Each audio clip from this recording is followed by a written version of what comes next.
He also found Xian to be quite amazing, as she seemed to know everything. It was strange that before, he couldn't see any clues at all. Maybe she was hiding things very well, or perhaps she wasn't really Xian at all.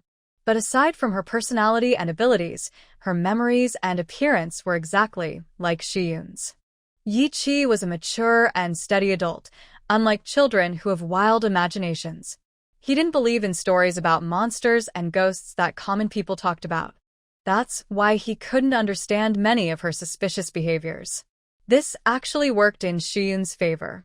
She had noticed Yi Qi often looked at her with curiosity and suspicion, but she would never admit that she wasn't the original owner. Since Yi Qi hadn't directly questioned her, she chose to pretend she didn't know anything. She also encouraged her two siblings to keep the secret about the fairy tales. Xian thought she could hide things for a while. The reason she kept creating and inventing was to show her value and uniqueness. If she was ever discovered, Yi Qi might consider her cleverness and skills, giving her a chance to negotiate. Especially now, with chaos outside, she didn't want to go out and risk her life.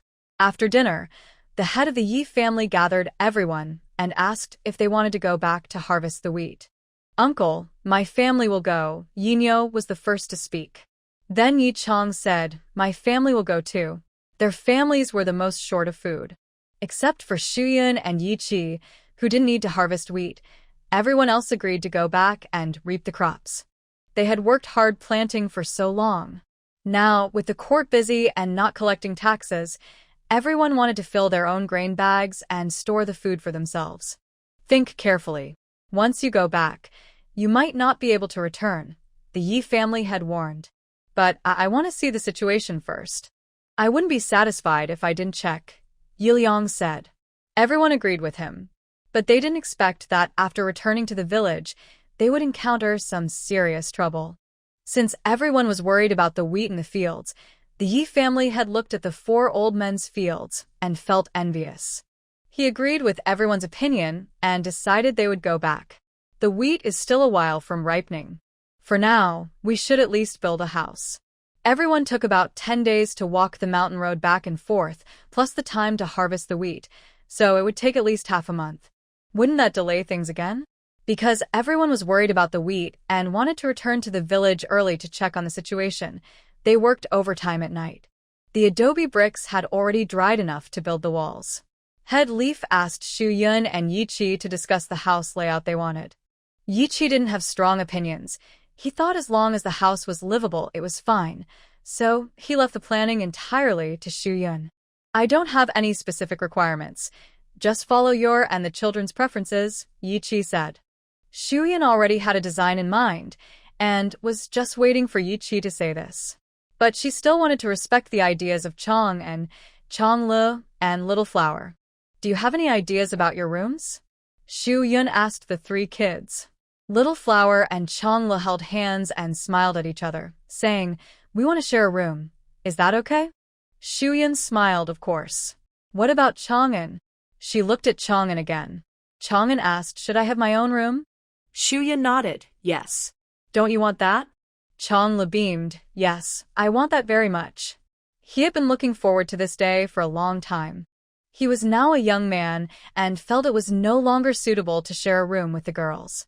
If his parents shared a room, it would seem like he was afraid to sleep alone. When he learned that Zhang Haizi had always slept alone, he was very jealous.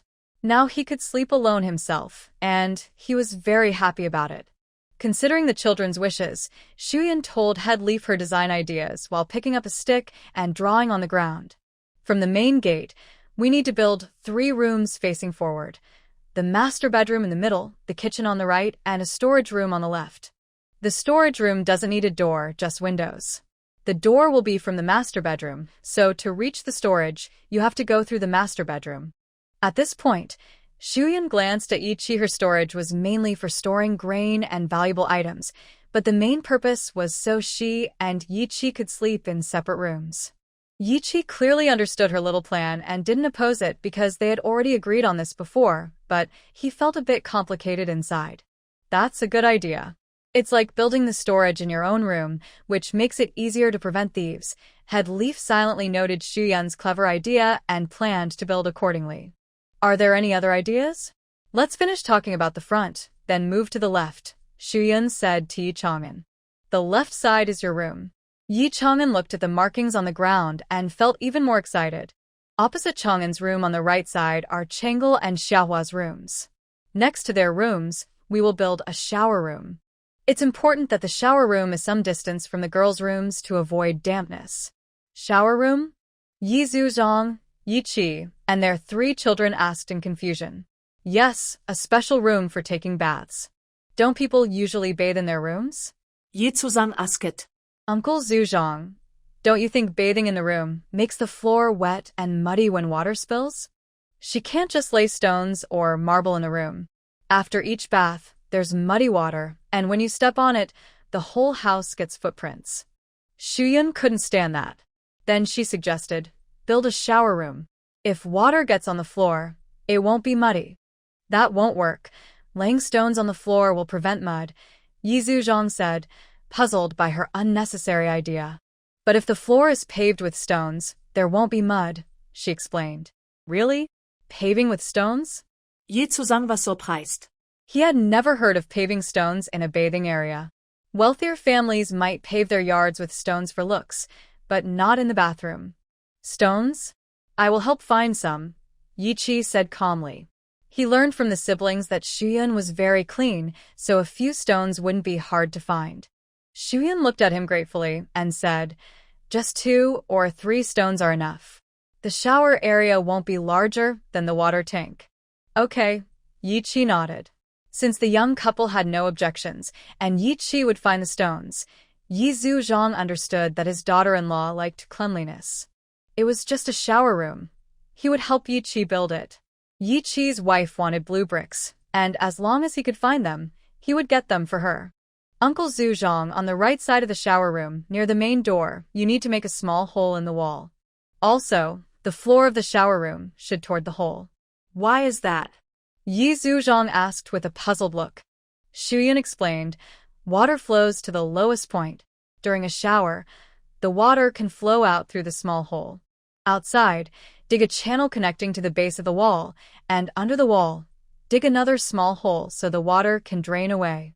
She was basically copying modern bathroom drainage. Because the men working with mud bricks had never heard of drainage systems, they were very curious. They slowed down their work, listened carefully, and stretched their ears to hear better. Shumei, I like this shower room of yours. Yang came over to deliver water to the men and listened behind them for a while. She couldn't help but praise Xu. Carrying water to the room for bathing was a trouble Yang knew well.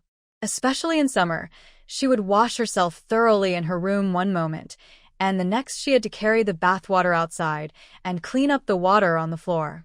It made her sweaty and tired, as if she had washed for nothing. This shower room is good because it doesn't wet the floor or require carrying water. It's much more convenient for summer showers. The men also liked the shower room. They didn't like sitting in a bathtub and washing slowly like women. They preferred to rinse themselves quickly with water. But their home couldn't support quick showers, so they usually bathed in the river during summer. In winter, they couldn't go to the river anymore. The shower room solved this problem. The men couldn't help but shout to Chief Yi, Uncle Chief, I want a shower room like this at my house. Me too. Uncle Chief, I want one at my house too. Chief Yi actually wanted to build shower rooms himself, so he said, got it, got it. Write it down for yourselves. When it's time to build your houses, just tell me. Now go do your work properly. Don't be distracted, or you'll get scolded. The men pretended not to hear the last part. As long as they could build a shower room at home, a few scoldings were worth it. Time passed quickly. Xu Yun's house was already built, but it still needed some days to dry. So her family still stayed with everyone else. But everyone was eager to see her shower room. The small shower room was crowded with people. The women found it very interesting, and the men were pushed outside the door, standing on tiptoe to look inside. Xu Yun happily demonstrated, pouring a bucket of water onto the ground. The water quickly flowed along the floor toward the hole at the wall. There was some water left on the floor, so Shuyan swept it with a broom. Soon, the stones dried completely. The women saw how convenient the shower room was and liked it even more. They grabbed the men outside and told them to go up the mountain and find stones. After a few scoldings from Chief Yi, the women calmed down and the men went back to work. Soon, it was time to return to Gushi village to harvest the wheat, but no one had decided who would go. Everyone wanted to go back, but it wasn't possible. The villagers from the Mountain Valley village had to stay and guard the grain. Over 1,000 jin of rice was still here. It's not enough to just leave the women here. The 4 families in the mountain village don't all know each other well, except for the Chin family, so we can't fully relax. Uncle Clan Leader, I must go back, Yi Chong said. He and his wife are now relying on the small amount of wheat in the field to get through the year. Me too. I have to go back. Yi Nyo raised his hand. His family is in the most trouble. They can barely afford to give the required 5 jin of grain each day. Everyone else shares this attitude.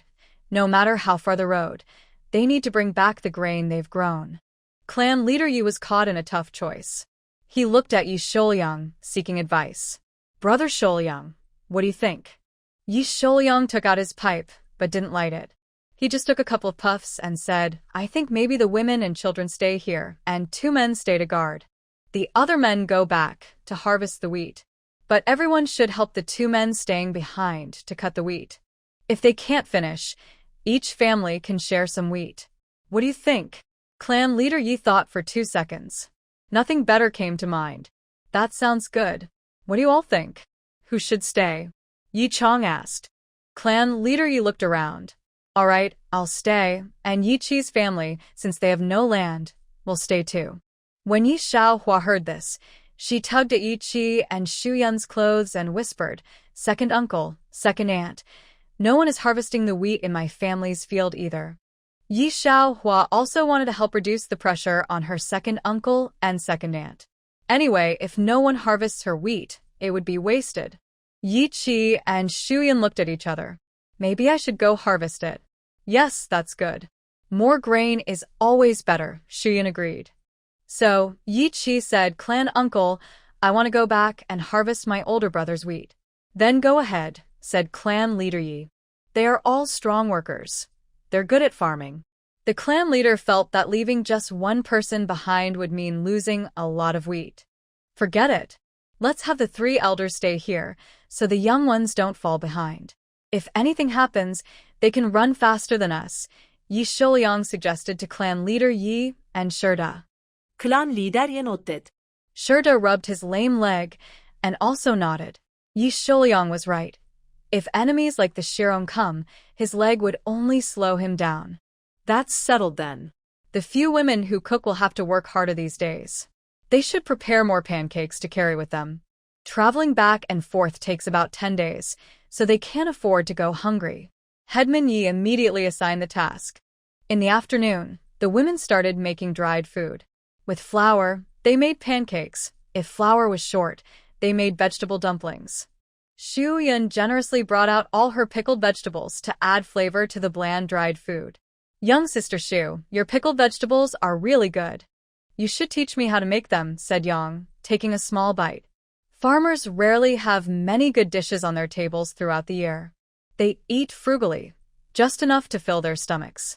So, a tasty pickle or preserved vegetable can make plain rice much easier to eat. Sure, Sister Yang, I'll teach you after these busy days, Shu Yun replied with a smile. Other women also wanted to learn, and Shu Yun agreed to teach each of them. Meanwhile, Zhang Shuangzhu and Headman Yi went to visit Old Man Chen. Because of Chen's relationship with Zhang Shuangzhu, Chen's family was considered somewhat part of their own group. Headman Yi asked Old Man Chen to find help from the other 3 families to build a house. The men would be gone for about half a month.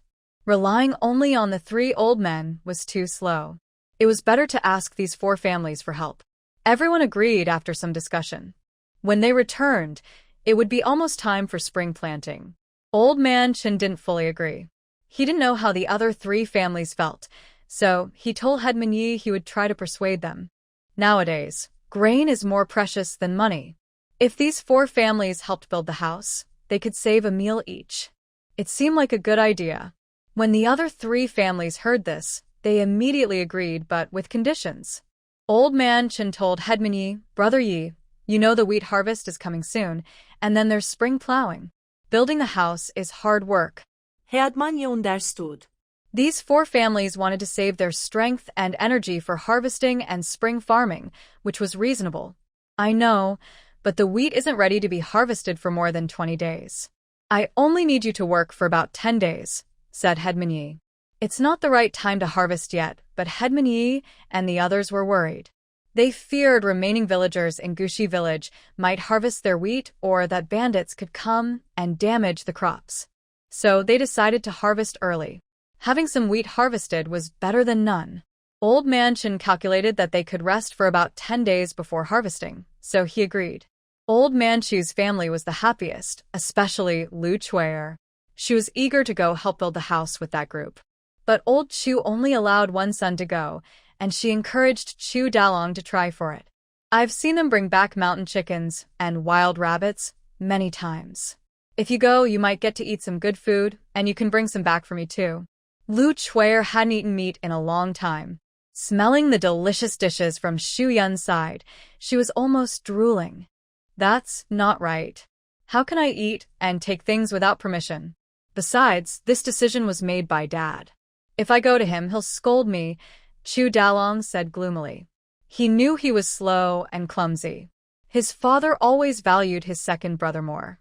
He understood his place. Just do his best and try not to attract his father's attention. You're a coward. If you want something, you should fight for it. If you won't say anything, I will talk to the second brother. Lu Chuer rolled her eyes at Chu Dalong's unreliability. Men can't always be trusted.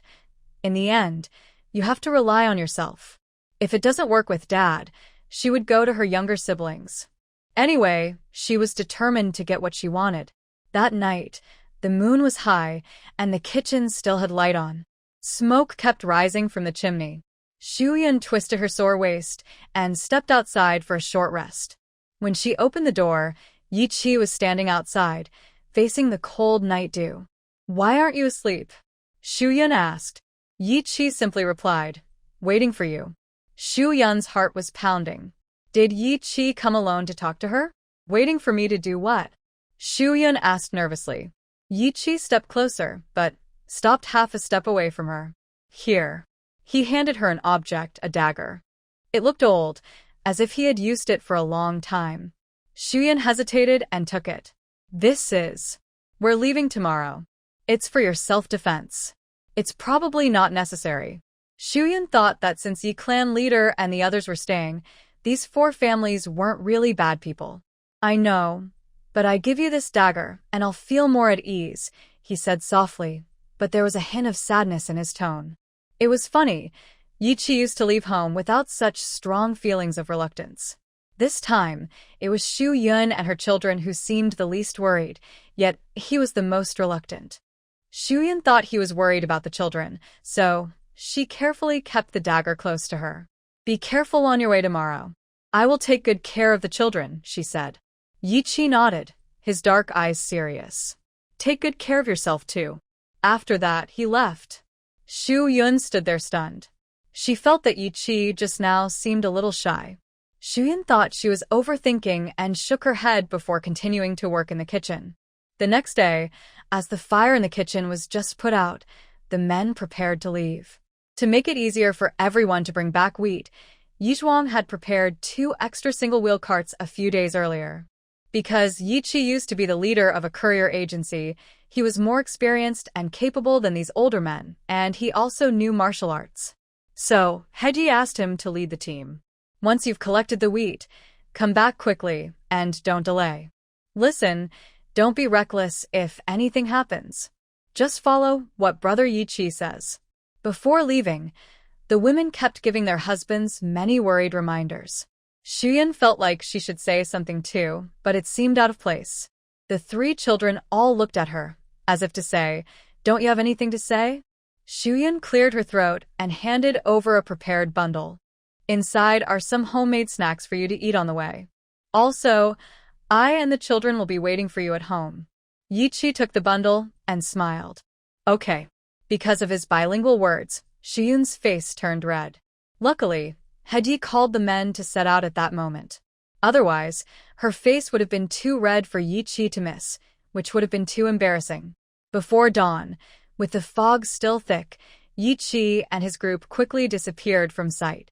The women wiped their tears and turned back to sleep, exhausted from a long night, knowing they would have to get up again to work. While the women were sleeping, the 3 old men of Hedi had already started building houses with the 4 families. Each family sent 2 people, the Qin family with Old Man Qin and Qin Nian, the Feng family with Old Man Feng and Feng Daliang, and the Zhu and Shu families with their respective patriarchs. Shuyun and the others slept for 3 hours, then got up to prepare lunch. At noon, the 4 families gathered together. Since they were guests, the meal was made as hearty as possible. Fortunately, Sheridan knew how to set traps and had caught several mountain chickens that morning, so there was enough meat for lunch. At noon, Chu Daliang, who had been working all morning, looked at the mushroom-stirred mountain chicken and the large bowl of chicken soup, feeling very hungry. Instead of serving the food in bowls, Shuyun and the others placed everything on the table for everyone to serve themselves. The 4 families sat together with Head Yi and Yi Shouyang. The women and children made another table. The children, unable to sit at the table, helped themselves to food and played with friends nearby, chatting and eating. Seeing such a good meal, Chu Daliang remembered what Lu Chuer had told him, so he secretly planned to hide a few pieces of chicken in tree leaves to take back. Old Man Chu saw his son's small actions and his face turned pale with anger. He kicked him under the table, signaling Big Brother Chu to behave himself. Big Brother Chu was kicked and turned his head to look at his father, who was glaring at him. He dared not move and just kept eating quietly. Since Old Man Chu was worried about outsiders, he didn't scold Big Brother Chu until they got home in the evening. Come in, you and Lu Chuer. Old Man Chu still showed some face and called them into the room. Dad, what's wrong? Lu Chuer was still thinking about the food Big Brother Chu brought her and didn't notice the anger on Old Man Chu's face. Old Man Chu glared at her but said nothing and asked Big Brother Chu. Big Brother Chu, tell me, what mistake did you make today? Big Brother Chu knew it was embarrassing and didn't want to say it. Seeing him hesitate and look guilty, Old Man Chu's anger grew and his tone deepened. Speak. I took some chicken from those people. Good, if you're willing to admit it, that's good. Kneel down. Dad, it was just a few pieces of chicken. Why are you so harsh on Big Brother Chu? Yukuye de Sakrit. Kneel down too. Old Man Chu ordered. Encouraging your man to embarrass himself at others' house, you're quite happy. Our family is poor, but we still have dignity. If you want something, earn it yourself. Stealing or robbing is never acceptable. Dad, it was just a few pieces of chicken. It's not that serious. Those people didn't seem to be petty, Big Brother Chu explained. Kind and generous people don't take advantage. For a few bites of food, your eyes are too shallow, Old Man Chu said with disappointment. He looked at his honest eldest son and felt tired. He spoke earnestly. Big Brother Chu, I often tell you that a person needs face like a tree needs bark. If you lose your face, others won't respect you and might look down on you. Our family is poor, but we must have pride. If you want something, earn it yourself. Stealing is never acceptable. Sorry, Dad. I won't do it again, Big Brother Chu said with regret. Don't scare Big Brother Chu, Dad. It was just a few pieces of chicken. How did it become stealing? Lu Chuer muttered. Stealing without permission is theft. Lu Chuer, today I tell you clearly. If you let Big Brother Chu do such shameful things again, I will divorce you and disown you from the Chu family. Old Man Chu saw that Lu Chuer kept making the same mistakes and still didn't repent. Right now, it's just a few bites of food, which is a small matter. In the future, if they steal gold or silver, it would bring disaster and shame to the family. That's why Old Man Chu chose to make a big fuss over a minor issue, to suppress Lu Chuer and make her cautious when she has bad ideas. Father. Lu Chuer looked at him in disbelief. Her father was willing to consider punishing her over such a small matter. She didn't know what she had done wrong, but she was truly scared. Big brother Chu was also surprised. Father, are you serious? Old man Chu glared at Liu Kuya coldly. Am I the one whose words don't count? Lu Chuer collapsed to the ground, her mind constantly replaying the thought of being punished. Her father was really angry. She immediately knelt and kowtowed to Old Man Chu. Father, I was wrong. I won't dare to do it again. Please don't punish me. Old Man Chu turned away, not wanting to look at her. That's enough. Reflect on your actions. I need to rest now. You all can go out. Big brother Chu knew his father was angry, so he helped Lu Chuer out without provoking him further.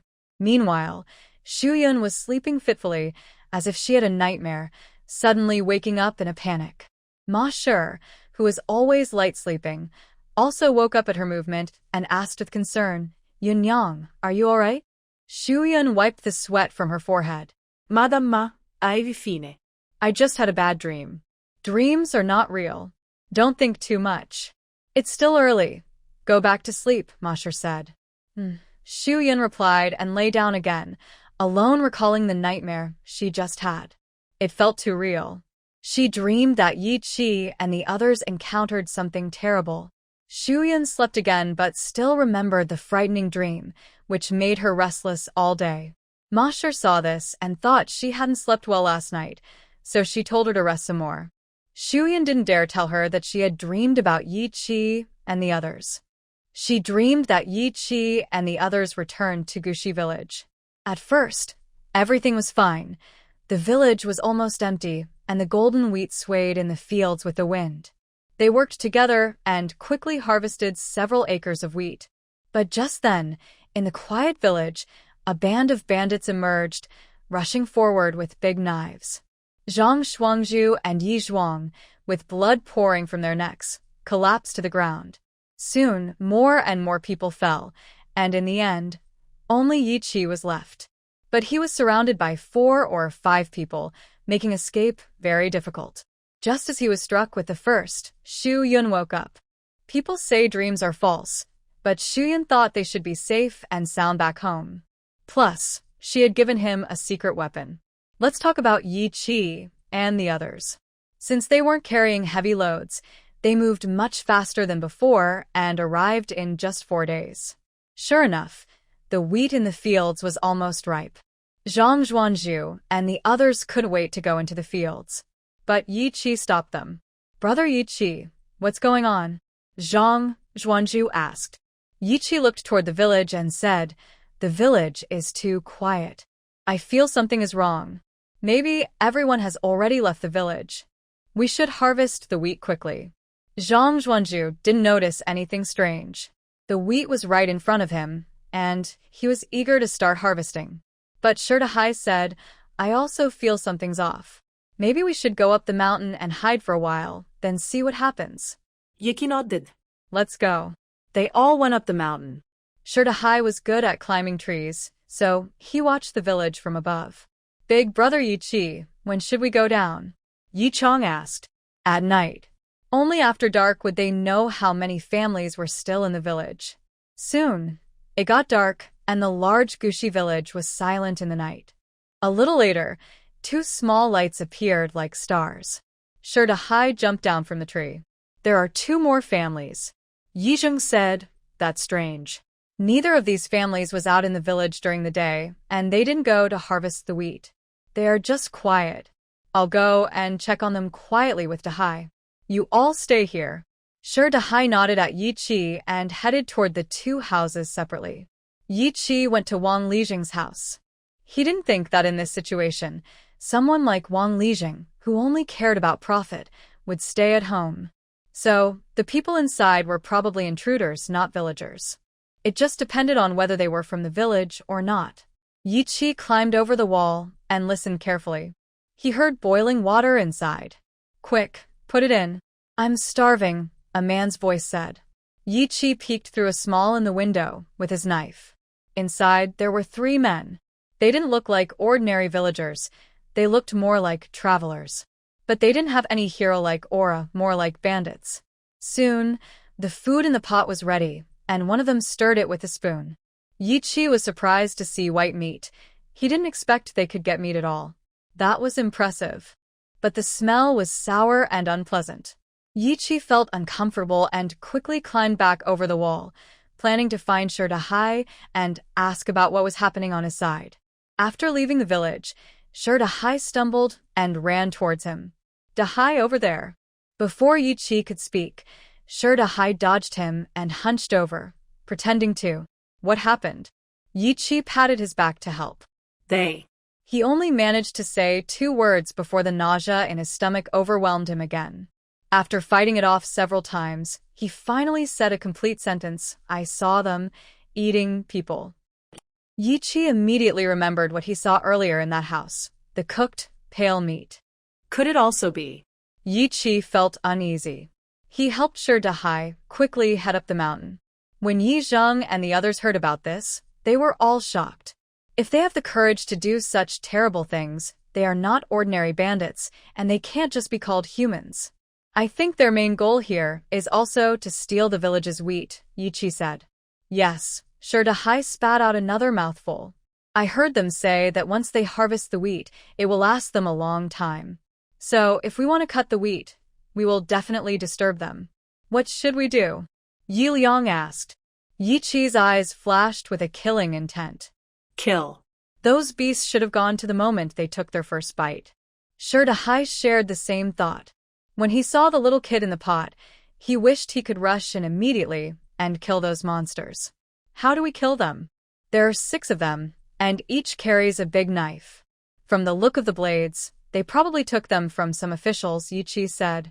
Yi Zheng asked Dinyo to open the bundle Shen Yun gave him. Besides dried food, sour jujube cakes, and dried kiwi, there was also a small porcelain bottle. This is poison. Shen had told him before leaving that if they encountered difficult enemies, they could smear this poison on their knives or arrows. The poison was the juice of the toxic kiss grass that Sure Dahai had found earlier. Are you saying we sneak into their pot and put the poison in? Yi Zheng asked. Yi Chi nodded. Yes, but we need to do it quietly, without them noticing, so as not to alert them. Just as Yi Chi finished speaking, Sure Dahai's ears twitched at the sound of footsteps. He quietly said, someone's coming. Yi Chi signaled everyone to stay still. He quickly jumped into a tree and saw a figure. He immediately jumped down and caught the person. Sure Dahai and the others quickly surrounded him. Don't kill me, the man said nervously, reaching out to grab Yi Zheng and Yi Liang. Yi Zheng, Yi Liang, it's me. Are you Yi Shuetian, the father of Gosher? Yi Zheng carefully examined his face by the moonlight. Under the moon, Gosher's father looked frighteningly thin, with sunken cheeks, high cheekbones, and a gaunt face, probably from being hungry for a long time. It's me. Gosher's father was already weak and almost couldn't catch his breath. Yi Chi also let go of him and took out a cake from his pocket to give him. Gosher's father touched and sniffed the cake, very happy. This is a cake. Eat it quickly. Gosher's father had been drooling at the sight and was starving. He didn't hold back and ate it in big bites. The cake was dry and hard to swallow, so Yi Chi handed him a bamboo tube of water. With some food in his stomach, Gosher's father regained some strength. He put the remaining 2/3 of the cake into his pocket, planning to take it back to Gosher and Gosher's mother. Why are you here? Yi Zheng asked. Gosher's father looked angry and said, It's because of those terrible people in the village. When they came to the village, they started killing, but they only chased after those of us who ran away. We had nowhere to go, so we hid in the mountains and dug up wild vegetables to eat. Are Gosher and Gosher's mother okay? Yinyo asked since he was also close to Gosher. They're fine. Our family is hiding in a small cave on the side of the mountain. Monkey's father saw Yi Chi and the others faintly in the daytime while digging wild vegetables. He wasn't sure if they were enemies or friends. At night, when he came back to check and saw Yi Chi and the others still in the same place, he heard Yi Zheng's familiar voice and dared to approach. Gosher's father, you'd better go back and hide. After we deal with the bandits, you can return to the village, Yinyo said. Gosher's father was surprised and worried. Those people are very dangerous. They're not easy to deal with. Are you confident? Yi Chi honestly shook his head. Not really. I just heard you mention poison, and how to make it undetectable. Yin Yo explained, oh, yes. Brother Yi Chi has a bottle of poison. If we give it to those people, they will surely die. But we don't know how to lure them away without arousing suspicion. Gosher's father shook his head and sighed. That's difficult. Why is it difficult? Yi Chi asked. Gosher's father said, from what I've observed over these days, they seem to be watching our wheat fields. Every day, 4 of them patrol in circles, and the other 2 stay in the house. The 6 men are divided into 2 groups. One stays at the Wang Lijing's house in the upper village, and the other at the Yi clan leader's house in the lower village, each guarding the wheat fields of their respective areas. The dog's father took another big sip of water and continued, they all have knives. Yi Chi thought for a moment and said, since they care so much about the wheat, let's go cut some wheat to attract their attention. They will just think we are villagers unwilling to give up our wheat, and they definitely won't suspect we plan to poison them. What if we get caught? Yi Chong asked. Most of them, except Yi Chi and Shi Dahai, didn't have any skills. Also, how do we ensure the people guarding inside will come out? Yi Liang asked. The hardest part is probably distracting the 2 guards inside. Maybe we can sacrifice part of the wheat field. Yi Chi stood up and looked at the dark village below. Set it on fire. They should all come out to put out the fire. No. That's our grain. Our hard work. We can't burn it. Yi Chong, a honest and diligent farmer, held a deep respect for the grain, so he spoke firmly and with strong emotion. The others remained silent, either opposing or agreeing quietly. Yi Zheng thought this was the only good plan they had now. They couldn't use people to distract the bandits because it would be dangerous. They could only use wheat, but he still had concerns. What if the fire spreads? All the wheat will be gone, and the village where we've lived for decades might be burned down too. Although Yi Zheng no longer lived there, he didn't want to destroy his hometown. Once the fighting was over, they would return to live there. So, we need to carefully choose which part of the land to burn, Yi Chi told Yi Chong. I know you don't want to destroy the grain, but if we don't give up a small part of it, we might lose all of our wheat. Our families are waiting for us to bring food home. In silence, Yi Chong sighed, thinking of his wife, waiting in the mountain village. He could only agree with Yi Chi's plan. Now, let's discuss which wheat field to burn. First, it shouldn't be too close to the water source, so the fire won't extinguish too quickly. Second, the field we burn should be somewhat separated from others to prevent the fire from spreading if it catches nearby fields. The person most familiar with the village's situation was Yi Zheng, led by the village chief himself. Yi Zheng recalled carefully and quickly found a suitable field that met Yi Chi's conditions. Now that you mention it, I remember there is such a field, but... Yi Zheng looked at Shi Dahai. Is it my family's land? Shi Dahai asked. Yi Zheng shook his head and said, this land belongs to Sister Xinghua. Actually, it was her ex-husband's family who gave the land to Zhang Daxiong. Shi Dahai is her stepfather and respects Zhang Xinghua and the 2 children. This land has always been managed by them, and he only helps with planting. He doesn't say much else. Yi Chi also understands that his position is difficult, so he said, Dahai, after we go back, I will explain to Sister Xinghua.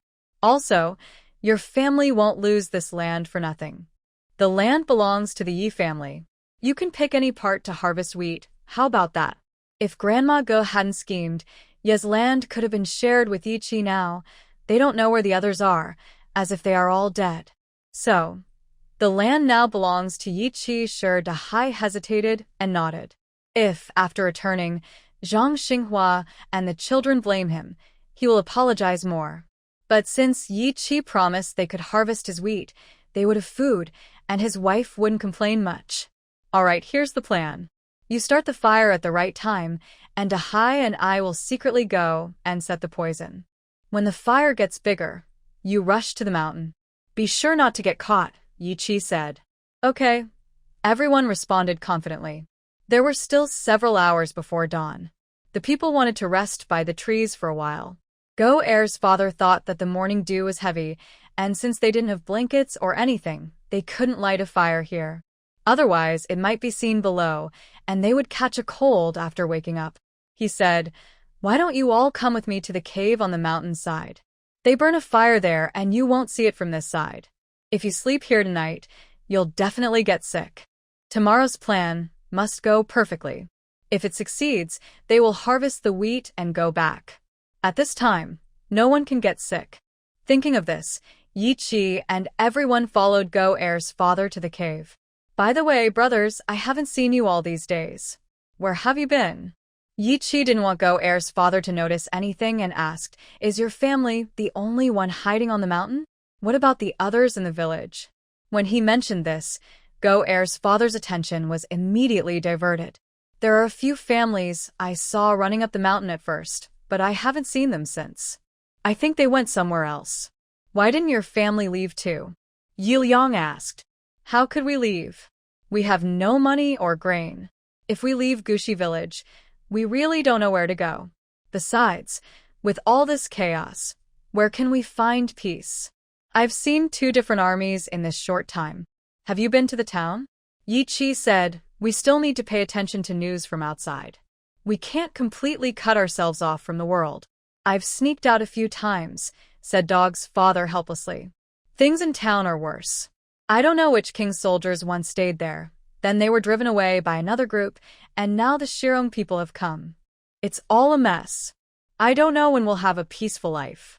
Dog's father couldn't tell which king was which. He didn't care who was emperor as long as life was stable and he could farm. His wish was the same as the hopes of all the common people. As they spoke, they arrived at the place where Dog's family lived. Dog's mother heard the noise outside and thought it was troublemakers. She pulled Dog inside, holding a dull kitchen knife. "Mother, it's me. I've come back," Dog's father said, knowing his wife well. If he didn't tell her first, she might have attacked him with the knife. "Father, you scared me. Why did it take so long to come back?" Dog's mother let out a breath, put down the knife, and saw the figure behind Dog's father. She screamed and raised the knife again. "Mother, don't be afraid. It's Yi Zheng and the others." Dog's father took out a flint from his pocket and lit the fire in the cave. Dog's mother and Dog saw that the visitors were villagers. Brother Yinyo, Dog was the happiest to see Yinyo. He happily went over to him. Dog looked even thinner than before. Yinyo took out a vegetable ball and handed it to him. "Eat this." Dog's mother stopped him, holding him back. "Brother Yinyo, you eat first." Dog's not hungry. But Yinyo saw the longing in Dog's eyes for the food and forced the vegetable ball into his hand. "Sister-in-law, I have more. Let's give this to Dog." "Yes, we still have food." "Sister-in-law, don't be polite." Yi Chi also took out his own vegetable ball and gave it to Dog's mother. He still had some food given by Shiyun, so it didn't matter. Dog's father was about 10 years older than Yi Chi and the others, but he wasn't very high in rank. "Well, I'll humbly accept it," Dog's mother said, feeling very hungry after a long time. Her extreme hunger made her unable to refuse.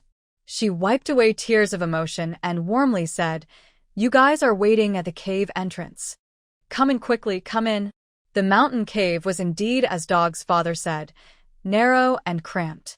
The 6 men entered, squeezing into the small space until there was no room left. After a few simple words, everyone lit a fire inside the cave and leaned against the wall to sleep. The next morning, everyone woke up and went to cut hay to put in the wheat field to prevent fires. As it approached noon, Yi Chi and others set out. Choosing noon to cause trouble was deliberate. Now, food was hard to find everywhere. Even if those people had stored grain, they would eat in small, scheduled portions to last until the harvest. The scarcity outside was why they had stayed here so long. Most likely, they ate only 2 meals a day. One of those meals was probably around noon.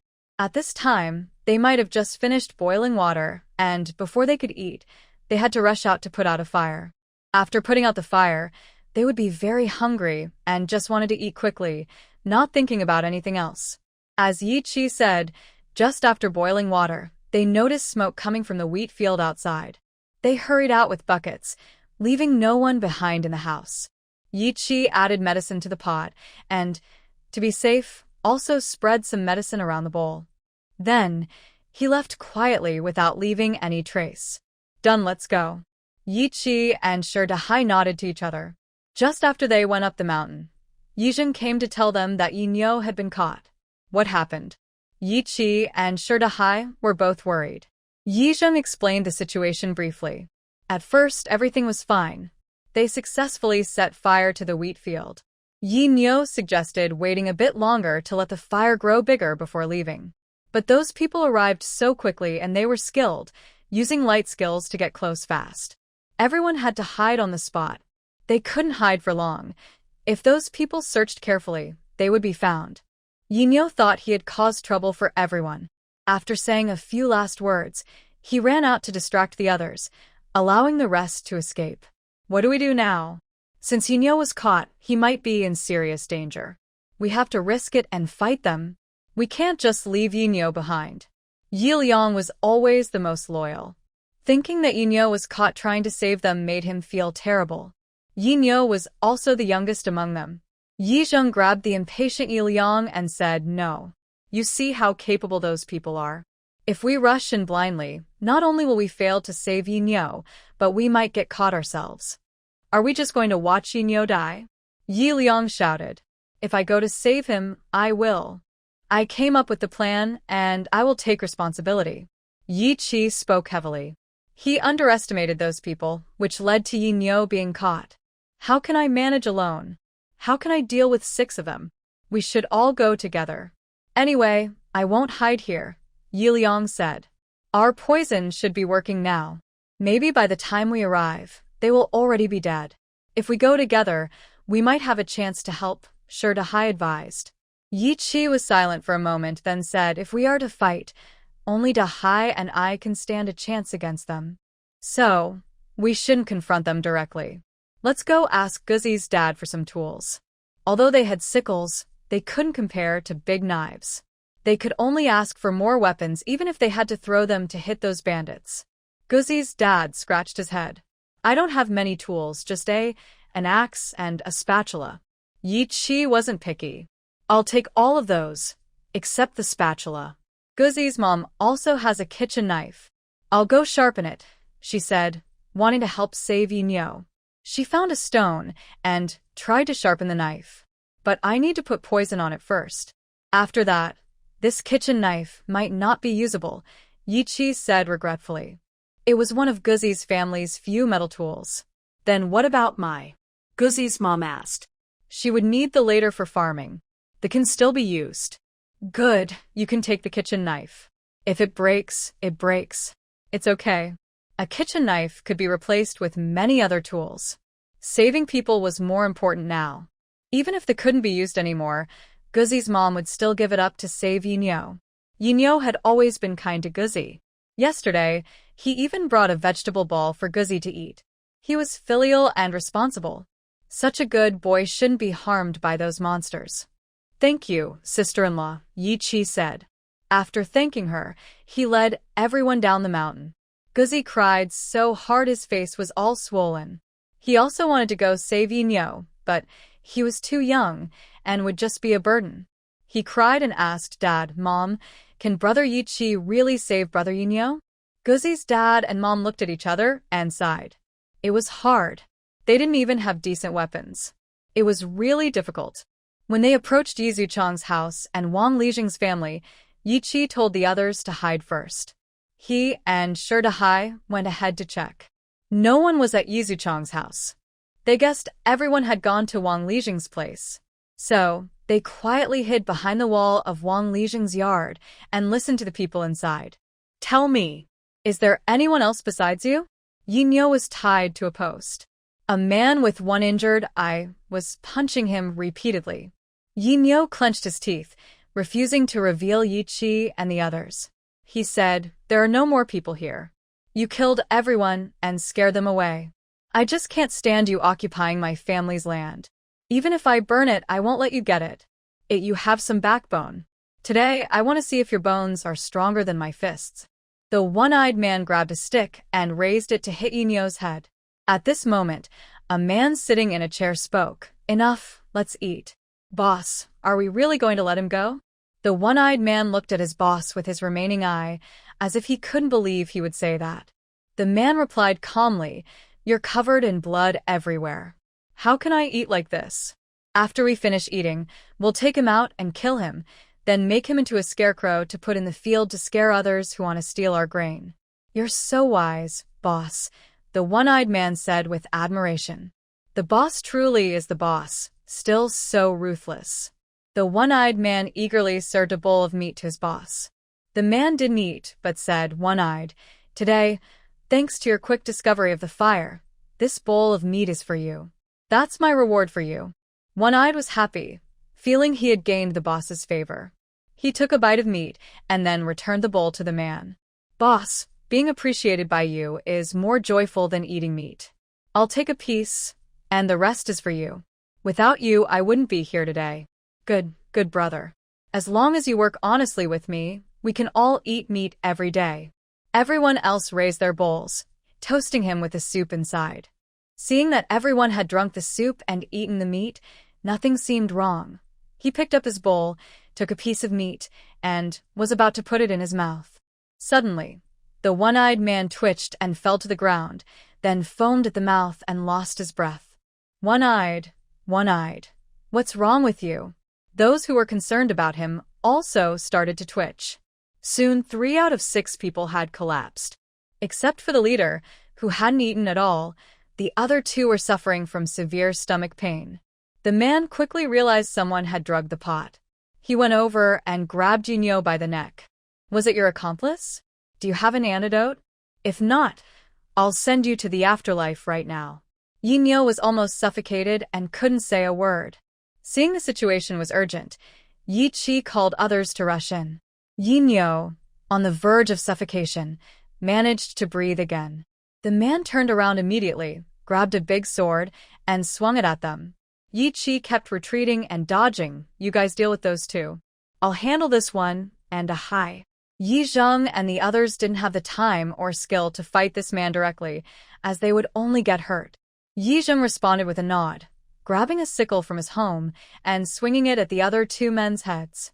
Zhang Zhuanzhu, Yi Zhuang, and Yi Liang also took sickles to join the fight. However, neither of them had ever killed anyone before, so they felt nervous. Still, since the opponents clearly wanted to kill them, they fought fiercely. Yi Changjia didn't have a sickle. Usually, when harvesting wheat, he would wait for others to cut first and then borrow their tools. He only used a bamboo rake he found as a weapon. The 5 men had no time to prepare proper weapons, so they fought with sticks and tried to dodge the others' attacks. Fortunately, because of the poison, the 2 opponents gradually became confused. Yi Zheng and Yi Liang seized the chance, knocked the knives from their hands, and quickly killed them. They also untied the ropes from Yinyo. Meanwhile, Yi Chi and Shi Dahai were not joking around. They fought with real weapons and seriousness. The man was very skilled, even better than Yi Chi, and he had a large sword in his hand. In contrast, Yi Chi held a kitchen knife, and Shi Dahai had a. They were at a disadvantage with their weapons. The man was fierce and precise. Just as things looked desperate, Yi Chi pushed Shi Dahai aside, but was cut by the man. "Yi Chi, Dahai, catch the sword," Yi Zheng shouted. Yi Zheng and Zhang Zhuanzhu quickly threw their knives to them. With better weapons, Yi Chi finally managed to block a few of the man's attacks. But his arm was badly hurt, and he was starting to struggle. Shi Dahai wasn't doing much better. His back was cut, though not seriously. Meanwhile, the man was completely unharmed. This couldn't go on. They needed a new plan. Yi Zheng and the others discussed quickly. The knives and hoes that Yi Chi and Shi Dahai held had poison on them. If they could distract the man and give the others a chance to strike, he wouldn't last long. They took whatever they could find, benches, chairs, pots, even dry firewood from the wall, and threw everything at him. Yi Chi, Dahai, quickly used the knives and hoes to cut him. Ye Zhang shouted. Yi Chi understood immediately. He rolled on the ground, grabbed the kitchen knife, and slashed at the man's legs. The man shouted in pain, feeling the sharp cut, and his anger flared. He raised his sword high and swung it at Yi Chi with incredible speed. Yi Chi couldn't dodge in time and was hit twice in the chest. Blood stained his clothes immediately. He struggled to fight back with a final slash but then collapsed to the ground. Yicky. The man still wanted to kill Yi Chi, but Shi Dahai quickly swung his to protect him. Yi Zheng and the others also rushed forward to help. The man was already injured, and poison was slowly spreading through his body. He sensed something was wrong and, without further hesitation, ran out the door. Yi Zheng and the others wanted to chase him, but Yi Chi pressed his wound. At this moment, he couldn't feel pain, but he knew his warm blood was flowing out. Yi Chi weakly said, "Don't chase him. He's poisoned and can't go far. Follow him from behind and make sure he's dead." Okay.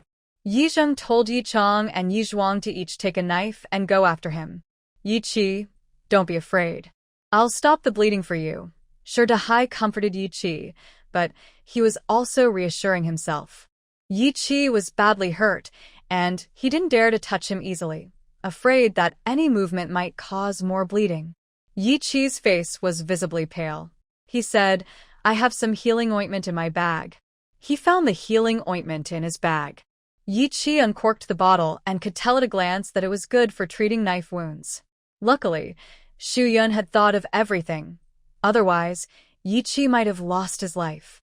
Shi Dahai also regained his strength and told the others to remove the door panel, place Yi Chi on it, and carry him into the house. Yin Yo was responsible for getting the medicine.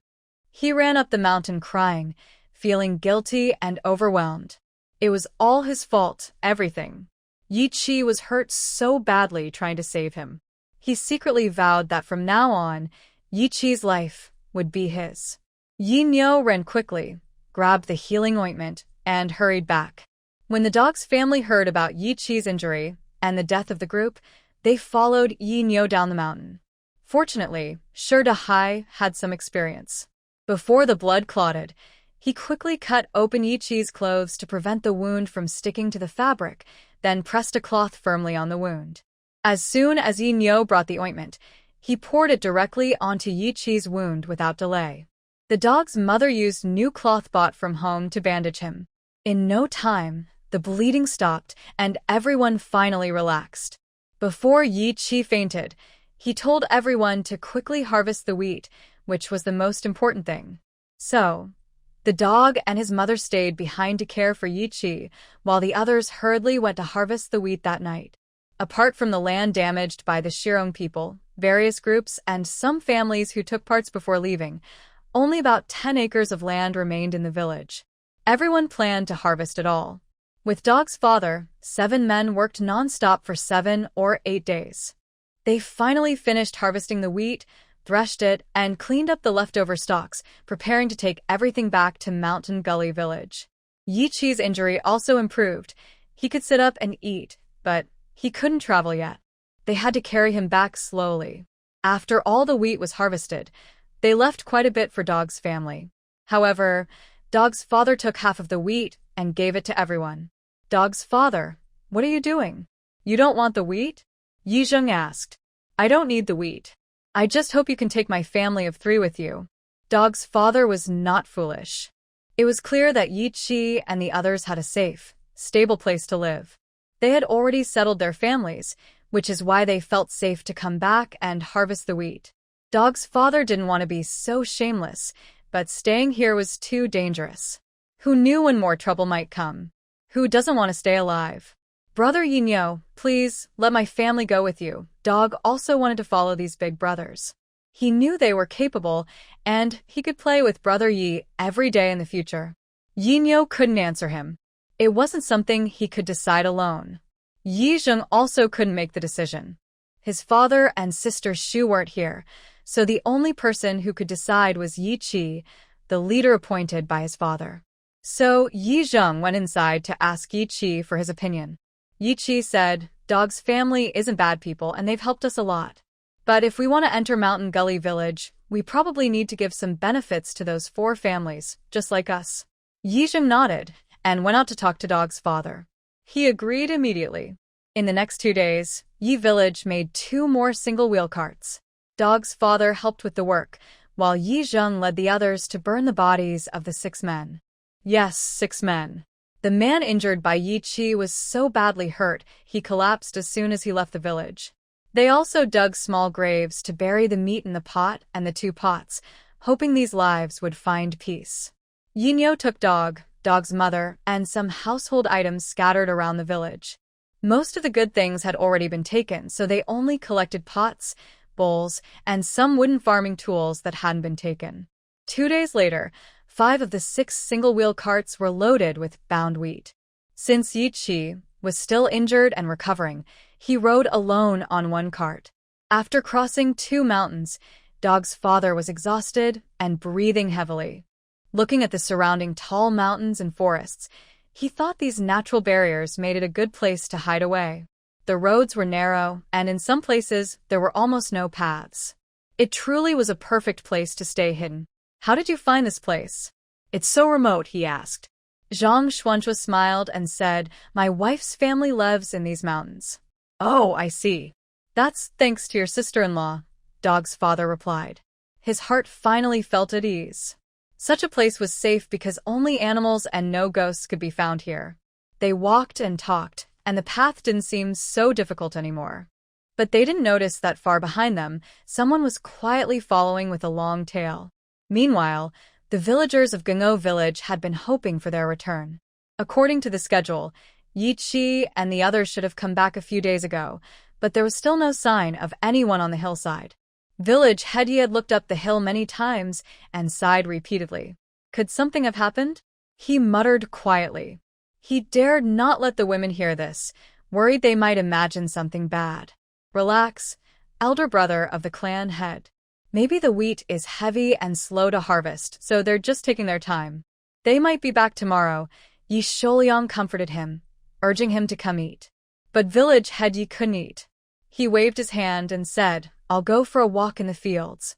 Seeing that he was distracted, Yi Shouliang decided to go with him, so no one would fall into a ditch unnoticed. The village head squatted down, scooped up some soil, and looked at it. This land is too poor.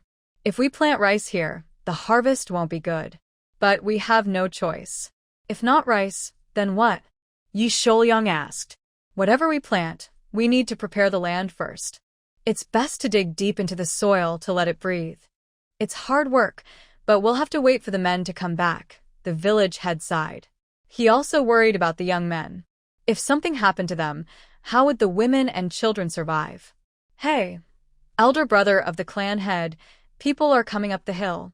It looks like our men, Yi Shouliang said excitedly. The village head suddenly stood up, a smile spreading across his face. He shouted toward the hilltop, Oldest, second oldest, is that you? His voice was loud and clear.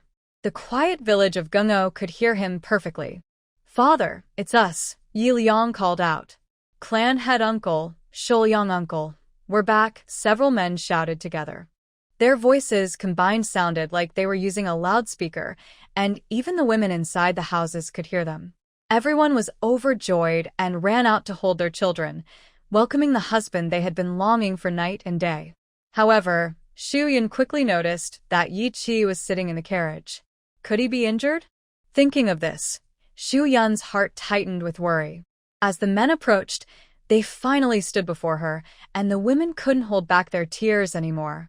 Clan leader Yi and Yi Shouliang hurried back, almost stumbling in their haste. Are you all okay? Nothing serious happened? Why did it take so long to return? Clan leader Yi asked 3 times, leaving Yi Zheng and the others speechless. They avoided eye contact, unsure how to explain what had happened these days. They remained silent, but Yi Shouliang noticed Yi Chi, who had been sitting in the carriage the whole time, still unmoving. Yi Niu was beside him, supporting him. Yi Chi, what's wrong? Yi Chi smiled and said, Shouliang uncle, I'm fine. Just a small injury. But his pale face showed he was not convincing. Yi Zheng stepped forward and, feeling guilty, said to Xu Yun, Sorry, Sister Xu. Actually, Yi Chi was badly hurt. He can't even stand now. Whenever Yi Chi tried to stand straight, the injury on his chest pulled painfully. Sorry, Sister Xu, the other men also apologized. Xu Yun felt like a stone was stuck at her throat, making her unable to speak and feeling anxious inside. Wasn't he fine before they left? The three children immediately ran to Yi-chi. Dad, where are you hurt? Yi Chang'an and Yi Changle asked, crying. Second uncle, are you okay? Yi Xiaohua's eyes were red too. Seeing them safe made Yi Chi feel relieved. He patted their heads and comforted them. Don't cry. I'm fine now. Xu Yun's eyes darkened with worry, and her brows furrowed. Where are you hurt? She asked softly, as if speaking too loudly might hurt his wound. He was stabbed twice in the chest, but it's not serious. Yi Chi saw her worried and distressed for him, and a secret happiness spread across his face. How did Yi Chi get hurt? Did you encounter bandits or the Shirong people? Clan leader Yi asked urgently. Uncle clan leader, let's go inside and talk, Xu Yun said to Yi Zheng and the others. Yi Zheng, please help carry him in. She led the way toward the new house. During the past half-month, the house for Xu Yun and Yi Chi's small family was ready for living. They had just moved in a few days ago. She, the children, and Ma Shi stayed in the main room, while De Tianshi and Yang Shi, who had more children, occupied the rooms on the east and west sides. Yi Chi naturally stayed in the main house, with Xu Yun and the others. Once Yi Chi was lying comfortably on the bed, the clan leader began to ask carefully what had happened. Yi Zheng then told him about the bandits from Gushi village, the fire that burned the wheat fields, Yi Niu being captured, and the poisoning incident. Everyone listened with fear and felt very lucky that these men had come back alive. There's more. Shi Dahai hesitated, unsure whether to tell everyone about the man-eating bandits. Dahai, there's nothing to hide from everyone, but first, let's send the children outside, Yi Chi said. It was good to explain the dangers outside to everyone. Even though they now live in the mountain valley, they still need to stay alert and not treat this place as a safe haven. After the children left, Shi Dahai finally described the scene he had seen earlier, which made him repeatedly. At first, everyone was just scared and felt relief for surviving, but now each face showed shock, fear, and even trembling bodies. How could it be? Eating people. Clan leader Yi shivered as he managed to say half a sentence through clenched teeth. Such a horrifying story. He had only heard about it in stories from his ancestors, who once resorted to cannibalism during a famine while fleeing. The situation outside was worse than he imagined, chaotic and terrible. Those people are extremely evil. You managed to save your lives and bring back so much wheat. It's truly a blessing from your ancestors, Yi Shouyang sighed. Yi Zheng and the others felt the same way. This trip was truly a sign of their ancestors' protection. Looking back, they felt incredibly lucky. If they had to do it again, they weren't sure they could protect themselves from those bandits. It's also thanks to Sister Shu's poison. If it had poisoned and killed 3 of them first, we wouldn't be alive now, Shi Dahai said, bowing in gratitude to Xu Yun. Dahai, you don't need to thank me. I should thank you for taking care of Yi Chi all along, Xu Yun replied. That's a different matter. Plus, I got stabbed in the arm. If I hadn't used the golden wound medicine you gave me, I wouldn't be able to lift my arm now. Shi Dahai showed his bandaged arm. Zhang Xinghua worriedly looked at his arm, noticing the faint dried blood on the cloth. Shi Dahai had mentioned his injury earlier, so she hadn't realized he was hurt. Shi Dahai softly comforted her and looked at his worried father. It's fine now. The bandage can be taken off in a couple of days. Zhang Xinghua and Shi Dali immediately turned back and kept thanking Xu Yun again. After everything was discussed, clan leader Yi called everyone outside so as not to disturb Yi Chi's rest. After going out, Doxy's father asked leader Yi to help talk to the 4 families over there. When Yi Zheng and his group returned, leader Yi saw the Doxy family behind them. Since they are all clanspeople, he had no objections. As for the 4 families, they probably no longer have any objections now. Alright, no need for wheat. Keep it for yourselves. I'll just go say a few words. Doxy's father had heard about the benefits given to those 4 families. Is it really okay not to give wheat? Leader Yi looked confident and soon returned. It's settled. Move your belongings into that house over there. Sleep a bit cramped these days. In a few days, my house will be finished, and then it won't be so crowded. Lider Yaranget. Okay, but I heard Yi Zheng say they are giving some benefits, so they. Doxy's father was surprised by how smoothly things went and asked doubtfully. Leader Yi smiled proudly. That was before. Now, it's different. While the men had been away, those 4 families came to help build the house. Chun Lao Han's grandson, Chun Feng, son of Chun Yan, and Feng Lao Han's grandson, Feng Yu, also occasionally came to help. Unexpectedly, the 2 boys got into a small argument and pushed each other by the water tank, falling in together. After being pulled out, the wind blew, and both shivered from the cold. Chun Feng went home and drank a tea, so he was fine, but Feng Yu caught a cold. The Feng family had cold medicine, but after taking a bowl, he developed a fever that night, making the whole family worried.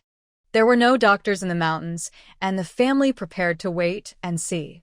Chun Lao Han, who lived next door, was always worried about Feng Yu. Hearing Feng family's sobs in the middle of the night, he feared Feng Yu might be in serious trouble. Remembering that Chen Shi said Xu Yun could treat illnesses, he came to ask Xu Yun for help. Xu Yun went to the Feng family that night to treat the illness. After checking his pulse, she confirmed it was a cold. She immediately asked Feng Lao Han to bring some wine. What's the use of wine? Feng Lao Han and his family, along with Chun Lao Han, were confused. To reduce the fever, Xu Yun replied. Although puzzled, they followed her instructions since they had no other options. After bringing the wine, Xu Yun asked Feng Lao Han to bring a bowl, filled it about 1/3 full, and tried to light it, but it was hard to ignite. What are you doing now? Everyone looked confused. Actually, Xu Yun was judging the alcohol's strength. She wanted to use alcohol to cool Feng Yu, but it is better to dilute 75% medical alcohol or white wine to a concentration of 30 to 50%, then soak a cloth or small towel and wipe the body.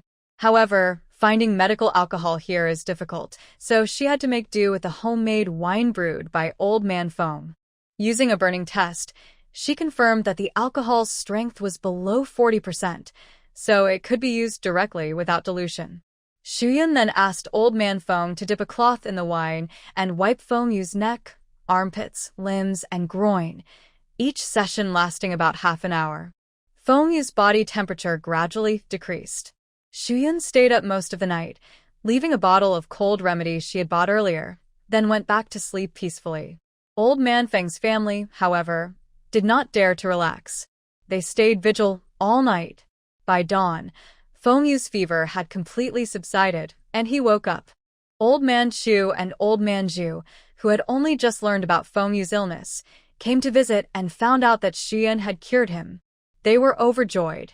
None of their families knew much about medicine, and since the mountain village was remote, they couldn't get timely treatment for illnesses. They only bought extra common medicines whenever they went out. But if a disease couldn't be cured with medicine or was complicated, they had to rely on themselves. The adults were generally healthy, but they worried most about the children falling ill. Now that they had Xu Yun who knew medicine, they felt a little more at ease.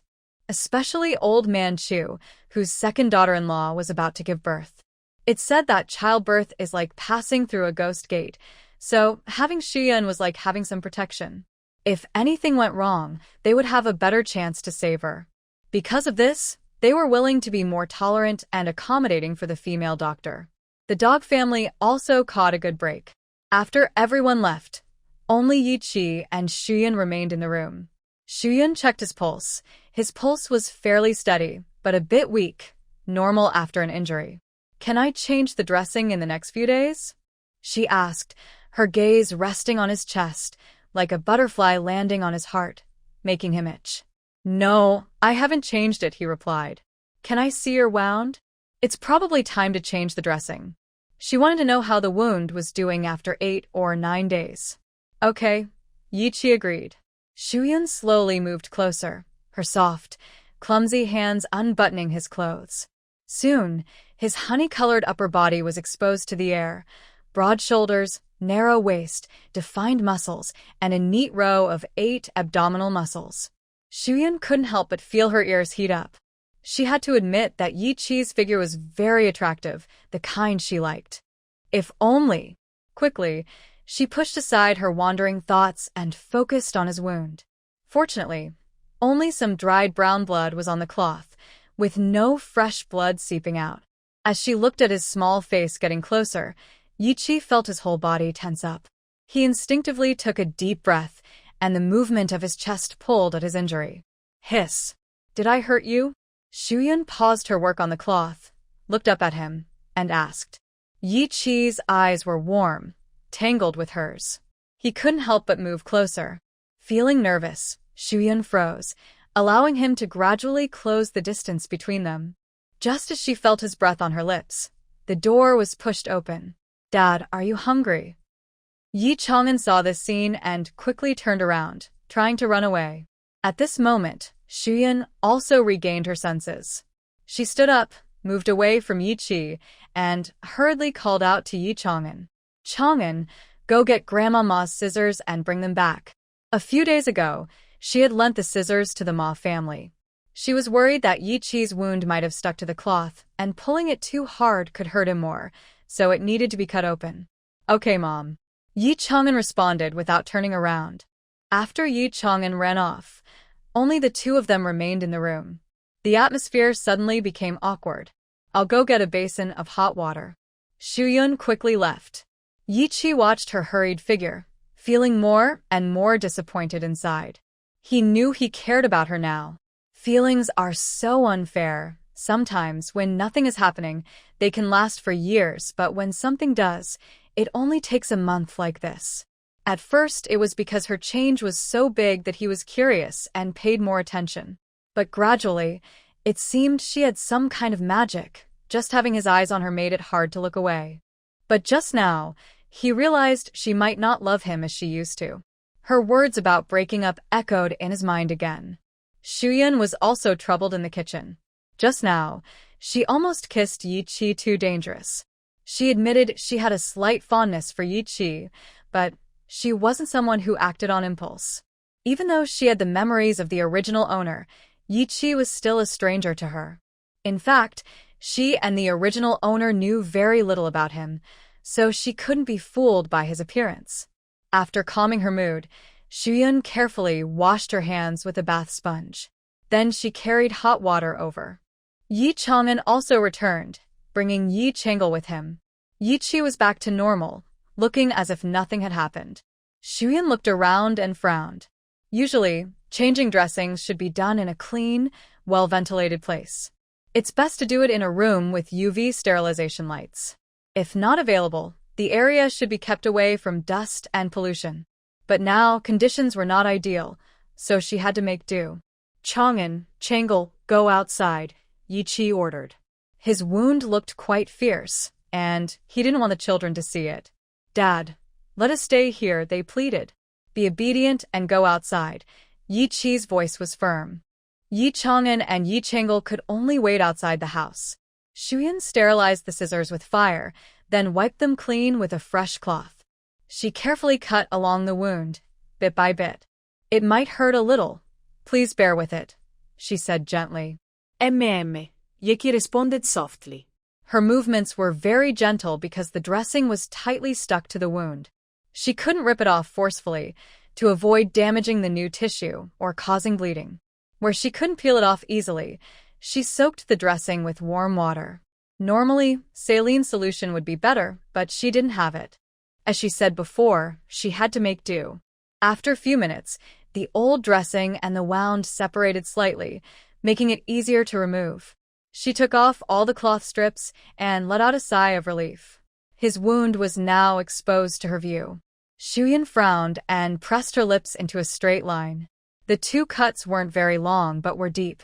They looked frightening now, and when they bled heavily at the time, it must have been very painful and distressing. Fortunately, the wound was healing well, no yellow pus, no infection, and no strange smell. It seemed the medicine she bought, Jinchuangio, was really effective. She gently wiped the blood around the wound with a dry cloth, then reapplied the medicine and wrapped it with a cloth. When she wrapped the cloth around his back, it felt like she was opening her arms to hug him. The distance between them was only about a fist. Shuyun's stiff body was a little unsteady. She almost fell onto his chest, but Yi Chi reached out to steady her. Shuyun gritted her teeth and held on with her willpower. Yi Qi's eyes were dark. Did she really not want to be close to him? Yi Qi returned home. Madame Ma didn't want to disturb the young couple, so she went somewhere else to sleep. Shuyun didn't feel embarrassed at all, since the children were there too. Yi Qi was injured, so he slept alone, while Shuyun took the children to sleep in another bed. In the dark, she listened to the steady breathing from the other side. Yi Qi's tense mind finally relaxed a little. Although the journey had been quite peaceful, she was still afraid to sleep too deeply at night, worried something might happen. The next morning, Head Yi gathered everyone to discuss what to plant on the wasteland. It must be rice, said Uncle Zhang Shuangzhu. I know the wasteland isn't good for harvests, but in the second half of the year, we'll have some rice to eat. Even with just vegetable porridge, they could get by for half a year and then plant winter wheat later, so the next year would be better. I also think planting rice is good, and since we don't have to pay taxes anymore, we can survive the winter, said Yi Chong. Head Yi smoked some dry tobacco, which he had been worried about these past few days. That's true, but we're not just planting for our food. We also need to improve this poor land, so it can produce more crops next year, he said. Yi Shouyang added, to improve the land, we should plant soybeans. These young people had never cultivated wasteland before, so they didn't know what should be planted where. The fields in Gushi village had been cultivated by their ancestors for generations, with whatever they planted growing well. Soybeans are fine. At worst we'll just eat soybean porridge. But who has soybeans here? Shurda asked. No way, said Shuyun. Her space couldn't be used openly for food, and during the past half-month since Yi Qi hadn't returned, she had been sneaking food to the children whenever she could. This secret eating made her crave rich, high-carb foods even more. She worried that if she had to eat soybean porridge with everyone, it would be even more painful, especially when Yi Chang'an and his sister would ask her to share food. Wouldn't that reveal her secret? Yi Qi's wife, do you have other ideas? Head Yi asked. Me. Actually, Shuyun didn't know what to plan either. Eating too many soybeans can make you sick. Eating soybeans can cause illness? Head Yi asked in surprise. In his mind, soybeans were just yellow beans, a type of grain. He thought if grains could cause sickness, how delicate could the body be? Yes, eating too many soybeans can cause health problems because they contain a lot of oligosaccharides, which can cause bloating and indigestion. During the process of white matter metabolism, ammonia is produced. The liver needs to process the ammonia in the blood. Eating too much protein can also increase the burden on the liver. This long list of modern technical terms confused everyone, making them feel lost and unclear. Leader Yi and the others didn't understand what was being said. They only heard that eating too much soy could cause illness. Because of Shuyun's medical skills, her words had some credibility. Although they couldn't understand everything, they still chose to believe Shuyun. But now we can't even grow soybeans. What should we plant instead? Yinyo asked, caring more about farming than anyone else. Everyone once again felt troubled. Shuyun looked at Yinyo and suddenly had an idea. How about we plant millet? Oh yes, we can grow millet, Yi Shouyang said suddenly realizing. Millet doesn't need strict soil conditions, and it's quite drought-resistant, so it can grow in dry environments. It can also adjust water use to survive in droughts, ensuring it can grow and reproduce. But millet doesn't tolerate flooding well. Too much water in the soil can cause the roots to rot, so proper drainage is necessary. It's better to plant millet on higher ground with good drainage. That's exactly where their wasteland is now. They even dug ditches for water drainage, making water management easy. Isn't this the perfect place for planting millet? Yi Shouyang secretly looked at Shuyun. Could it be that she had already decided to plant millet from the start, even before the water was diverted? Shuyun said she misunderstood. She only remembered that Yinyo's family bought a lot of millet when she saw him. All right, then we'll plant millet, Leader Yi agreed. Eating millet is better than eating bean porridge. Once they agreed on what to plant, Leader Yi felt much more at ease. Only Yinyo's family had millet among the 9 households. Luckily, he hadn't hulled all the millet grains. If the millet was hulled, it would look like the yellow millet sold in modern supermarkets, which couldn't be planted again. Everyone exchanged some millet with Yinyo, and then they could start clearing the land without worries. Leader Yi considered that they also needed to build houses, so he divided the work again. Some people continued building houses, while others started working on the wasteland. Led by Yi Shouyang and Leader Yi, the 9 families worked together to plow the land, turning it over as one. They also asked Sherda to supervise the construction of the houses. The adults worked so hard they hardly took a break, and the children didn't rest either. All children over 5 years old helped their parents throw stones and clear roots in the wasteland. By the end of the day, they were all muddy and exhausted. Among the children, the most mischievous is Zhang Daxiong, Zhang Xinghua's son. However, he is not the oldest. The oldest is Zhang Haizi, so Leader Yi asked him to take care of the younger kids. Zhang Daxiong, can you work properly? Stop catching bugs and scaring your sister, Zhang Haizi said in a stern tone because this was the 3rd time he saw Zhang Daxiong scare Zhang Yener. Zhang Yener was so frightened she cried, and Zhang Haizi had to comfort her, which slowed down their work. I didn't scare her. It's none of your business, Zhang Daxiong said angrily. Zhang Haizi was only 2 years older than him. Of course, it's my business. The clan elder said that our land is being worked on together, and if you don't work properly, it delays our harvest, Zhang Haizi replied seriously. Knowing he was in the wrong, Zhang Daxiong couldn't hold back and said stubbornly, I'm not lazy. I've been working all morning. You're accusing me unfairly. Humph, Zhang Haizi snorted coldly. I'm not accusing you unfairly. Look at the stones you've dug out. There aren't as many as little Li's girl has thrown out. Each kid was responsible for a section, and as they threw soil, their footprints created piles of stones and roots. Only Zhang Daxiong had very few stones and roots. Yi Chengel counted the stones he threw out and compared them to Zhang Daxiong's. His were definitely more. Brother Daxiong is really being lazy, Yi Chengel told Yi Chang'an. Shh, be quiet. If Daxiong hears you, he'll be embarrassed, Yi Chang'an said. He often played with Zhang Daxiong and knew his temper well. It wasn't that Zhang Daxiong was deliberately lazy. He just loved to play.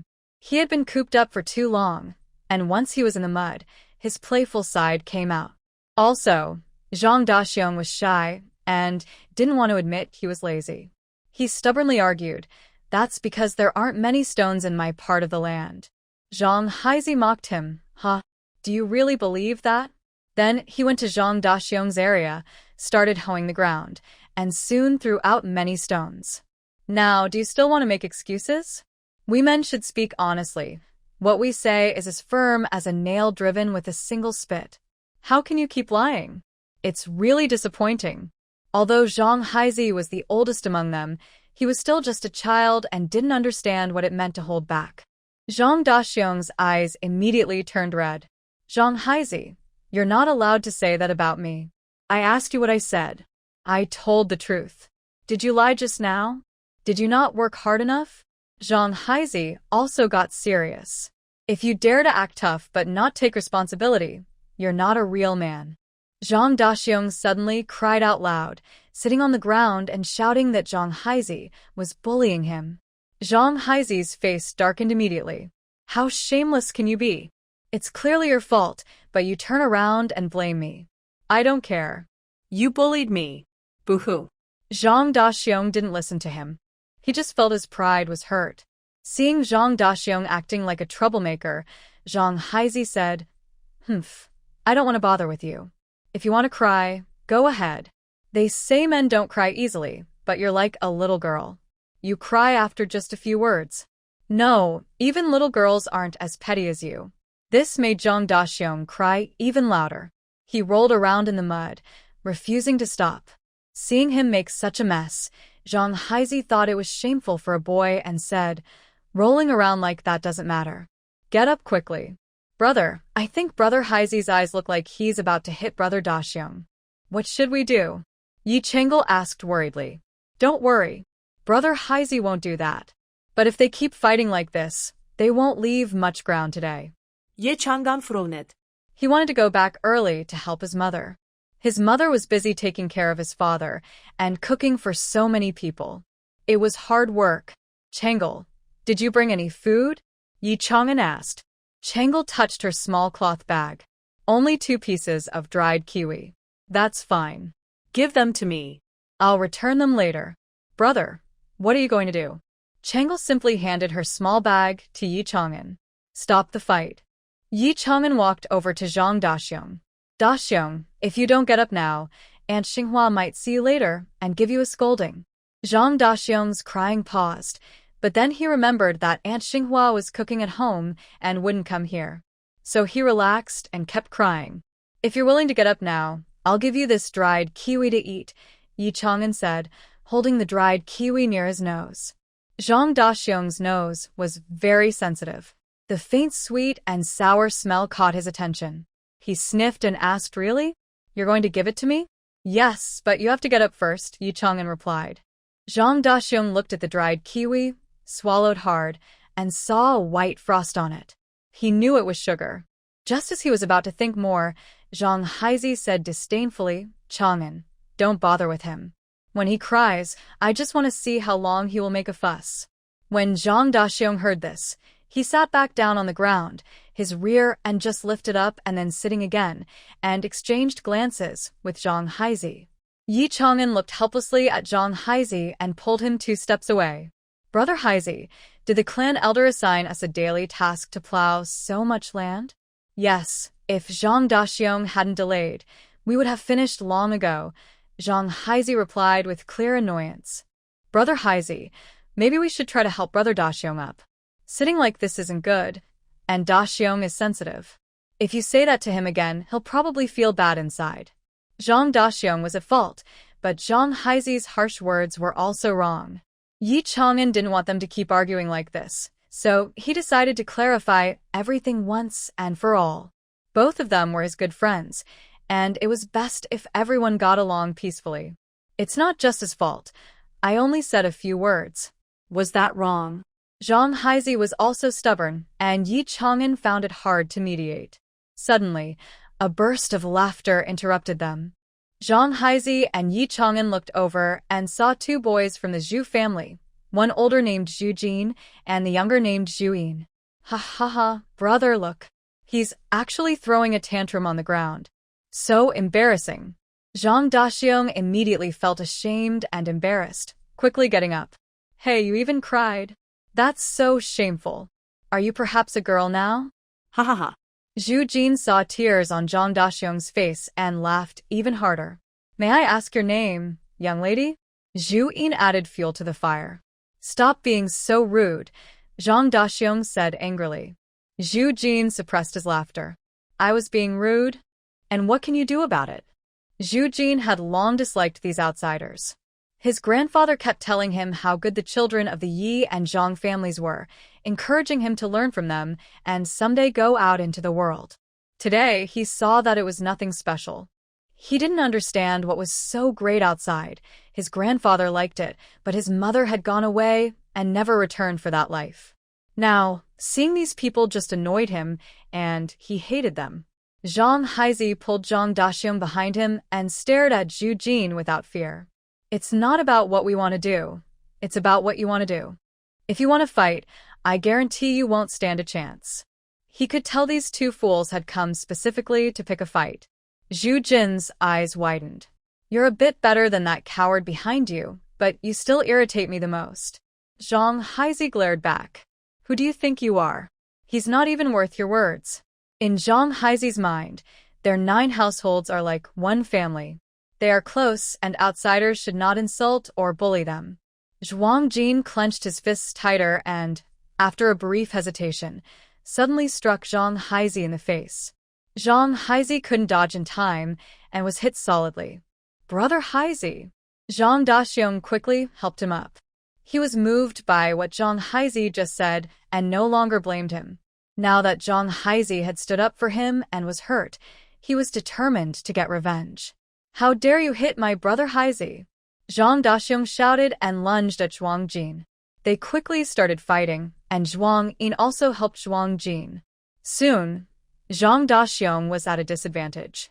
Zhang Haizi immediately got up, pulled Zhuang Jin away, and then punched him again in the face. Changla, take the other brothers and sisters away to stay safe. Don't get hurt, Yi Chang'an said. Brother, what are you doing? Don't go, Yi Chang'an shouted at Yi Chang'an. Yi Chang'an didn't have time to listen. His good friend was being bullied, and he couldn't just watch silently. He joined the fight. Knowing he wasn't strong enough, Yi Chang'an grabbed a handful of wet mud from the ditch and threw it at Zhuang Jin and Zhuang Yin. Stop bullying people. Stop bullying people. Yi Chang'an also called the girls to help. Soon, the 5 people fighting in front were covered in mud. When Yi Zuzhang and old Zhuang arrived, all 5 were mud-covered, and the girls were dirty too.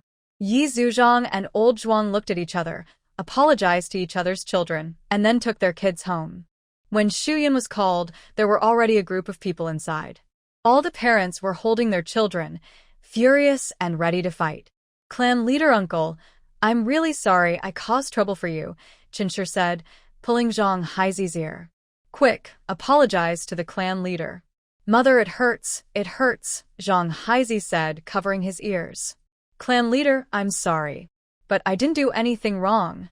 The ones who are wrong are those 2 kids from the Zhuang family. Yes, they bullied me first. Haizi only fought back because he couldn't stand to see me bullied. Aunt Chun, don't blame Haizi. If you want to blame someone, blame me, Zhang Daxiong said, defending Zhang Haizi. They clearly started it, but Yi Chang'an looked at Shiyun's calm face, like before a storm, and didn't dare to speak again. I didn't expect you to be quite loyal, Yi clan leader said, almost laughing with anger. These kids are bored, so they have time to fight. Now, they are so unaware of the world's hardships that even throwing stones causes a big fuss. Yi clan leader looked at the dirty children, unsure if he should laugh or cry. This group of children is united. None are cowards. Even the girls came to help, which made Yi clan leader feel somewhat comforted. All right, everyone go back to your own homes. If you need to be hit or scolded, do so, he said firmly. The children wailed loudly. Tonight, they definitely couldn't escape punishment. Yi clan leader pretended not to hear. Children need to be taught properly, otherwise, next time, they might cause even bigger trouble. The girls were taken away, but Yi clan leader kept Xian, Chun, and Zhang Xinghua behind and gave them some instructions. After speaking, Zhang Xinghua and Chun looked even more serious. Seeing this, Zhang Haizi and Zhang Daxiong shivered with fear. Mother. Yi Chang'an and Yi Chang'an nervously followed Xian. Xian just responded with a soft hum and didn't look back. At home, she took the 2 children to Yi Qi and explained everything clearly before leaving. Since their biological father was around, she didn't need to bother with their discipline. Yi Qi probably knew how to handle fights, so let him teach them slowly. She was happy to relax, went to the kitchen to heat water, and prepared to give the 2 little ones a bath. Second aunt, let me do it, Yi Xiaohua said, coming to help her light the fire but hesitating. Just say what you want to say. Do you think second uncle will hit Chang'an and Chang'an? Yi Xiaohua worried about her younger siblings. She had been helping in the kitchen and came back when she heard about the fight, afraid that Yi Chang'an and Yi Chang'an would be punished. Shuyan raised an eyebrow and joked, I don't know. Maybe he will. Yi Xiaohua smiled tight. She felt like second, and was actually hoping second uncle would hit the kids. Don't worry, your second uncle is willing but can't do much, he's injured, Shuyun said with a smile. That's true, Yi Xiaohua also smiled. But I still think Chang'an and Chang'an did the right thing. It was originally the Zhu family who provoked them. Shuyun poured hot water into the bucket and carefully said to Yi Xiaohua, yes, you're right. The children are quite united when facing outsiders. It's not wrong to prevent others from bullying them, but not everything should be solved with force. Force is a last resort. But if we don't teach them a lesson this time, they'll still resort to fighting next time. Because fists are the quickest and most effective way, and it saves them from thinking too much. Over time, they might become reckless and impulsive when faced with problems. Chief Yi also agreed, so she asked her, Zhang Xinghua, and Mrs. Chun to strictly scold them. Yi Xiaohua seemed to understand, but not fully. Shuyan smiled and patted her shoulder. As she saw more people and things, she would naturally understand. After speaking, she went to the shower room with the water, took their clean clothes, and a cloth for wiping. At this moment, the children came out looking gloomy. Shuyan asked the two to take turns for a shower. She then went inside to find Yi-Chi and asked with a puzzled look, "You wouldn't hit them, right?" Seeing her worried, Yi-Chi decided to tease her and asked back, "Why, can't I hit them?" Seeing this, Shuyan genuinely thought the children had been beaten.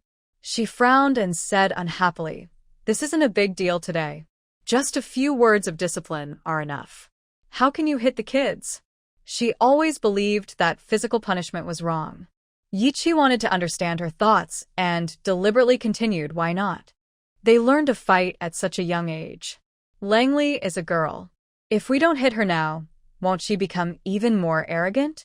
Shuyan didn't expect Yi-Chi to actually hit the children. She felt sorry for them and also resented Yi-Chi. "I'm not their real mother, but I've raised them for many years. I should be able to say a few words about their behavior." Yi-Chi nodded. Not just a few words, even 100 or 1,000, she should say. Shuyan took a deep breath and said, "Constantly hitting and scolding children can only cause psychological harm. It can lead to a lack of confidence and self-esteem. Some children might even develop fear and rebellion toward their parents, refusing to communicate or even running away. Moreover, frequent physical punishment can make children grow up to be impulsive and aggressive." Although Yi-Chi also disapproved of hitting children, Shuyun's words were new to him and very interesting. However, Shuyun's words about not wanting to communicate with her family or even running away from home resonate deeply with him. Since Grandma got married into the family, his father gradually became a stranger. He would often scold him harshly over small matters and rarely listen to his explanations. As a result, he no longer wanted to talk to his father and would even leave home at a young age to find temporary work. Yet she finished recalling, "Yes, I understand. I didn't hit the children just now, and I won't do it in the future." "You didn't hit the children?" Shu-Yun's face warmed with embarrassment. Yet she shook his head, "No." Shu-Yun couldn't keep her composure, feeling annoyed that she had spoken so much criticizing Yi-Chi for hitting the children, only to find out he hadn't. It was clear that Yi-Chi was just teasing her. "Oh." Shu-Yun glared at him and then left. Yi-Chi felt a pang in his heart, thinking Shu-Yun seemed genuinely angry. Unlike the cooperation between Yi-Chi and Shu-Yun's family, the Zhu's family was ruled by one man, Old Master Zhu, who made all decisions. The other family members could only stand by and watch, daring not to speak up. A bamboo stick about 3 fingers wide kept hitting Zhu Jin, who had been kneeling on the ground for some time. "You're supposed to be the older brother, not just neglect your duties and go out causing trouble. I think you're just bored, and today I will make you cry and call for your mother." Hearing the word mother, Zhu Jin clenched his teeth and endured the pain, refusing to make a sound. "Do you understand you've done wrong?" Old Master Zhu asked. Zhu Jin still didn't speak, making Old Master Zhu hit him a couple more times with force. "Grandpa, it's all my fault. I was the one who first mocked Zhang Daxiong. Please don't hit my brother anymore," Zhu Yin cried, pleading with the stern judge like Old Master Zhu. Then he shouted at Zhu Jin, "Brother, you must tell Grandpa you were wrong. Say it quickly." But Zhu Jin remained as stubborn as a rock, unmoving. Zhu Shan couldn't control Old Master Zhu and could only try to persuade his son, Xiao Jin, "Tell Grandpa you were wrong. Hurry up." Zhu Jin just looked at Old Master Zhu with some resentment, silent and unyielding. Seeing Zhu Jin's stubbornness, Old Master Zhu suddenly understood. He lowered the bamboo stick and said weakly, "Your mother's matter. You're still holding a grudge against me and your father." "Huh?" Request failed. "Stop." Sure Dahai shouted loudly. The Shirong soldiers immediately became alert, threw Zhu Jin to the ground, and approached with curved swords in hand. Master Sher Dahan raised his hands and begged, "Honorable sirs, I mean no harm. That is my nephew. He is mischievous and has been away from home for a long time. I am here to find him. Please let us go." Since Izhou and Shirong are close, even if their languages differ slightly, they can still understand each other. The Shirong soldiers looked at Sher Dahan with suspicion. "Just you alone?" Yes. "I guessed he came here, so I came to look for him," Sher Dahan said, pretending to be scared and hunching his body. Although Shirdahan said this, the Shirong soldiers remained cautious. One pointed his sword at Shirdahan, while the other two looked around for any hidden enemies. But there was no one nearby. Zhang Zhuanzhu and Yi Zhuang were hiding farther away, watching, while Yi Liang ran back to deliver the message. Shirdahan first tried to protect Zhu Jin. Soon, the two soldiers relaxed and pushed Shirdahan forward again. "Where do you live?" the leader of the Shirong soldiers asked. "We live at..." Shirdahan was cut off by Zhu Jin urgently. "Uncle, we can't tell these bandits where we live, even if it costs us our lives." Though young, Zhu Jin knew these Shirong people were bandits who burned, killed, and robbed. They had long coveted Di Jin. Whether they told the truth or not, the outcome would be death. It was better to protect his family. Shirdahan couldn't help but praise Zhu Jin inwardly.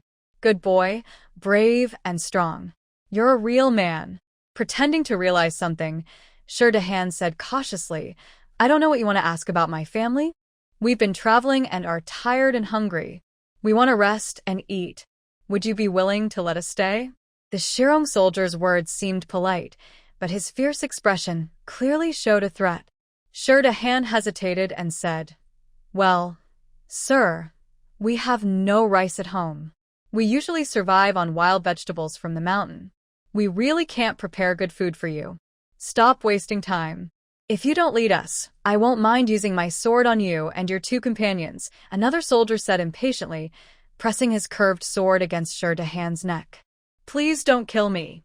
I'll take you there," Shirdahan begged, seeming terrified and almost kneeling. Zhu Jin was tied to a tree with his hands behind his back, unable to move. Only his legs were kicking desperately, showing his anger and fear. "Uncle, why are you doing this? If you take them back, will anyone survive?" "Little Jean, even if we don't say anything, the adults will find out sooner or later with their skills," Shirdahan said to the Western Xiongnu soldiers in a friendly tone. "I just hope the adults can spare my life when the time comes." This was true. Even if Shirdahan didn't take them to the village, they would eventually find Shango village, and then the entire village would be doomed. But Shirdahan was very confused. They lived so deep in the mountains. How could the Western Xiongnu soldiers come here? But he couldn't think about it now. The three Western Xiongnu soldiers laughed proudly after hearing this. The leader patted Shirdahan on the shoulder and sneered, "Haha.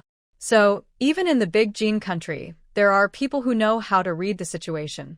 Since you're so obedient, I'll spare your life." "Thank you, sir. It's getting dark, let's go," Shirdahan said politely. "All right, let's go." The Western Xiongnu soldiers were also very tired and wanted to rest soon. They pulled Zhu Jin aside. "Little brat, you're lucky. Traitor. I will never forgive you, even in death." Zhu Jin spat in anger at Shirdahan, his eyes like a sharp knife, now deeply stabbing Shirdahan. Shirdahan helplessly said, "A person who doesn't look out for himself is doomed." The Western Xiongnu soldiers behind them heard their conversation and felt more confident, thinking Shirdahan was a cowardly, selfish person who wouldn't cause any trouble. Meanwhile, in Shango village, after Yi Liang returned to report, everyone gathered anxiously. "Second brother, it really was Western Xiongnu soldiers." "Are you sure?" Village head Ye's voice trembled slightly, still holding on to a bit of hope, hoping they had mistaken what they saw. "Father, it really was Western Xiongnu soldiers," Yi Liang almost cried. Who would have thought they had run into those soldiers deep in the mountain valley? How could that be? Why would Western Xiongnu soldiers appear here? Village head Yi muttered. Yi Qi listened to Yi Liang's description and said, "They probably got separated from their army. Otherwise, they wouldn't be wandering around in the mountains." "I think so too," Yi Liang nodded. "Sister Shu, brother Yi Qi, brother Dahai, as soon as I saw the Western Xiongnu soldiers, I called you back. Do you have any plans?"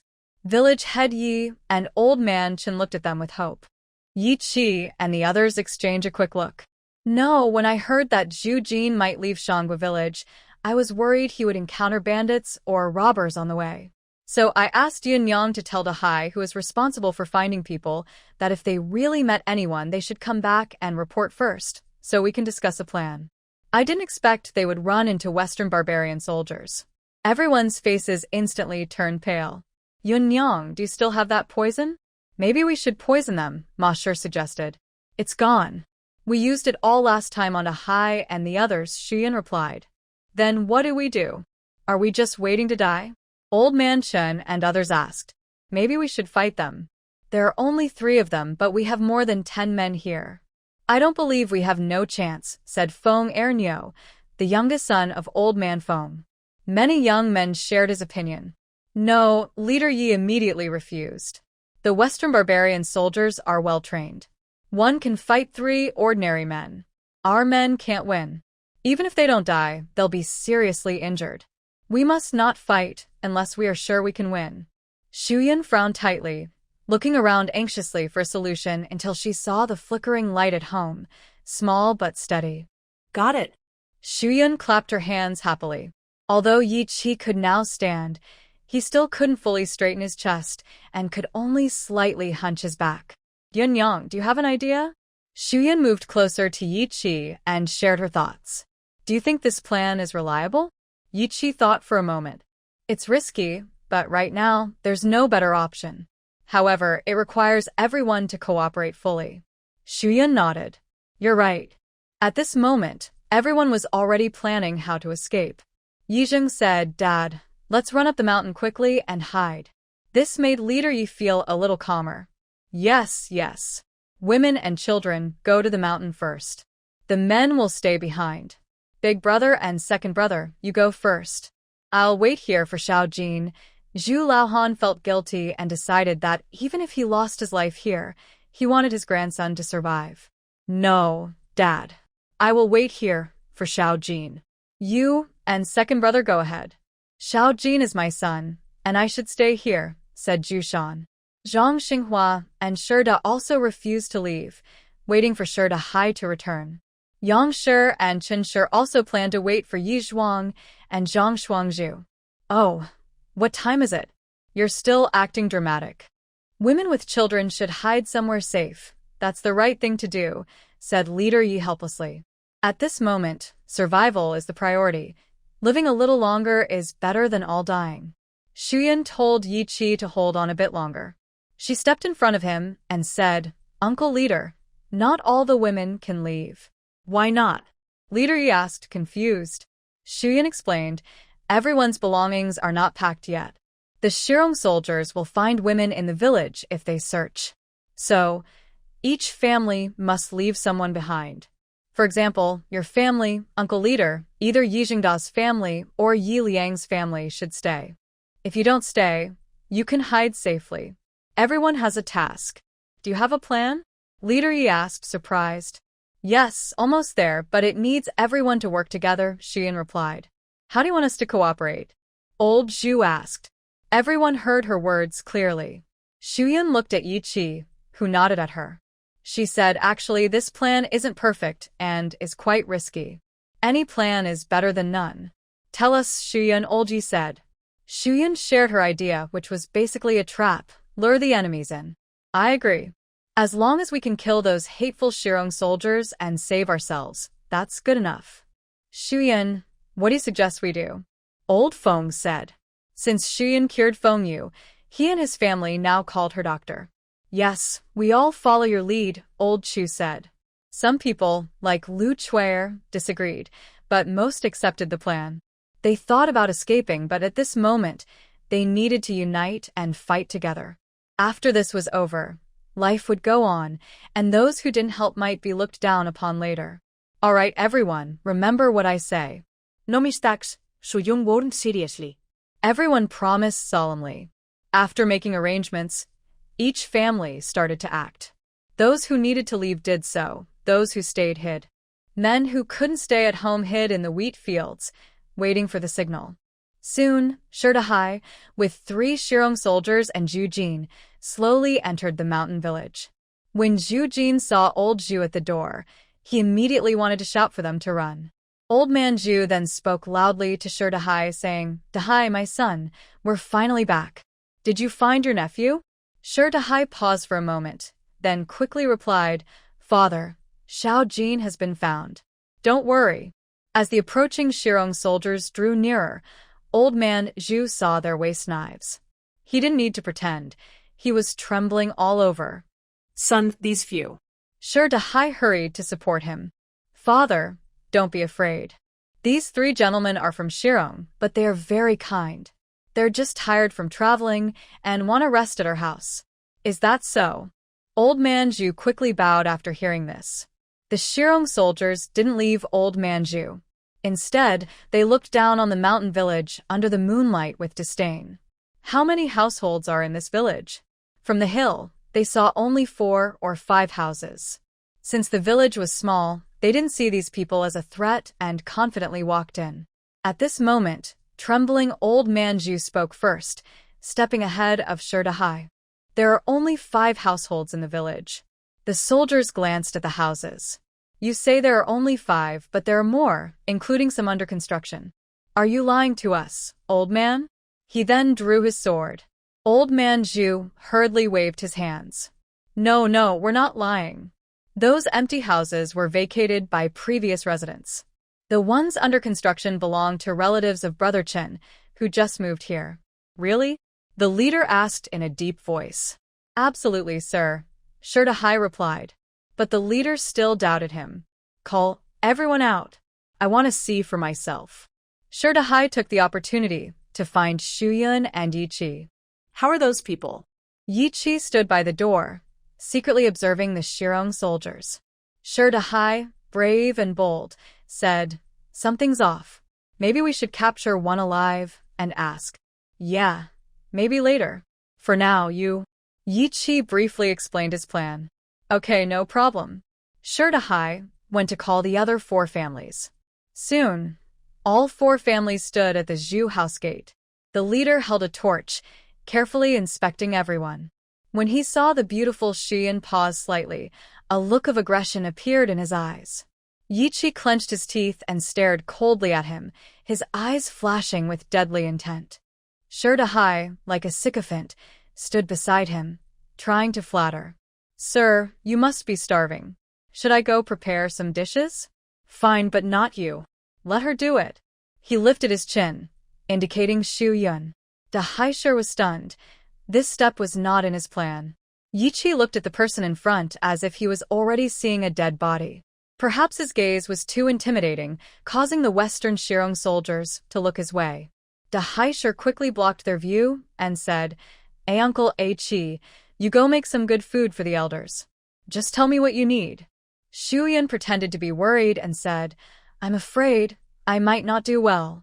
The Western Shirong soldiers' lecherous eyes shifted behind Shuyun, and one said flirtatiously, It's okay, young lady, just do your best. If you can't do it well, forget it. I won't complain.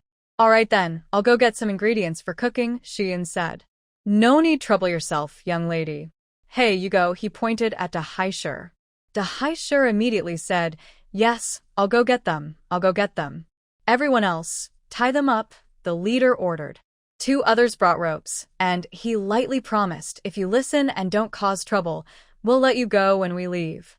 No one knew if he was telling the truth. They dared not take the risk, so tonight they had to kill these 3 Western Shirong men to feel safe. Yiqi, Chun, Feng, and the Chu family members were all outside. Old Zhu was in the main hall pouring water for the 3 Western Shirong soldiers, while Shuyun went to the kitchen to cook. Soon, Dahai returned and came into the kitchen. He knocked on the jar of wine in his hand and said, They're all ready. Shuyun nodded. Good, you go first. She took out a few red mushrooms from her space, chopped them up, and stir-fried them with regular mushrooms. Eating these mushrooms can make people feel dizzy, but they are not deadly. A few days ago, when she went up the mountain with the children to find wild vegetables, Zhang Yana saw the colorful mushrooms, picked some, and asked Zhang Xinghua to cook them. Shuyun told them at the time that these mushrooms were not edible and casually put them into her space. Today, she planned to give some to the Western Shirong soldiers. The dizziness caused by the mushrooms would also help her in her plans. Dahai carried the wine into the main hall, wearing a flattering smile. Esteemed elders, this is homemade wine from my neighbor Feng's family. It's not famous, but it has a unique flavor. You're good, the leader praised. pour US somme. Old Zhu brought empty bowls. After filling them with wine, the Western Shirong soldiers hesitated. Go ahead and take a sip, one of them said to Da Haishur. Shida Hai took a drink from the bowl and finished it cleanly, then said, good wine. The three men saw he had no other reaction and relaxed, drinking eagerly. Meanwhile, Shuyan finished preparing the dishes and carried a bowl over first. Brother Hai, Uncle Zhu, please help me serve the food. After a short while of cooking, the Shirong soldiers had drunk quite a bit of wine. Although not heavily intoxicated, they were slightly tipsy. Under the influence of alcohol, the leader found Shu Yun very charming, with eyes like a snake, lingering on her. But this young lady was hard to catch, and he wasn't in a hurry. After eating and drinking enough, he would act. He said, since the young lady has spoken, you should go help her. Okay, Shida Hai pulled Uncle Zhu outside. When the dishes were served, Shu Yun planned to leave, but the man stopped her, not letting her go. He reached out, put his arm around her waist, and said, young lady, pour me some wine. Shu Yun felt extremely disgusted and wanted to slap him hard, but she couldn't ruin the plan.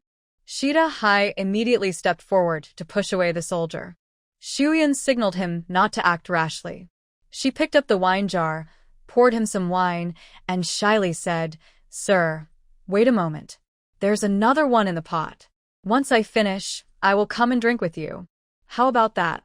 Seeing her understanding and polite attitude, the man felt reassured. Good, hurry up, don't make me wait too long. Shu Yun nodded and left. Shida Hai heaved a sigh of relief.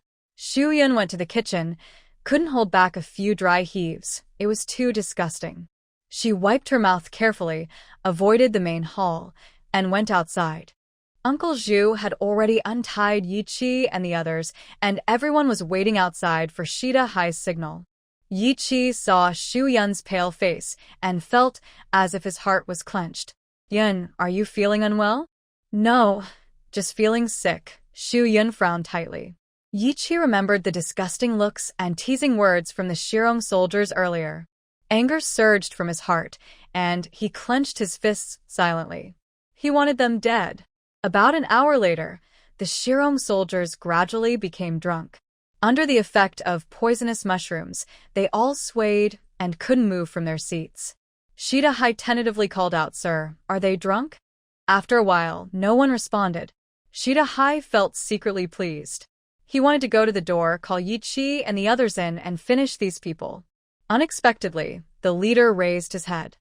He took out a fragrant pouch from his pocket and sniffed it, seeming to become much more alert. I'm not drunk. I'm fine. Where did that young lady go? Call her over for me. Then he sniffed the pouch again, along with the others. The two men immediately woke up. Shida Hai secretly thought something was wrong. Sir, what is this? I was just drinking, and you all looked drunk, but after smelling this, it seems I'm not drunk anymore. The Shirong soldier smiled proudly. This is a special antidote for drinking, passed down in our Shirong tribe. That's strange. I've never seen an antidote like this before. Usually, they're soups, not fragrant pouches. People say the Shirong are good at drinking, and now Shida Hai finally understood how. No wonder Sister Shu said using alcohol to trap them might not work well. Shirong has many amazing things. Once we take Dajin, you'll all become Shirong people and see for yourselves. Shida Hai nodded politely and said, yes, yes. I'm really looking forward to it. We common folks don't care who becomes emperor, only that they treat the people well. We'll follow whoever does. However, Shirong has always been warlike, and ordinary civilians there have long suffered under oppression. Shida Hai thought that if Dajin was swallowed by Shirong, their lives might not get any better than before. You're quite clever, I like that. The leader patted his shoulder. Now go call that young lady over. I want to have a good talk with her about how amazing Shirong is. Okay, I'll go, Shida Hai said with a forced smile, but inside, he was very nervous. He hurried out to tell Yi Qi and the others everything that had just happened. If their antidote really works so well, doesn't that mean we're helpless against them? Old Feng said hopelessly. Yes, they sniffed the pouch and immediately woke up. Plus, They even called Sister Shu in. Sure Dahai said this without daring to look at Yi Qi and Shu Yun. Shu Yun was focused on her plan. At first, she and Yi Qi had planned to give the Shirong soldiers more yellow wine, thinking that even if Feng Lao's brew wasn't very strong, combined with the poison mushrooms she made, they would lose half their ability to act. That would make it easier to kill them. But now, they found out about this strange antidote. All their plans were ruined, and they had to find another way. Yi Qi, what do you think? Shu Yun looked up at Yi Qi. His face was dark, his eyes cold and fierce, giving a sense that a storm was coming. Sure Dahai couldn't help but feel nervous inside. Yi Qi, don't worry. Shu Mei doesn't need to go. I just said we haven't found anyone yet. No, I have to go. If I don't, there won't be another chance. Thinking quickly, Shu Yun decided to make a thick soup from the remaining mushrooms for them to drink, then take their hangover medicine and secretly add more alcohol. Meanwhile, Yi Qi and the others moved all the leftover wine from Old Man Feng's house. Although this plan isn't perfect, in this dangerous moment, we have to try. I don't agree. If they hurt you. Yi Qi grabbed her wrist, trying to hide his anger. But he couldn't finish his last words. They got stuck in his throat. Don't worry, I will be fine, Shu Yun reassured him, understanding his concern. She also shared her new plan, but I have to go. For myself, for you and the children, and for everyone. At this moment, Yi Qi remembered Yi Chang'an, Yi Chang'el, and his little niece, Yi Xiaohua, whom he had forgotten for a long time. Yes, they didn't have strong weapons to directly fight the Shirong people, so they had to endure and compromise.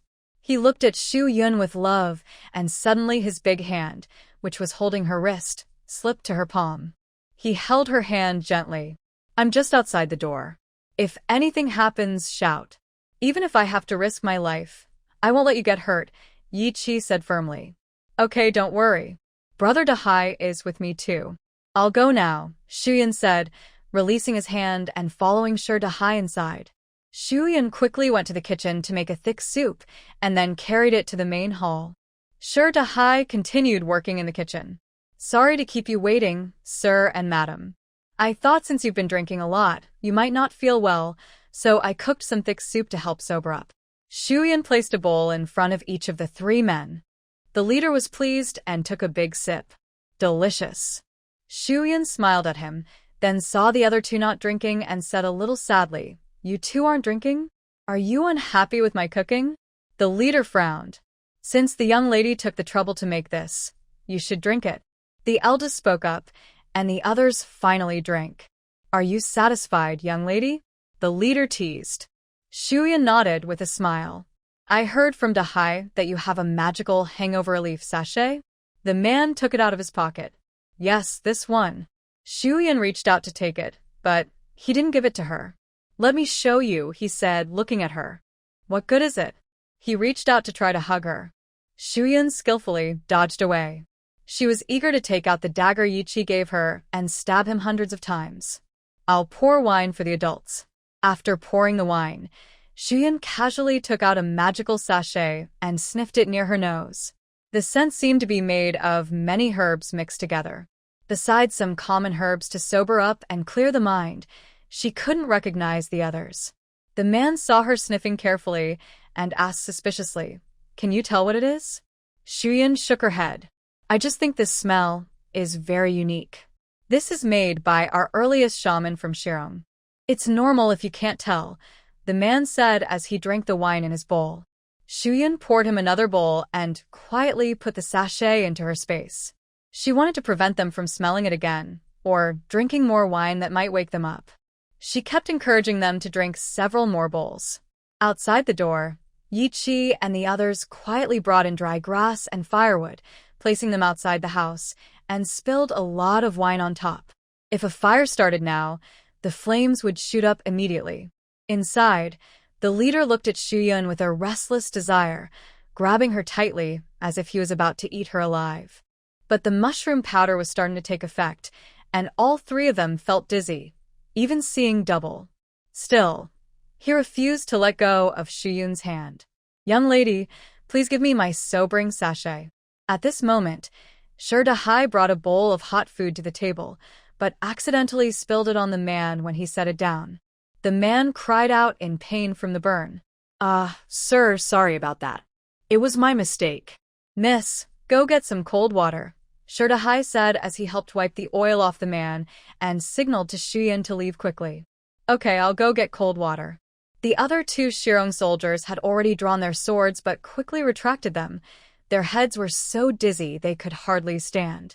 Sir, your clothes are not suitable. If you don't mind, I'll find some old clothes for you to wear, Sherdahai offered. The man was still too dizzy to speak and just waved his hand. Sherdahai took this as a yes and said, Then I'll go find some clothes for you. He turned around and locked the door.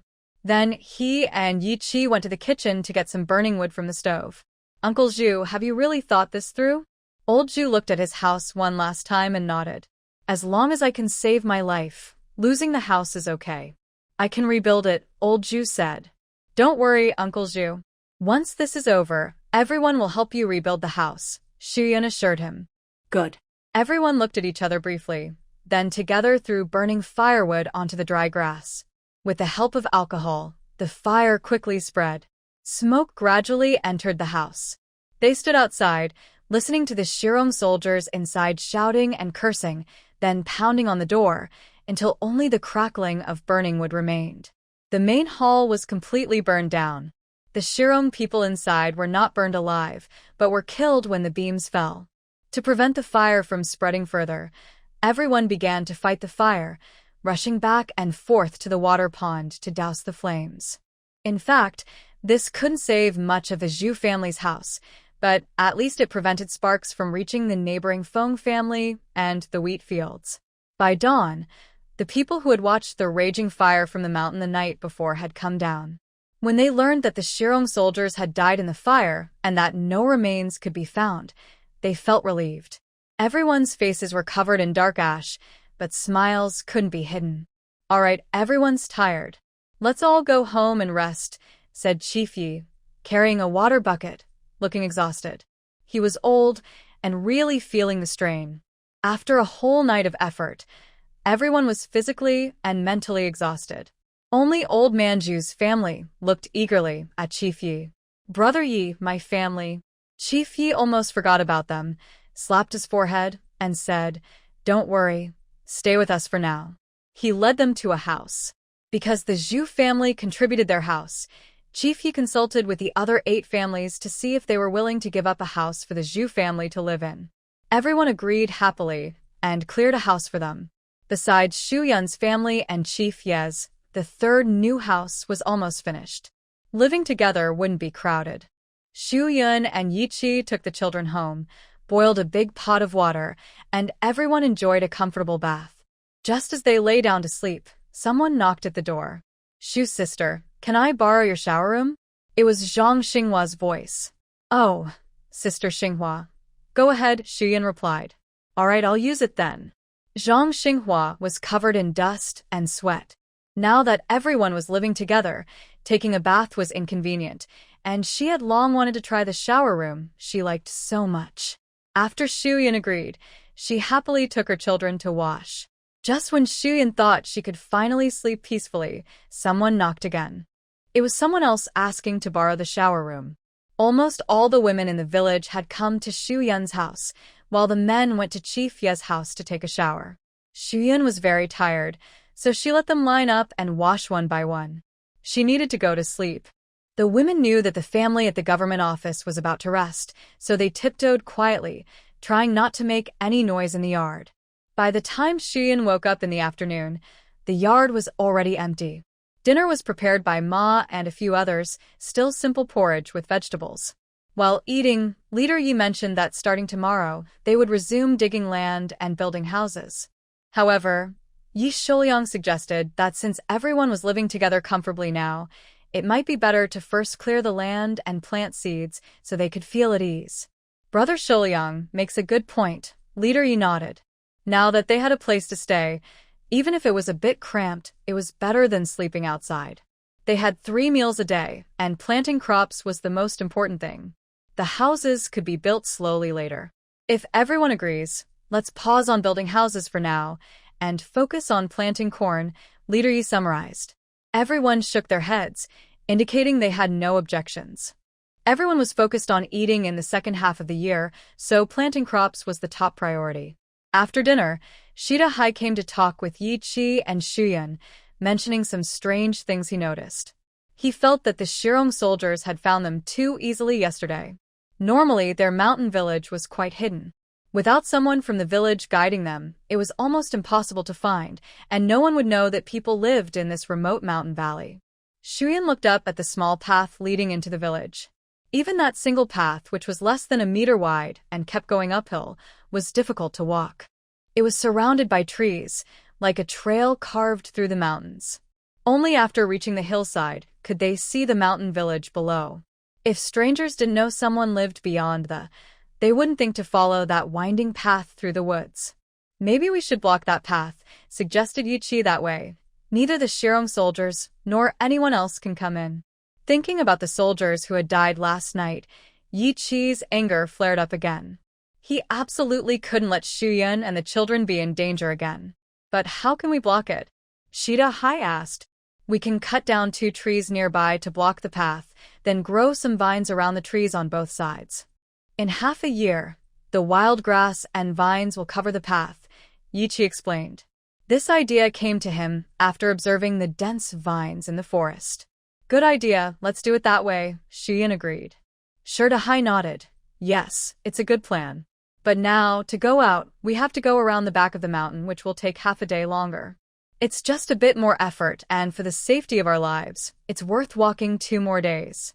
Then Yi Chi shared this plan with Head Yi and the 4 families of Old Chin. Everyone agreed, and the next day, they called some men to cut down trees along the small path. They also dug some vines nearby and wrapped them around, waiting for them to grow and take over that area naturally. Mom, I'm going to help Dad in the fields, Yi Chang'an said at the door to Shuyun. Okay, go ahead. Shuyun knew he wanted to play with Zhang Daxiong and Zhang Haizi. Since the last fight, Yi Chang'an's relationship with Daxiong and Haizi had become closer. In Shuyun's view, they were now like revolutionary comrades. Shuyun then took Yi Chang'el and Yi Xiaohua to pick wild vegetables. Spring vegetables are tender and diverse. A simple stir-fry with lard is very delicious. Every day, they gathered many wild vegetables. The women discussed drying some to store for winter, so they wouldn't run out of food. Mom, come quickly, Yi Chang'el's cheerful voice sounded, as if he found something good. Did you find something, Chang'el? Mom, look. Shuyun followed Chang'el's finger and saw a lush green plant, with a faint, unique smell in the air. It's wild, Shuyun exclaimed happily. Yes, Yi Chang'el smiled with squinted eyes. Even children know is good. It can be used in cooking and also helps treat colds and chills. Shuyun found there were 4 of these plants. She decided to dig them all up and plant them in the yard so they could be used anytime. When they returned home, the rice was already steamed, waiting for the men to come back and stir-fry the vegetables. Meanwhile, Zhu Jin had been dazed and lost in thought since the house burned yesterday. He felt guilty, thinking it was his reckless running that led to meeting the Shirong soldiers, causing big trouble for the village and his family. He sat like a wilted flower, staring blankly at the house, which was mostly burned down and blackened by the fire. Little Jean, aren't you coming to help? Zhu Shan quickly swung his sickle, and the wheat behind him was already laid out in a path. Brother, Uncle called you, Zhu Yin said, holding the wheat in both hands and calling him. Zhu Jin finally regained his senses, skillfully picked up the wheat on the ground, and stacked it aside, waiting for old Zhu, second Zhu, and his father to come and thresh the wheat. Old Zhu noticed Zhu Jin's unusual behavior. He was usually the most active during harvests. But there were some things he needed to understand on his own. If he couldn't figure them out himself, no matter how much others explained, he wouldn't understand. However, the truth about his mother was something he needed to know. Hiding it was no longer possible. At noon, Zhu Jin was called into a room alone by old Zhu. Little Jean, do you want to know about your mother?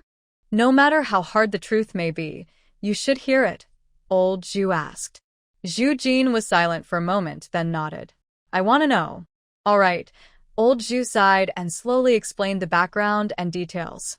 Zhu Shan, standing outside the door, listened quietly.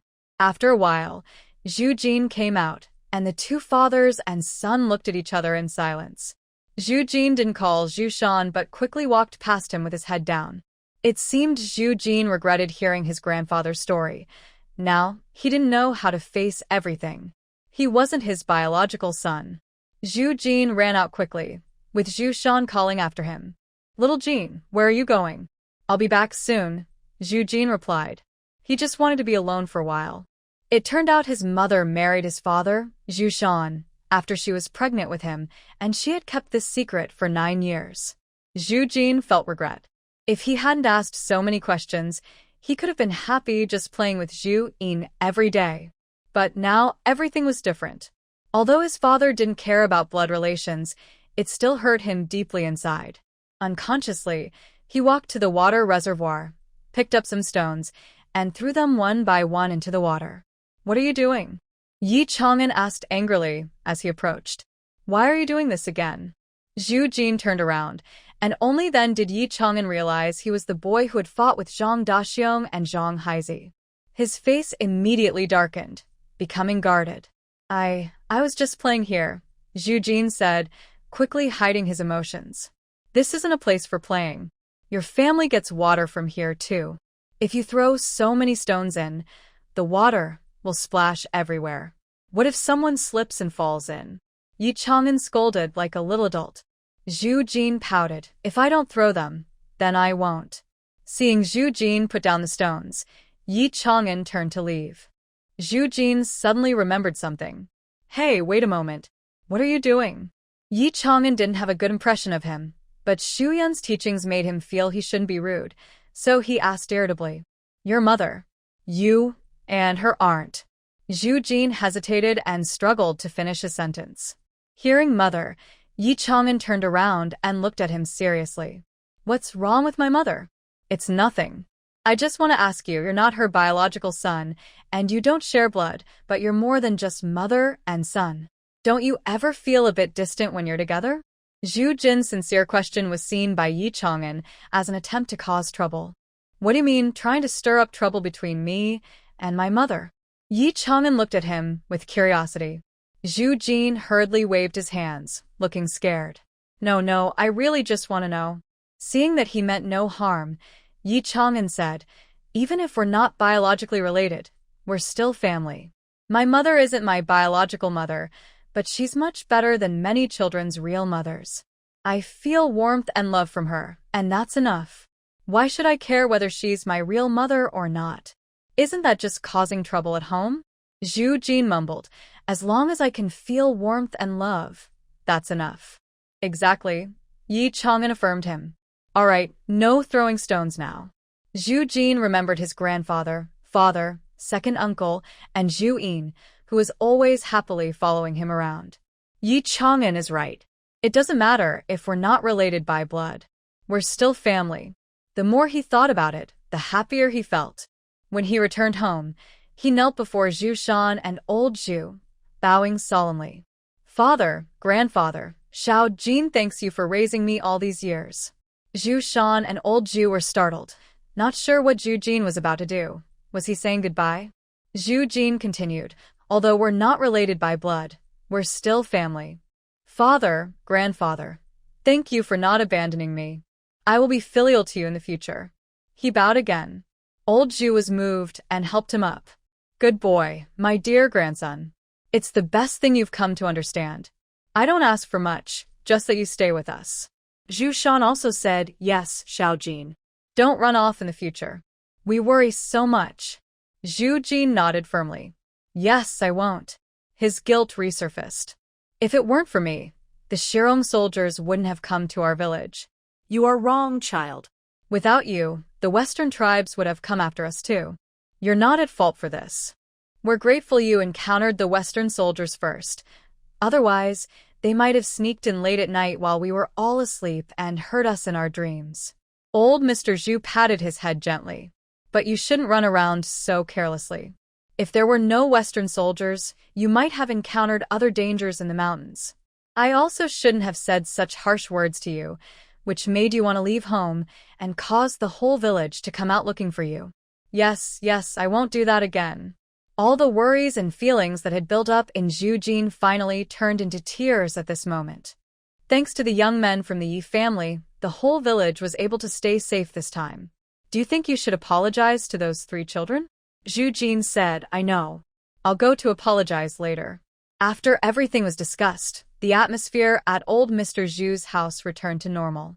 At noon, everyone usually took a rest, and only in the afternoon did they have the energy to work again. Zhu Jin took this chance to go to Shi Dahai's house. The person who opened the door was Zhang Daxiong. When Zhang Daxiong saw Zhu Jin, he immediately tried to close the door. Zhu Jin was quick and reached out to stop the door. As the door was closing, his hand was pressed quite hard, and he let out a cry. Seeing that his hand was caught, Zhang Daxiong quickly opened the door and said coldly, Are you okay? I'm fine. I came to thank Uncle Dahai for saving me, Zhu Jin replied. Oh, I see. You can go now, Zhang Daxiong said, not wanting to see Zhu Jin. He still remembered how Zhu Jin had mocked him that day. I also want to sincerely apologize to you. Sorry, it was my fault that day, Zhu Jin bowed sincerely.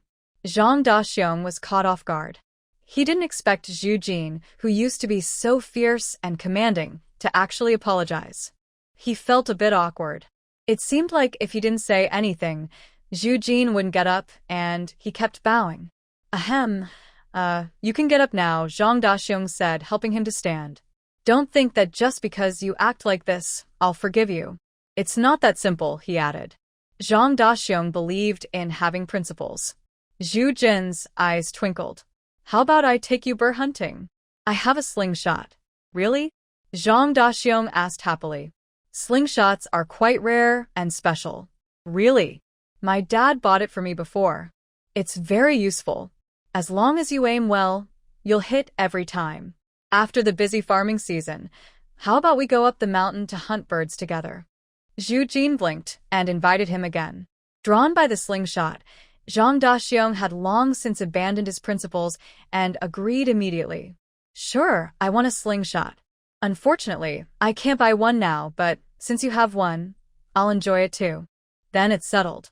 The two confirmed the time to play together again. Zhu Jin, having gained Zhang Daxiong's forgiveness, hurried to Zhang Haizi's house.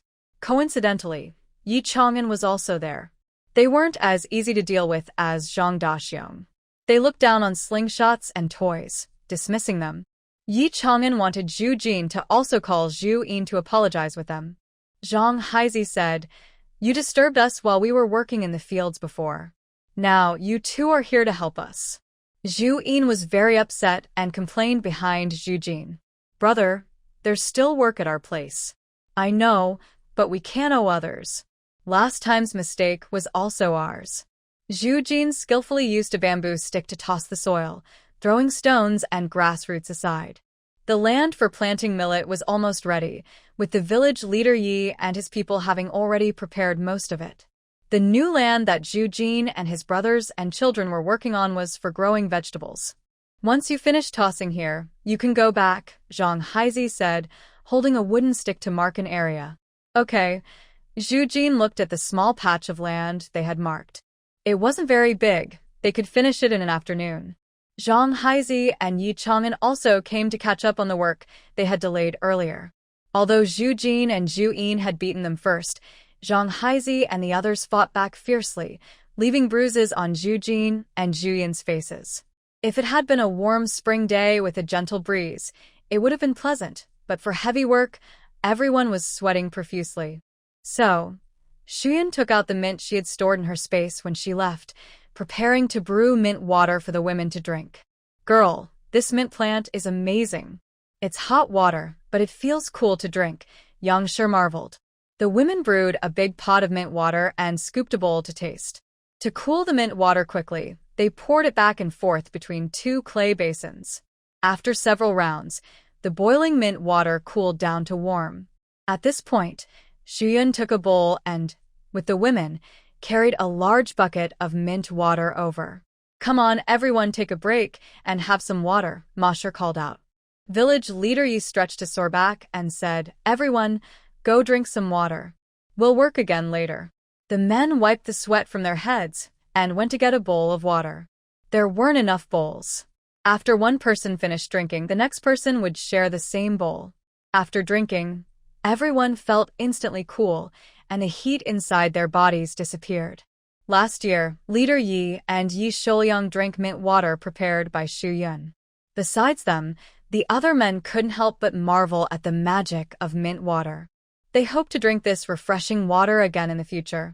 Meanwhile, after the men finished drinking, Xu Yun and Ma Shi collected the bowls and took a small bucket to the children. Children, come and drink some water. When Yi Chang'an saw Xu Yun, he immediately smiled and ran over, calling out, Mom. Here you go. Xu Yun poured him a big bowl. Yi Chang'an took a big sip, and the other children gradually came over to drink. Zhu Yin also looked eagerly, licking his chapped lips. Zhu Jin only glanced once and continued to focus on the ground. Brother, I want to drink water too. Zhu Yin tugged Zhu Jin and said sadly. Drink it when we get home. Xu Yun looked at the two brothers under the sun, scooped 2 bowls of water, and asked Yi Chang'an to carry them over. Drink some water. Zhu Jin looked up and saw the 2 bowls of water in Yi Chang'an's hands. No need, we'll drink at home. Zhu Jin refused. Zhu Yin was already eager to grab a bowl but hesitated, glancing at Zhu Jin, then put his hand back. I don't care. Hurry up and take it. My hands are sore, Yi Chang'an insisted, pushing the bowls into their hands. Try it. My mom's water is different from ordinary water. Little Yin, try the water my aunt made, Xu Yun said, thinking they might be shy, so she encouraged them further. Shy, Zhu Jin nodded. He was very thirsty, and the water was already in the bowl. He lowered his head and took a sip. Seeing his brother drink, Zhu Yin happily drank a big mouthful of water, licking his lips and still wanting more. Brother, this water feels so comfortable to drink. Zhu Jin nodded blankly, saying, This water was cool like mountain spring water in summer. Their father and the others worked so hard cutting wheat. If only they could also have a bowl of this water. Thinking of this, Zhu Jin collected Zhu Yun's bowl and handed both to Xu Yun. Thank you, Auntie. This water is so refreshing. What did you use to make it? I want to make some for Dad and Grandpa. Xu Yun smiled and said, mint leaves. Worried he might not understand, she took a few leaves and showed him, making it easier for him to find. Zhu Jin carefully tucked the mint leaves away, feeling both grateful and guilty. Thank you, Auntie. I caused trouble in Chang'an last time, and I worried you. I'm sorry. It's nothing. It's all in the past. Xu Yun smiled and waved her hand, not noticing that someone was approaching again. Sharp-eyed Zhang Hezi saw it and was about to shout, but Zhu Jin shook his head at him. Most women are afraid of snakes. If Xu Yun screams, the snake might bite her, even if it's not poisonous. Annie, can you tell me more about this mint? He spoke to distract her while slowly moving closer to the snake. Sure, mint leaves have a special smell. Before she finished, Zhu Jin pushed her aside with one hand and used a stick to lift the snake. At first, Xu Yun didn't understand, but when she turned her head, she saw the snake coiled high on the branch. Ah! Xu Yun was really frightened and shouted. Zhu Jin moved the snake further away, but didn't let it go. He didn't want to waste a non-poisonous snake that could be eaten. He tapped the snake on a stone until it fainted. Great, now we can have snake soup tonight, Zhu Yin said eagerly. People in the mountains often eat snakes like they eat wild chickens or rabbits. But hearing they wanted to eat it made Xu Yun feel even more sick, and she started to gag. She begged Zhu Jin and Zhu Yin to stop and took the snake back, as she couldn't bear to see it. Yi Chang'an saw her looking so upset and didn't care that the work wasn't finished. He told the brothers to hurry and leave. Zhu Jin and Zhu Yin felt lucky today. They got a new recipe for boiling water and caught another snake. They thanked Xu Yun again, and then took the snake and left. Xu Yun was frightened by the snake. She suddenly remembered it was spring now and many snakes, insects, and rats had come out. She quickly took out some snake repellent powder she had bought earlier and sprinkled it around the house, feeling relieved. But when the men returned, they also had 2 snakes with them. Sherdahai saw her and greeted her. "Girl, do you know how to make snake soup?" He even waved a snake in front of her. She turned pale instantly, her skin crawling with goosebumps. Ah! "Please take it away, take it away." Yi Chi just happened to come back and saw this. He quickly ran over and covered her eyes. "Dahai, she's afraid of snakes. Pick it up quickly." Dahai was also startled. It was the first time he saw Shuyun look so frightened. Usually, she was calm and composed. He hurriedly apologized. "Sorry, little sister, I didn't know you were afraid of this thing. I'll take it away right now." After Dahai walked away, Yi Chi finally took his hand away from Shuyun's eyes and gently comforted her. "Don't be afraid, Dahai has gone." Shuyun tentatively opened her eyes halfway, and when she saw no one was there, she dared to open them fully. "Thank you." Hearing Dahai say they would eat snake soup tonight, Shuyun felt too scared to go to dinner, so she decided not to eat. Yi Chi, wanting to stay with her, didn't go to the kitchen. The 2 of them just ate some dry food. That night, Shuyun had a nightmare about a large python surrounding her. She kept running, sweating all over but unable to escape. Just when the snake was about to catch her with its big mouth, she heard someone calling her name. "Yun Yun, wake up, wake up." Shuyun was haunted by her nightmare. Although she was awakened, she developed a fever later that night, frightening Yi Chi and Yi Chang'an's siblings. They didn't know how to treat her and were unsure what to do. In her dazed state, Shuyun told them there were medicines at home. They quickly boiled some medicine for her to drink. After drinking a bowl of medicine, her fever subsided, but she still felt weak and tired, unable to get out of bed. Everyone who heard Shuyun was ill wanted to visit her, especially Dahai, who felt guilty for scaring her into illness. He had caught a wild chicken to help her regain strength, but was stopped outside the door by Ma Shi. "Yun Yun is not feeling well. With so many of you here, you'll just disturb her. You all should go do your work and let her rest properly." Everyone had to go back to the fields. Yi Chi returned at noon to relieve Ma Shi, so she could rest and eat. "Yun Yun, are you feeling better?" Yi Chi touched her forehead. No, she wasn't burning anymore. Shuyun nodded, much better. She had been lying in bed all morning and no longer felt as weak as last night. Seeing her improved complexion, Yi Chi smiled gently. "That's good. I'll go get your lunch now." "Wait," Shuyun's face changed, and she grabbed his arm. "What's wrong?" Shuyun struggled to speak. "That pot, I boiled snake soup in it last night. Look at me, I forgot about that. I'll bring a ceramic pot and cook some plain porridge for you." Yes, thank you, Yi Chi." Shuyun finally let go of his hand. She knew she was being a bit sensitive now, but she was truly scared. If she ate something cooked in the pot used for the snake soup, she would before even tasting it. At least, she couldn't get past that mental barrier right now. Fortunately, their new house also has a usable kitchen, making it convenient for Yi Chi to cook porridge. A bowl of plain porridge and a plate of pickled vegetables are perfect for Shuyun, who has no appetite. In the afternoon, Shuyun was also in bed, while Yi Chang'an, Yi Changle, and Yi Xiaohua stayed at home to keep her company, because they were worried she would be bored. Yi Changle felt the most uncomfortable inside. Last night, their helplessness made her feel anxious and scared.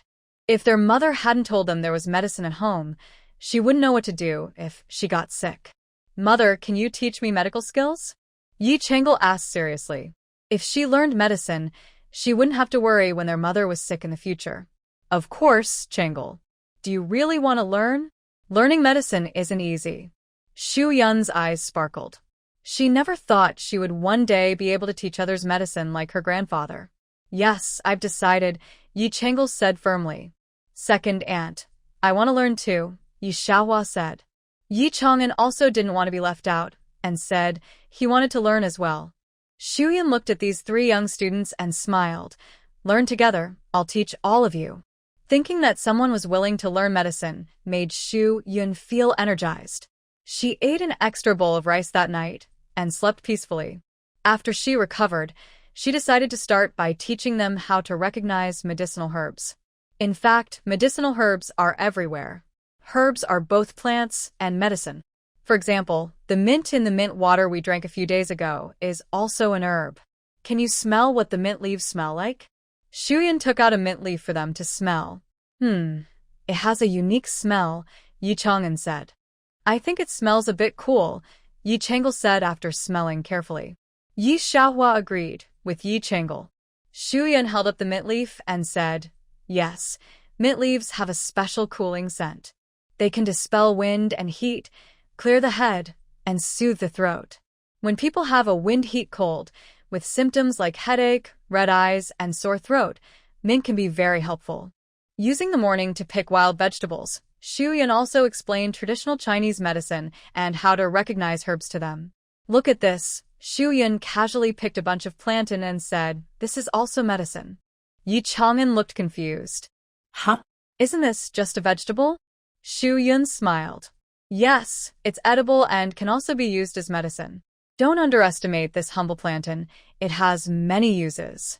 Not only does it cool the heat and promote urination, but it also moistens the lungs and helps clear phlegm. It can also treat coughing up blood, nosebleeds, and abscesses, with effects of cooling the blood and stopping bleeding, detoxifying, and reducing swelling. Additionally, plantain herb can be used to treat eye diseases caused by liver heat, such as red eyes, vision decline, and glaucoma.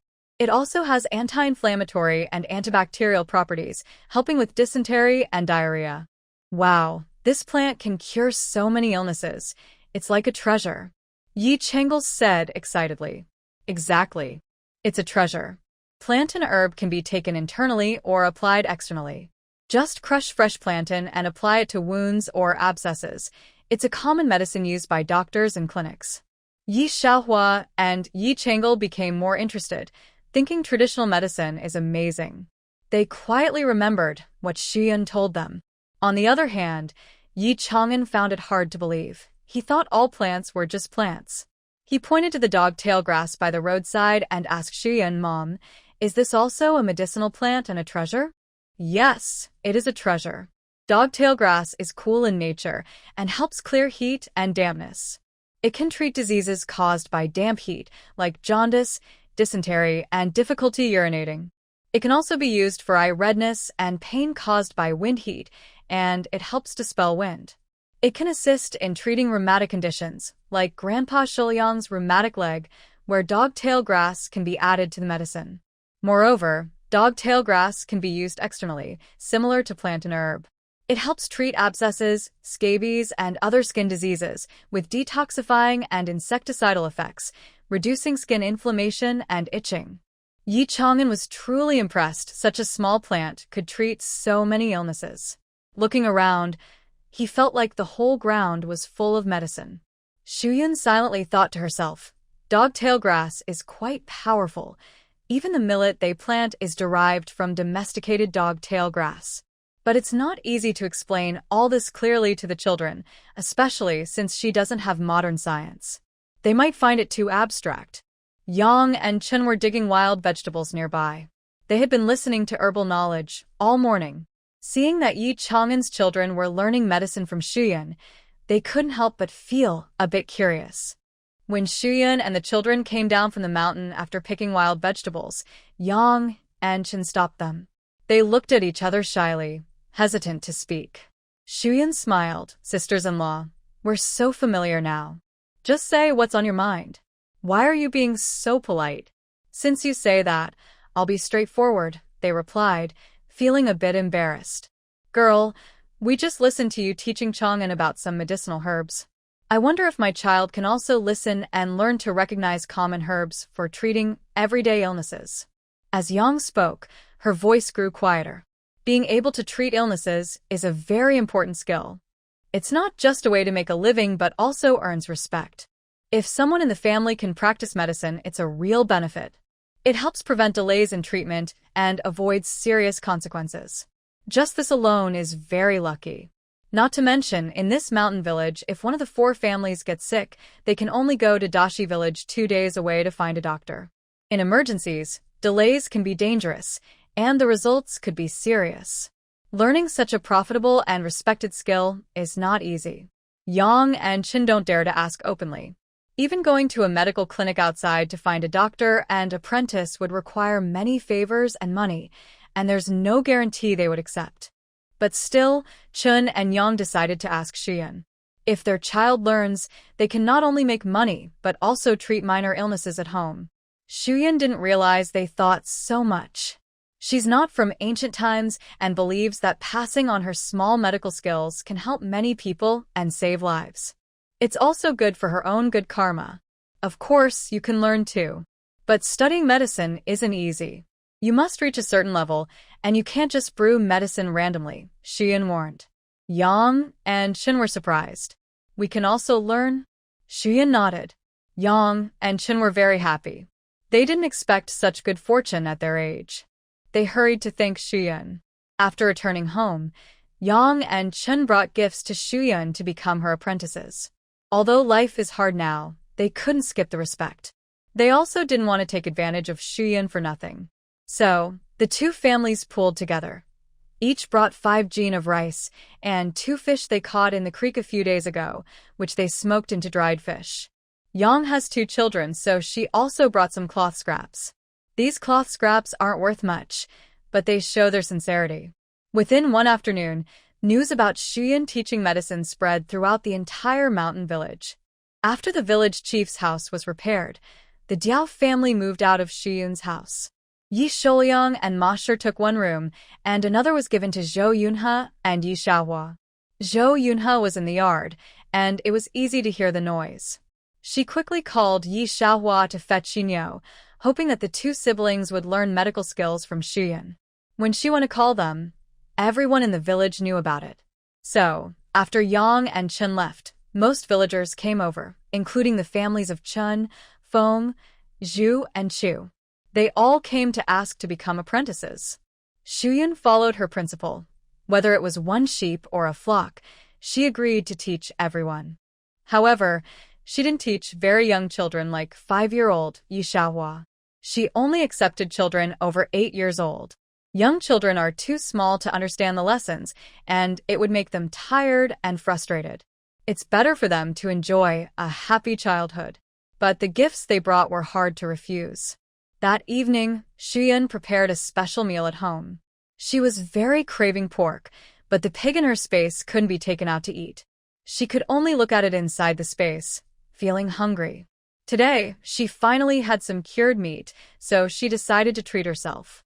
A bowl of fragrant, oily cured meat rice was served, and everyone in the family expressed their satisfaction. Yi Qi saw how greedy Xian looked, like a little cat, and thought about going to the mountains with Shi hand to hunt wild boar someday. But wild boars are dangerous, so they would wait until this busy period was over and plan carefully. The next day, besides the men working in the fields, Xian was followed by a group of about a dozen children. She was almost like a children's leader. Before she could say anything, the children started chattering loudly, giving her a headache. She sighed, appreciating how hard teachers work. So Xian chose a class monitor and a deputy. The class monitor was supposed to be Yinyo, the oldest, but he had to work in the fields during the day and could only attend a little at night. So, the final class monitor was Zhang Haizi. The deputy was Zhu Jin. Xian thought that these families had fully accepted themselves as villagers of Gingo village, but it seemed the children still divided into 2 groups. That wouldn't do.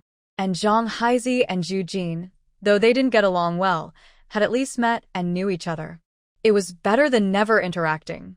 She decided to start from her small school to help break the ice between the children. Children who didn't like Zhang Haizi would be managed by Zhu Jin, and those who didn't like Zhu Jin would be managed by Zhang Haizi. That was good.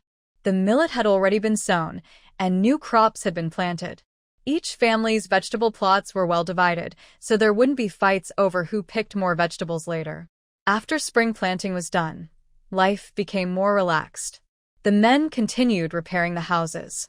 Xian's small school was open to children, but adults also joined in. However, some adults who couldn't understand the lessons or weren't interested in traditional Chinese medicine were not forced to participate. Elder Yi watched Xian selflessly share her knowledge and was deeply moved. He also started thinking about teaching the children to read and write. Although he was not as skilled as a scholar or a talented student, he was the best in the clan and confident he could teach the children well. When Elder Yi announced he would teach the children to read, everyone was happy. Dog's father was especially pleased, feeling proud of his foresight. He was glad he had the courage to follow Yi Chi and the others back then, or he wouldn't have had the chance to enjoy peaceful days and help Dog learn to read. The families of Chun, Feng, Zhu, and Chu, who couldn't read, all humbly asked Elder Yi to teach their children. Elder Yi was generous and accepted everyone's request. As a result, the children's lessons increased from 1 to 2 sessions a day. To avoid delaying house construction and planting cold potatoes, Xuyan taught them herbal medicine in the mornings while picking wild vegetables. Elder Yi chose a half-hour break in the afternoon, when the sun was strongest, to teach the children to read and write. The women also learned about many herbs and edible wild vegetables from Xuyan. They felt they had missed out on many treasures before. Xuyan also found something she had been searching for all along. Xuyan had been looking for a special plant, either peppers or something that could replace peppers, but had no luck. Being from Bashu, she knew how hard life was without peppers. Fortunately, today, with Zhu Yin's help, she finally found a spicy plant, spiny peppergrass. Originally, Zhu Yin was listening to Xu Yan explain various herbs behind Zhu Jin, but his mind was easily distracted by nearby things. He saw a beautiful purple-flowered plant by the creek and went over to pick it for fun. When he touched the plant and rubbed his eyes, they immediately became painfully hot. Brother, it hurts so much," he cried, rolling on the ground in pain. Everyone hurried over. "What happened? Did a little bug get into your eyes?" Zhu Jin thought he had squished a flying insect, and that was why it hurt. "No, it's not that. It's this," Zhu Yin said, struggling to hand over the spiny peppergrass. Xu Yan came over and recognized the plant at once. She was so happy that she ignored Zhu Yin's discomfort. Lajiao grass is a plant with a strong spicy flavor. Its spiciness is similar to that of chili peppers, and some say it is even spicier. The spicy taste mainly comes from its leaves and stems, which are very tsuji and can even be used for fishing. In ancient times, cooks often used jiyu, a type of spice, as a seasoning to get a spicy flavor. Note that the jiyu used as a seasoning is usually edible jiyu. There are 2 other plants also called jiyu, which belong to the citrus family, mountain jiyu and wu jiyu. Mountain jiyu has little to no spiciness. Instead, it is sour and astringent. Wu jiyu, however, has some spiciness, but is mainly used in traditional medicine. Neither edible jiyu nor wu jiyu are as spicy as chili peppers or lajiao grass. Their spiciness is milder and less overwhelming. Lajiao grass's heat is quite strong, so seeing it makes Xu Yan very excited, as she looks forward to tasting her hometown's flavors. "Mother," Zhu Yin's eyes hurt. "Is there any way to make it better?" Yi Chongli's voice brought Xu Yan back to her senses. "Zhu Jin, take Zhu Yin to wash his eyes. If it still hurts, just wet his sleeve and cover his eyes while walking back. It should get better soon." Okay. Zhu Jin quickly helped Zhu Yin to the water to wash his eyes. Xu Yan then started picking lajiao grass, thinking about what dish to prepare for lunch. "Mother, why are you picking that?" Zhu Yin just touched it, and that's why his eyes hurt. "You should throw it away," Yi Chongan said. His eyes hurt because he accidentally rubbed spicy lajiao grass into them, which caused irritation. It's not because his hands are hurt. And this lajiao grass is a rare seasoning. It has a unique spicy flavor that's delicious when stir-fried or used as a dip. Xu Yun remembered the fiery taste and couldn't help but swallow. What does spicy taste like? Yi Chongan asked, scratching his head.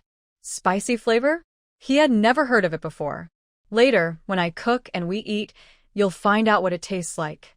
The women in Ma's kitchen heard that Xu Yun had a new seasoning, so they all handed her their spatulas, eager to see what new dishes she would make. Xu Yun planned to make spicy stir-fried chicken cubes and asked Ma and the others to prepare some mild, non-spicy dishes because it would be their first time trying something spicy. Once the lajiao grass hit the pan and was stir-fried a few times, the spicy aroma was released. Originally, Ma and the others were close to the stove, but after smelling the strong scent, they all covered their noses and stepped back. Yun, this lajiao grass is really pungent. Can we really eat it? Ma covered her nose and looked suspicious. Shuyan waved her spatula and confidently said, "Emma, don't worry, it really tastes good and is very delicious." Soon, a full bowl of spicy stir-fried chicken was ready. Shuyan couldn't wait to taste it, nodding excitedly. Yes, this is the flavor I wanted. Although it still lacked some spiciness compared to chili, it was pretty good. At that moment, she was overwhelmed with emotion. Finally, she could enjoy spicy food. She hadn't realized how lonely her mouth had been over the past year. Shu Yun and Aunt Ma carried the dishes outside and served everyone. The strong smell made everyone cautious as they tasted the chicken. When they took the first bite, they immediately felt the spicy kick. People who haven't eaten spicy food before find it very intense. The heat spreads quickly from the tongue to the whole mouth, making them feel the presence of heat. Fortunately, Shuyan added some fermented black beans and soy sauce to balance the spice, preventing it from being too plain. The flavors blended together, creating a complex taste experience. Without this, it might have been too much to handle. The spiciness of the stir-fried chicken not only hits hard at first, but also lingers after chewing and swallowing. Even after finishing, the spicy feeling stays in the throat and mouth, leaving a lasting aftertaste. Everyone took a big bite and quickly ate a mouthful of rice to wash away the spice. That's what they called pairing with rice. Spicy food can be addictive. The more you eat, the more you want. The spicier, the more you want to try. Several men exclaimed that their tongues hurt, but they kept eating without stopping, quickly finishing a bowl of rice with a fiery flavor. Delicious and exciting. Sherdahai wiped a light sweat from his back. This spice makes you feel warm inside. It would be perfect to eat in winter. Yes, exactly. In winter, cooking a pot and dipping it in a spicy herb sauce makes it even tastier, Shuyan thought happily. It's a pity there's no pork. If we had boiled pork, it would definitely be even better. They had been eating mostly white meat for months and felt they had lost weight, but they still craved high-fat foods. Yichi saw her sad expression and went to find Sherdahai after dinner. Hunting wild pigs isn't easy. We haven't even seen a wild boar around here. You have to go deep into the mountains. Of course, Sherdahai also wanted pork. The men worked hard building houses and farming, doing heavy labor. Although they could sometimes enjoy wild game every few days, they couldn't satisfy their craving for chicken and rabbits. Moreover, the children from the 9 households are mostly at the age of growing up, and they can't lack food and water. Since we've only been here a short time, why not ask Chen Yan and the others? Maybe they've seen wild boars, Yichi suggested. All right, Sherdahai agreed. The two went to find Chen Yan, who told them that last winter, he saw footprints and droppings of wild boars on the mountain behind, but he never saw the boars themselves. With this news, Yichi asked Chen Yan to show them the location. Chen Yan still had some doubts. You want to go hunt wild boars? Yichi nodded. Chen Yan was very surprised. That's not good. Wild boars can be very dangerous. We usually just run away when we see them. I never thought about hunting them. It's too risky. I know, so I just want to try my luck. We can set a trap where you've seen them before and see if a wild boar falls in, Yichi explained. Chen Yan sighed in relief. Setting a trap is okay, but he was worried that Yichi and Sherdahai might be reckless and try to hunt, risking their lives. However, during this season, wild boars usually find enough food and are unlikely to come near humans, so the chance of catching one with a trap is very slim. But Chen Yan didn't want to discourage them. Maybe setting a trap could bring a surprise, so he took them to the mountain. Chen Yan took them to the place where wild boars had been before, but after half a year, all signs had disappeared. Yichi and Sherdahai looked around. This place isn't visited often, but it's not far from Shango village. Normally, wild boars shouldn't come here. Sherdahai estimated the distance to Shango village. There was a sweet, slightly sticky smell in the air. Yichi followed his nose and found the answer. Look. Hai and Chen Yan walked over, and they saw a large walnut tree next to Yi Chi, with many flower buds on it, likely to bear fruit in autumn. Behind the walnut tree, there were 2 wild pear trees, also full of white pear blossoms. Hai immediately understood. Oh, I guess the wild boars came here to find food, attracted by the walnuts and pears in autumn. Exactly, Yi Chi nodded. But now, the walnuts and pears haven't ripened yet. If you set the trap here, the wild boars won't come, Chen Yan said. Yi Chi replied, although wild boars mainly eat tender leaves, roots, berries, bird eggs, and nestlings in spring and summer, they still look for leftover nuts and acorns in winter. Yi Chi, you're not a hunter. How do you know all this? Hai had known these things since he was young, having gone into the mountains with Zai. However, Yi Chi's expertise was not quite related. I heard from a young brother in the team. Yi Chi turned to ask Chen Yan, Brother Chen Yan, is there a place nearby where many berries grow, along with chestnut or acorn trees? Chen Yan looked across the mountains behind him, trying to recall a place that matched Yi Chi's description. Actually, there is such a place. Chen Yan clapped his hands. It's on the mountain behind us. I once went there chasing a wild deer, but only caught a quick glimpse. There are lots of red and yellow mountain berries, and a few chestnut trees. I didn't dare stay long, afraid of wild wolves, so I hurried away. Talking about being timid, Chen Yan felt a bit embarrassed. Hai was very excited. Based on Chen Yan's words, even if they didn't catch a pig, catching a deer would be good because deer meat is very nourishing. He asked eagerly, Brother Chen Yan, would you be willing to take us there? If we catch something, how about sharing some with your family? Without Hai and Yi Chi, Chen Yan wouldn't dare go to the back mountain alone. Now that they were together, Chen Yan felt a bit braver. Actually, even if Hai and Yi Chi didn't share the meat, Chen Yan would still be willing to take them. But if there was meat to share, he wouldn't refuse. His family rarely ate meat all year round. Thinking of greasy, fatty meat made his mouth water. Of course, I'd be happy to help. When shall we go? Chen Yan asked. Why wait for a better day? Let's go now.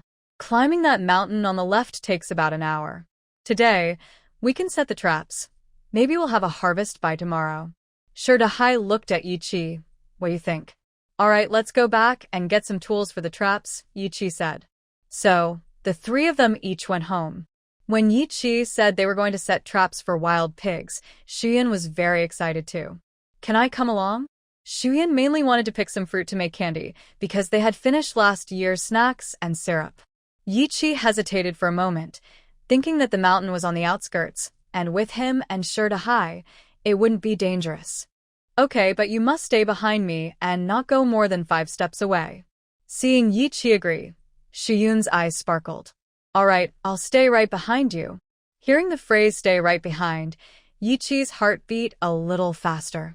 Yi Chang'an's siblings and Yi Xiaohua saw their father agree, and they also became interested. Mother, we want to go too. Yi Changle blinked her big, grape-like eyes and gently tugged on Xian's hand.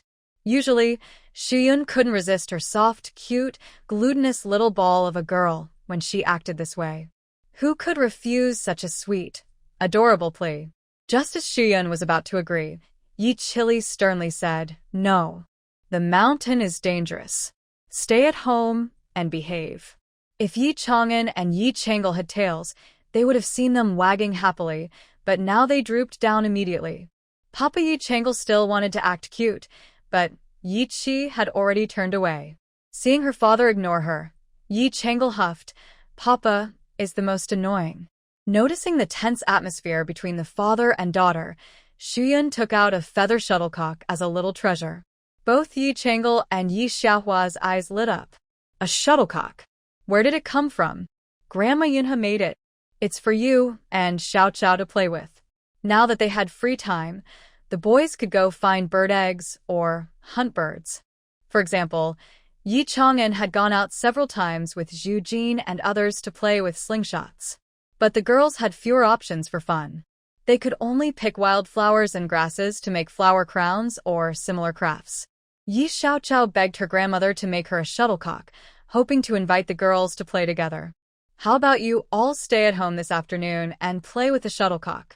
Call over Dodo and my Sway from Aunt Tian's house, and some of her sisters too. With a new toy, Yi Chengel naturally wasn't eager to go up the mountain anymore. She happily grabbed Yi Xiaohua and went out to find friends to play. All right, let's go. Yi Qi nodded and smiled. You really know how to cheer up the kids. Yi Qi was also troubled. Since he and Yi Chang'an were both men, they could speak freely. But when facing Yi Chengel and Yi Xiaohua, if he still talked like he did with boys, it would seem wrong. So he felt a bit conflicted. Girls should be pampered. If you speak harshly and sternly, Chengel won't like it. You should speak more gently, Shuyun said as she walked. Yes, I'll try my best. Suddenly, the strict father turned into a gentle one. Yi Qi was afraid he wouldn't manage that easily. Take your time, Shuyun said with a smile. If Yi Qi, who is usually stiff and serious, suddenly became as gentle as water, she might be startled. As Shuyun and Yi Qi went out, they happened to meet Sherdahai leading Zhang Xinghua. Zhang Xinghua also wanted to go up the mountain, just like Shuyun. The four of them then went to find Qin Yan. On the way, they met Yi Liang and Yi Zheng. The two also wanted to join, so the group grew by two more. After about half an hour of climbing, they finally reached the place Chen Nian had mentioned. When they arrived, besides a few chestnut trees, there were 2 loquat trees and some wild strawberries in the bushes. Shuyun and Zhang Xinghua felt that their trip was worthwhile. However, Shuyun still felt a little disappointed. If they had come in autumn or winter, they could have picked loquat leaves to make loquat syrup. When making loquat syrup, it is best to choose old leaves that have been touched by frost, as they have better medicinal properties. Hey, look over here, there are pig footprints. Shuyun was about to pick loquats when she saw a circle of messy pig tracks under the tree. Yi Qi hurried over, examined the footprints, then touched the marks on the tree, and smiled. It seems a wild pig has been here recently.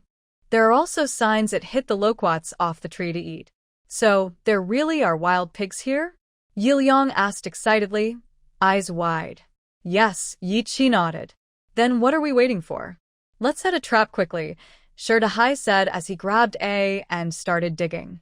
Zhang Xinghua and Shuyun picked some fruit, while Yi Qi and a few men dug holes to set traps. This trap is so dangerous. The wild pig definitely won't escape, Yi Liang said, rubbing his fists eagerly, as if the pig was already caught inside. Yi Qi covered the trap with wild grass to hide it, then sprinkled some loquats from the trees around it, so the pig would step right into the trap. The men also helped pick some loquats and mountain berries before heading back down the mountain, inviting everyone to come again the next day. The next day, Shuyun and Zhang Xinghua did not go out. Yesterday, they picked many wild fruits, shared some with the villagers, and still had plenty left. But mountain berries and loquats wouldn't last long, so Shuyun boiled the remaining ones into syrup, which could be mixed with water or used as a dip for steamed buns. Since they didn't have bread, dipping buns in the syrup was a good idea, especially because the children loved sweet things. In the morning, after the men finished eating, they proudly took their tools and went up the mountain. Yesterday, only Yi Zheng and Yi Liang went up with Yi Qi, but today, Zhang Zhuanzhu, Yi Zhuang, and Yi Niu also joined. Yi Qi and Sherdahai led the way, and as they approached, they heard grunting and squealing from the trap. The men got excited and moved closer to see. Wow. It was a really big pig, estimated to weigh over 300 jin. Come on, get it out. Today we can have a pig-killing feast, Sherdahai said excitedly. But this pig is so big, how are we going to get it out? Niu asked worriedly. Yi Qi and Sherdahai exchanged a smile. They had already thought of this. Yesterday, while setting the trap, they had laid a strong net at the bottom. Now they just need to kill the pig, tie the net with a rope, and toss the rope onto a big tree branch. The men then pull it together and the pig is caught. Fortunately, many people arrived, or it would have been difficult to bring the pig back with just Yi Qi and Sherdahai. All right, everyone pull together, Yi Qi shouted. The men pulled the rope, and the net below the pit gradually wrapped around the wild pig, lifting it little by little. The women at home waited anxiously and with hope. Near noon, Hedi stood on the mountain road, looking up eagerly. Finally, he saw the men struggling to carry a large black-haired pig down the hill. He immediately ran back to the village, telling the women to set up several tables pushed together so the men could place the pig on them. "Oh my, such a big pig," Yang said in surprise. "That must be a lot of meat and fat," Chen added, swallowing hard. The children had never seen such a big pig. They felt both scared and happy. They knew there would be meat for lunch. Yi Qi and the others carried the pig onto the table, but they faced a problem. They didn't know how to kill a pig. They lacked the skill of a butcher. Cutting into the pig carelessly would waste the blood and damage the internal organs. Just as they hesitated, Yi Chong and Gussi's father silently raised their hands. Both knew a little about butchering, but not much. Hedi asked them to discuss together how to kill the pig, since no one else was available. Yi Chong and Gussi's father first circled the pig, as if examining a piece of art. "Boil 2 pots of water," Yi Chong said. Ma's wife smiled. "The hot water is ready." She had seen pig slaughtering before and knew hot water was used to scald the hair, so she had already heated the water and kept the fire going. Then Yi Chong took out a very sharp knife from each family, its blade shining in the sunlight. Gussi's father nodded at Yi Chong. "Use the spot." Yi Chong was a little nervous. He gently patted the pig's head and whispered, "Don't be afraid. It will be over soon." Unfortunately, the pig couldn't hear him.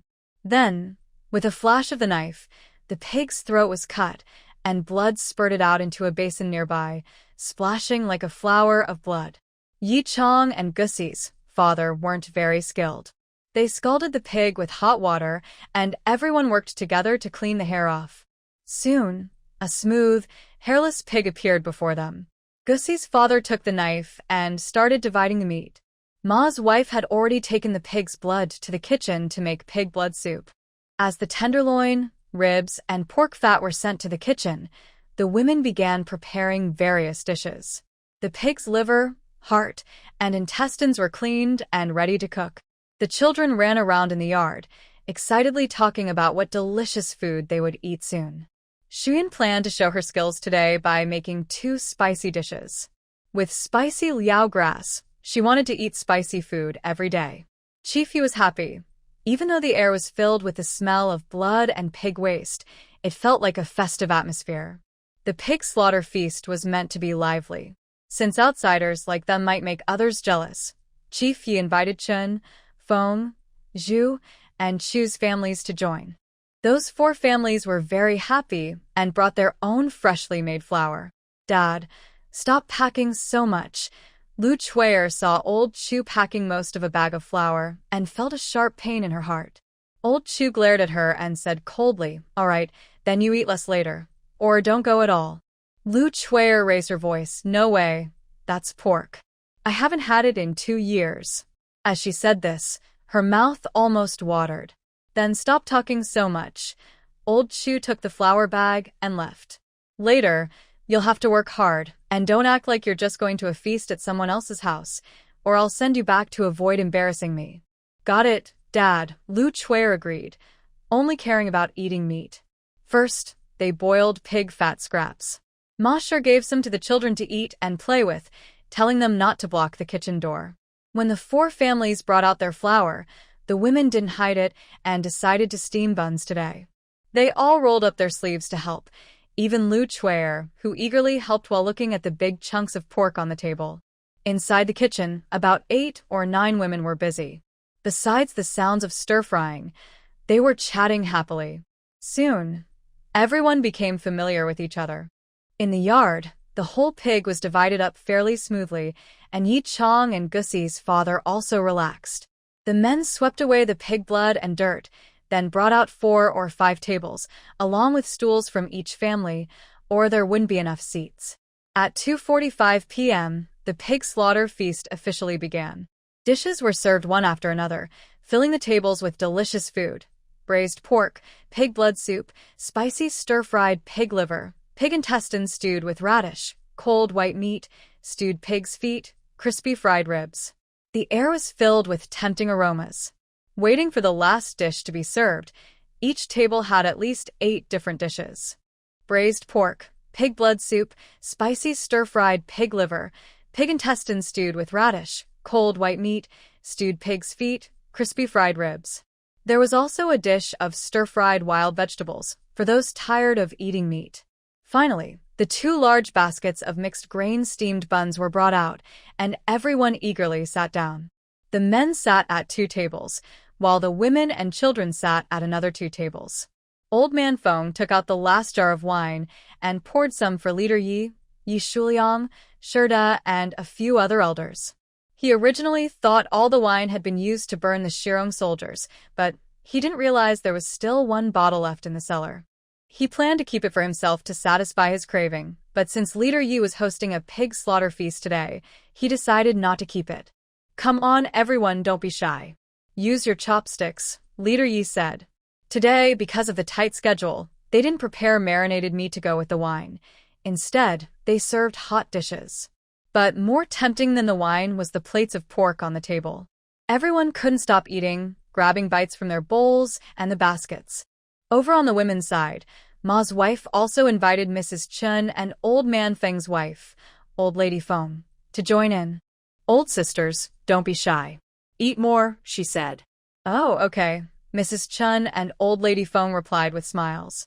Since Zhou Yunhe couldn't walk, Yin Yo and Yi Xiaohua helped serve her food and ate together. For a while, the sound of chopsticks clattering filled the mountain village. No one paid attention to polite talk. Everyone was focused on eating. The large baskets of buns and the dishes on the table disappeared quickly. Shuyan thought for the first time that pork was the best meat in the world. Nothing could compare. Every bite made her so delicious, she almost swallowed her tongue. She didn't bother to serve food to Chang'an and Chang'el. Other women did the same. But the children weren't picky. They ate with their mouths full of oil. Until everyone's hunger was somewhat satisfied, the men started to toast and drink, and the women began chatting about family matters. Leader Yi and Old Man Chen talked while drinking about planting cold sweet potatoes. "Brother Yi, how exactly do we plant these sweet potatoes?" Leader Yi took a small sip and said, "Don't worry. Cold sweet potatoes are easy to grow and very hardy. I promise they're much easier than rice, but you need to keep the soil moist." As he spoke, Yi Shuliang fell silent. It seemed it hadn't rained all spring, which was a big problem. "Leader, it hasn't rained for a long time." Yi Shuliang looked up at the sky. Leader Yi thought for a moment and suddenly realized it really hadn't rained in a long time. Since the issue with the refugees, his attention had been distracted. Many things had happened one after another, and he had forgotten that the spring rain, which nourishes everything, hadn't blessed the land. Thinking about it, it's been almost half a year without rain. "It's probably very dry outside," Old Man Chu said. They live in the mountains, relying on continuous mountain streams for both household water and irrigation. They don't worry much about water shortages. Clan leader Yi and Yi Shouliang are old farmers who still think like traditional farmers. Even with the mountain streams, they hope for rain from heaven, not knowing when the streams might run dry. At the same time, they feel grateful, glad that Shango village is here, glad that there are streams in the mountains, and glad for the water diversion device made by Xian. Without it, people outside would fight fiercely just for a sip of water. Both Yi Shouliang and clan leader Yi raise their cups together, letting everything be settled in the wine. They eat from 2 o'clock in the afternoon until 4, and everyone's stomachs are full and round. The old men drink a little more wine, feeling tipsy. The women help clean up the dishes, and the men pack up the tables and chairs, returning them to their owners. Leftover food on the table is divided among the families, with Lu Chuier smiling happily, always eager for a bargain. Chu Dalong gives her several looks, but she ignores them completely. Even if Old Man Chu scolds her when he gets home, taking the leftovers means they can have a hearty meal tomorrow. She thinks it's worth it. After this meal, more than half a pig remains. Clan leader Yi asks Yi Chi and Shirda Hai for their opinions and gives extra meat to their families, especially 2 pig legs. The remaining meat is shared with everyone who helped, including Qin Yan, the guide. After a rich, fatty pig slaughter feast, everyone replenishes their energy and begins a new round of work. May is the perfect season for planting cold potatoes. This time, Shuyun doesn't need to teach how to plant. They've already learned from last year's experience. The families of Chun, Feng, Zhu, and Chu come to learn more, along with the newly joined Guzi family. When the cold potatoes start to bloom, Chu's second daughter-in-law, Shuyun, begins to feel her baby move and goes into labor. There are no midwives in the village, only two older women, Chen's mother and Granny Feng, who have helped deliver their own children. They come to assist Shuyun. However, to be safe, Chu Erlang still invites Shuyun. Although she has never given birth, she knows medical skills. Having a doctor around makes everyone feel more at ease. Shuyun has seen childbirth before, but hearing Shuyun's screams makes her feel distressed. Giving birth is always dangerous, especially in ancient times with low medical standards. Childbirth is really a matter of luck. Hurry, Erlang. Boil some food for your wife. She's weak. Granny Feng calls out to Chu Erlang. Chu Erliang stood outside, anxious and worried, almost crying. When he heard Granny Feng say this, he froze for a moment before reacting. It would be better if you have brown sugar and eggs at home. If not, go get another bowl of noodles, cook them until very soft. Granny Feng added this, and hurried back inside. Dad, do we have brown sugar at home? Chu Erliang asked his equally worried father, Chu Laohan. There were definitely no eggs. No one in Mountain Gully Village raises chickens. Chu Laohan shook his head and sighed, no brown sugar. Hurry and cook some noodles for your wife. Earlier in the year, the four families planned to buy chickens and raise them, and for Erliang to buy some brown sugar for his second wife, as these were essential for women after childbirth and during postpartum recovery. But then the war happened. Hey. Chu Dalong's legs were weak, fearing that Shuyun might have any trouble. Without brown sugar, they could only make do with the noodles. Wait, I have some here. It's not brown sugar, but some fruit syrup, which might help a bit. And these eggs. Although fruit syrup doesn't contain as many minerals and vitamins as brown sugar, it still provides some energy. This was prepared early in the morning by Shuyun. As women, when they can help, especially in such life and death moments, she would never stand by and do nothing. How do I use this? Chu Erliang wanted to refuse, but Chu Laohan said, take it quickly and make a sugar egg for your wife to eat. Shuyun also said, Shuyun's childbirth is urgent. There's no need for formalities now. Hurry up. Okay. Chu Erliang quickly went to the kitchen, bringing back sugar eggs every few minutes, which Granny Feng took inside. Chu Laohan gratefully said, Chang'an, thank you. I remember your kindness. I will repay you someday. Shuyun waved her hand. Uncle Chu, we're neighbors. There's no need to talk about repayment. If you say that, I might be afraid to ask for your help in the future. Que Laohan dead. Chang'an, if you need anything, just ask. I will respond. Shuyun smiled and said goodbye. At this moment, Shuyun finished her meal and gained strength. She then delivered the baby in one go. With the baby's cry, everyone waiting outside, including Shuyun and the Chu family, breathed a sigh of relief. Mrs. Chen came out holding the baby, smiling happily. Lu Chuier stretched her neck and clenched her fists, eager to see if it was a boy or girl. Mrs. Chen happily said, Congratulations, Brother Chu. You have a lovely granddaughter. Old man Chu smiled happily and carefully brought the baby over. Let me see. The eyebrows and eyes look like Shuyun's, and the face is up to you.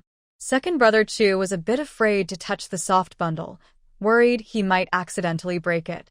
He simply replied foolishly, he looks like Shuyun. When she grows up, she'll be pretty. Old man Chu had only 2 sons in his life and never had a daughter. Now that he has a granddaughter, his wish is fulfilled. But more excited than Old man Chu is Lu Chuier. Normally, the eldest grandson should come from her as the eldest wife, but her own belly is uncooperative. Despite being married for many years, she hasn't become pregnant. If the second wife's daughter-in-law has a son before her, that child would become the eldest grandson, and her own son would be one step behind. She worried for 10 months, and now it's a girl. No one can threaten her son's future status anymore. When Shuyun's baby turned 1 month old, the houses on the Yi family's side were finally finished. Everyone moved into new homes, and their meals were now separate. Shuyun finally could cook delicious food for herself and the children. Yi Chi hunted every day in the mountains to make sure Shuyun and the children could eat more meat. He often caught wild chickens and rabbits every other day. Shuyun also occasionally went into the mountains with Yi Chi to play. Early summer sun already felt a bit hot, but walking in the forest was still cool. Yi Chi led the way, warning, "Be careful, don't stray too far from me." Shuyun carried a basket and carefully followed behind. "I know. Do you usually hunt this far away?" Shuyun felt she had been walking a long time, but saw no sign of Yi Chi stopping. "No, I don't usually hunt here. Today, I came this way to take you to a place," Yi Chi said with a mysterious smile. "Where is it?" Shuyun asked. "You'll find out when we get there." "It's almost time," Yi Chi teased. Soon, Yi Chi pushed aside some grass and finally stopped. "We're here." Shuyun moved closer and saw a big tree, thick enough for two people to hug. The tree was full of large peaches, heavy enough to bend the branches down. Many peaches couldn't wait for people to pick them and were pecked at by birds, falling to the ground and splashing juice everywhere, making the ants happy. Shuyun was very happy because she loved peaches the most. She moved among the branches, picking all the peaches she could reach. When Yi Chi was chasing rabbits and entered this place, he knew Shuyun would like these peaches. From his observation, she loved eating these kinds of berries. Seeing her happy face, Yi Chi felt as sweet as eating honey inside. After returning home, Shuyun arranged the bunk beds for Yi Changel and Yi Xiaohua, and Yi Zhuang finished delivering them. Yi Xiaohua and Yi Changel loved their new beds.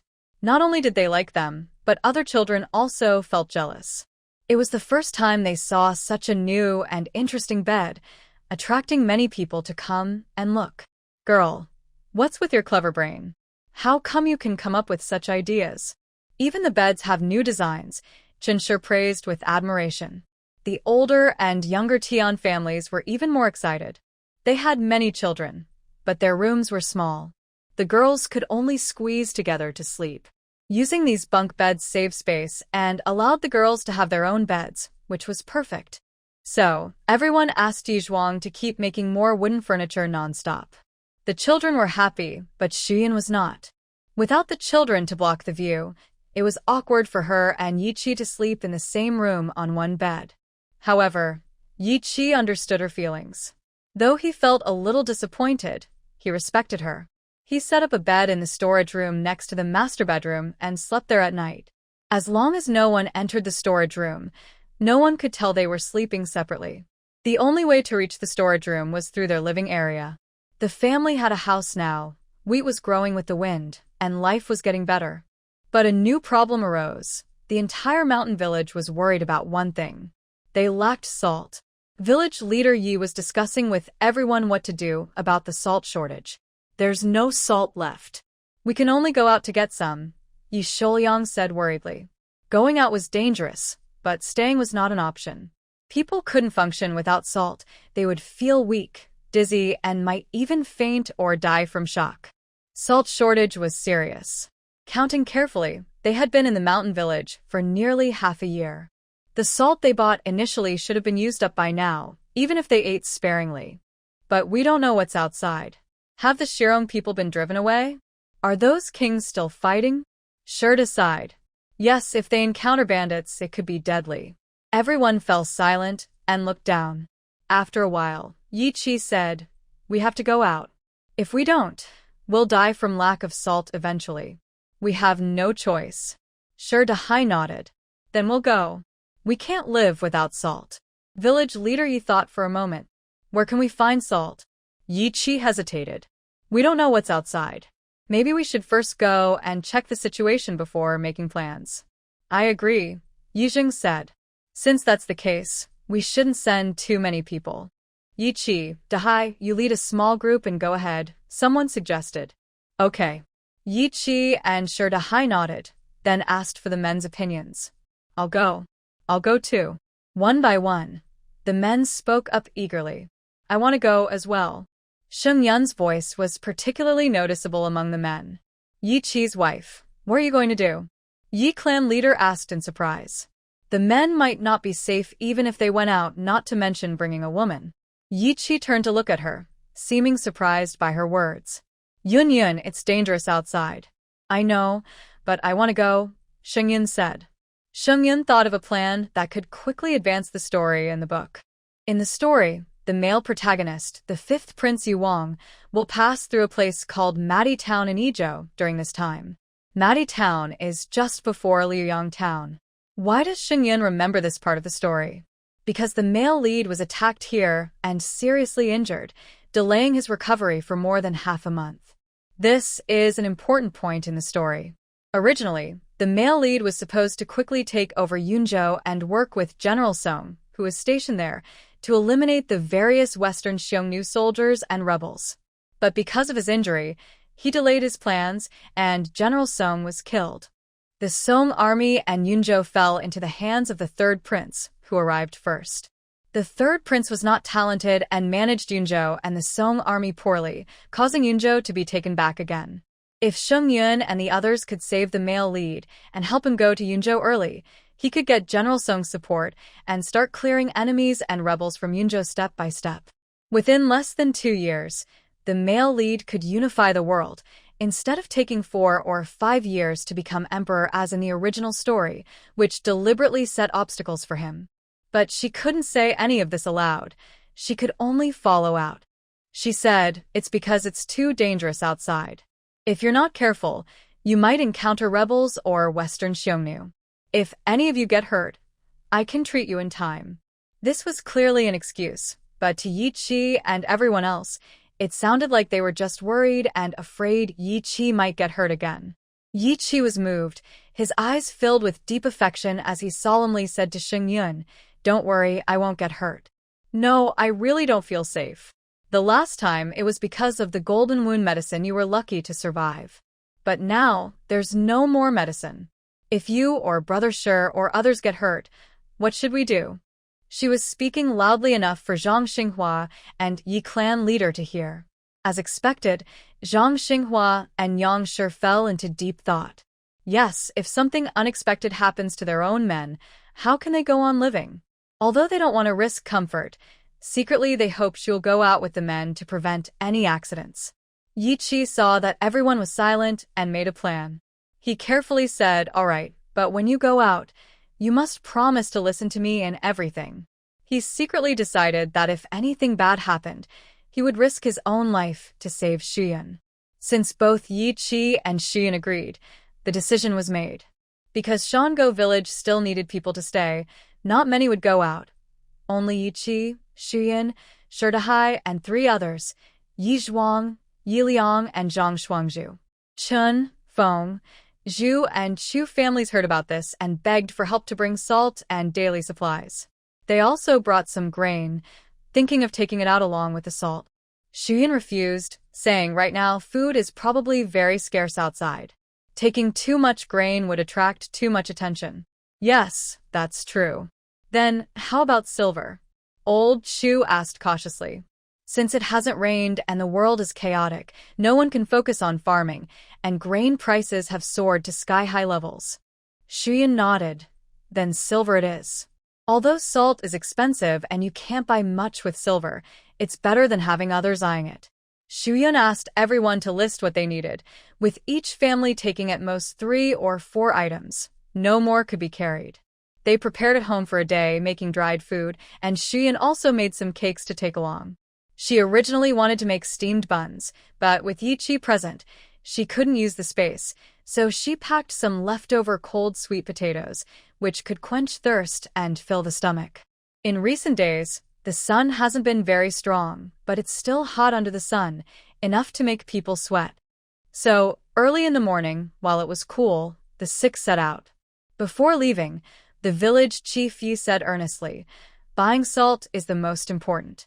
If you can't get other supplies, forget it. Your safety is the priority. Go early and return early. Be very careful. Everyone at home is hoping for your safe return." "Don't worry, Dad," Yiliang said. "I trust you the least, my boy. When you go out, you must listen to Brother Yi Chi and not act rashly." "I understand, Dad." Seeing his father's caring concern, Yi put aside his usual joking attitude and solemnly promised to be careful. After saying goodbye to their family, the six set out. After half a year, the path they originally took was overgrown with thorny vines deliberately planted, making it impossible to see where the trail once was. Yi Qi and the others originally did not plan to take that route, to avoid damaging the hidden vegetation. They decided to go around from the mountain behind.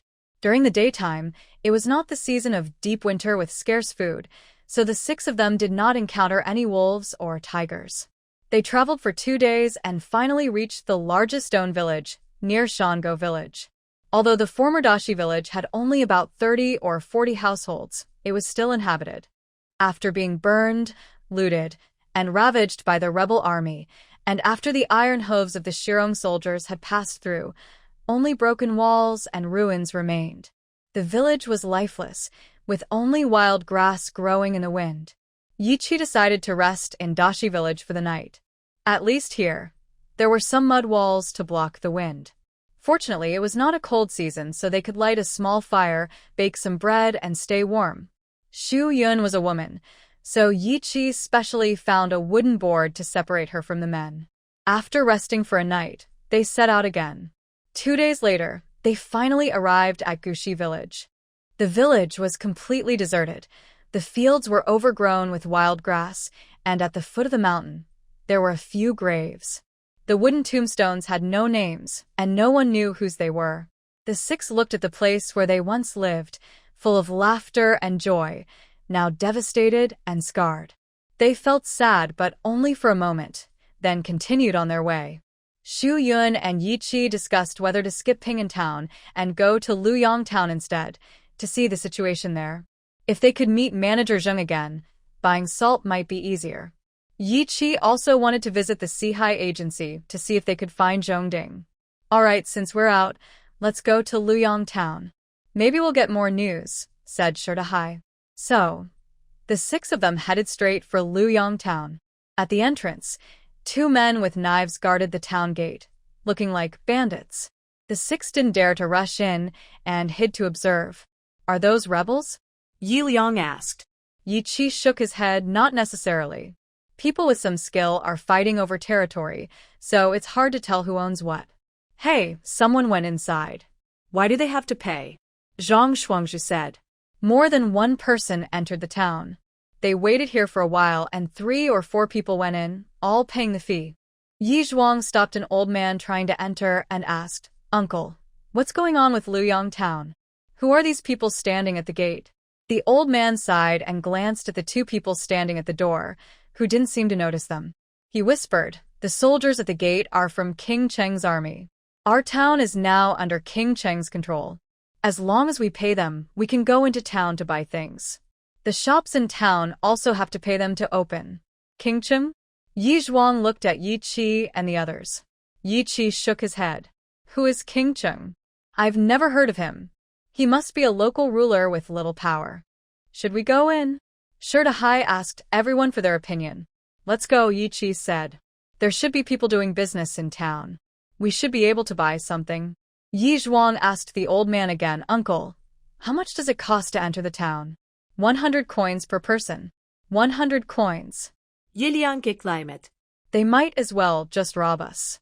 Xu Yun felt uneasy. Isn't that just like stealing? Most poor people can't even afford 100 coins, let alone buy salt or grain in town to survive. The old man looked at Xu Yun and said, this girl looks pretty. It's better to hide her face with some mud. These people aren't good. He pointed to the 2 at the town gate. Yi Qi's heart sank. He looked at those 2, who were even more cautious. Then he glanced at Xu Yun's fair, delicate face, which was charming and lovely. He also felt worried. She was too beautiful. Thanks for the reminder, Uncle. Xu Yun nodded politely. The old man waved his hand and left. I'll go with you to change your clothes, Yi Qi said. Okay. Xu Yun had already thought about this. She brought Yi Qi's clothes, which she had altered to be smaller, with her. They found a dense patch of wild grass, where the grass grew wildly. Xu Yun stood inside, only seeing her head. After a while, she changed back. How do I look? Yi Qi's eyes lit up. He didn't expect Xu Yun in men's clothes to have a different charm. She looked like a fair and delicate young man, more handsome than many girls. Yiqi frowned. You should put some mud on your face. Why? Don't I look like a boy? Xu Yun lowered her head to tidy her clothes. Yes, but your face is too white. And you still look very pretty. Yi Qi said seriously, but Xu Yun didn't think he was praising her. She knew her skin was whiter than most people's. Even pretending to be a boy, she would look like a delicate young man. If those people had strange preferences, it might be better to look uglier. She brought some soot to cover her face, so she wouldn't use mud. After smearing her face to look like a refugee, she finally felt satisfied. 6 people paid a total of 600 coins to enter the town. Luoyang town was not as bleak as expected, perhaps because the soldiers of King Cheng were guarding it, so some shops dared to stay open. However, there were no food stalls on the street, likely due to a food shortage. Yi Liang specifically checked the grain prices and saw a wooden sign stuck in the grain bag that read 2 taels per jean. Yi Liang rubbed his eyes to make sure he read correctly. It's not 1 tael per jean, but 1 jean per 2 taels. The grain price had increased more than 100 times. This grain price is really sky-high. Zhang Shuangzhu, Yi Zhuang, Shi Dahai, and Yi Qi all looked surprised. Only Xu Yun, who knew the story in advance, kept a normal face. But they only glanced at it and dared not spend money to buy, as their families were not short of food. Xu Yun decided to buy the most important item, salt, first.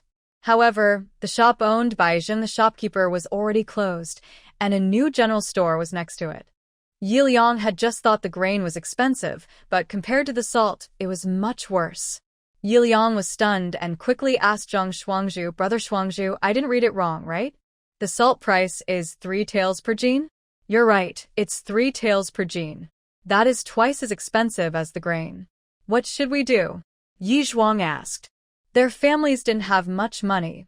The 100 coins they paid earlier was already tight. Xu Yun knew this, but everyone needed salt, and it couldn't just be her family. It would bring out the worst side of human nature. Let's buy more now, and when I go back, I can discuss with my family whether to lend me some. How about that? Xu Yun suggested. Yi Liang, Zhang Shuangzhu, and Shi Dahai looked at each other and finally agreed to follow Xu Yun's plan. After this trip, Xu Yun decided not to go out again and wait until next year. So she took out 100 taels of silver in one go. She had copper coins and small silver pieces, but no whole silver ingots. The shopkeeper initially thought these 6 people had some silver, but when they pulled out so many scattered coins, it seemed they had exhausted their last savings. Of course, these details were intentional by Xu Yun. If a banknote or silver ingot appeared, people might think they were very rich, which would attract trouble. The shopkeeper measured out over 30 jean of salt based on 100 taels, and Shi Dahai carried it on his back very carefully. This salt was more precious than gold. Shopkeeper, I want to ask you about the current situation outside. Do you know what's happening? The shopkeeper shook his head and said, I'm not sure of the details.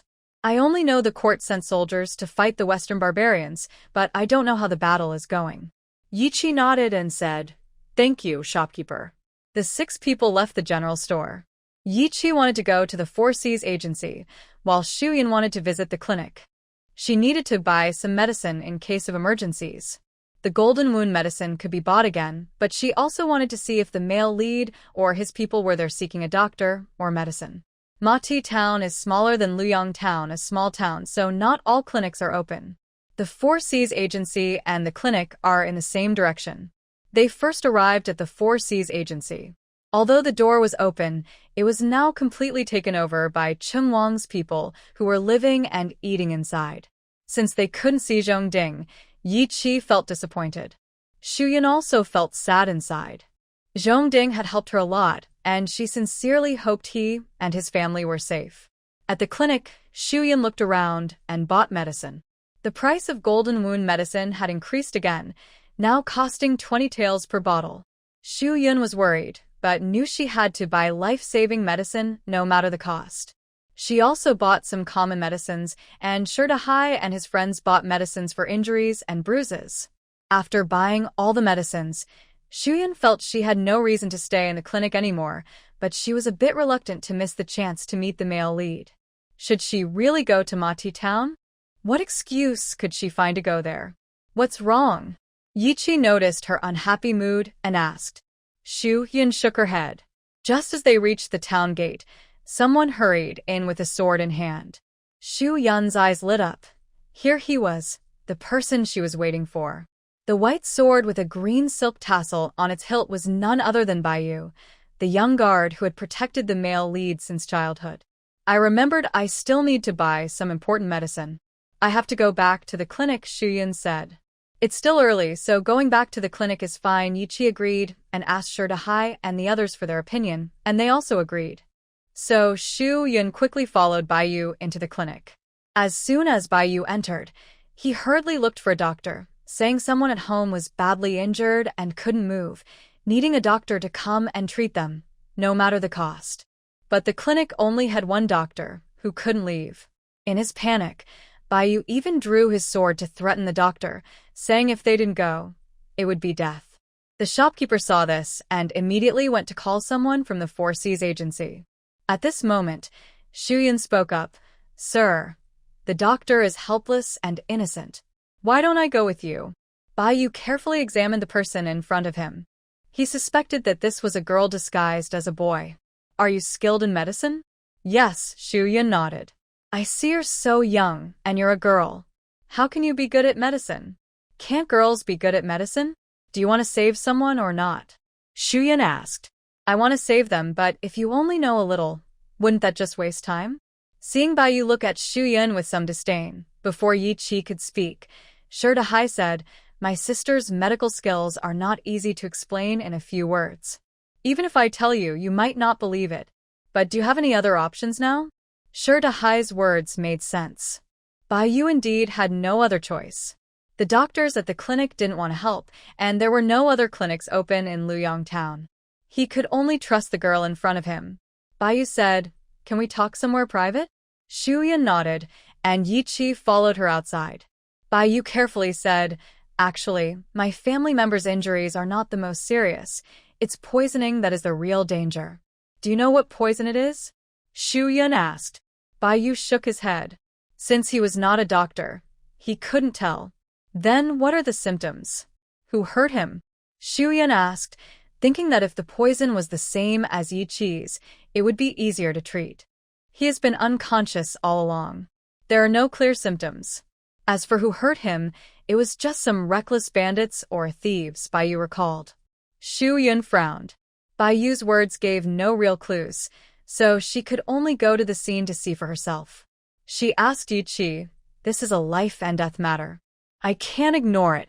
Should we let Dahai and the others take the supplies back first? Yi Chi nodded. All right, I'll go with you.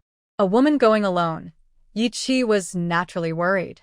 Sure, Dahai and the others originally wanted to go with Shu Yun, but unaware of the situation, Yi Chi said that if he and Shu Yun encountered danger, at least they could bring the salt back first. Sure, Dahai agreed. The four of them bought other supplies, and Shu Yun and Yi Chi followed Baiyu out. The ox cart outside the town gate was bought at a high price by Baiyu. There were no horses or donkeys here, so they had to make do. Riding in a cart was faster than walking. Half an hour later, they arrived at Mati Town. There was no one guarding outside Mati Town, but almost no shops were open, and there were hardly any pedestrians.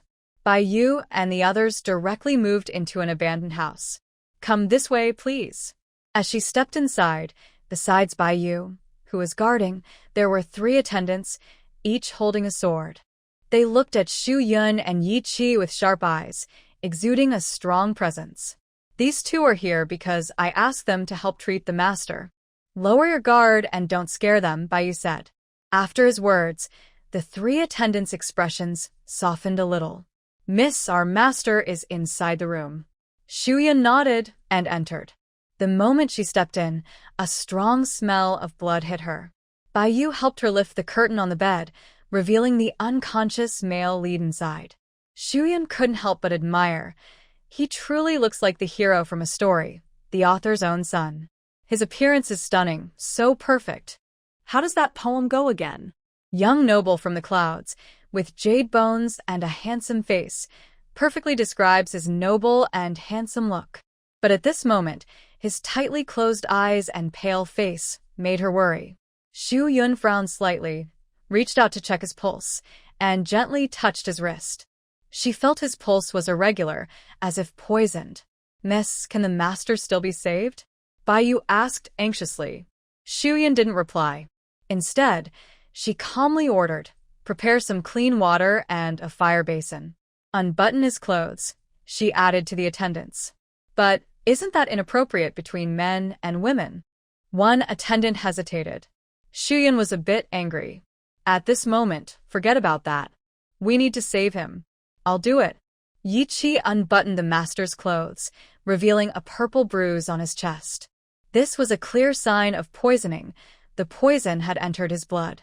Without prompt treatment, his life could be at risk. But this poison wasn't as fierce as the one that struck Yi Qi, so it was easier to treat.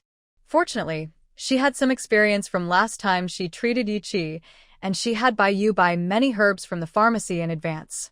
She took out a few herbs, asked Bai Yu to grind them into powder, then poured the powder into a bowl of clean water and stirred well.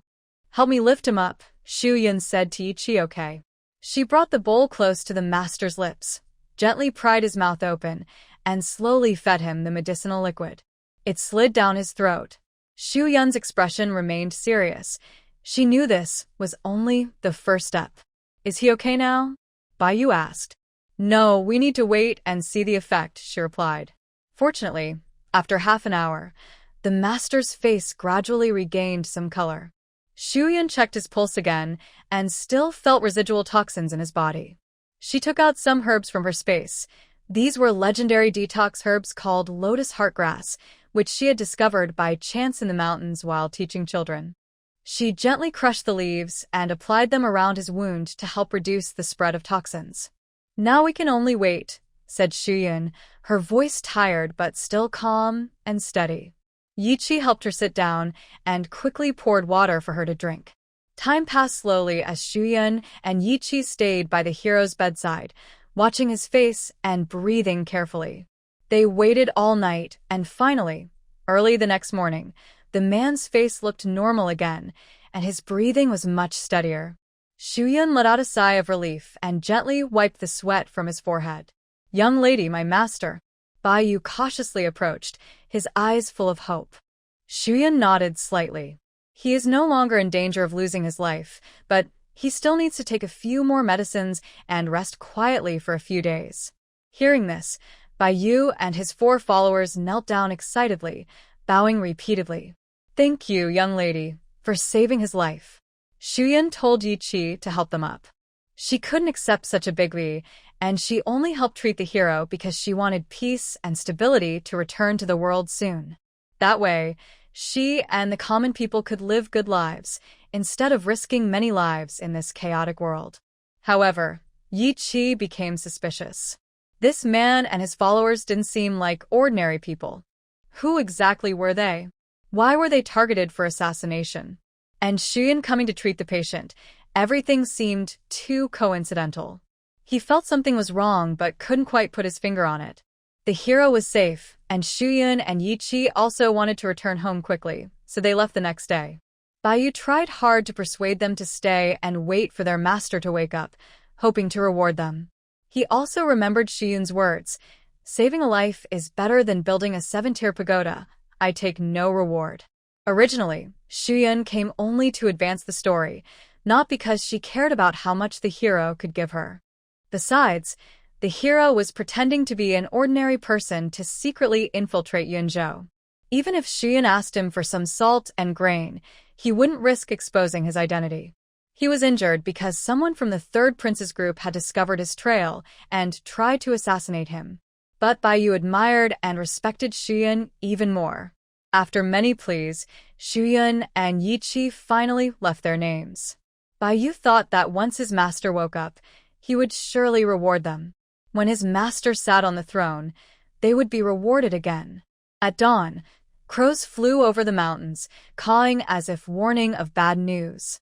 Yi Qi and Xu Yun walked side by side along the rugged mountain path, heading back home. There was no one on the road, and it was so quiet that it was almost frightening, making Yi Chi feel uneasy. Yun Yang, let's speed up, he said. Yi Chi frowned slightly as he looked at the misty forest in the distance, feeling more and more worried. Okay, Shuyan nodded and quickened her pace. She was also a bit anxious because her children were waiting for them at home. Just as they hurried forward, a sudden burst of noisy horse hooves broke the silence of the forest. Soon after, a group of ragged soldiers with fierce faces rushed toward them and surrounded the two. Haha, looks like today's luck is good. We've run into a young man and woman. The leader of the soldiers licked his lips, eyeing Shuyan with bad intentions. Who are you? What do you want? Gu Yunyi shouted angrily, stepping forward to protect Shuyan. You don't need to know who we are. Be smart and hand over your valuables or you won't like what happens, the leader waved his hand, signaling his men to move forward. Yi Chi clenched his fists tightly, ready to fight the soldiers, but he knew he was no match for so many enemies. Still, he couldn't show fear. At the leader's command, the other soldiers charged at them. Yi Chi pushed Shuyan back and told her to run quickly. He grabbed a stick nearby and started fighting.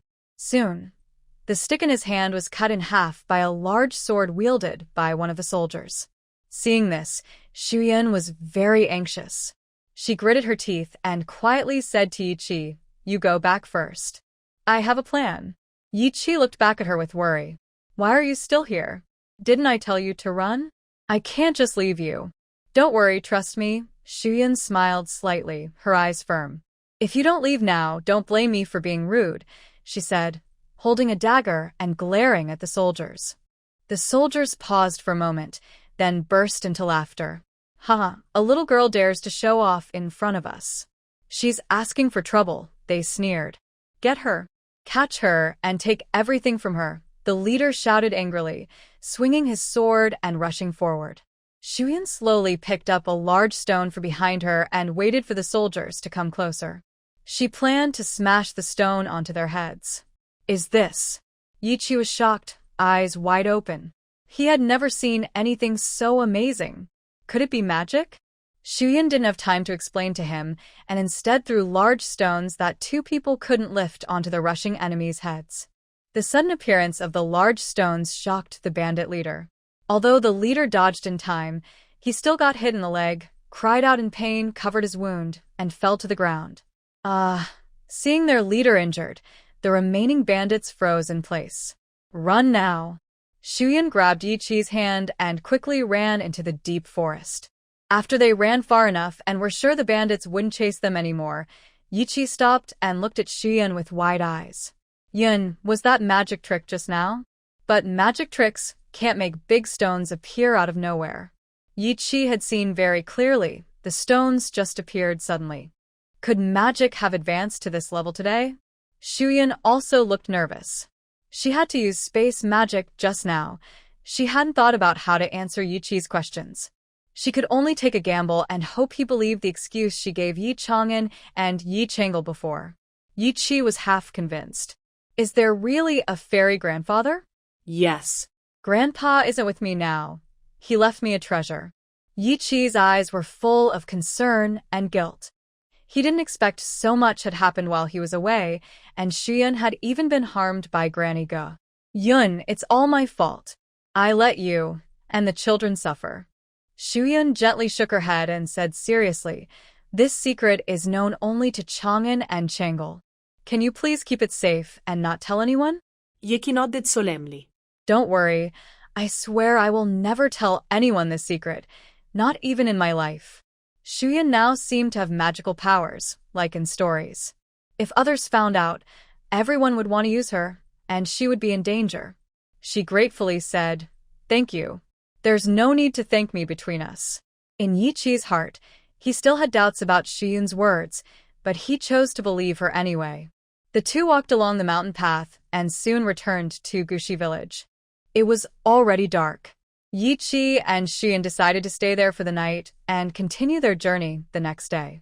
But they didn't choose to stay in the empty houses in the village, as that was too dangerous. Instead, they went to the cellar at Guzi's house, which was safer. They thought Gushi village was deserted, but as they approached the cellar, Yichi suddenly reached out and stopped Shuyun silently, making a gesture that someone was nearby. Shuyun immediately became alert. They approached the cellar entrance, listening to the people inside. The two looked at each other because the voices sounded very familiar. Yichi knocked on the cellar door. It was 3 short knocks followed by 1 long, a secret signal used in the agency. There was a response inside, but it was 3 long knocks followed by 1 short. Yichi happily pushed open the cellar door. Zhongding, I knew it was you. Zhongding peeked out, also looking very happy. Big brother Yi, sister Shu, I finally found you. Come quickly. Yichi looked around the entrance to make sure no one was behind him, then he and Shuyun safely entered the cellar. This is my mother, Zhongding explained. Zhongding Yang was not very old, probably around 40, and she smiled kindly. I've heard Zhongding mention you before. Today I finally see you. Thank you for taking care of Zhongding. Yichi said, Ma'am, Zhongding is like a brother to me. You can consider me half your son. No need to thank me. Zhongding Yang became even gentler and was very pleased with her son's friend. Big brother Yi, there's someone else you should meet. Come out now, Zhongding called toward the deep part of the cellar. The firelight couldn't reach inside, and everything was dark. Yichi could only faintly see a short figure. He slowly stepped out. Yichi and Shuyun were both surprised. Ye Xiaohu. Yes, this was Yi Tian's son, Yi Xiaohu, Yi Xiaohua's younger brother. Yi Xiaohu nervously called out, Second uncle, second aunt. How are you here? Where are your parents? Yichi asked. Big brother Yi, it's like this. Zhongding explained. After Yichi left, he went back to his hometown to settle his elderly mother and planned to hide in a remote village for a while. On the way, he met 2 refugees who had caught Yi Xiaohu, intending to cut him up and eat him. Yi Xiaohu was so scared he shouted and cried. Zhongding, feeling sorry for him, drew his knife and fought off the 2 refugees. Later, Zhongding asked about Yi Xiaohu's family. He didn't know where his father, mother, or sister had gone, only that his grandmother had died. Zhongding asked if he had any other relatives. Yi Xiaohu thought for a moment and said he had an uncle and aunt living in Gushi village. Zhongding considered that Yichi might still be in Gushi village, so he decided to send the boy to his relatives and take the opportunity to see if Yichi was still there. That's what happened. Shuyun finished and looked at Yichi. Yichi felt resentment toward Yi Tian and Li Shure and wasn't sure if he could accept Yi Xiaohu. Yi Xiaohu was also looking forward to this. In the world, he only had 2 close family members, Yichi and Shuyun. But he knew that his parents didn't get along with them. Only his sister, Xiaohua, had a good relationship with them. Yichi didn't think much before asking Yi Xiaohu, do you want to come with us? Yi Xiaohu nodded happily. Yichi never wanted to burden children with adult conflicts. Besides, Yi Xiaohu was just a spoiled little kid who hadn't done anything wrong. So, what are your plans? Yichi asked Zhongding and his mother. Mom and I plan to go back to the village and hide in the mountains, Zhongding replied. Yichi roughly knew the village Zhongding mentioned. It was some distance away, but not too remote. Why don't you come with us? I'm currently in a mountain valley, and it's relatively safe, Yichi suggested. The outside world was very chaotic now. Starving refugees, ruthless soldiers, bandits burning and looting, and the Western Xiongnu soldiers trampling the land. Will we cause you trouble? Granny Zhong looked at Yichi and then at Shuyun. No, not at all. Zhongding's brother knows some martial arts, and he can teach brother Yi Zhang and the others, Yichi reassured. Shuyun had thought about it. Although their mountain village was relatively safe, if anyone broke in, everyone needed to know some fighting skills. All right, no problem, Zhongding agreed immediately. Let's set out early tomorrow morning. But I hid my food at home. I need to go get it, Zhongding said. Is it far from here? Yichi thought it wasn't far, so he decided to go get it tonight. It's not far. I hid it in a cave outside Luyang town in the mountains, Zhongding explained. At that time, it was too difficult to carry the food away, so he had to hide it first. Then go get it early tomorrow, Yichi said. Luyang town was some distance away. After a night, Yi Qi and Zhongding went to Luyang town, while Xu Yun, Yi Xiaohu, and Granny Zhong waited in a cellar. Here, Granny, have some. Xu Yun took out 2 plain biscuits. Xiaohu, you too. Granny Zhong politely refused. You eat them. I have some dry food. She then showed Xu Yun some vegetable buns. Granny, you should eat some biscuits. They'll fill you up. When they come back, we still have to travel for 4 or 5 days. Xu Yun forcefully pushed the biscuits to her. I have plenty, enough for everyone. Granny Zhong finally didn't refuse and smiled, thanking Xu Yun. Yi Xiaohu looked at the white cake with hunger, his mouth watering. Since leaving Gushi village, he hadn't eaten enough once. Sometimes he went 2 days without a proper meal, eating wild vegetables, grasses, or even roots. Now, the white cake in front of him seemed like a delicious feast. He bit into it hard and said, so good. He kept savoring the taste with tears in his eyes until he finished the cake. Seeing he was still eager, Xu Yun gave him another one. Yi Xiaohu took it eagerly and ate quickly, finishing it in no time. Then he touched his stomach, feeling full. At noon, Yi Qi and Zhongding hadn't returned yet, but strange noises came from outside. It sounds like someone is here, Xu Yun whispered. Grandma Zhong and Yi Xiaohu were both frightened. Xu Yun signaled for them to stay quiet. She quietly opened a small in the cellar door and looked outside. She saw 2 men searching the house, but found nothing after a long search. This place has nothing. Let's go to the next house, she said. Soon after, the 2 men left the dog's house. Xu Yun and the others finally relaxed. Half an hour later, Zhongding and Yi Qi returned carrying grain bags. Did you see anyone else when you came back? Xu Yun asked nervously. No. Yi Qi shook his head. But someone was here. Yes, 2 men, probably refugees, Zhongding said. Are you all right? Zhongding quickly looked at his mother. We're fine. They didn't find the cellar or find anything, so they left, Grandma Zhong said, handing him a bamboo tube to drink some water and rest. It seemed that if someone came here, they would have to wait until later to leave. Zhongding nodded. He was still carrying the grain, so he couldn't lose it. The group rested in the cellar for another afternoon, regaining their strength. When night fell, Yi Qi went out first to check if there were any fires in the village. After confirming no one was around, he called Xu Yun and the others back. Zhongding and Yi Qi walked one after the other, with Xu Yun, Grandma Zhong, and Yi Xiaohu walking in the middle. They dared not light torches, so they moved very carefully. They traveled through the night and found a sheltered spot to rest for a while. After waking up, they continued their journey. Before leaving, Xu Yun went to the bathroom and unexpectedly heard 2 small puppy whines. She followed the sound and pushed aside dense grass, discovering a tiny, light yellow puppy. It was very small, seeming less than 2 weeks old, with eyes still closed. The puppy didn't know how it ended up here. Xu Yun looked around but couldn't find the mother dog. She felt sorry for it. If she left the puppy here, it would probably starve in a day or 2.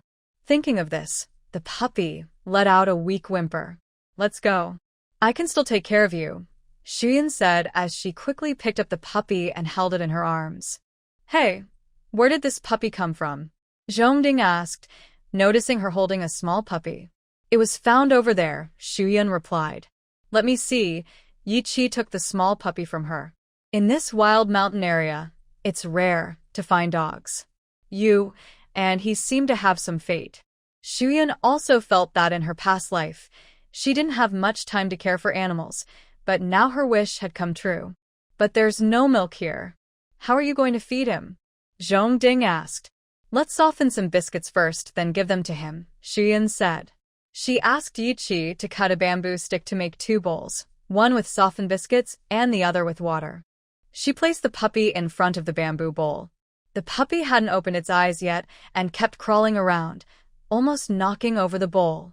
Feeling helpless, Xu Yun used 2 sticks to lift a small amount of the soft biscuits and gently fed him. Surprisingly, he started eating little by little. Encouraged, she carefully fed him more until he stopped eating. I think you're feeding him like he's a baby, Zhongding's mother said with a smile. He's so small, and since I take care of him, maybe the first thing he'll see when he opens his eyes is me. He'll probably think I'm his mother. He's like my own child. Shuyun then used a bamboo slice to pour some water for the puppy, which drank happily before falling asleep. That makes sense, Zhongding's mother chuckled. The group traveled for another 4 or 5 days. That afternoon, Yiqi called out, "We've arrived." Zhongding saw a peaceful, beautiful scene. As the sunset dipped west, golden sunlight bathed the fields. Rice and wheat grew in the fields, and men were weeding in the fields. Smoke rose from each household's chimney, and women called the men back for dinner. Children, who had been playing just moments before, were called home. This lively scene contrasted sharply with the chaotic outside world, making it seem like a peaceful paradise. Chief Yi and Yi Shuliang were bent over, weeding in the fields. When they saw Yi Qi and Shuyun, they hurried over. "You're finally back. Was the journey safe?" Chief Yi asked with concern. "Yes, everything went smoothly," Yi Qi replied. "Are you Yi Xiaohu?"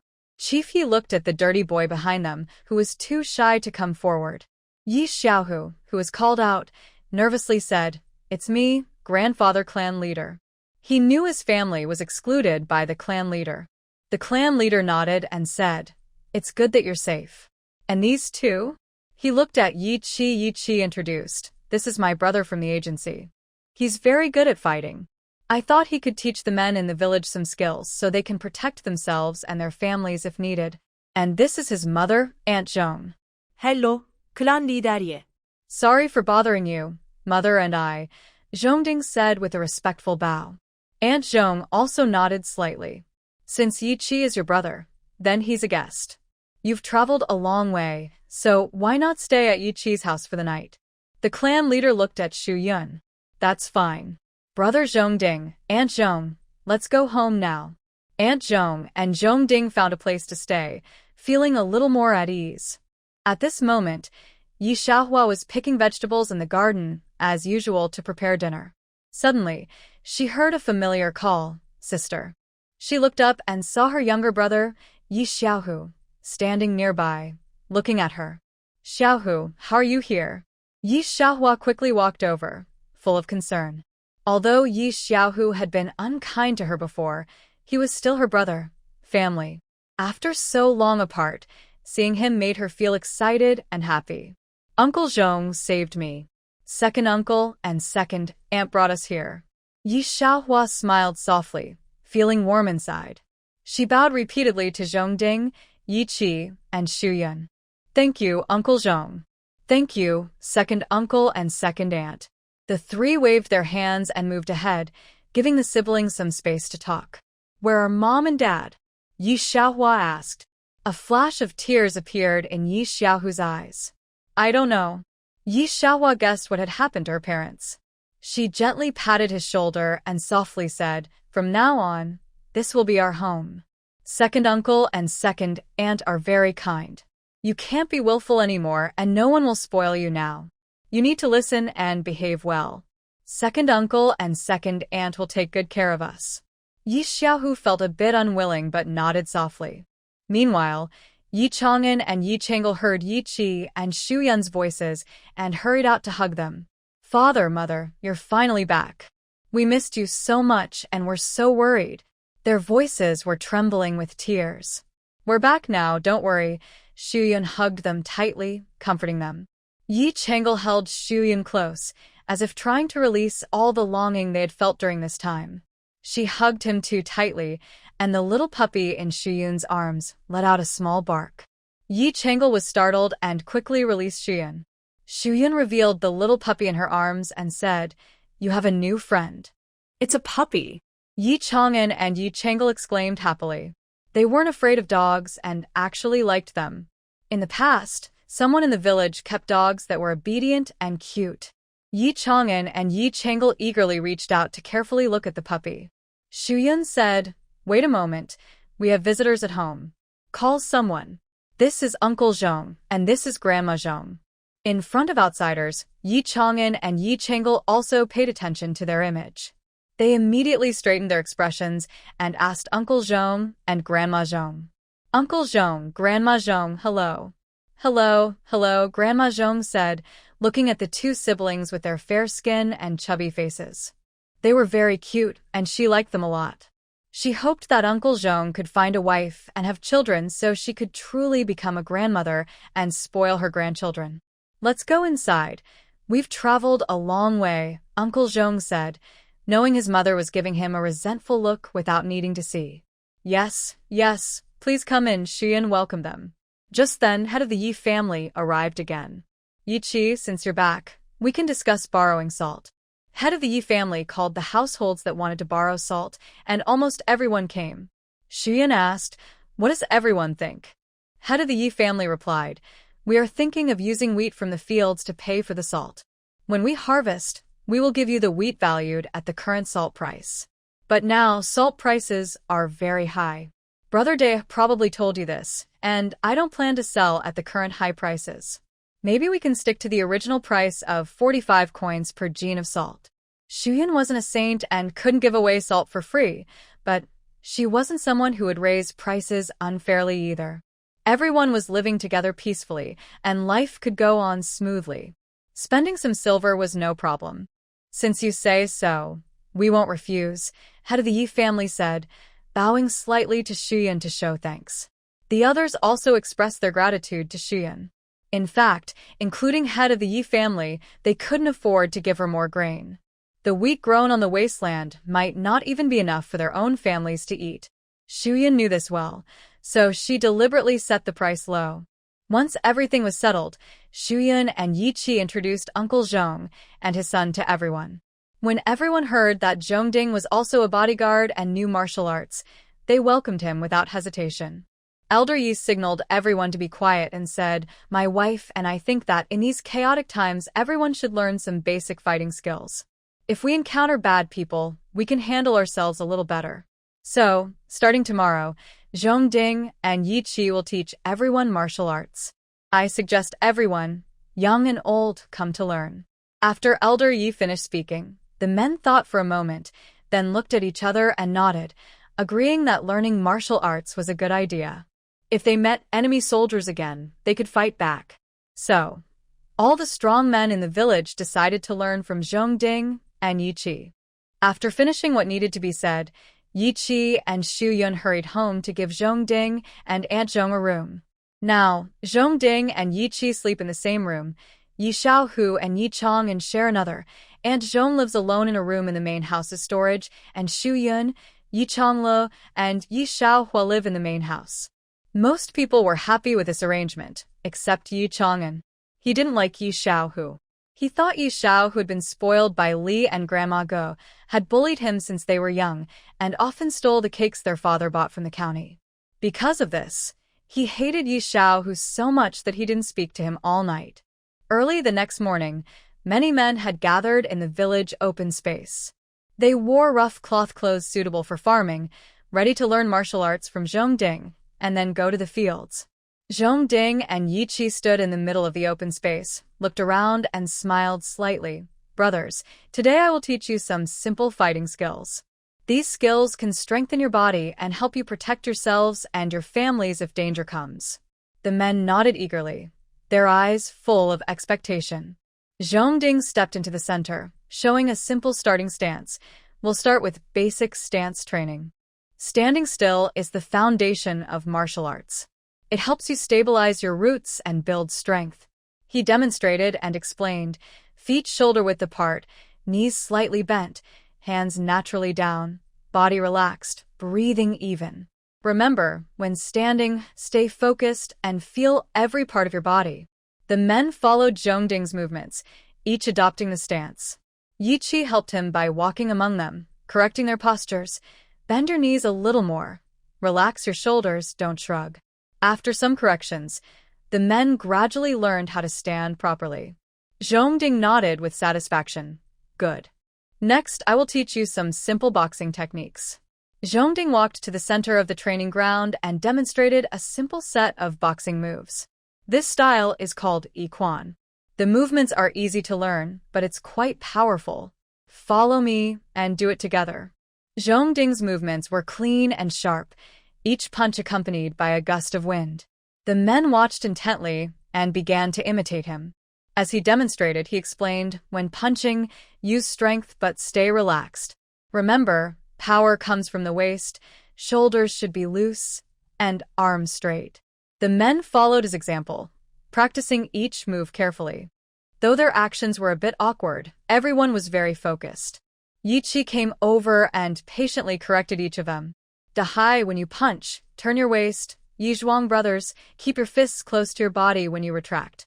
After some practice, the men gradually learned the basic moves of this boxing style.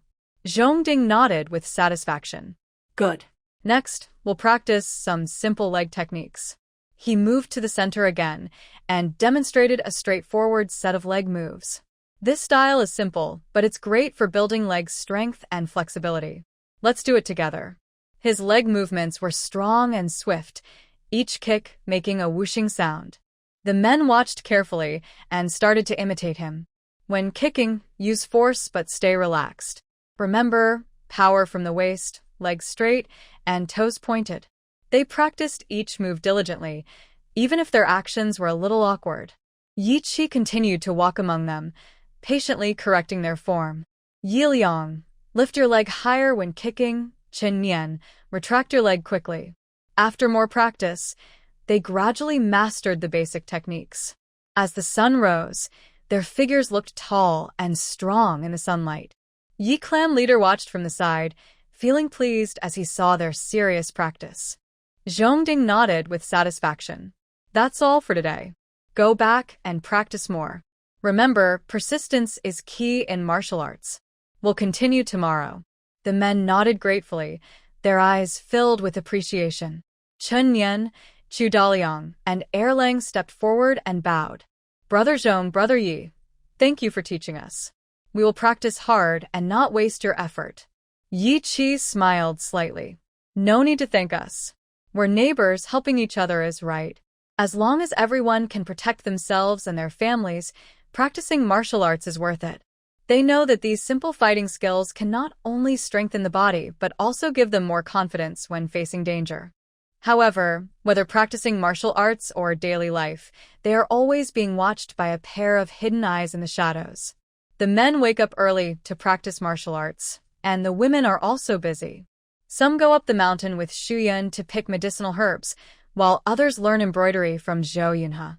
Last time, Dahai and others brought some things back from outside, including handkerchiefs and silk threads that Zhou Yunhe asked for help to bring. Although Zhou Yunhe's legs can now move lightly thanks to Yi Niuye's daily massage, she still cannot stand up and spends every day in her room. Bored with this life, she decides to pass the time by embroidery. She sits at the door, embroidering, and people passing by often ask what she is doing. She honestly answers each time. Everyone is amazed by her embroidery skills, which look just like the ones bought in shops.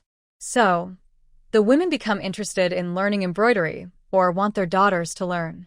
Zhou Yunhe also feels it's a pity not to pass on her embroidery skills, and since Yi Xiaochao is too young to hold a needle, she welcomes anyone who wants to learn.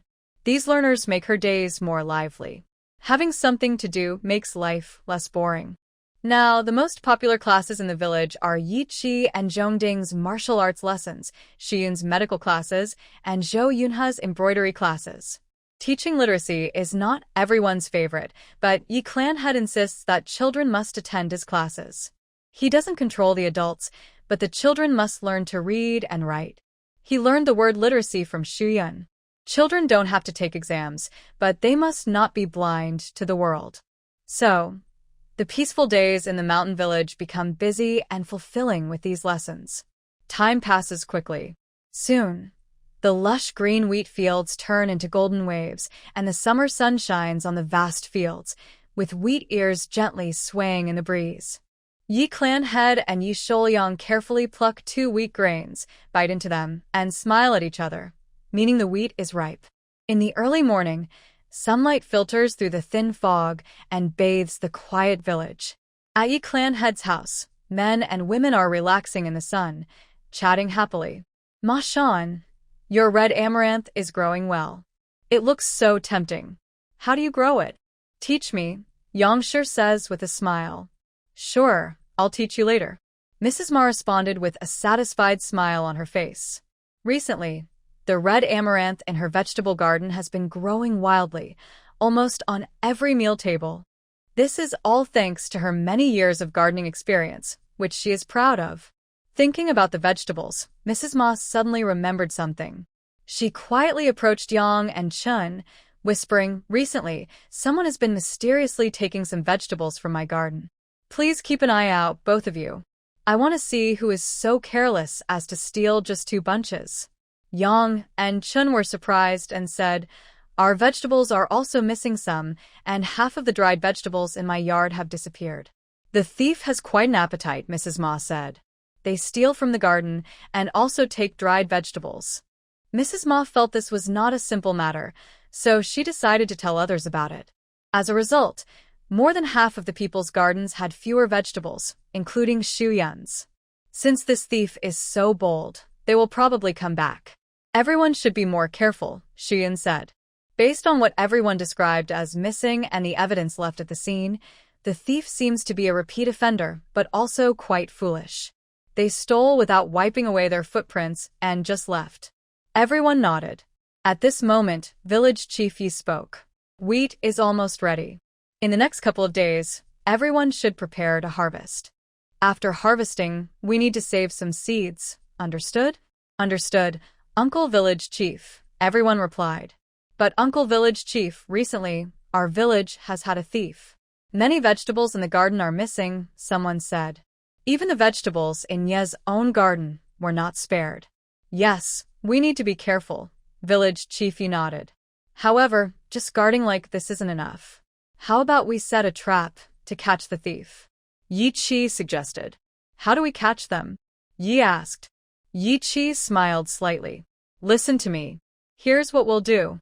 2 days later, early in the morning, the sky was just beginning to lighten, with a beautiful sunrise coloring the sky red on one side.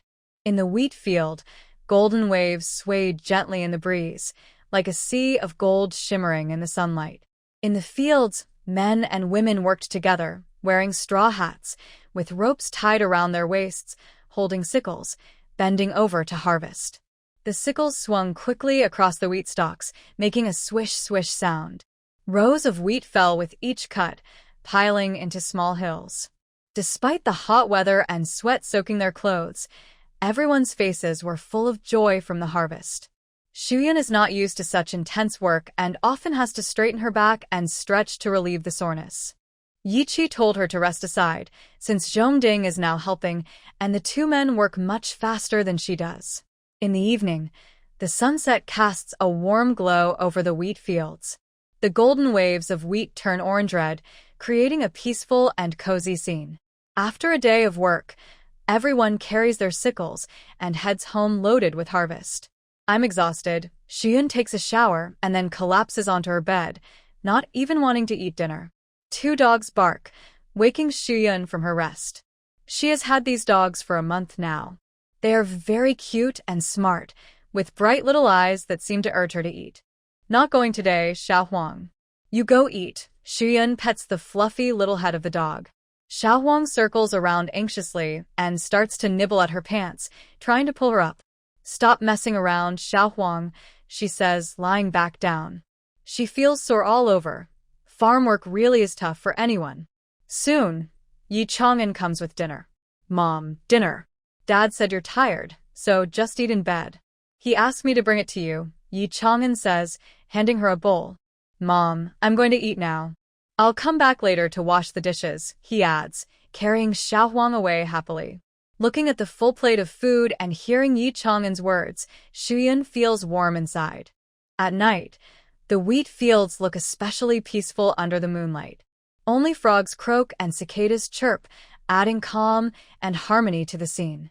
In this quiet night, at the edge of the wheat field, a few dark figures quietly appear. They move swiftly and silently. One tall, thin man shouts, "Brothers, move faster. Don't get caught." His voice is urgent. They quickly scatter, holding sickles, and start harvesting the wheat. They work skillfully, swinging their sickles quickly through the stalks, making a swish sound, as if they are the owners of the field. Soon, all the remaining wheat falls to the ground. While they are busy, a pair of sharp eyes watch them closely from the shade of a nearby tree.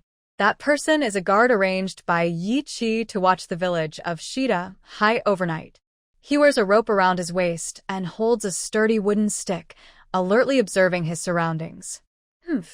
These thieves dared to come and steal our hard-grown wheat. Shir Dahai muttered angrily, a flash of fury in his eyes. He quickly stood up and silently climbed down the tree. He returned to the village and joined the men led by Yi Chi Zhongding. As soon as he saw Shir Dahai, he knew the thieves had come. Let's go catch them. They moved carefully, trying not to make any noise. Finally, they surrounded the thieves just a few feet away. Then Shir Dahai took a deep breath and shouted loudly, "You daring thieves! How dare you steal our wheat?" The thieves were startled by the sudden shout and turned around. They instinctively raised their sickles, ready to fight. In the dark, only Shir Dahai could see the man. Who are you? Why are you meddling in our affairs? Shir Dahai was furious. He swung a wooden stick directly at the man's wrist. The man seemed skilled and reacted quickly, dodging and swinging his sickle back at Shir Dahai. Seeing Shir Dahai in danger, Yi Chi and Zhongding immediately rushed forward. The man was hit on the arm, and his sickle flew out of his hand. "Brothers, attack now!" Shir Dahai shouted loudly. Other men jumped out of the darkness, wielding their farm tools like a rainstorm. The thieves tried to dodge, but were hit and fell to the ground. At this moment, hurried footsteps sounded from afar. Turns out, Yi clan leader and some elders had heard the commotion and rushed over. They held torches, illuminating the wheat field brightly. "Are you all right?" Yi clan leader asked with concern. "We're fine. These thieves have been subdued," Yi Liang replied with a slight smile, pride in his eyes. Seeing this, the leader of the thieves realized they couldn't escape and hurriedly knelt down, begging for mercy. "Good heroes, spare us. We were starving and desperate, so we did this." Yi Chi looked at him coldly. "Who are you? How did you find our village?" Be honest. The leader nodded quickly and said, "We came from Ping'an County, fleeing all the way. Outside, there's a drought, and there are cold weapons and arrows everywhere. Ordinary folks like us can only hide and run, searching for water and food as we go. We didn't know how we ended up deep in these mountains." Yi clan leader asked, "What's the situation outside now?" "Because of the drought, it's hard to find water. Some lucky survivors have gone south," the man replied honestly. "Have the Western Xiongnu soldiers been driven back?" Yi Liang asked eagerly. "No, several different families have joined forces with the court, so the Western tribes are no longer attacking but are instead settling around Shizhou. In that case, we can rest assured here for a while," Yi Shuliang said happily. Yi Chi disagreed. "That's not necessarily true. The court won't let the Western tribes stay inside Dajin forever. There will probably be more fighting soon." "Then let's stay here for now. Life is pretty good," Yi Liang said. "Anyway, there's food and drink, no danger, and it's a lot better than outside." "I also think it's good here," Zhang Zhuanju said. "Ordinary people just want a peaceful life. As long as their family is with them, anywhere feels like home." Yi clan leader glanced at the three bandits tied on the ground and said, "You guys are probably forced into stealing wheat to survive. We'll let you go this time, but if you come back again, don't blame me for being harsh." The three nodded repeatedly, grateful and tearful. "Thank you. Thank you. We won't dare do it again." "Let them go." Yi clan leader waved his hand, telling Yi Zheng and Yi Liang to untie them. After the three left, the wheat field became peaceful again.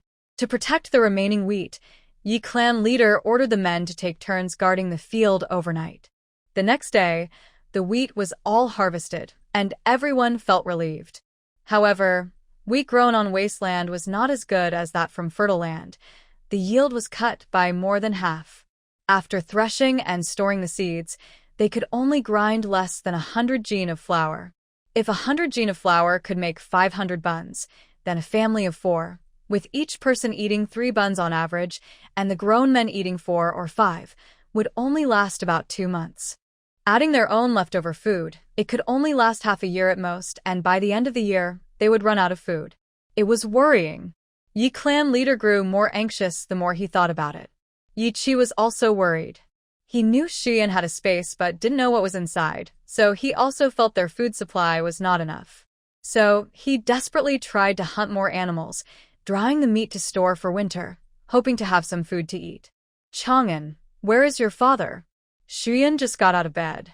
A few days ago, after harvesting the wheat, she was so tired she had no energy left.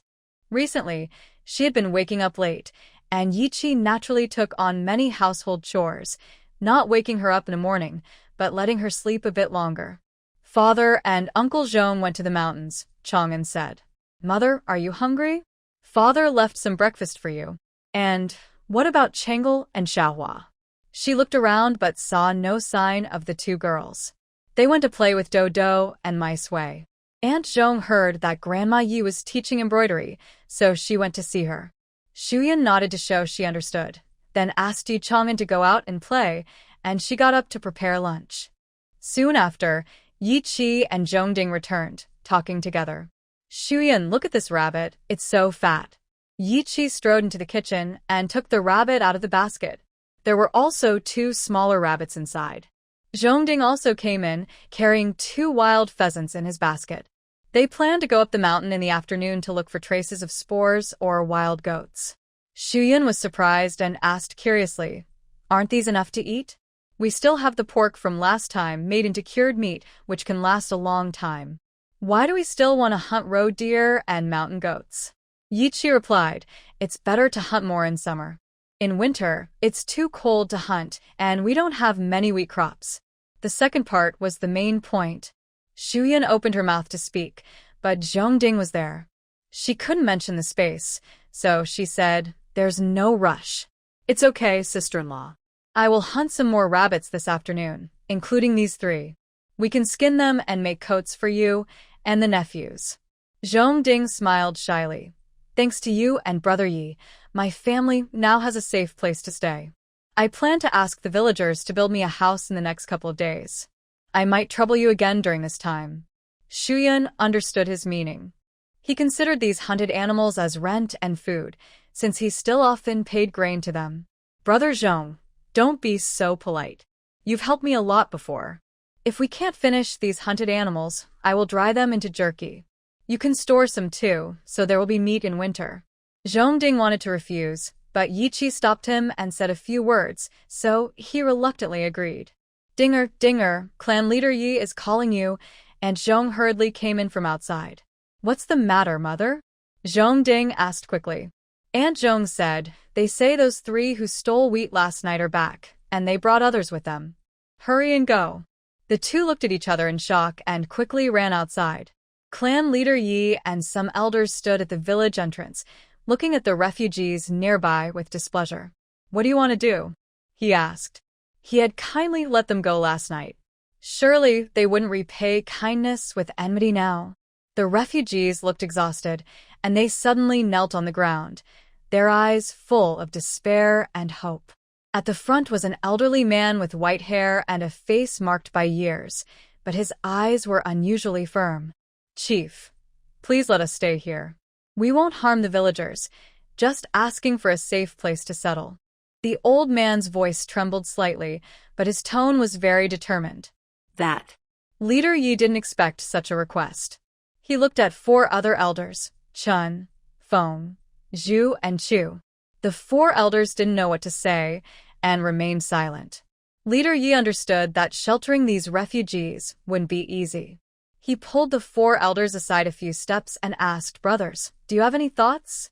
Old Chen said, honestly, I don't want to take them in, but they do seem pitiful. But if we don't, they might get desperate and do something bad, Feng added. Then Chu asked, and these refugees come from unknown places. What if some of them have bad intentions? It could bring trouble to the village. Leader nodded. You're right. He turned back to speak to the old man, sharing their concerns. Sir, I sympathize with your situation, but resources in the village are limited. Each new person is an extra burden. I also need to ensure the safety of the village, Leader Yi said seriously, with a hint of helplessness. The old man looked disappointed but quickly said firmly, Chief, We understand your difficulties.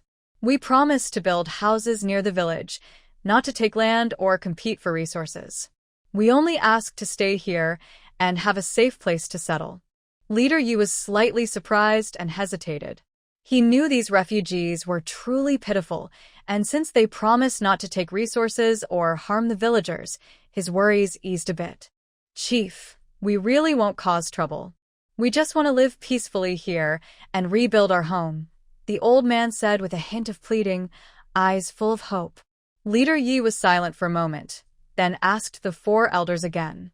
Finally, he nodded slowly and said, "All right, I agree. But you must keep your promise. If you do anything wrong, we won't hesitate to drive you out." These 5 or 6 people were no match for the village men, especially with skilled fighters like Yi Qi and Zhong Ding around. The elder, upon hearing this, showed a hint of surprise in his eyes and quickly said, "Thank you, clan leader.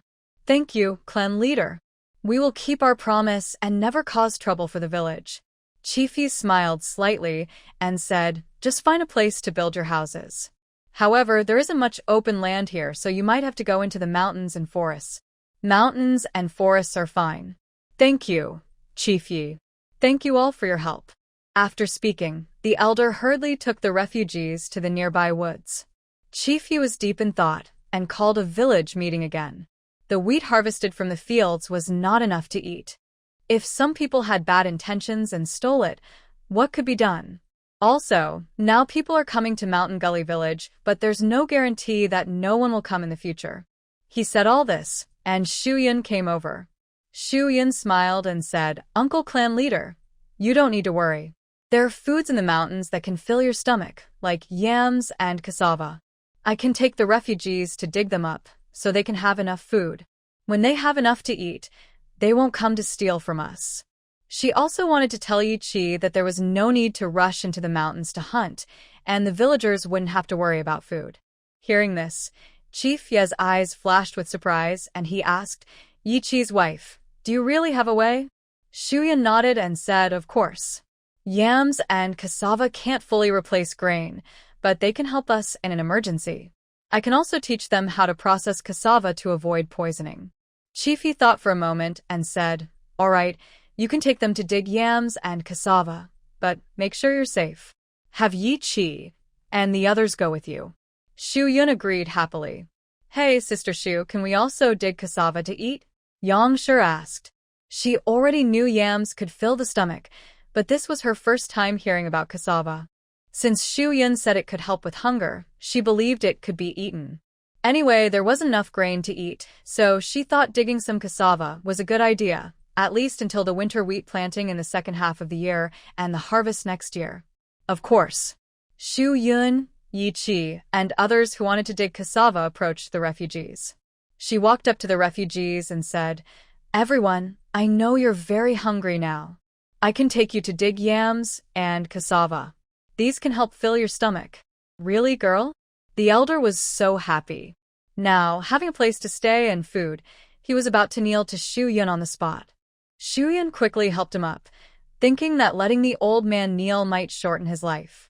Su Yun led the refugees into the mountains, explaining in detail the features and digging methods for yams and cassava along the way. Once in the mountains, she pointed to a patch of yam fields and said, "There are many yams here. You can dig them up to eat, but be careful when digging. Don't hurt your hands." She was very familiar with this area. Everyone picked up their tools and started digging for yams. Soon, they found many large yams. Then, Suyun took them to a cassava field and said, "These cassava roots can fill your stomach, but remember, their roots and leaves contain toxins. They must be prepared properly before eating." The refugees looked surprised. A young refugee asked, "Really? Cassava is toxic. What should we do?" Suyun comforted them, saying, "First, cut the cassava into small pieces and soak them in clean water for more than a day, changing the water several times. Then, put the soaked cassava into a pot with water and boil it for at least 15 minutes to make sure it's fully cooked. Finally, cooked cassava can be eaten with grains, vegetables, or other foods." The refugees nodded, understanding what she said. Suyun added, "When boiling cassava, Make sure the area is well ventilated to avoid inhaling any harmful fumes. As long as you follow my instructions, cassava can be safe to eat. Following her guidance, they dug out the cassava, washed it with clean water, peeled it, cut it into small pieces, and boiled it. That night, the refugees finally enjoyed warm yams and cassava. The taste wasn't great, but it helped solve their urgent food problem. Chief He saw that the refugees had solved their food shortage and felt relieved. Thus, the crisis for the refugees and the villagers was resolved. Fortunately, the mountains were rich in resources, and the refugees could occasionally hunt to supplement their food, so they wouldn't go hungry. Whenever they found something good, they would send some to Suyun and the village. Grateful and reciprocating kindness, everyone gradually accepted them, and they often interacted. They also cleared some land in the forest to grow vegetables, trading wild chicken for seeds. Later, they planned to exchange for wheat seeds and start farming, truly beginning their new life. In the height of summer, the mountains weren't as hot as outside. The children had become familiar with the mountain behind them and often played there happily. Because there are hardly any large wild animals there, not even goats of that size, they just went along with it. However, I still advised them to be careful of snakes. In summer, the mountains are full of wild fruits like wild pears, sour plums, peaches, and mountain berries. Because of these tasty fruits, the children love to run up the mountain. Shuyan brought back a little dog, a small yellow puppy that is 2 months old, but it's still tiny, with small arms and legs. It loves to happily follow Yi Chang'an and Yi Xiaohu around. To compete for the little yellow dog, Yi Chang'an and Yi Xiaohu often argued. After Yi Xiaohu returned, he enjoyed days of good food and drink, gradually forgetting the hardships he faced outside. As a result, his old spoiled habits reappeared. Yi Chang'an always wanted the best things he had, like the wooden toys made by Yi Qi, tasty snacks, and the top bunk bed. Since there was now Yi Xiaohu at home, Shuyan asked Yi Zhuang to make a bunk bed. Both children liked sleeping on the top bunk and often argued about it. This made Yi Xiaohua angry, and she would run around the yard with a stick, hitting Yi Xiaohu. At first, Yi Xiaohua only said a few words without hitting, but because of the teachings from Li and Grandma Ge, Yi Xiaohu never took Yi Xiaohua seriously. So, he ignored her words. But as Yi Xiaohu became more reckless and rude, Yi Xiaohua's face grew red with shame. She and her brother owed a lot to their uncle and aunt, which allowed them to live like this. How could she cause trouble for them? How could she let Yi Xiaohu bully their children? Shuyan and Yi Qi saw all this happen. Yi Qi believed that children should solve their own problems. Shuyan thought that it's normal for children to argue over things, but she saw this as a chance for Yi Xiaohua to stand up and for Yi Xiaohu to listen to her. These two children are very close and depend on each other. In their small family, Yi Xiaohua should be the head. Since Yi Xiaohu was spoiled, she should guide and teach him. It's natural for an older sister to discipline her younger brother. Yi Xiaohua is gentle by nature. Since Yi Xiaohu is still young and can't stand up for himself, what will happen when they grow up? Yi Xiaohu might ignore her even more. So, Yi Xiaohua should start now to fully control Yi Xiaohu. Later, Yi Xiaohua couldn't take it anymore, and Shuyan kindly handed her a stick. Yi Xiaohu was momentarily stunned by the stick, unable to think about why Yi Xiaohua suddenly became so fierce, and he hurriedly dodged. But no one in the family helped him, and Yi Chang'an even pushed him towards Yi Xiaohua. Yi Xiaohua stick hit solidly on Yi Xiaohu. He cried out in pain, begging, "Sister, sister, stop hitting me. I was wrong, I was wrong." Yi Xiaohua was determined and didn't listen to his pleas. She kept hitting until she was exhausted, and then stopped. Yi Chang'an saw Yi Xiaohu being beaten too harshly and wanted to step in to stop Yi Xiaohua, but Shuyan held her back. "Mother, Sister Xiaohua will hurt Xiaohu if she keeps hitting him," Yi Chang'an said anxiously. Shuyan calmly replied, "Sister Xiaohua isn't that strong. Xiaohu will be fine." Sure enough, after Yi Xiaohua stopped, Yi Xiaohu's face was bruised and purple, but he was not seriously hurt. "Sister, stop hitting me." Yi Xiaohu, feeling wronged, hid behind Shuyan and looked at Yi Xiaohua. Yi Xiaohua looked at him with mixed anger and sadness. Come outside with me, Yi Xiaohua said, biting her lip to calm herself. Yi Xiaohu shook his head wildly. No, you're going to hit me. I'm not going to hit you. Come here. Yi Xiaohua tried to sound less angry.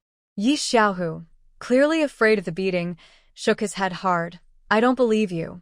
I promise I won't hit you anymore. Come out, Yi Xiaohua said patiently again. Shuyun pushed Yi Xiaohu out from behind her, bringing him in front of Yi Xiaohua. Yi Xiaohua took Yi Xiaohu and went to a quiet, deserted place. Sister, it hurts. Yi Xiaohua just pinched his swollen spot, making Yi Xiaohu grimace in pain. She released him and said seriously, Xiaohu, you shouldn't fight with Chang'an or compete with him. Do you know that right now we depend entirely on Uncle Air and Aunt Air to live? Without them, our brother and sister might not even know where their bones are. Just think about how Uncle Air and Aunt Air treat you and me every day. Under Yi Xiaohua's threatening gaze, Yi Xiaohu carefully recalled these days. Uncle Air often came back from hunting, and he could eat meat almost every other day. He's gotten quite fat now. Aunt Air even made a bunk bed for him and Yi Chang'an, and also made clothes and shoes for him. He honestly felt that Uncle Air and Aunt Air were really good to them. It is pretty good, but... Yi Xiaohua interrupted him. Then how did our parents and Grandma treat Uncle Air's family in the past? Yi Xiaohu, though rude and disrespectful, knew in his heart how Yi Tian and Grandma Good treated Yi Qi and others, especially Shuyun, Yi Chang'an, and Yi Chengle. He knew he had been rude but hesitated for a long time, unable to speak. Yi Xiaohua looked at his face, which showed shame, and felt a little comforted inside. I believe you have an answer in your heart. Yi Xiaohu lowered his head silently, hesitant to speak. His lips trembled slightly, but he ultimately said nothing. Think again about whether it was right or wrong for you to pick a fight with Chang'an without reason. Was it right or wrong to compete with Chang'an? Yi Xiaohu still said nothing. Yi Xiaohua continued. Think about it yourself. If you keep acting so arrogant in the future, don't call me sister anymore. I don't have a younger brother like you. Yi Xiaohu seemed to find it hard to believe. Yi Xiaohua, do you dare to abandon me? Yi Xiaohua coldly replied, yes, I dare. In the past, our parents protected you and spoiled you so much that you didn't know your limits. You were ungrateful. Why would I need a younger brother like you? I can take care of myself. During the days she thought her family was completely gone, she learned many things and principles from her second aunt. The second aunt said that women should be strong. When they are strong enough, even if they are alone, they can live well and beautifully. Without me supporting you, as a woman, how can you survive in this world? Since childhood, Yi Xiaohu had been brainwashed by Li's words, believing that men are the sky and that the whole family would rely on him, even Yi Xiaohua. He thought he was the most important pillar of the family and that without him, the family couldn't survive. Thinking of what Shuyun had told her, Yi Xiaohua felt a surge of confidence from deep inside. How can I not survive? I learned medicine from second aunt and embroidery from Grandma Yunhe. I can live well no matter what. I don't need to rely on you. After saying this, she left him standing there in a daze. Yi Xiaohu never expected that his once dismissive, timid sister would become so unfamiliar now. In the following days, Yi Xiaohua kept her word and really ignored Yi Xiaohu. Instead, Yi Chang'an looked at the injury on his face and felt a bit compassionate. He helped him find some medicine to apply. Cough, I just think your face looks unpleasant, not that I want to help you. Young people's concern often comes across as awkward. Oh, I understand. Yi Xiaohu applied the ointment, dabbling a little on the left side and smearing a big patch on the right, making his face look like a big cat. Yi Chang'an couldn't help but laugh. Ha ha ha. Why are you laughing? Yi Xiaohu asked suspiciously. Seeing his serious yet confused expression, Yi Chang'an found it even more amusing and laughed out loud, holding his stomach. The tense standoff between the two people dissolved in the laughter. The villagers temporarily no longer faced a food shortage, as mountain produce provided nourishment. Several women were now pregnant. Shuyun also ate well. Spicy herbs almost daily appeared on the table. As a result, the whole family became quite heated from the spice. During the blooming season of honeysuckle, Xian planned to pick more to make tea that could help cool the body. Honeysuckle is a common traditional herb today with many benefits. It can clear heat and detoxify, dispel wind heat, and treat colds, fevers, sore throats, headaches, and coughs. Mom, honeysuckle is so good. Let's pick more. Yi Chang'e and Yi Xiaohua each carried a basket and followed Xian. Okay, be careful, Xian warned them as she turned back. Honeysuckle prefers to grow on sunny slopes, forest edges, in fresh air, with fertile, well-drained soil. They climbed the hill where a large patch of honeysuckle was in full bloom. A gentle breeze moved through the branches and leaves, causing them to sway softly and produce a rustling sound. Sunlight filtered through the leaves, casting patches of light on the ground, moving with the breeze like lively musical notes. A few bees buzzed among the flowers, busy and lively, adding energy to the scene. The buzzing of the bees and the fragrance of honeysuckle blended into a vivid natural picture. Mom, this honeysuckle is so pretty, Yi Chang'e exclaimed. Yi Xiaohua took a deep breath, and the unique scent of honeysuckle filled her nose. It's faint, but it has a medicinal smell. It's so nice. Yes, the special fragrance of honeysuckle is appreciated not only for its beauty, but also for its medicinal value, Xian said, picking a flower and smelling it. Let's start picking, but we must be careful. There are rules for harvesting. What rules? The two sisters asked together. First, the best time to pick honeysuckle is early in the morning or between the hours of 9 and 11:15 a.m. When the flowers are still buds, they contain more nutrients, a stronger scent, and better color. Picking in the afternoon should be finished before sunset because honeysuckle blooms depend on sunlight. If picked too late, the buds will open, affecting quality. Yi Chang'e and Yi Xiaohua nodded silently, remembering this in their hearts. Xian continued, there are also techniques for picking. Be gentle, handle lightly, and avoid damaging the buds and branches. Only pick mature or nearly mature buds, avoiding young buds and leaves. She explained how to pick the flowers while demonstrating. Okay. Yi Chang'e and Yi Xiaohua learned to pick the honeysuckle step by step, following her example. Soon the small basket was full.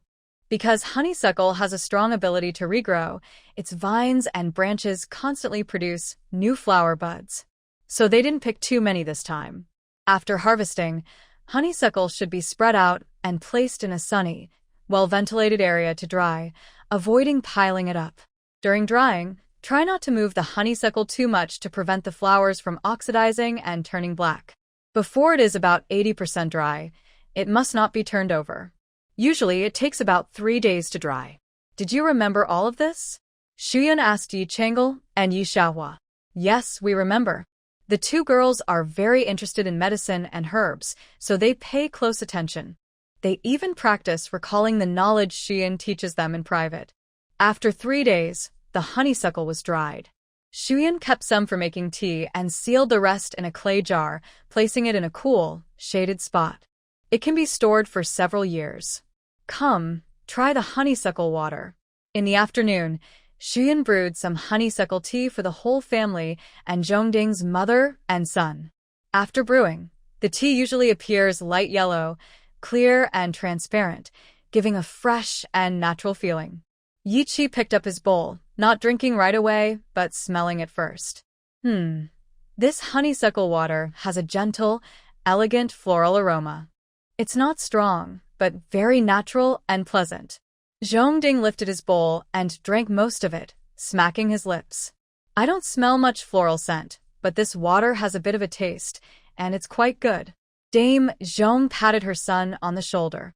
People say Yi Qi has a wife, but Zhongding can't even say nice words about her. If he likes a girl in the future, she might even dislike him. Mother, what are you doing? Zhongding rubbed his sore arm after being patted. Shuyun and Yi Qi acted as if they didn't see anything and exchanged smiles. Unfortunately, there's no suitable girl here. Otherwise, Dame Zhong would have already arranged a match for Zhongding. Their house has been built, and they will move in a few days. Yeki, come iar. After Dame Zhong and Zhongding left, Shuyun pulled Yi Qi into the house. Shuyun, what's wrong? Yi Qi felt a little nervous without knowing why. Well, Shuyun bit her lip, hesitant to speak, her eyelashes fluttering like a butterfly about to fly away. Yi Qi's heart was pounding, unable to guess what she wanted to say. Yi Qi, I previously placed chickens in my magical space. After a long time, those hens laid many eggs, and now quite a few have hatched into little chicks. Shuyun hadn't entered the space for a long time. Yesterday, she went in and was stunned. Over a dozen chicks were running around the living room, pecking at dried vegetables to eat. There was also plenty of chicken droppings everywhere. Yi Qi smiled and said, That's a good thing, but it's not the right time. If there are suddenly chicks in his house without reason, it wouldn't make sense. Are they wild chickens? That would be talking nonsense. Everyone is a true farmer. How could they not tell the difference between wild and domestic chickens? Let's wait until the second half of the year to find a chance to go out, and then we'll say the chicks were bought outside. Okay, Shuyun agreed. Right now, she could only keep the chicks in the living room and move all the furniture to 2 other rooms. She also needed to remember to check on the chickens in the space every day. She only realized because of the chicks that living creatures in the space still grow. Time passed quickly, like flowing water. During one summer, Shuyun stored many pears and made peach jam. The plums were too sour, so she didn't keep them. The wild berries were also too sour after boiling, so she added a lot of sugar and only made a small jar. At home, the 4 children loved dipping their steamed buns in fruit jam, especially the 2 girls. Yi Xiaohu, after being scolded by Yi Xiaohua, changed many bad habits and gradually became more likable. Sometimes he would revert to old habits, but as soon as Yi Xiaohua reached for a stick, he would immediately behave. Life in the mountain village was becoming more peaceful, but it seemed the heavens couldn't tolerate the land's people. By early autumn, it still hadn't rained.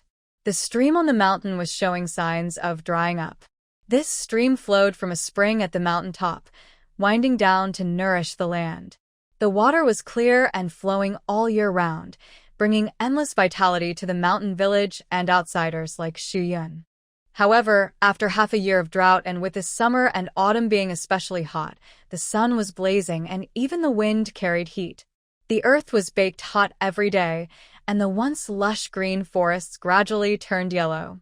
The stream became thinner and thinner. The water diversion system could only release a small amount of water, and the water in the reservoir was not enough to irrigate the fields. To prevent the crops from withering, everyone started fetching water from the mountain to irrigate. Village Hedi stood at the door, filled with worry. Father, do we need to find a new water source? Yizheng pointed at the distant forest and said, Yes, let's go and look at the mountain. They walked up the mountain path, each step feeling like a fight against the cracked earth. Finally, they reached the stream. The stream bed was exposed in the sunlight, with deep cracks that looked like the earth's painful wounds. The smooth stones, once washed by water, now lay exposed and glaring in the air. Occasionally, a few fish carcasses could be seen, struggling on the dry riverbed before finally succumbing and turning to bones under the hot sun. Many people had already gathered by the stream. They stood there, staring at the dry riverbed, their faces full of helplessness and despair, sighing deeply. The drying of the stream meant crops couldn't be watered, and even daily drinking water became a problem. Village leader Yi stood by the stream, looking at the dry bed with a heavy heart. He took a deep breath, turned to the villagers and loudly said, Fellow villagers, we can't give up like this. The stream has dried up, but we can still look for other water sources. Maybe nearby, there is still water. Follow me. Let's work together. He had never experienced a drought himself, but from stories of his ancestors, he knew a little. He learned that underground water veins are plentiful. If one area dries up, there might be water elsewhere. Finding water is hard work. Searching bit by bit across the mountain is difficult. Hearing his words, the villagers seemed to see a glimmer of hope. They nodded and followed him to act. They picked up hoes and shovels, walking upstream along the dry stream bed, hoping to find some sign of life. The mountain trail was rugged and full of thorns, but no one complained. Their only goal was to find water. Leader Yi walked at the front, his eyes firm, occasionally hitting the ground with a stick to look for signs of water. But after 3 days of searching, including the refugees living in the mountain village behind them, they found nothing. They had dug many holes on the mountain, but still found no water. "Uncle Leader, we can't find anything. Should we keep looking?" Yi nodded, his face showing exhaustion, but what other choice did they have? Could they give up? If they did, they would just wait to die from thirst. Seeing everyone silent, with faces full of deep helplessness and resentment toward the heavens, Sheng Yun could see how hard it was just to survive, reflected in their sighs. "Chief Uncle, we can't keep searching blindly like this. We need some skills or tricks." "What tricks?" asked Leader Yi, confused.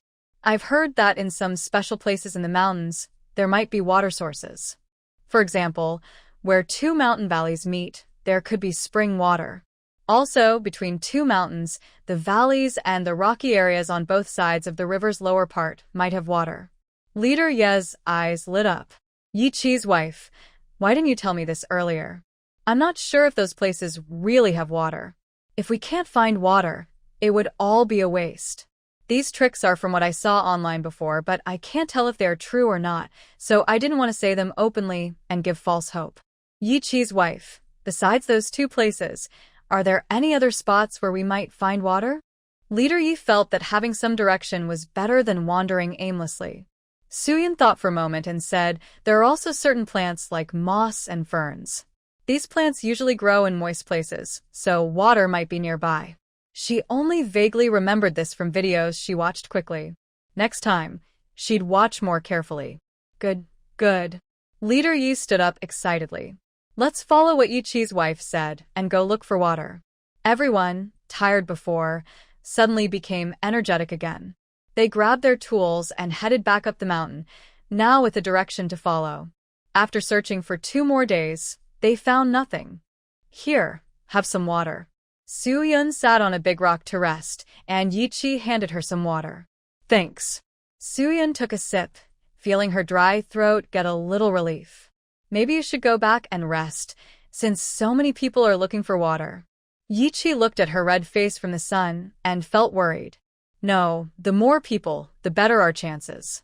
Su-yun wiped the sweat from her face and stood up to keep going. After walking for a long time, they reached a slightly lower area. Leader Yi stopped and carefully looked around. He noticed the soil here was cracked but seemed a bit more moist than other places. He squatted down, gently moved the top layer of dirt with his hand, and found the soil underneath was damp. His face lit up with hope. He quickly called the villagers over. "There might be water here. Everyone come help." His voice was excited and trembling. The villagers heard this and gathered around, starting to dig with hoes and shovels. Initially, digging was not easy. The cracked soil was very hard, making it difficult to insert tools like hoes and shovels. But everyone did not give up. "Keep trying. Maybe we'll find water soon." Leader Yi encouraged everyone while digging. The villagers heard him and became more motivated, working faster. Finally, after digging nearly a meter deep, they found a small stream of water. Although the flow was not large, it was enough to make the villagers cheer. Leader Yi carefully cupped some water in his hands, feeling its coolness. A rare smile appeared on his face. "We found water. We found water." Everyone cheered, full of joy and hope.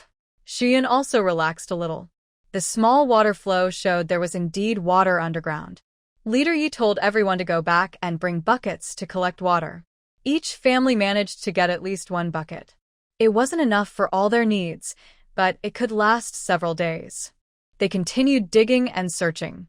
"Xiao Huang, don't run around," Yi Chang'an called.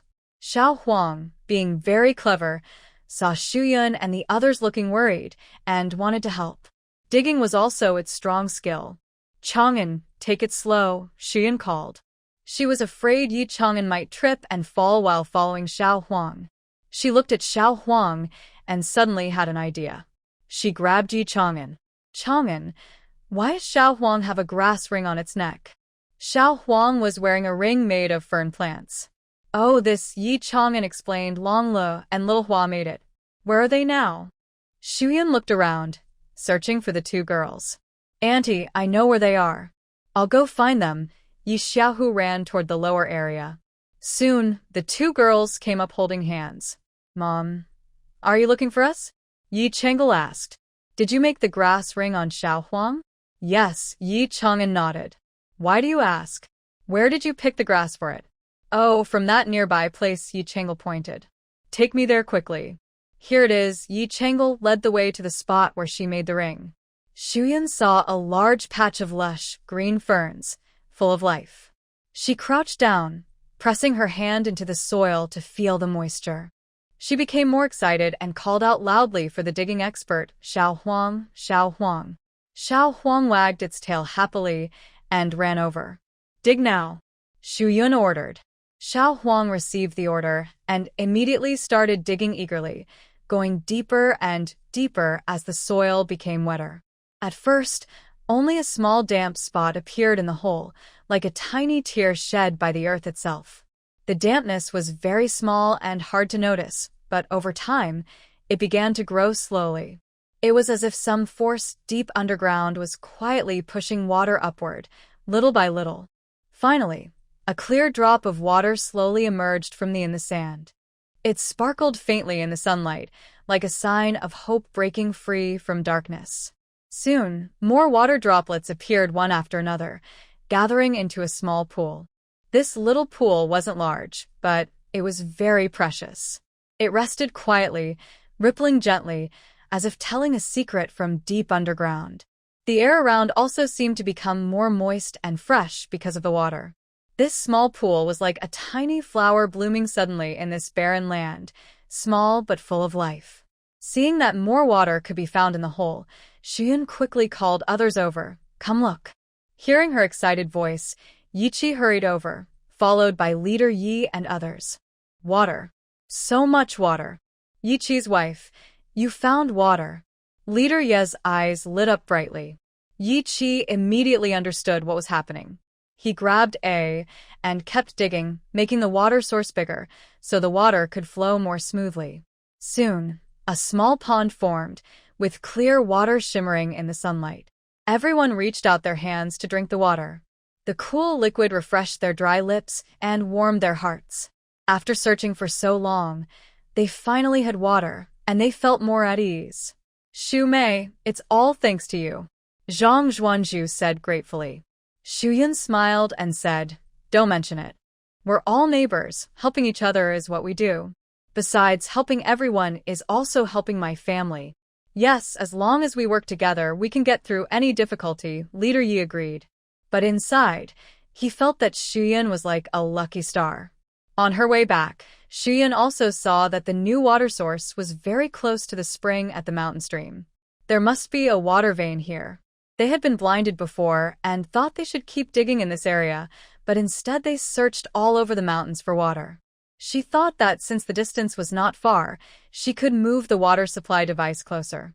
However, she decided to wait a few days to observe the water outlet to see if it could keep supplying water. The new water source had been monitored for several days, and water kept flowing. So, Xu Yun asked Leader Yi to have someone move the water diversion device. The water was diverted down the mountain, and everyone could use the reservoir again. In no time, the topic shifted to the rice harvesting plans of the families Chun, Feng, Zhu, and Chu. This year, the rainfall was scarce, so the rice harvest was poorer than usual, only about 100 pounds per acre.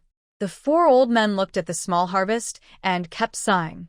Although the harvest was small, they still needed to dry the rice properly. Drought had its benefits. With less water, they didn't have to worry about rain ruining the rice during drying, wasting the whole year's effort. None of these four families were lazy. They quickly harvested the rice and dried it for several days. They were just waiting for tomorrow to finish drying the last batch before storing everything away. Coincidentally, the past few nights had been clear with bright moon and few stars, but that night, old Chu suddenly woke up in the middle of the night, feeling stuffy and hot. He got up to open the window to let out the heat, but outside, A strong wind suddenly blew, causing the window shutter to slam shut with a loud bang. It had been a long time since such strong wind had blown. The air suddenly felt damp. Old Chu sensed something was wrong. He put on his clothes and hurried outside to check. At first, it was just a few drops of rain, like a leaky faucet in modern times, drip, drip, drip. But within 3 or 4 breaths, large raindrops started falling heavily. Old Chu quickly shouted, "Eldest, second, wake up. It's raining." He knocked on the doors of Chu Dalong and Chu Erling. They woke up startled but still a bit dazed. "Dad, what's wrong?" "It's raining." Old Chu didn't need to say more. Just those 3 words made Chu Dalong and Chu Erling immediately think of the rice drying outside. They quickly got up. Since Lu Chuer didn't dare delay the harvest, she grabbed her tools and followed her husband and father-in-law. Xiaoyan stayed at home to watch the children, so she didn't come out. Old Chu also went around knocking on the doors of the other 3 families, telling them to wake up quickly and harvest the rice. The rain was so heavy that even though Old Chu and the others hurried, some of the rice still got wet. Old Chu didn't mind the loss and told his 2 sons to quickly pack the rice into burlap sacks so the heavy rain wouldn't wash it away. Once all 4 families had gathered their rice, the rain showed no signs of easing but instead fell in heavy sheets. The refugees' houses were built with wood, not mud and straw, and soon they became waterfalls inside. The old man who led 6 people, everyone called him Old He. Old He said, "Dinyo, we can't stay in this house tonight. I saw some movement over at Leader Ye's place. Maybe we should go there to avoid the rain." Dinyo was the one who had previously stolen wheat and was good at fighting. "Okay, everyone's clothes are soaked already. If we stay out here, we'll catch a cold." So, the 6 of them moved quietly toward Leader Ye's house. Large raindrops, like bullets, pounded the ground and windows with loud splashes, waking many people. Their roof was made of straw, and with this heavy rain, it was sure to leak. Xu Yun was awakened by the dripping water from the roof. She got up and saw at least 3 leaks in the room. She quickly opened a small door inside and went into the storage to wake Yi Qi. She checked the grain in the warehouse. Luckily, it hadn't been soaked by the rain, but she still moved it into a safe space, just in case. Suddenly, the grain startled the chickens in the space, and the mother hens hurriedly laid a few eggs. Yi Qi knew Xu Yun had divine powers, but seeing her wave her hand and make all the grain disappear still amazed him. After storing the grain, Xu Yun went to the side room to wake the 4 children and gathered them in the main house. Along with the heavy rain, fierce winds outside began to wildly, shaking the branches and making creaking sounds. Yi Changel and Yi Xiaohua were frightened by this sudden change and tightly hugged Xu Yun, their eyes full of fear. But by morning, the heavy rain hadn't stopped. Everyone in the mountain village stood inside their houses, looking out through the windows. The rain poured down like a curtain, as if the world was separated by a thick water screen. The rain washed over the dry land, washing away the soil and making it muddy. The small creek's riverbed was quickly filled, and the water flowed fast and fierce. The villagers' hearts were also tight with worry during this storm. They had hoped for rain, even a little drizzle, to ease the terrible drought. Finally, the rain arrived, but it was not the gentle rain they wanted, but a fierce storm. The rain was so strong and fast that it mercilessly battered every inch of land, seeming to swallow everything. After a day, the storm finally eased a little. Yi Qi and Xu Yun told the children to stay at home and not go out in the rain. The 2 of them put on raincoats and headed towards Leader Ye's house. "Oh, it's still raining. What are you 2 here for?" Leader Yi quickly welcomed them inside and helped them take off their raincoats. "Uncle Leader, with this heavy rain, the cool potatoes in the fields might get soaked. We need to dig them up quickly." They had planned to do this in the next few days, but after a long drought, the rain suddenly came, making Xu Yun very worried. All right, I was just thinking about that. "I believe the rain won't last long. Once it lessens, I'll call everyone to start digging." Leader Yi looked outside at the rain, which had already become lighter. Old He and Dinyo had just left, planning to go back and tidy up their homes. In the afternoon, the rain finally stopped. Leader Yi quickly organized the families who were planting cool potatoes to start digging. Over the past 2 days, Chun, Feng, Zhu, and Chu's families had been busy at home, drying rice to prevent mold. They had just saved their rice when they were called out to dig cool potatoes. The harvest was quite good, about 1,000 jin per mu, and the children loved eating these sweet, fruit-like potatoes. After the rain washed the fields, digging was easier. 4 old men, including 2, fell ill. It wasn't because they were exhausted, but because they were worried about their rice harvest, didn't have time to change clothes, and had been under constant stress, fearing the rice might be damaged, which would affect their food supply for the rest of the year. Not only them, but most villagers also fell ill gradually. Some people, after the heavy rain, drank contaminated water from muddy and polluted areas, causing stomach pain, diarrhea, and vomiting. Others, like Old Han Chun and Old Han Zhu, caught colds. During this time, Sheng Yun became very busy, often running from house to house. How is everyone doing? Yi Qi prepared food at home for Sheng Yun to eat since she had been busy all morning. Sheng Yun shook her head. Not very well. Most of the sick are the elderly and children, all because they drank unclean water. Our water is filtered and boiled, right? Yes, Yi Qi nodded. She always made sure to follow her instructions carefully. All morning, Sheng Yun not only visited families to check on their health, but also taught them how to make water filters. This afternoon, I plan to go up the mountain to see if I can find some effective herbs, Sheng Yun said while eating. She finished a big bowl of rice, but still wanted more. The dishes Yi Qi made were just as good as Sheng Yun's. Yi Qi refilled her half a bowl. I'll go with you this afternoon. Okay, sure, Sheng Yun said naturally, continuing to eat. Yi Qi watched her carefully eat the meal he prepared, feeling very happy inside. Deep in a forest, sunlight filters through the gaps in the treetops, casting dappled shadows. Birds chirped cheerfully, as if welcoming 2 special visitors. Slow down, Yi Qi said, protecting Xuyan from behind and helping her watch her step. It's okay, I can see where I'm going, Xuyan replied with a smile as she turned her head.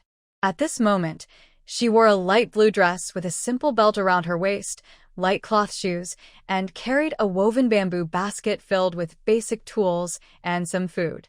Shuyun's delicate face showed a look of determination. Yi Qi couldn't help but blush as he looked at her. What's wrong? Shuyun noticed his strange expression and asked softly. Nothing, let's keep going. Yi Qi quickly straightened his face and said. In the forest, ancient trees towered, vines wrapped around them, and the air was filled with the scent of earth and plants. Shuyun moved along the rugged path, her steps light and steady. She carefully observed the surrounding plants, not missing any spot where herbs might grow. Isatis root, also called daching, has bright green leaves, thick roots, bitter taste, cold nature, and can clear heat and detoxify, Shuyun silently recited in her mind, eyes sharp as she searched every inch of land. Polygonum. She and Yi Qi passed through a dense bamboo grove, the leaves rustling softly. Shuyun stopped and gently pushed aside the bamboo leaves, discovering a damp grassland, then moved uphill. Suddenly, her gaze fixed on several large-leafed plants with lance-shaped or elongated oval leaves, exactly the Isatis root she had been searching for. A wave of joy swept through her, but she quickly regained her calm.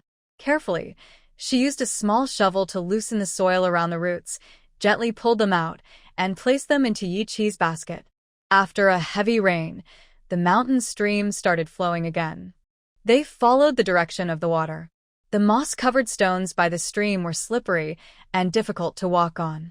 She carefully stepped on the stones, occasionally bending down to check the grass by the stream. Suddenly, she slipped and lost her balance, falling toward the water. At that moment, Yi Qi hurriedly caught her waist. Shuyun lay in Yi Qi's arms, her heart pounding, still shaken but also feeling her heart opening. Yi Qi looked at the lovely girl in his arms, and a thought crossed his mind. The atmosphere grew intimate, and he unconsciously moved closer. Thank you. Comfortably, Shuyun hurriedly spoke to stop what was about to happen. Yi Qi felt disappointed, but could only let her go. Shuyun quickly took 2 steps forward and exhaled twice. Later, in a place overgrown with weeds, she found a few more ground ivy plants. She was overjoyed and carefully picked them, placing them into her basket.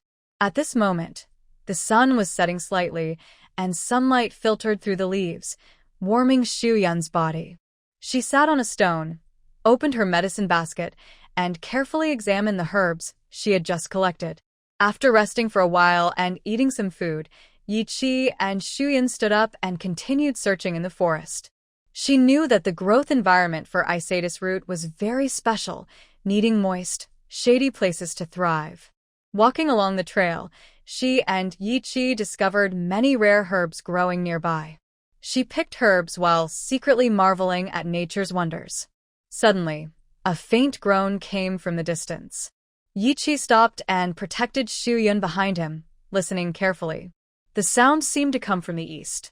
Xu-Yun's heart tightened because she knew someone was hurt. Should we go see what's going on? Xu-Yun asked.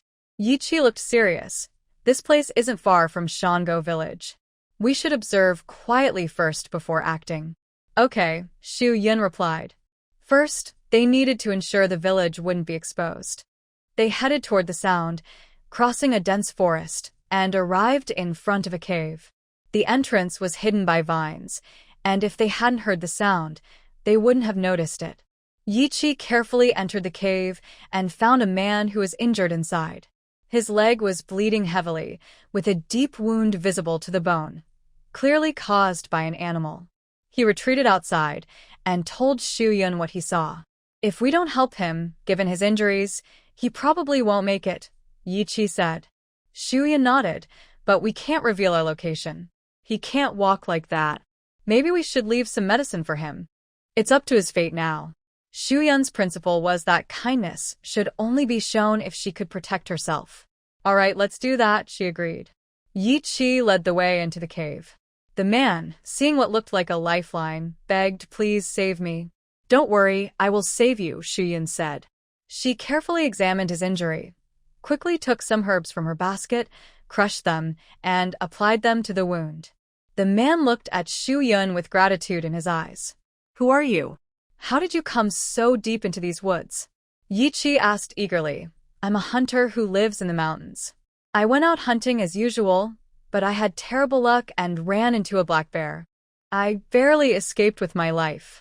The man sighed. Xu-Yun carefully bandaged the man's wound with a cloth, then took some dried food from a medicine basket and handed it to him. The man tremblingly took the food, tears in his eyes. "Miss, you are my savior. You are a very kind person." Xu-Yun shook her head. "I'm not a great person. I just left you some dried food, herbs, and this bottle of medicine powder. Apply it to your wound, as I showed you. Whether you survive depends on your fate. We came here by chance and probably won't come back." The man looked a little disappointed, but still grateful. "Thank you, miss. I will remember your kindness forever. If I get the chance, I will repay you." Xu-Yun waved her hand. She and Yi Qi hurried down the mountain before sunset, heading back to the village. As it got late, Xu-Yun and Yi Qi carried the gathered herbs down the mountain. Once home, Xu-Yun quickly followed her memory to slice and grind different herbs, then boiled them with water.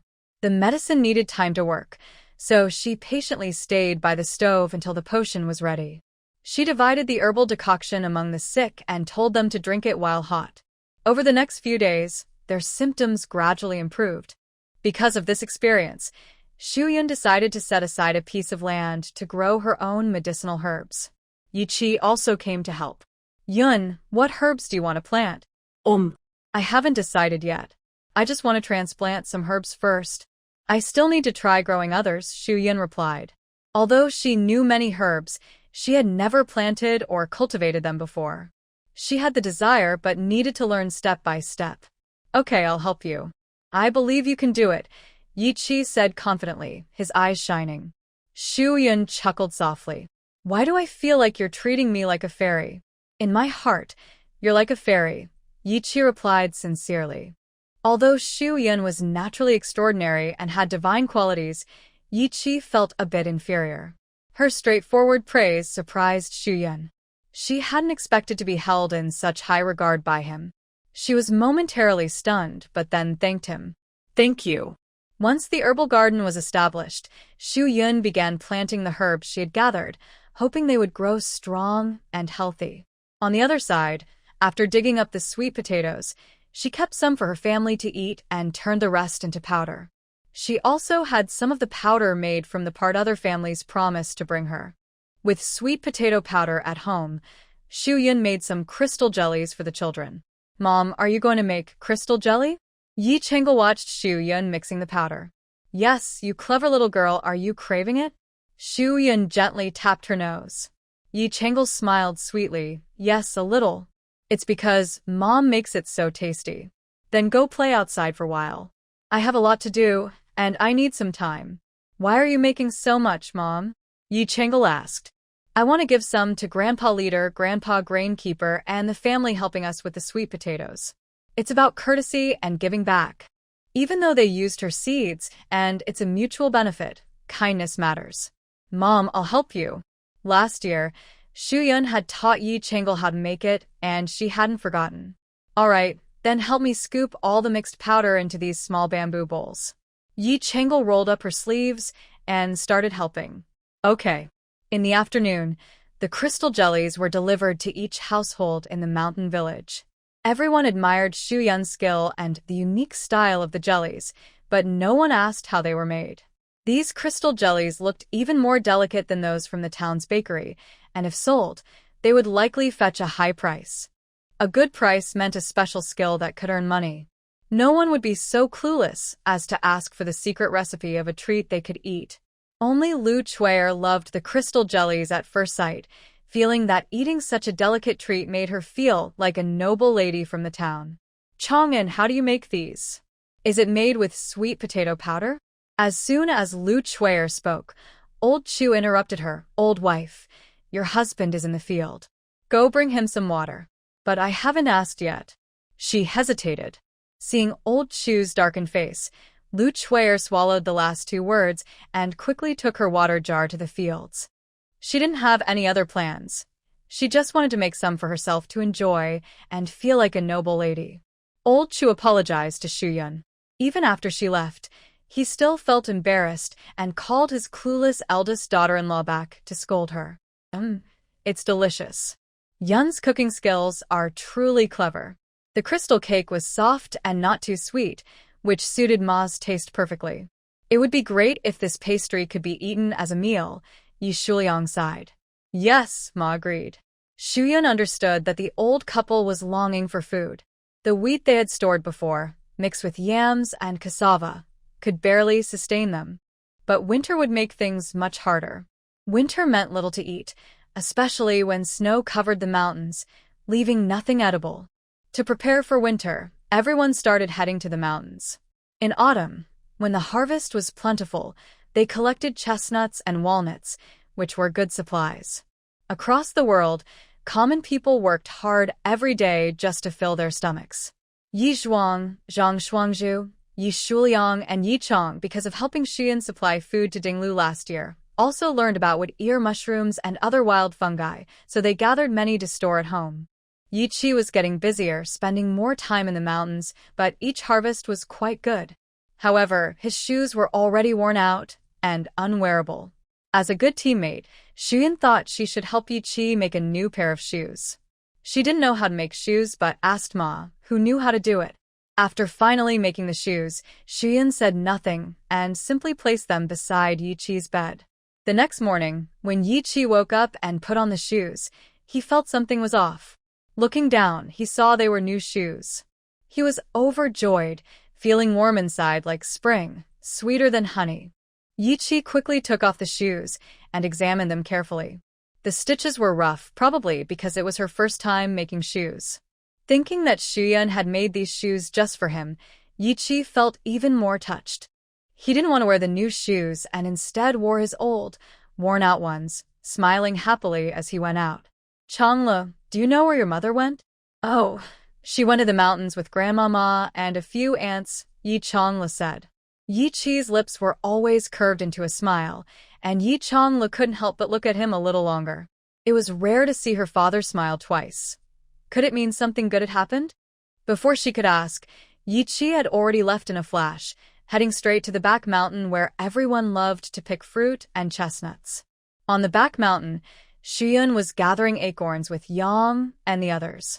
"Shumei, are you really willing to teach us how to make acorn jelly noodles?" Yang asked, surprised and happy at the same time.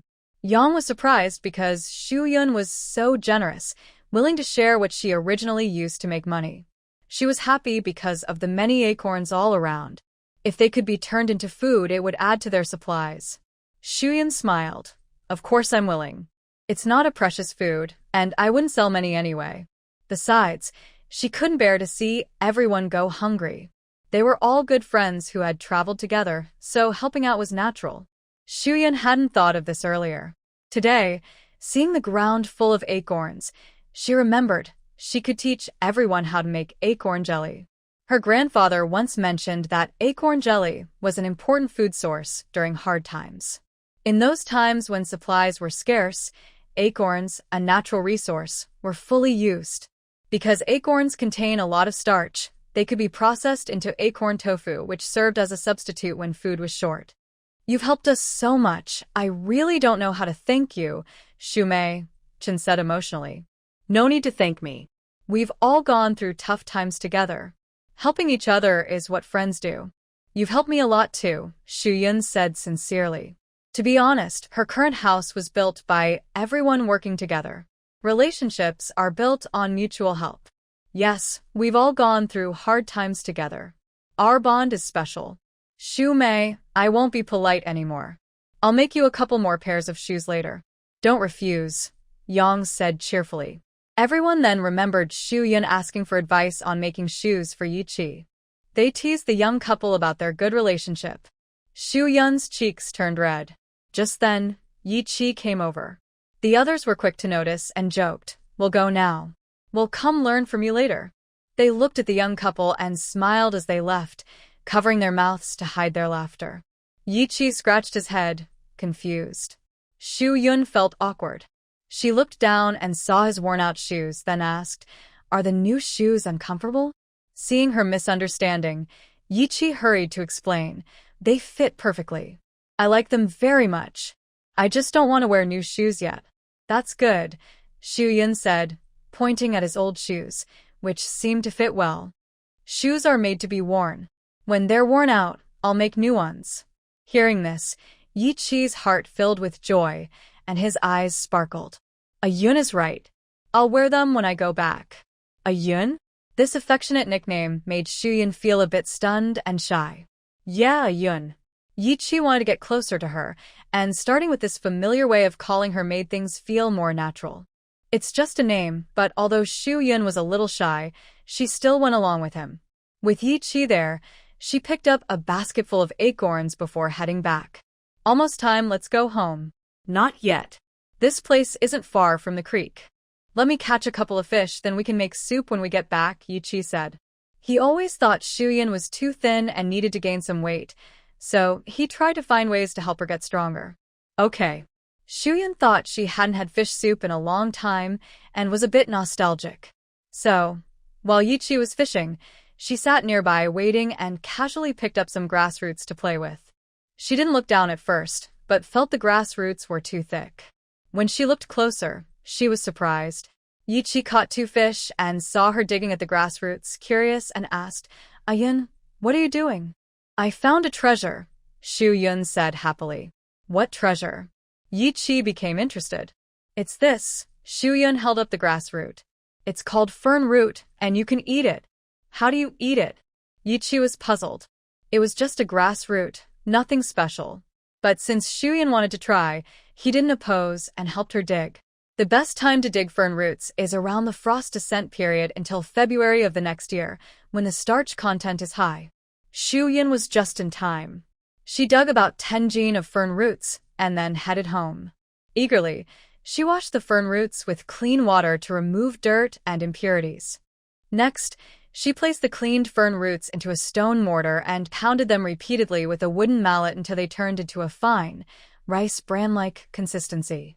She borrowed the large stone mortar from Old Man Chen's house. Luckily, Yi Chi was there, or she would have taken forever with her strength. Then she poured the crushed fern roots into a homemade sieve or cloth bag, rinsing them with water repeatedly to dissolve the starch and let it flow into a bucket. The starch slurry was then filtered through a cloth. The filtered starch was placed into a sedimentation tank or water jar to settle. After the sedimentation, she poured off the top layer of water to get fern root powder. While waiting, the people from Kwanshan Valley Village came to learn how to make acorn jelly. Even Lao He and Inyo came, as they had no stored food and relied on digging mountain yams and finding cassava every day. They were especially grateful to Shu Yun.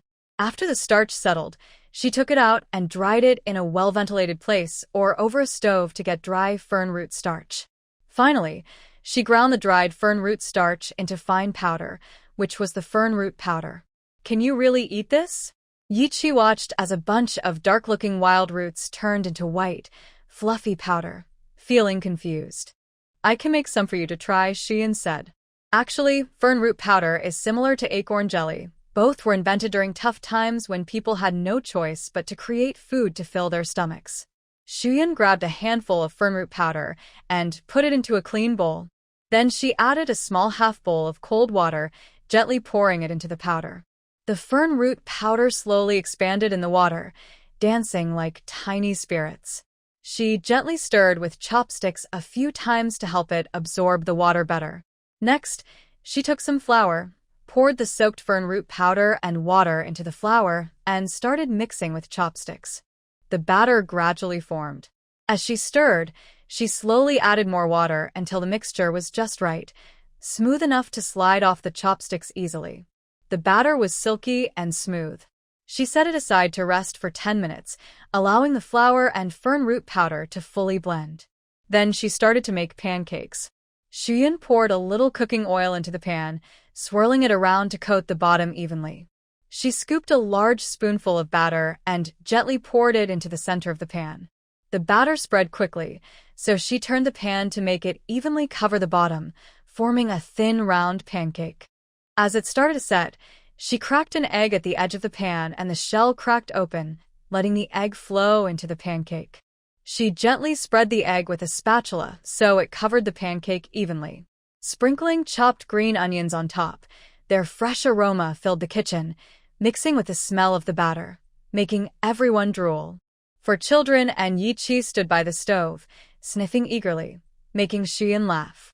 As the edges of the pancake began to curl slightly and the bottom turned golden, she flipped it to cook the other side until it was crispy and golden. The pancake was fully cooked and smelled delicious. Mom, can we eat now? Yi Chang'an asked eagerly. Wait a moment, it's almost ready. This pancake was best with her specially made spicy sauce, which made it even tastier. Okay, you can eat now. Shuyun handed each of the 4 children and Yi Chi a piece. How does it taste? She asked Yi Chi, who had already taken the first bite. Very delicious, Yi Chi said. He took another bite. The pancake with fern root powder might have some crispy edges, giving a crunchy texture, while the inside remained tender and smooth, with a natural fresh aroma. Very innovative and delicious. The 4 children ate it all in one go, urging Xian to make more. Lunch was just these pancakes. Xian agreed and went to the vegetable garden to pick some transplanted wild scallions, planning to stir-fry pork with sauce for lunch and roll it inside the pancakes. Since there are 3 men at home, Yi Chang'an, Yi Xiaohu, who are growing taller, and Yi Chi, who also has a big appetite, Xian quickly made pancakes from all the fern root powder she had. With the pork and wild scallions, all 6 of them finished the pancakes completely, still wanting more. The children kept saying they wanted to eat pancakes for the next meal too. Even the tastiest food can get boring after a while, and we've run out of fern root powder. In a few days, when the powder is dried, I'll make something else delicious for you. Xian wanted to turn the fern root powder into noodles. She hadn't eaten them much in modern times, but with some seasoning, they were really tasty. Since she was already making fern root powder, she decided to make noodles to try. During the beginning of winter, wheat planting is avoided because the soil temperature drops, which is not good for wheat germination and growth. Therefore, Planting before winter is crucial for a good harvest next year. Recently, Yi Chi has been busy working in the fields, and Shuyan has been helping after tidying up the house. Other families are also working on preparing the land. Planting winter wheat requires plowing the land to loosen the soil, checking soil moisture to ensure it's not too dry or too wet. When she arrived, she saw from afar that Yi Chi wasn't the only one working in her field. There were also oxen and other refugees. Sensing someone approaching, Nunya looked up and cheerfully greeted, "Chang'an's wife is here." "Oh, what are you all busy with here?" "Chang'an's wife, you kindly taught us how to find yam and cassava before, and we didn't know how to thank you. Now you're teaching everyone how to make cold noodles from acorns, and we're so grateful. We thought your family might plant winter wheat, so we came to help." Shuyan looked at Yi Chi, who nodded, then said, "You're too kind. No trouble at all. Chang'an's wife and husband can just rest over there," said Huang San, standing to Nunyo's left. "Yeah, leave it to us. We can finish the work today," said Nunyo, standing to Yi Chi's right. "Thank you so much. There's water here if you're thirsty," Shuyan said. The three nodded in agreement. By evening, they had finished working on over an acre of land.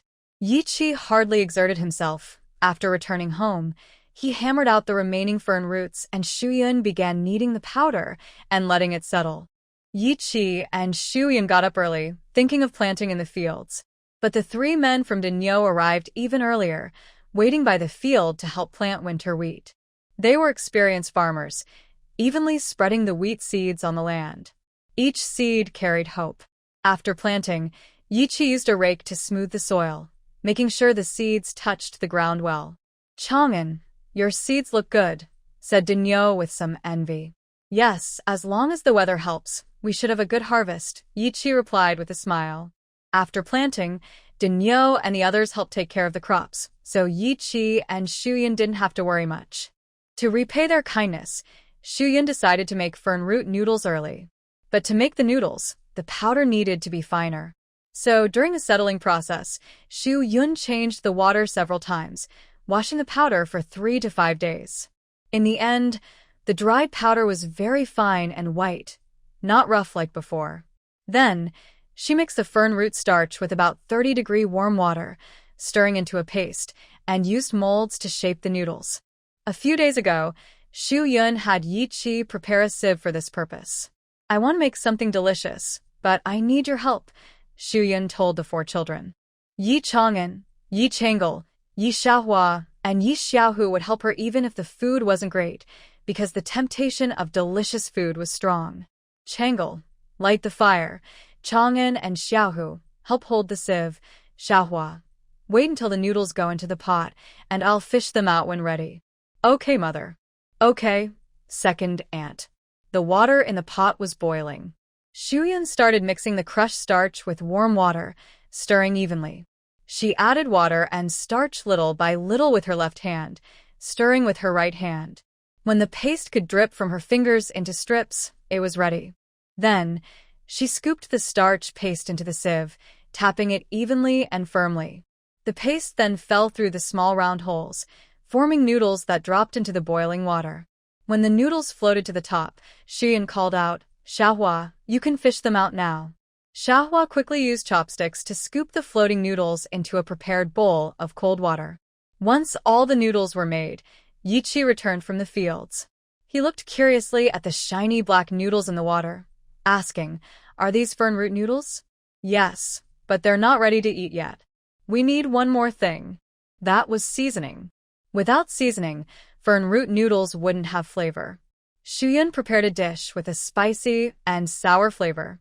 Early in the morning, she cut up some chili and herbs, soaking them in vinegar to enhance the spiciness. Next, she chopped green onions and garlic, adding soy sauce and salt with a little sugar to improve the taste. She stirred everything well with chopsticks to let the flavors blend fully. Shuyan tasted a bit and smiled with satisfaction. The sour and spicy balance is just right. The flavor is perfect." Then, she drained the prepared fern root noodles and added them to the seasoned sauce. Using chopsticks, she quickly mixed everything so each noodle was coated with the rich sauce. The noodles looked shiny and dark, covered with a tasty, spicy, and sour sauce. Done. It's all finished now. Shuyan placed the mixed fern root noodles on a large plate and set it on the table. She looked at her work with a proud smile. Come and try it, see how it tastes. Yi Chi and the children had been eager to eat. Seeing the plate of noodles, they couldn't help but salivate. Wow, it looks so delicious. Yi Xiaohu was the first to pick up his chopsticks, grabbing a handful of noodles and putting them in his mouth. His eyes lit up instantly. Second aunt, your fern root noodles are so tasty. The spicy and sour flavor is wonderful. Yi Chi took some into his bowl. The familiar aroma of the sour and spicy dish made his mouth water, and he ate eagerly. The noodles were smooth and chewy, with a tangy, appetizing taste that made him want to eat more. Everyone finished their plates quickly. He looked at Shuyan with more admiration. Yi Chang'an licked his lips and said, Mom, we've finished everything. Is there more noodles? Shuyan smiled, knowing that the current amount of fern root noodles wasn't enough for these little food lovers, so she steamed some rice as well. Wait a bit, there's more delicious food coming. Today, you'll eat to your heart's content. Shuyan relit the stove and melted most of the pork fat in a pot. Soon, the kitchen was filled with the rich smell of oil and meat, making everyone hungry.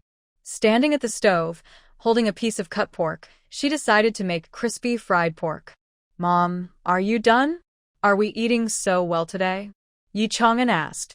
5 people watched as she poured a lot of pork fat into the pot and saw her long of meat.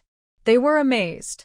Actually, Shuyan wanted to help them gain some weight and also missed the taste of crispy fried pork herself. Shuyan washed the piece of pork with a good mix of fat and lean meat, then cut it into long strips about finger width. Each had a bit of fat, which made the fried meat extra crispy and tasty. After cutting the meat, she started marinating. She placed the meat strips in a large bowl, added some salt, a little soy sauce, and a bit of scallion and water. She gently mixed everything with her hand so the meat could absorb the flavors. Unfortunately, she didn't have Sichuan peppercorn powder, which would have made it even better. Next, she prepared the batter. In a large bowl, she combined arrowroot starch, flour, eggs, salt, and oil, then stirred until the mixture was thick like yogurt. She dipped each marinated meat into the batter, making sure they were evenly coated. The oil in the pan was already hot. Shuyan tested the oil by dropping a small amount of batter into it. When it floated up and turned golden yellow quickly, she knew the temperature was just right. She carefully placed each battered meat into the hot oil. The oil sizzled loudly, and the strips started to roll around, turning golden and crispy. Almost done, she said. She removed the fried meat from the oil and let it drain. Then she fried the meat again at a higher temperature for a shorter time, making it even crispier. All done, Shuyan announced. She plated the double-fried crispy meat, and the delicious aroma quickly filled the kitchen. 5 hungry cats gathered around, drooling. It smelled so good. Everyone eagerly grabbed a piece, biting into it with a satisfying crunch. The outside was crispy, the inside tender, and the meat juices burst out, filling the mouth with flavor. No one said anything because they were too busy eating. The smell of the fried meat was layered, fresh meat aroma, rich seasonings, and the crunch from frying. It was unforgettable, making everyone wish they could swallow their tongues. However, Yi Chi and Yi Chang'an ate 1 piece each and then stopped, waiting for Shuyan to join them. They knew if they kept eating, the large plate of crispy meat would disappear very quickly. Shuyan scooped out some oil from the pan and stir-fried a big plate of vegetables. Because arrowroot starch is sticky and smooth and mainly made of arrowroot powder, when cooked in water, it forms a thin gel-like layer that sticks to the meat, making it extra tender. So, she also made a bowl of smooth meat soup. The table had only 3 dishes, but each was large and delicious. The whole family finished everything happily. Shuyan ate too much and was about to take a walk around the village, so Yi Chi decided to go with her. The moonlight was like water, shining on the winding path as if covering the earth with a silver veil. Tonight's moonlight is so beautiful, Shuyun softly said, looking up at the bright moon in the sky. Yichi didn't pay much attention to the moon. His eyes stayed on her. Her face looked especially clear in the moonlight, with delicate features and a gentle smile. The moonlight bathed her in a faint silver glow, giving her an elegant, otherworldly look. Suddenly, Yichi realized that the timid Shuyun he once knew seemed to have disappeared. He even wondered if his memory was confused. Now, Shuyun looked like a fairy, always making Yichi feel excited. But every time he gathered courage to speak his feelings, he would get nervous just by looking at her face. Is this a good moment to open his heart? Ayun. Yichi softly called her. Ram? Shuyun slowly turned back, her lively deer-like eyes shining, with a faint smile on her lips. What is it? Yichi took a deep breath and clenched his fists. Ayun I. He was suddenly interrupted. Shu saw, Yiga, is that you? Shuyun immediately turned around and looked toward the voice. Yinyo, is that you? Big sister, brother Yi, what are you guys doing here? Yinyo asked with a silly smile. Oh, we're just taking a walk, Shuyun replied. Then what are you doing here? Yichi asked through clenched teeth. Unfortunately, this silly Nyo didn't understand his tone of seriousness and didn't notice his darkened face. Maybe it was too dark tonight to see clearly. I'm here to see the wheat, Yinyo said. Wheat? What's so special about it? It's all planted in the fields. His family's hopes depended on the wheat he planted. Hee, by next spring, we can make buns and pancakes again. Yinyo similet hapili. Shuyun was silent again and asked, did you eat dinner? Yinyo nodded. Yes, I did. What did you eat? Yam, cassava, and some wild vegetables, Yinyo replied. Shuyun fell silent once more, and Yichi was also quiet. He still had the taste of crispy meat in his mouth. If the Longin family was growing stronger, then Yinyo would need more nutrition. He was about 16 or 17, at an age when he had a big appetite and was growing taller. Yinyo, come to my house tomorrow, Shuyun said. Okay. Yinyo fully trusts Shuyun. When she asks him to go somewhere, he goes without question. When they encounter Yinyo, Shuyun ends her walk and returns with Yichi. The next day, Yichi invites everyone in the village to his house. Village Chief Yi looks at the dark, earthy roots Shuyun is holding and skeptically asks Shaoli, can these roots be ground into powder? I've never heard of that before. Shuyun nods confidently. Yes, it's true. Just watch. She skillfully digs up fern roots, washes them clean, cuts them into small pieces, and soaks them in a large basin. See, the fern roots need to soak for a whole day so that the starch can fully come out, she explains while demonstrating. The villagers gather around Shaoli, watching her every move carefully. After soaking, Shuyun puts the roots into a stone mortar and takes a wooden pestle, pounding them vigorously. This step is very important. The roots must be crushed as finely as possible so the starch can be separated completely, she says while pounding. Next, she filters out the impurities, leaving only the starch. She pours out the residue from the cloth bag and lets the starch water in the basin settle. Shuyun digs out the settled fern starch from the bottom of the water and spreads it in the sun to dry. Once dried, this is fern starch. The noodles made from it are smooth and very tasty. She shows a piece of dried fern starch to the villagers. The villagers look at the fern starch in their hands and smile with surprise. Shuyun then shows them how she makes fern starch noodles. She also shares the seasoned noodles with village Chief Yi and a few elders to taste. Very delicious.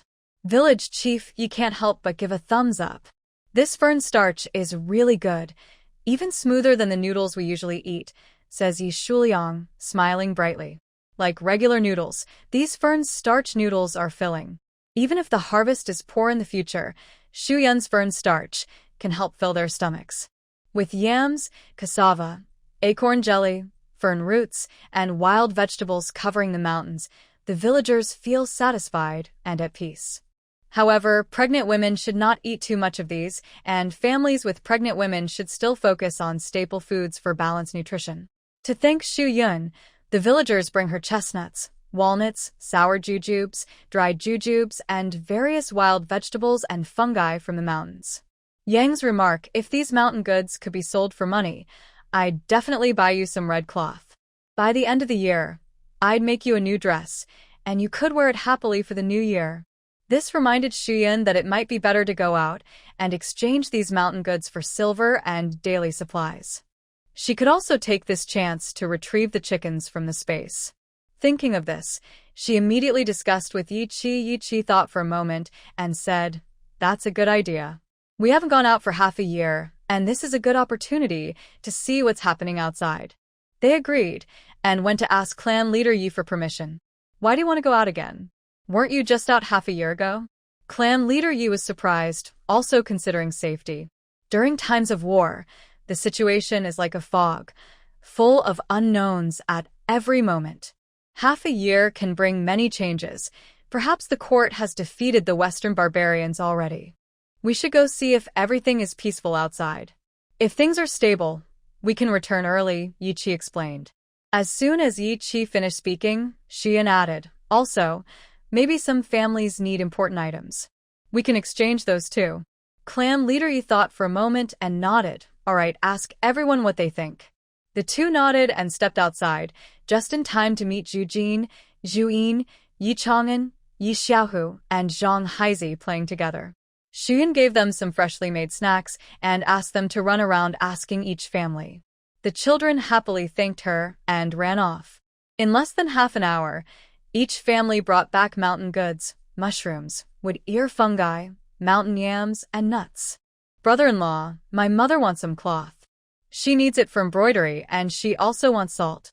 These are for trading," said Yinyo, bringing 2 large cloth bags filled with walnuts, chestnuts, and some wood ear fungi. Most people brought similar items, as these can be gathered in the back mountains. Sherdahai, who was originally a hunter, although not as capable as those who hunt bears and wolves deep in the mountains, was willing to go into the mountains. Besides chestnuts and walnuts, he also brought hazelnuts and pine nuts. Especially pine nuts, he had 2 large bags of them. "Shumoize, Brother Yi, my sister Xinghua is pregnant, so I want to get some brown sugar, eggs, fine cotton cloth, and of course salt. Please help us exchange these," said Sherdahai. "Xinghua's wife has it now, congratulations," Shuyan said with a smile. Yi Chi also offered his congratulations. Sherdahai grinned foolishly, his face showing the joy of new fatherhood that he couldn't hide. "Thank you. Thank you." He Lao and Dinyo also wanted Yi Chi to help carry things out to sell, but they knew their place and believed that since they came later, they didn't have a close relationship with Yi Chi, so Dinyo decided to follow along and leave the village together. Zhang Xinghua was pregnant, so Sherdahai wouldn't leave the village either. The people going out this time were Yi Chi, Shu Yun, Zhongding, Dinyo, and Yi Zheng. They planned to leave in about 5 days. Shuyun still wanted to harvest the cold-sensitive herbs from the medicinal garden and replace them with honeysuckle, platycodon, and isatis root for planting. Since Shuyun arrived here, she noticed the land and climate were very similar to Bashu. The climate is complex and varied, mainly subtropical monsoon, with 4 distinct seasons, hot and rainy summers, mild and dry winters, and features like humidity and fog. Winters are mild and moist, but temperatures can change a lot, with clear day-night differences, which can cause colds and flu. Honeysuckle helps clear heat and detoxify, often used for colds, fever, and sore throats. Platycodon is neutral, bitter, and spicy, and belongs to the lung meridian. Besides clearing heat and detoxifying, it also helps open the lungs and reduce phlegm. It can relieve cough, excess phlegm, and chest congestion, suitable for various types of coughs caused by wind cold or wind heat. Isatis root is even more valuable. It is cold in nature, bitter, and belongs to the heart and stomach meridians. Its main function is to clear heat and detoxify, treating fever, headache, sore throat, tonsillitis, and parotitis. Modern studies show it contains active ingredients that fight viruses and bacteria and boost immunity. During flu season or after contact with cold patients, drinking isatis root can help prevent illness. In ancient times, when medical knowledge was limited, medicines with preventive effects were very important. So Shuyan decided to focus on planting isatis root. However, she still needed to learn how to grow it. Now is the season when honeysuckle, platycodon, and isatis root are ripe, so she must first harvest the seeds. During these days, besides preparing dry food, Shuyun has been going up the mountain to find medicinal seeds.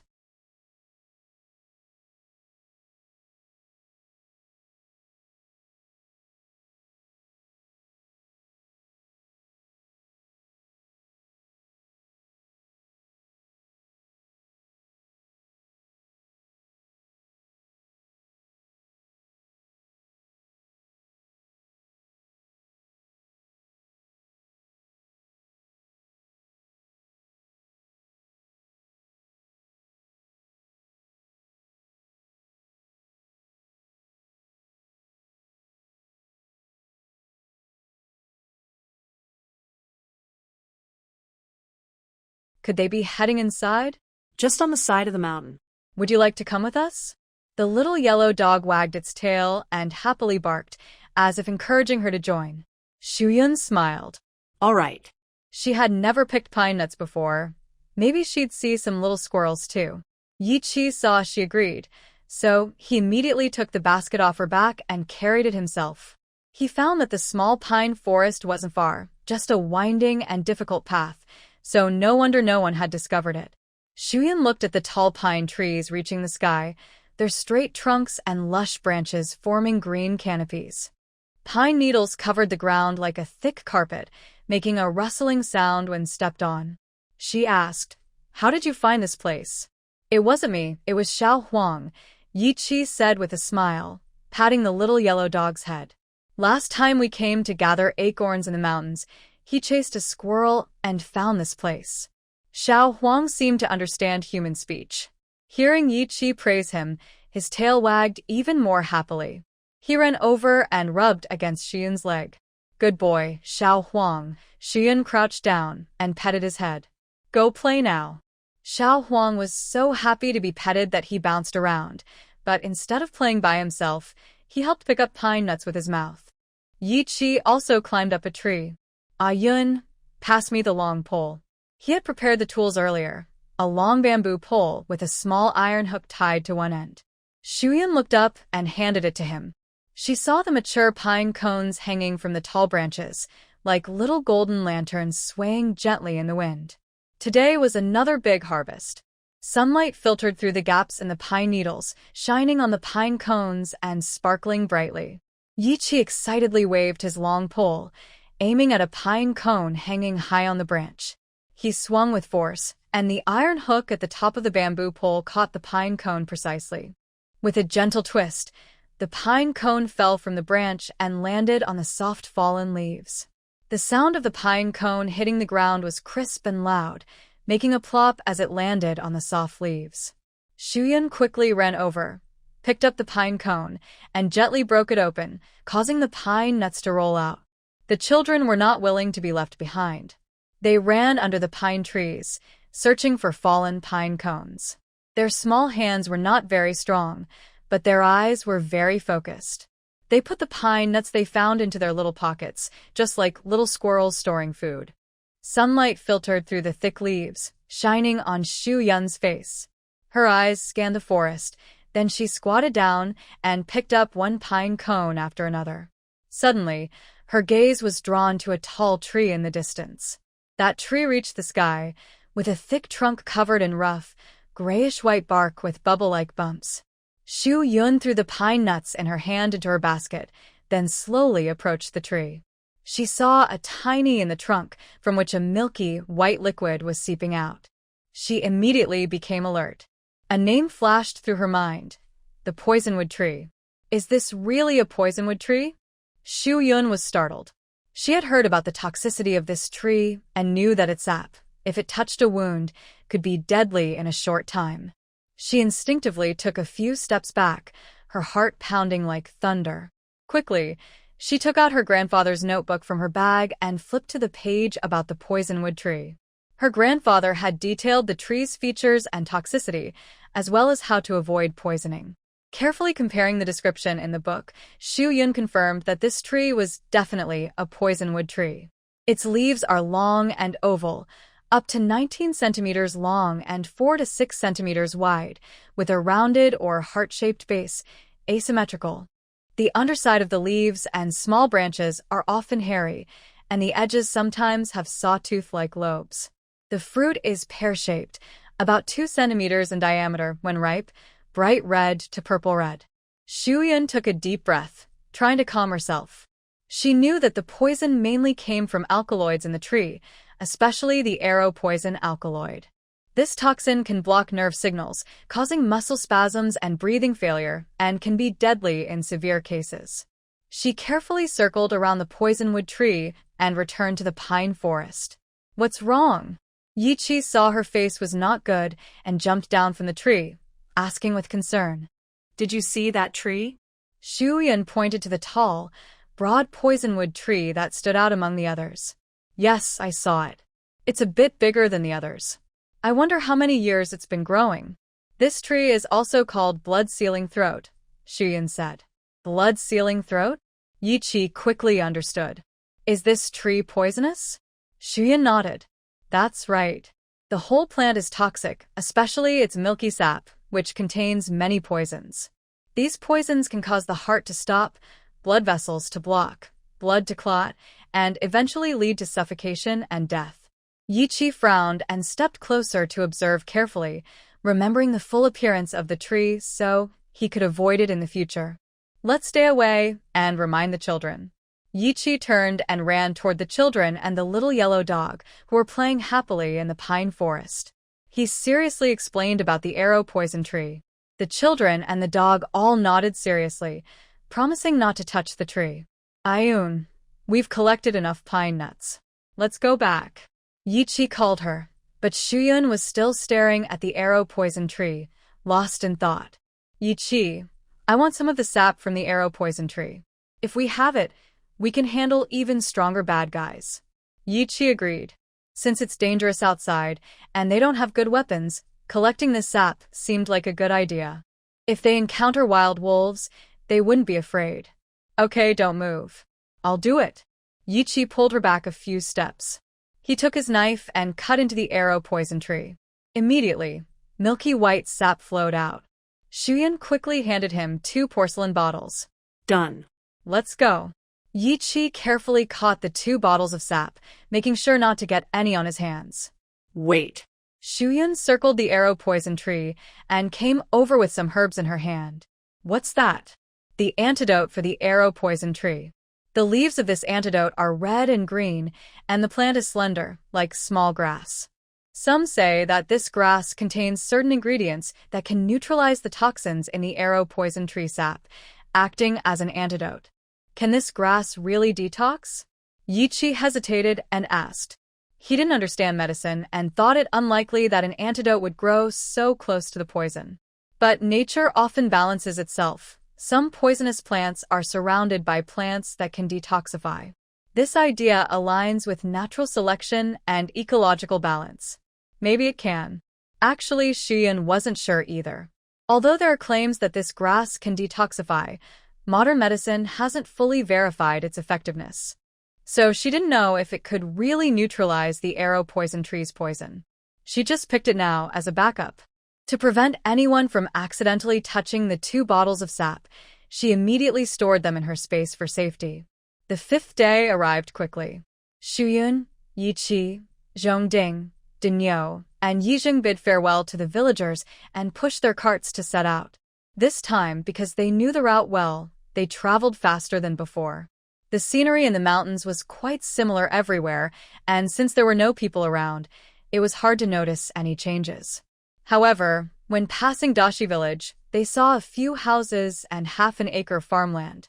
Yichi and Shuyun looked at each other, wondering if the outside world was now peaceful. Because they weren't sure if those few houses were safe or dangerous, Yichi decided not to approach and simply avoided them carefully. At night, Dinyo found a cave, and the 5 of them lit a fire to rest. Suddenly, Yichi opened his eyes, which had been closed, and exchanged a look with Zhongding. Both Yichi and Zhongding were martial artists with very good hearing, and they could tell someone was approaching. Yichi signaled everyone to stay silent. He and Zhongding quietly stood at the cave entrance with knives, waiting for the person to come closer. The footsteps grew nearer. Yiqi gave Zhongding a quick signal. Together, they jumped out of the cave with their knives. Ah!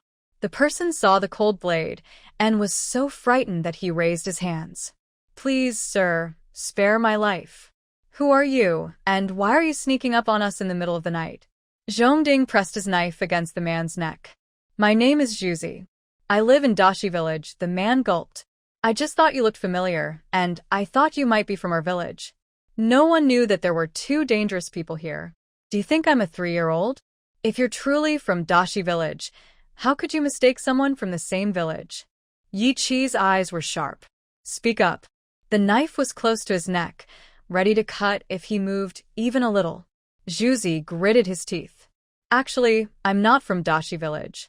I ran away from danger. I saw there was a small house and some farmland here, so I stayed. Are you alone? Yi Qi remembered the 2 households they saw earlier in the day. I have a family of 3, my father, mother, and me. Oh, and there's also a neighbor who fled here with us. You must have just arrived and be short of food and supplies. Today, we saw you passing by with heavy loads, so you might have been planning to rob us, right? Zhongding said sternly. No, that's not true. Juzi hurriedly shook his head. There are 5 of you, and 4 are strong men. We're old, weak, and sick. There's no way we could fight or rob anyone. His words made sense. Unless the other side had several times more people than Yi Qi's group, they wouldn't stand a chance. Yi Qi, Zhongding, and Daniel all knew some martial arts. Over the past few months, Yi Zhuang had also been practicing and learned a few moves, so ordinary farmers were no match for them. What's that? Yi Qi raised an eyebrow and looked at him coldly. I'm just asking which village you're from. I want to join, and I mean no harm. The pillar spoke sincerely. Seeing that he was just a poor person in this chaotic time, Yi Qi and Zhongding put away their knives. Forget it. We can't tell you anything. The pillar knew that asking would likely lead to rejection and that coming out at night might make them think he was a bad person, but he was willing to take the risk for his parents. All right, go quickly. Zhongding waved his hand and said. Although it was expected, the pillar felt hopeless.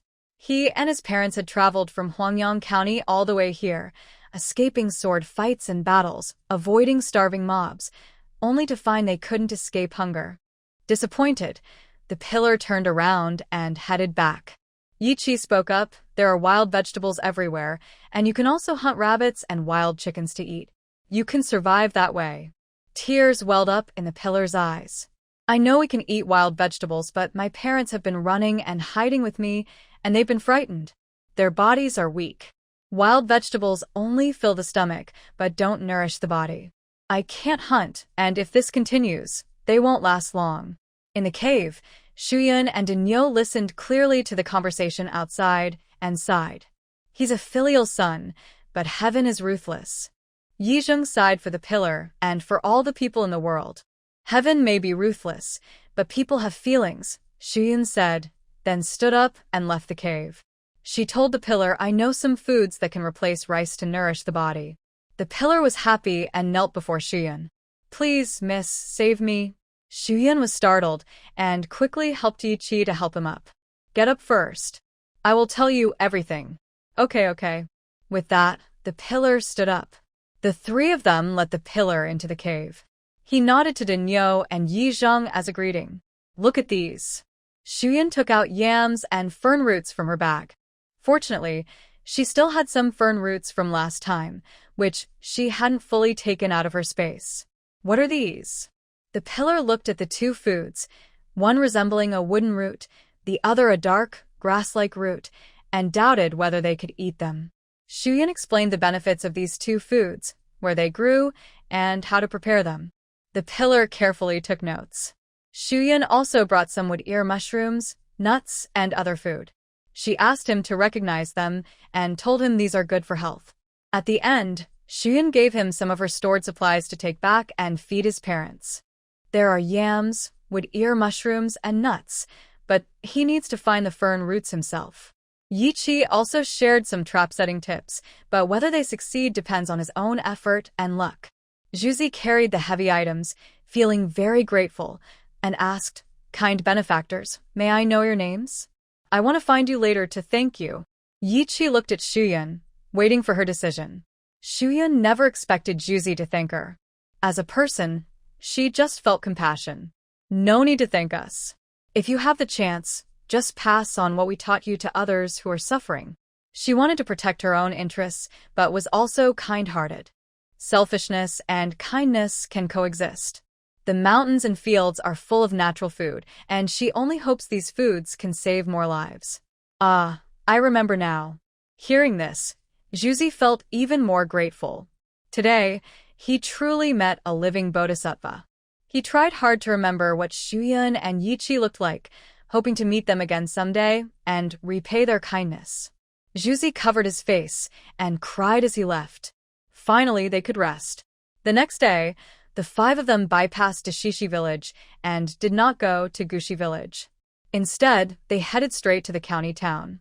They carried a lot of supplies, and a small town might not buy so much. Going directly to the county town was better, and they could buy more things there.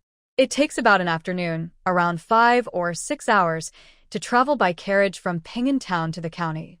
Walking through the mountains on foot would take at least 5 or 6 days. But this trip might help them learn more news, and Shuyun could see how the story is progressing. She was eager to know if rescuing the male lead months earlier could change the whole story. "Yun, what's wrong?" They were in an old temple in the mountains. Shuyun leaned by the window, looking at the bright moon. Yi saw her face was sad. "I'm fine." Shuyun shook her head and smiled at him. She was just gazing at the clear moon, thinking that if the world were peaceful, why would they have to work so hard? Her only hope was that the male lead could recover the world soon. "Are we arriving at the county town tomorrow?" "Yes, based on our pace, we should arrive in the afternoon." Yi helped her spread some dry straw and asked her to come over to warm herself and chase away the night cold. Their journey had been relatively peaceful. Apart from a couple of bandits trying to rob refugees, they hadn't encountered much trouble. There were no Shirong soldiers seen on the road. It is unclear whether they were driven away by the court or still occupy Shizhou. Perhaps these questions will be answered when they reach the county town tomorrow. The next day, Yi guessed correctly. When they stood outside the county town, sunset was near. However, the guards at the city gate did not seem like official soldiers. Yi Zheng asked a passerby about it. It turned out that Anyang County was now controlled by a different noble. They heard that this noble was a distant nephew of the former emperor who had received land with his father. They weren't sure if the rebellion was his father's idea or his own.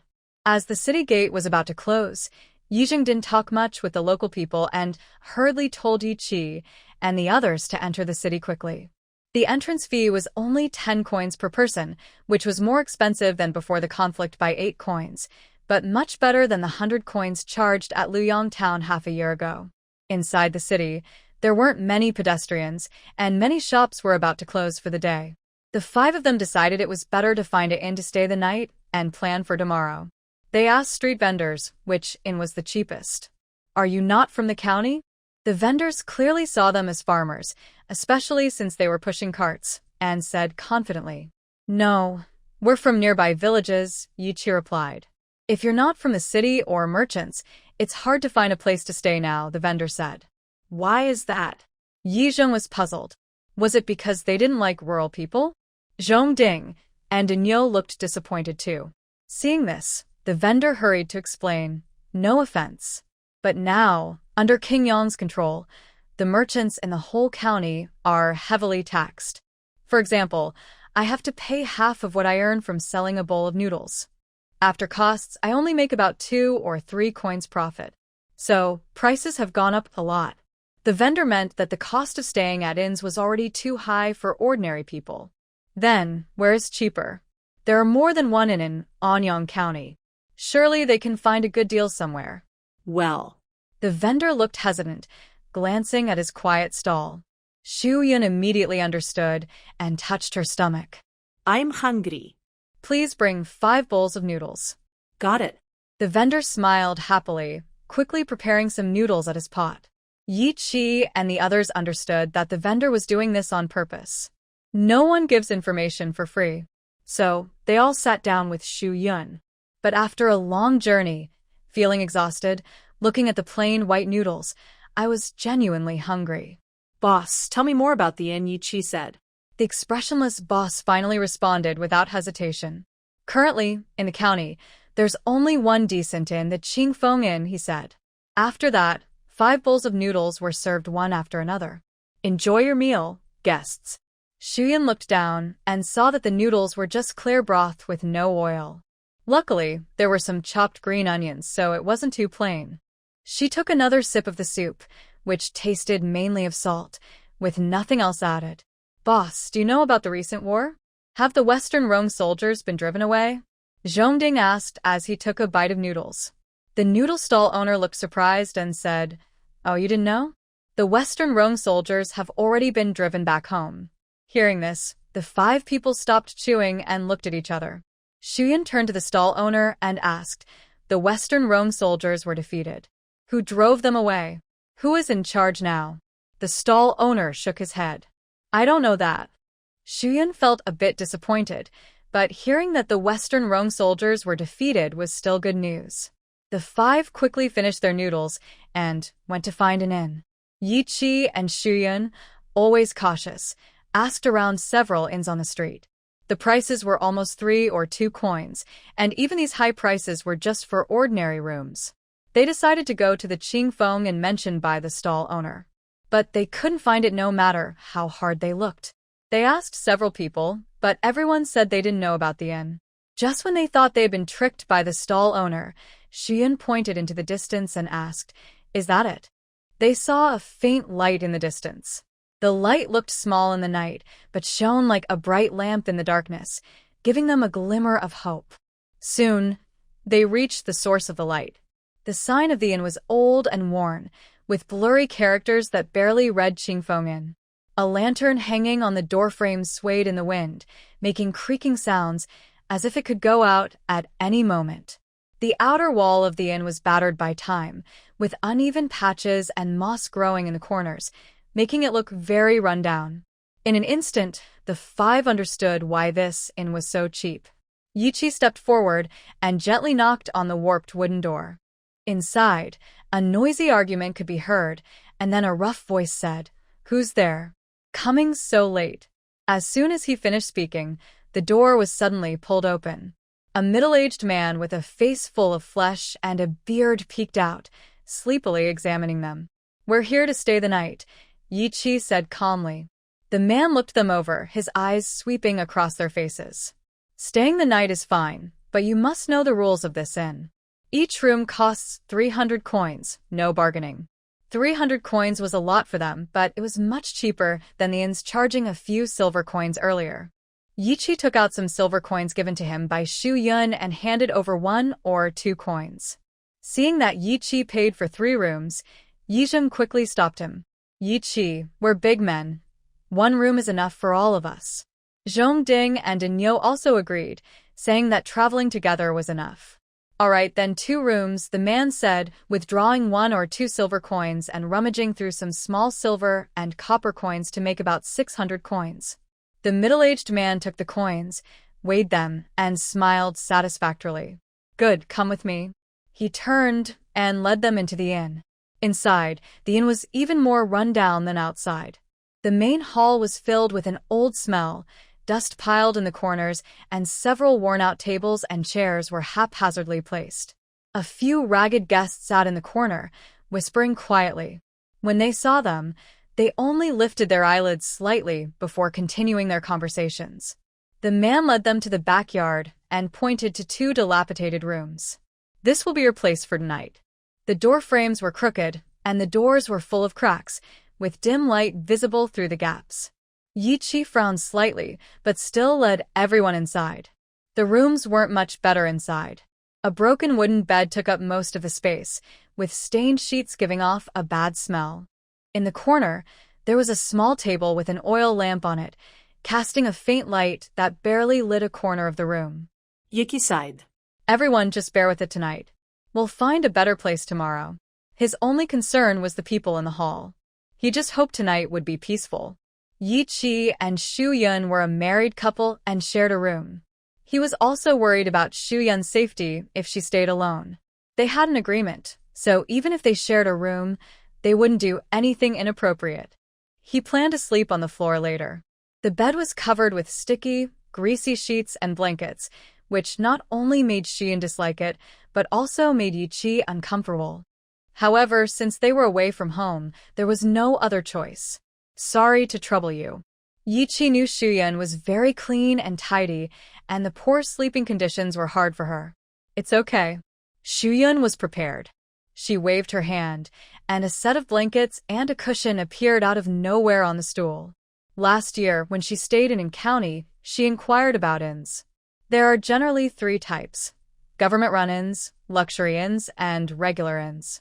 Government inns, like relay stations, are usually managed by the government and have better conditions. They provide basic lodging, food, and horse-changing services. The hygiene and safety are generally reliable. Management at these inns is strict, with staff responsible for cleaning and maintenance. Luxury inns also have good conditions, with spacious, bright rooms, beautiful decorations, and sometimes courtyards, restaurants, and stables. These inns focus on cleanliness, offering relatively tidy beds and rooms. They also provide services like wake-up calls, water for washing, and nighttime chamber pots, with staff dedicated to cleaning and upkeep. Regular inns tend to have small, crowded rooms with simple facilities, mainly basic beds. Due to lack of modern cleaning tools and hygiene awareness, their hygiene conditions are often poor.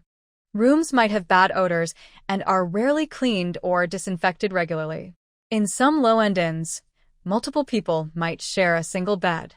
The safety at these inns is also uncertain, with potential theft or troublemakers. Some inns might even be black market establishments, aiming to harm guests for profit. During these turbulent times of war, the conditions at inns are even worse, and hygiene is more neglected. Xu Yun knew she couldn't endure such conditions for long, so she had prepared a separate set of bedding and a mattress at home and brought it along. We need to stay alert tonight. Xu Yun also remembered the unfriendly-looking innkeeper earlier and a few guests in the lobby. Yes, I just told Zhong Ding about it. They have some skills, so I feel reassured. But you. Under the soft glow of the lantern, Xu Yun looked gentle and calm. Yi Chi was worried she might get hurt. Don't worry, I'm fine. I have a magic tool with me. If any bad person dared to come near her, she would throw a large stone she casually picked up on the road to scare him away. Seeing Xu Yun's cheerful and playful smile, Yi Chi couldn't help but laugh. Although she had a magic tool, she was still a delicate girl. The difference in strength between her and a man was significant, so he needed to keep a close watch. I went to fetch water and told you to lock the door. Okay, Xu Yun nodded. After Yi Chi left, she locked the door and waited for him to knock before opening it. Xu Yun folded the dirty blankets and sheets on the bed and placed them aside. Then she used a cloth to clean the bedboard before laying down her clean mat and bedding. Coincidentally, Yi Chi also returned, carrying a basin of hot water that was steaming. Xu Yun smiled. This man was quite thoughtful. She remembered the shop owner's attitude earlier and thought it wasn't easy to borrow the kitchen, not only paying but also cooking the water herself. Why are you smiling? Come wash up, Yi Chi called to her. Okay. After washing up, Yi Chi took the dirty mat from the bed and spread it flat on the ground. What are you doing? Xu Yun asked, frowning. I'm making the bed, he replied. You can't sleep on the floor. It's early winter now, and the cold ground isn't good for sleeping, she said, folding the mat he laid on the ground. If you sleep like that, you'll catch a cold. If he didn't sleep on the floor, Yi Chi glanced at the bed. In the room now, the large wooden bed was covered with thick bedding, looking very warm. Yi Chi stood by the bed, and a quiet, subtle silence filled the air. His gaze fell on Xu Yun again. She looked down, her long eyelashes casting faint shadows on her eyelids. She raised her head and accidentally met his intense gaze. Je kan je seert bit quickend. He could feel a faint electric current between them but understood Xu Yun's worries. Go to sleep first. I'll sit for a while, Yi Chi whispered softly. He didn't want to sit alone all night and Shuyun couldn't bear to leave him. Let's sleep together. Shuyun's voice trembled, her cheeks blushing. You're tired today. You should rest well. We have many things to do tomorrow. Yi Chi was a martial artist. No matter how tired, he could endure it, even staying up half the night. But he had a selfish little thought. He wanted to get closer to Shuyun, to share the bed with her. He spoke softly, with a hint of gentle warmth in his voice. I promised you before that I would keep my word. I will do it. I promise I will honor the proper way. His clear and firm gaze made Shuyun's heart flutter slightly. A warm feeling rose in her chest. She looked up and met Yi Chi's eyes again. She saw his sincerity and tenderness in his eyes. She nodded gently, her voice soft as a fly's buzz. Okay, I believe you. Shuyun knew that Yi Chi was a trustworthy person, but she still felt a little nervous. Although they were sleeping in the same bed, there was definitely some distance between them. Still, how far could that distance really be? Having lived 2 lives, this was the first time she shared a bed with a man, and she couldn't stay completely calm. Yi Chi let out a breath, a faint, deliberate smile appearing on his face. Shuyun took several deep breaths secretly, then slowly climbed onto the bed and lay down. The blanket was soft and warm. She closed her eyes but could feel Yi Chi lying down beside her, lying flat along the edge of the bed. Her heart was pounding, and her cheeks felt hot. She turned to face inward, away from him. Yi Chi caught a glimpse of her movement and saw her breathing gradually steadied, so he dared to smile secretly. Outside the window, the moonlight was like water, shining on the roof of the inn. Inside, their heartbeats intertwined in the quiet night. Although they didn't speak, a subtle feeling was quietly spreading in this small room. Just after midnight, 2 people quietly tiptoed toward their room. Yi Chi was not fully asleep. He had excellent hearing and immediately sensed something. At the same time, 3 knocks came from the neighboring room. This was Zhongding, who also noticed. Yi Chi responded with 3 knocks. Then, Yi Chi stood under the window, waiting for their actions. Unexpectedly, the 2 didn't break the window but poked a hole in the paper window with their fingers, peering inside. Then they inserted a bamboo tube through the hole, and thin smoke began to drift out. Yi Chi was shocked. They were using such a low trick with confusing smoke. He quickly covered his mouth and nose, ignoring Shuyun. He just blocked the bamboo tube's opening, and then someone from afar came carrying a lantern. Who's there? Hearing this voice, it was the unfriendly shopkeeper. The shopkeeper approached closer and closer, and the 2 people had to hurriedly gather their things and run into the night. Just as Yi Chi was about to breathe a sigh of relief, there was a loud knock on the door. Shuyun also woke up, but didn't make a sound. She only looked at the door with her eyes, knowing Yi Chi was on the other side. Yi Chi held his breath. Who is it? I'm the shopkeeper, came the reply. It's so late. Is there something you need? Yi Chi asked in a deep voice through the door. Oh, nothing much. Recently there's been a thief in the county. My shop has been affected a few times, so I came to remind you to be careful. I'll patrol at night, so you can rest assured. Got it. Thanks for your trouble, Yi Chi responded. The shopkeeper carried his lantern and walked away. Rest assured, I'll stay awake, Yi Chi said. Yi Chi walked to the bed and comforted Shuyun. Although the shopkeeper said he would patrol, it's better to be cautious when outside. He decided not to sleep tonight. Finally, dawn arrived. Yi Chi splashed cold water on his face to wake himself up. Maybe you should rest at the inn. It probably won't be dangerous during the day. I and Brother Zhongding are going out to sell these goods and buy supplies. Shuyun looked at him with concern. I can still hold on. I want to go with you all. Let's finish this quickly, so we can go back early. Yi Chi forced a smile, trying to look energetic. Seeing that he seemed fine, Shuyun thought it was good. It's better to leave the city early and find a safe place, guarded by Zhongding and the others, so Yi Chi can rest well. So, the 5 of them immediately pushed their things out of the inn. They didn't plan to set up a stall at the market. Even street vendors are taxed, let alone market merchants. After discussing, they decided to sell along the street, focusing on wealthy neighborhoods. Anyang County was lucky. The rich people who hadn't escaped were only taxed in silver and grain because they had money. The Western Xiongnu only took their silver and food and didn't kill anyone if they arrived in time.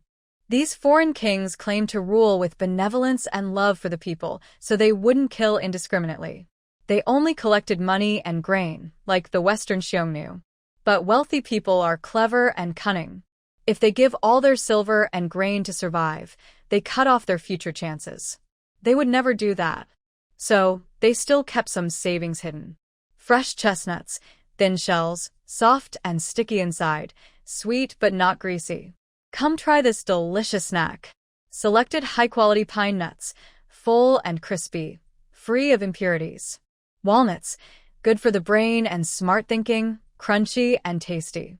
The more you eat, the more energetic. 1 walnut a day keeps you lively.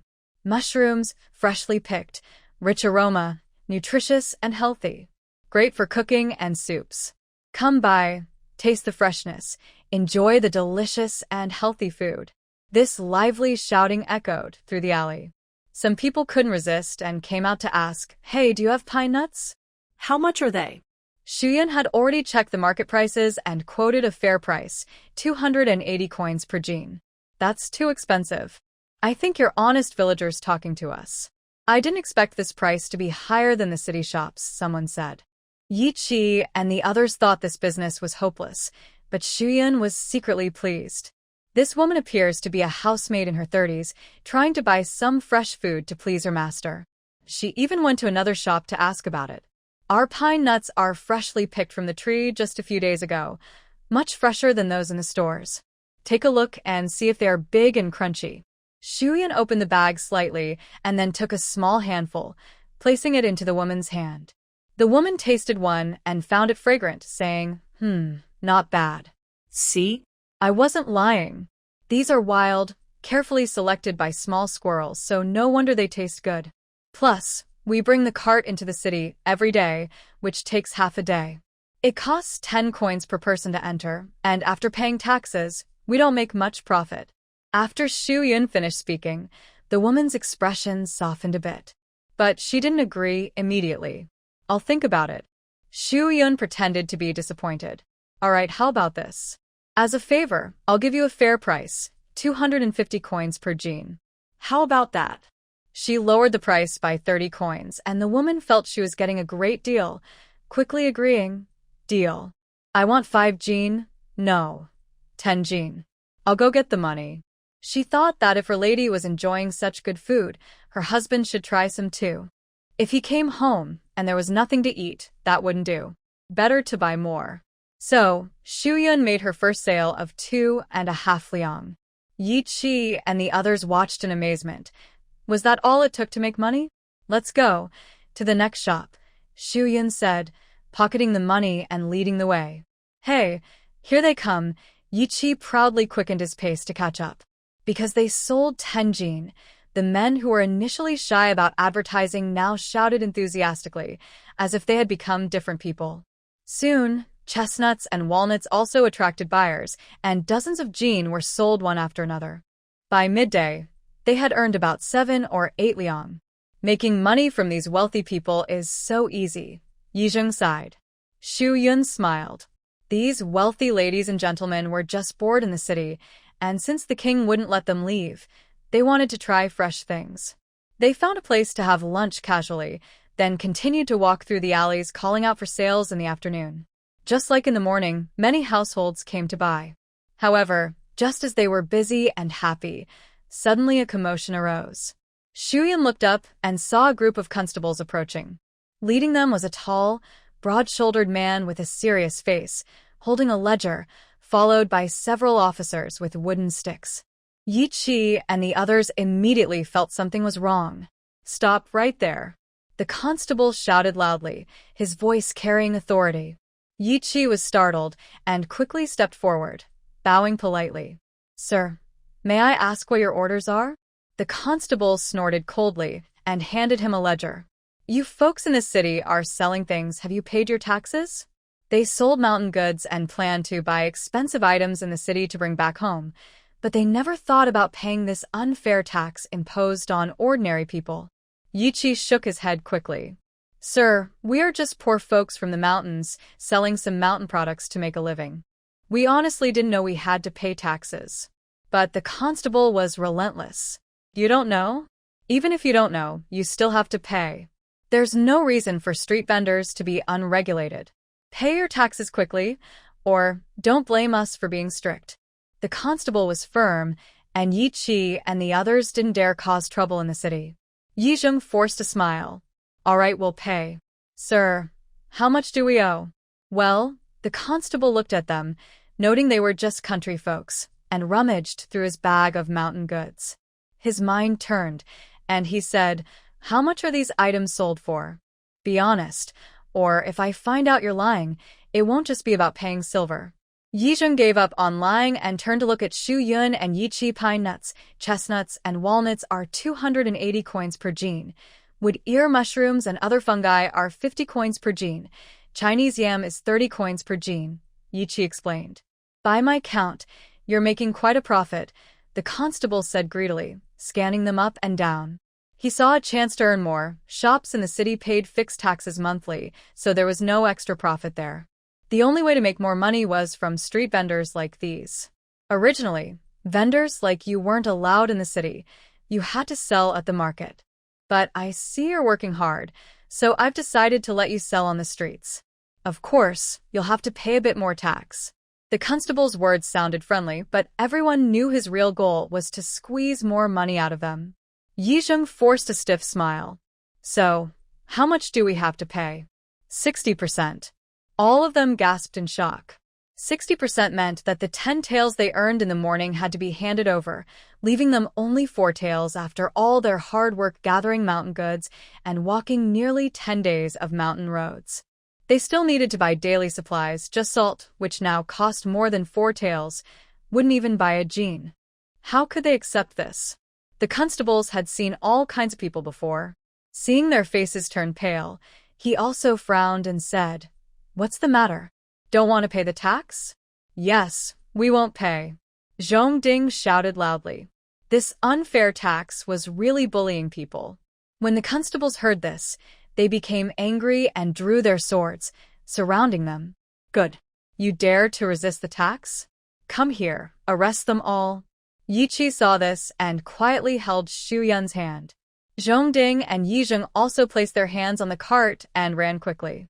They pushed through the crowd and ran into a narrow alley, hoping to lose the pursuers. In the alley, Yi Qi and the others were panting as they ran, with shouts from the constables behind them. Don't let them escape. But ahead was a dead end, and the sound of the pursuers' footsteps grew closer. At that moment, a familiar voice came from the front. Miss Xu, what are you doing here? Xu Yan looked up and saw Dr. Zhou standing at a side door of a house, carrying a medicine box, with a surprised look on his face. Dr. Zhou. Dr. Zhou hurried over and, seeing Xu Yan's disheveled appearance, asked, What happened to you? Dr. Zhou, we. Before she could finish, the constables were already chasing after them. Look at you trying to run again. Come here, catch them all.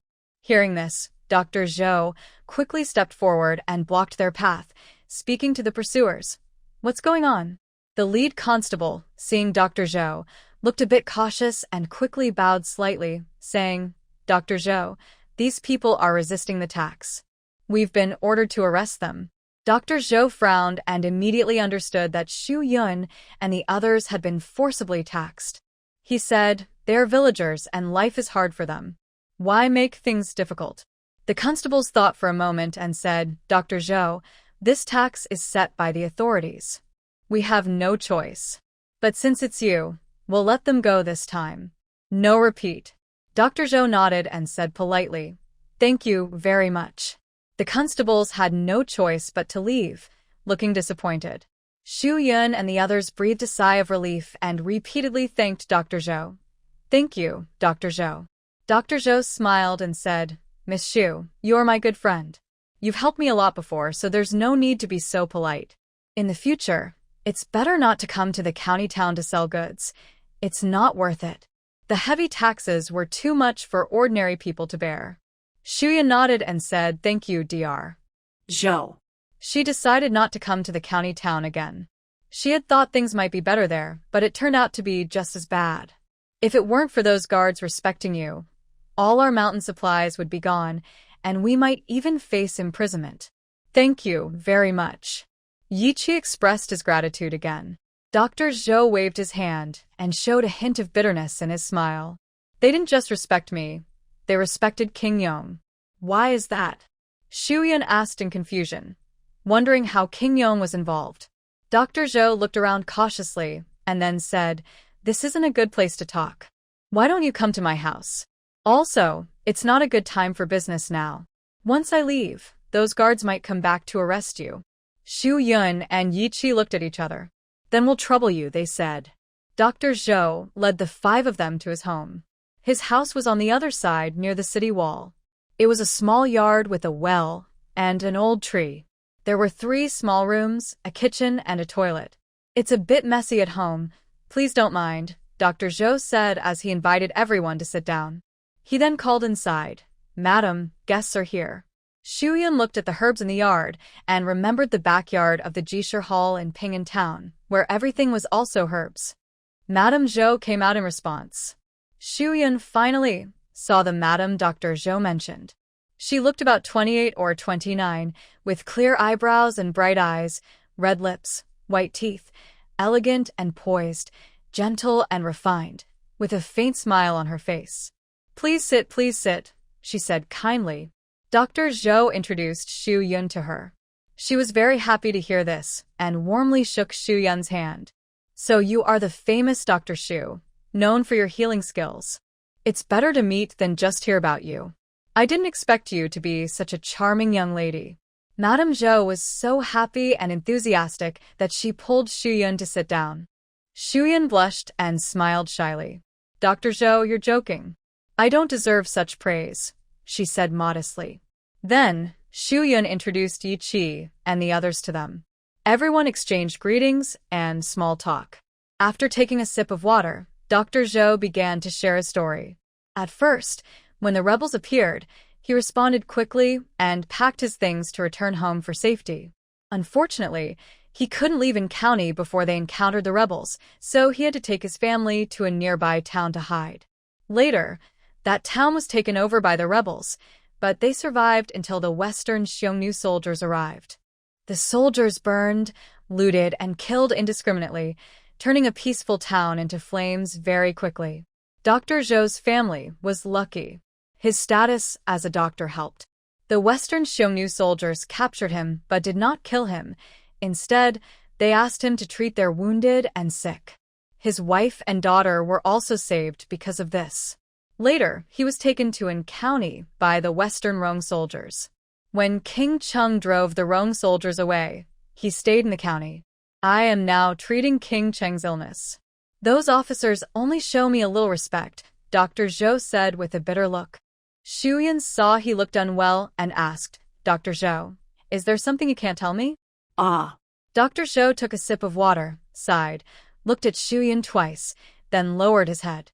Mrs. Zhou also looked down upon hearing this. "If there's anything I can do to help, just say so," Shu Yun said. Dr. Zhou had helped Shu Yun many times before and considered her a kind person. He also tried to be understanding. "Miss Shu, are you serious?" Mrs. Zhou's eyes suddenly brightened. Dr. Zhou didn't want Shu Yun to get involved in this mess and quickly refused. "I'm fine. No need for help." Then he changed the subject. "You mountain goods can't be sold on the streets anymore. I know many officials. I can ask around for you. Maybe you'll sell them soon." When Yi Qi and the others heard this, their eyes lit up and they quickly said, "That's great. Thank you, Dr. Zhou." With Dr. Zhou's help, they felt more at ease and didn't have to pay extra taxes. Mrs. Zhou saw the conversation was drifting away and felt anxious. She took Shu Yun's hand and said, "Sorry, Miss Shu. I really don't want to involve innocent people, but I have no other ideas. Please, save us." After speaking, Mrs. Zhou knelt down to try to kneel before Shu Yun. "Big sister-in-law, what are you doing?" Shu Yun hurriedly helped her up, and Dr. Zhou also reached out to support his wife. Mrs. Zhou expressed her true feelings, and her face changed instantly, from calm and gentle to full of panic. Since things had come to this point, Dr. Zhou had nothing to hide. He sighed and said, King Yong has a strange illness and has been bedridden for many days. I tried my best to treat him, but there was no improvement. The people around him are suspicious of me. If I can't cure him, my whole family will be in danger. Xu Yun frowned and asked, Dr. Zhou, what is this illness? Even you are helpless? Dr. Zhou shook his head and said, This illness is very strange. I checked all the medical books but couldn't find a proper remedy. Also, the symptoms seem different from normal diseases. Every treatment I try is like throwing stones into the sea, completely ineffective. Yi Qi listened with worry and asked Xu Yun, in that case, Yun might not have a solution either. Xu Yun nodded. Although the Zhou family's life was at risk, she knew she couldn't pretend to treat an incurable illness. If she delayed, it would only make things worse. Dr. Zhou hesitated for a moment and said, At first, King Yong only felt thirsty. Despite drinking a lot of water, he couldn't quench his thirst. Later, he felt he wasn't getting enough to eat, and eventually, he couldn't get out of bed.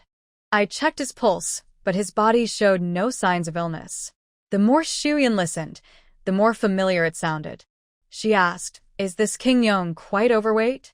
Yes, he is quite bloated, Dr. Zhou replied. Has he recently been irritable, often tired, with a dry mouth and tongue, and losing weight? Yes, exactly, Dr. Zhou said excitedly, standing up as if he had found a savior. I understand now. This King Yong has diabetes. Diabetes? Yes, it's caused by his poor diet. He likes to eat greasy, sweet foods and drinks alcohol freely. Over the years, this has led to his condition.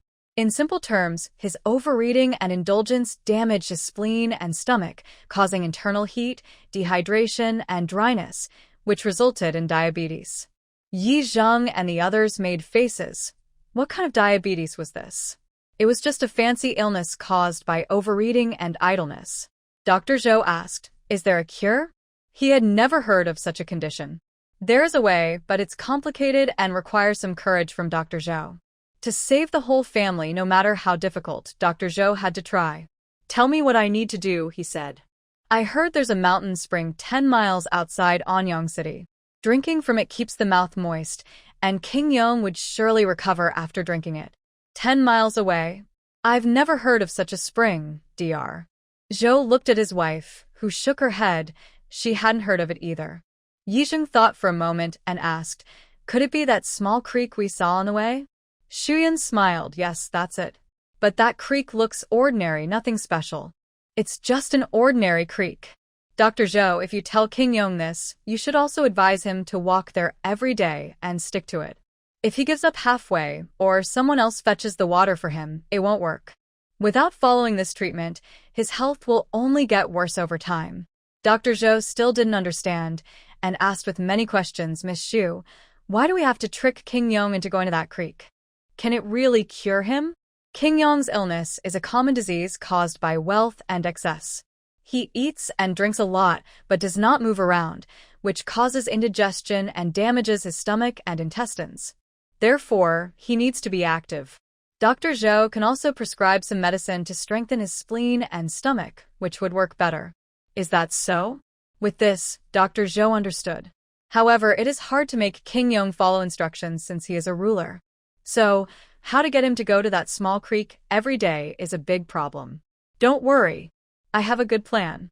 But not only can King Yong not find that creek, I also can't. How can I lead him there? Don't worry. I will mark the way for you.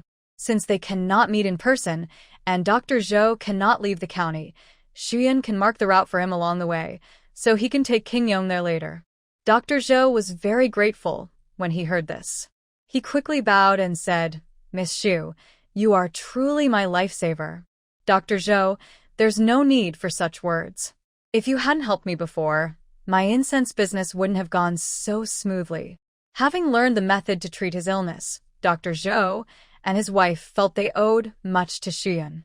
They invited her and her companions to stay at their home since they had 2 spare rooms and wouldn't need to spend money outside. This suited Shuyun perfectly. She didn't want to stay at the inn again. Although the innkeeper was nice, the environment and the thieves that appeared at night made it unbearable. So, they went back to pack their things and soon returned.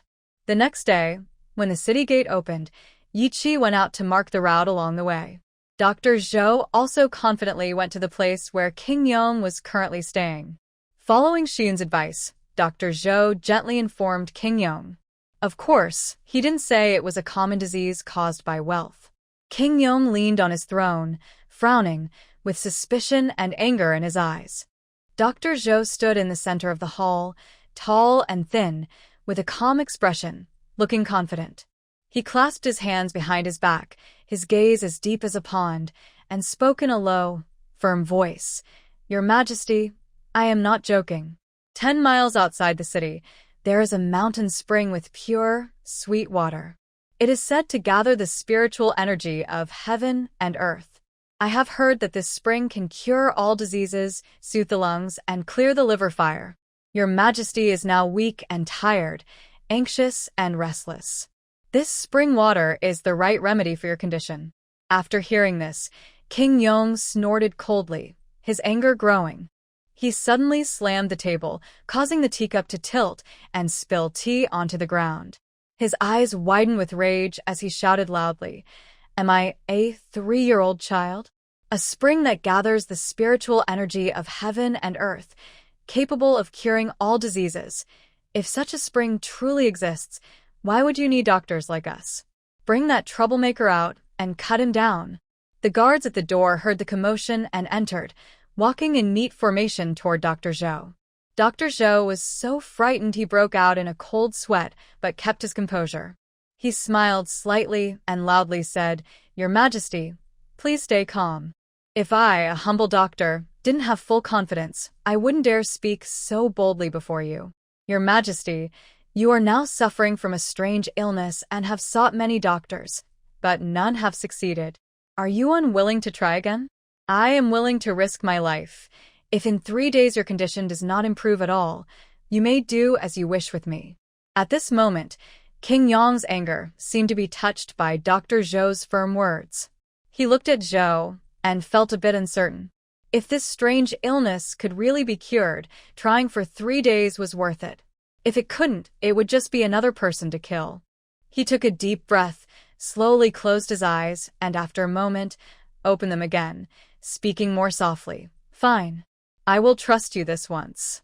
If there's no result in 3 days, I will take your family's lives." Dr. Zhou smiled slightly, bowed respectfully, then turned around and let out a long breath. If King Yong's illness was cured, he didn't want to stay near him anymore. King Yong was violent and unpredictable, hard to serve, and he never knew when he might lose his life. But he couldn't escape. Dr. Zhou had tried before. He couldn't even reach the city gate before being warned. Because he often entered and left the king's residence and had seen some of his secrets, if he wasn't still useful, he would have been killed long ago. Dr. Zhou sighed, strode out of the residence, went to a familiar patient's house to check the pulse, and also promoted some mountain produce from Shuyun. Afterwards, he returned home. "Dr. Zhou, you're back. How did it go?" Shuyun was tidying up the things she bought in the morning. Yichi had left the city, so she and Zhongding bought various items according to villagers' needs. But the prices were too high, and the shopkeepers only gave discounts out of respect for Madame Zhou. Dr. Zhou rarely showed a happy smile. The king agreed. "Tomorrow I will take him there." Shuyun didn't feel happy for him but warned him with concern. "Dr. Zhou, you know that King Yong either rides in a carriage or on horseback, but he must walk on foot. Do you understand?" Dr. Zhou nodded. "I know. Tomorrow will be another tough battle. For a pampered noble who relies on others to carry him, walking such a long distance while panting, this is no easy task." "Maybe I have an idea," Shuyun said. "What idea?" Dr. Zhou leaned in closer and asked curiously. "I see that the people in the city are mostly back to normal in their daily lives, but because of the tax issue, there is still a lot of resentment. I believe King Yong is aware of this too. Why not have you contact some acquaintances and spread the word that starting tomorrow, King Yong will pray for the people's well-being. To show sincerity, he will not only abstain from meat and eat vegetarian, but also walk 10,080 steps each day. I understand that you want me to spread rumors to make King Yong hesitate, but does this 10,080 steps really mean that? The number 10,080, with both a round and an exact figure, must not be something Shun Yun said casually. Shun Yun explained, the numbers 1, 0, and 8 are very important symbols in Buddhism. Buddhism believes that living beings are bound by many troubles in the cycle of rebirth. In Buddhist scriptures, 108 often symbolizes the number of human troubles. These troubles include greed, anger, ignorance, and their related issues like jealousy, arrogance, doubt, and attachment. These are seen as main obstacles to achieving liberation and enlightenment. Through practice, Buddhists hope to eliminate these 108 troubles, reaching inner peace and freedom. Additionally, Buddhists often use prayer beads, malice, with 108 beads. These beads are important tools for practice, used to count recitations of sutras, mantras, or prayers, helping practitioners stay focused and diligent. Each time they recite a Buddha name or mantra, they move one bead. Completing 108 beads symbolizes removing all 108 troubles. In Zen meditation and chanting ceremonies, the number 108 also appears frequently. For example, some temples recite sutras 108 times or perform 108 prostrations during special ceremonies to show devotion and seek liberation. Finally, the number 108 is related to the cycle of life. Buddhism teaches that beings go through countless births and deaths in the 6 realms, and these 108 troubles are what cause the cycle to continue. By practicing and eliminating these troubles, beings can escape suffering and reach nirvana. Some large temples or places that emphasize Buddhism ring a bell 108 times during New Year or important festivals, symbolizing bidding farewell to the old year, removing past worries, and welcoming the new year. After Shun Yun finished explaining, Dr. Zhou was amazed and said, "Thank you for your teachings. Miss Shun is truly knowledgeable." "Not at all, not at all." Shun Yun waved her hand modestly. She felt a little shy about the compliment. Actually, she had heard most of it online. The internet is great because you can learn a little about everything, but if you don't explore deeply, you only know a small part. "Ah Yun, you're so knowledgeable. Why haven't I heard you mention this before?" Yi Qi asked. It seemed she knew everything, so why was she so ordinary before? In the past, she was like a common pebble on the ground. Now, she shines like a precious gem. Yi Qi looked at her with admiration and curiosity. Su Yun quickly thought of a story and said sadly, "It was my father who told me. I was weak and sick as a child, so my father often went to temples to pray for me. Sometimes I heard monks talk about Buddha, so I learned a little. Sadly, my father is no longer here." Yi Qi was caught off guard and said, "Ah Yun, I'm sorry. I didn't mean to upset you. It's okay. I believe my father in heaven is watching over me and would be happy to see I am safe now." Su Yun smiled and said, "Yes." Hearing this story, Yi Qi felt sad for Su Yun. From now on, he wanted to protect her. Meanwhile, Dr. Zhou had a good idea and hurried out quickly. Within half a day, rumors spread all over the city, and soon they reached Prince Yong. He knew these rumors might have been spread by Dr. Zhou, but since it helped his reputation, he didn't mind. He told his people not to worry about the rumors and let them go. The next day, when Prince Yong left his residence, townspeople looked at him eagerly. Many followed behind, wanting to see if he really was praying for the people as the rumors said. Dr. Zhou took the chance to stand beside Prince Yong and said, "Your Majesty, the people have heard you are praying for them. They are touched and came to see you off." Prince Yong glanced at the crowd and felt popular. He held his head high and walked confidently forward. He originally wanted to have someone carry his sedan chair, but with so many eyes on him, riding in a sedan was not suitable. So he stepped forward on his own. But for a fat person, walking 10 miles was quite tiring. Soon, Prince Yong felt his legs and feet grow tired and sweaty. Seeing he wanted to give up, someone cheered him on like a modern fitness coach. Your Majesty, you're almost there. Hang in a little longer. Look, there are still many people following behind. King Yong, panting and leaning on his knees, glanced back. There were at least 100 people behind him. He had no choice but to keep moving forward. Finally reaching the mountain spring, he immediately ordered a bucket to be filled with water. After a few sips, he felt the water was sweet and refreshing, and his chest felt less stuffy. This water is really sweet and thirst-quenching. King Yong took 2 more sips and then filled a bowl for his followers and the common people who had traveled so far with him. The people gratefully thanked King Yong. Hearing their thanks, King Yong felt all his fatigue disappear. This trip was truly worthwhile. After returning to the city, the people spread the news of what had happened that day widely. The next day, more people joined King Yong, and the same on the 3rd day. Over 3 days, King Yong's condition improved a lot, and he no longer felt anxious or upset. Seeing that this method was effective and could win people's hearts, King Yong decided to keep going until the 49 days that Dr. Zhou had mentioned. Xu Yun, Yi Qi, and others stayed in the county for 3 or 4 days. They also protected Dr. Zhou's family, and their supplies were fully purchased. To bring out the chickens from Xu Yun's space, Xi and Yi Qi went out alone, using an excuse that they bought them at the market and wanted to share with everyone. Since it was still early, Xu Yun and her companions prepared to leave. Dr. Zhou, Sister Zhou, will be taking our leave now. Thank you for taking care of us these past few days. Ayun, I want to go with you, said Dr. Zhou's daughter, Shinner, holding Xu Yun's hand. Xu Yun had met her twice before in Ping'an Town and had given her crystal cakes, so she liked her quite a lot. Because Dr. Zhou's wife had health issues and couldn't have children, she had been nurturing Jinner carefully since she was 25. The couple treasured her dearly, and she was very well cared for. Jinner had a round face, with white, smooth skin like porcelain, as if carefully carved. Her big eyes, like 2 black grapes, sparkled with lively light, and her long eyelashes fluttered as if they could sweep away all dust. Xu Yun couldn't resist such a cute child. She squatted down and gently joked, "All right then. Jinner can come with Andy." Hearing this, Jinner's big eyes drooped. But Jinner can't. Xu Yun thought she was reluctant because she couldn't leave her parents, but Jinner explained, "Whenever I get close to the city gate, those people with big knives come and scold my dad." Dr. Zhou, what does Jinner mean?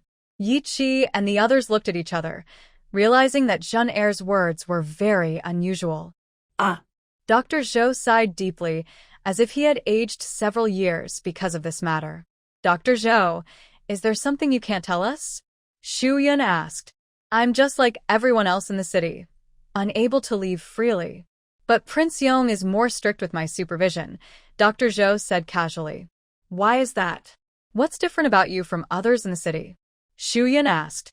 Even if Dr. Zhou was a good doctor, he wouldn't be someone the prince paid special attention to. Dr. Zhou looked exhausted and helpless. You know, I am just an ordinary doctor, focused only on saving lives.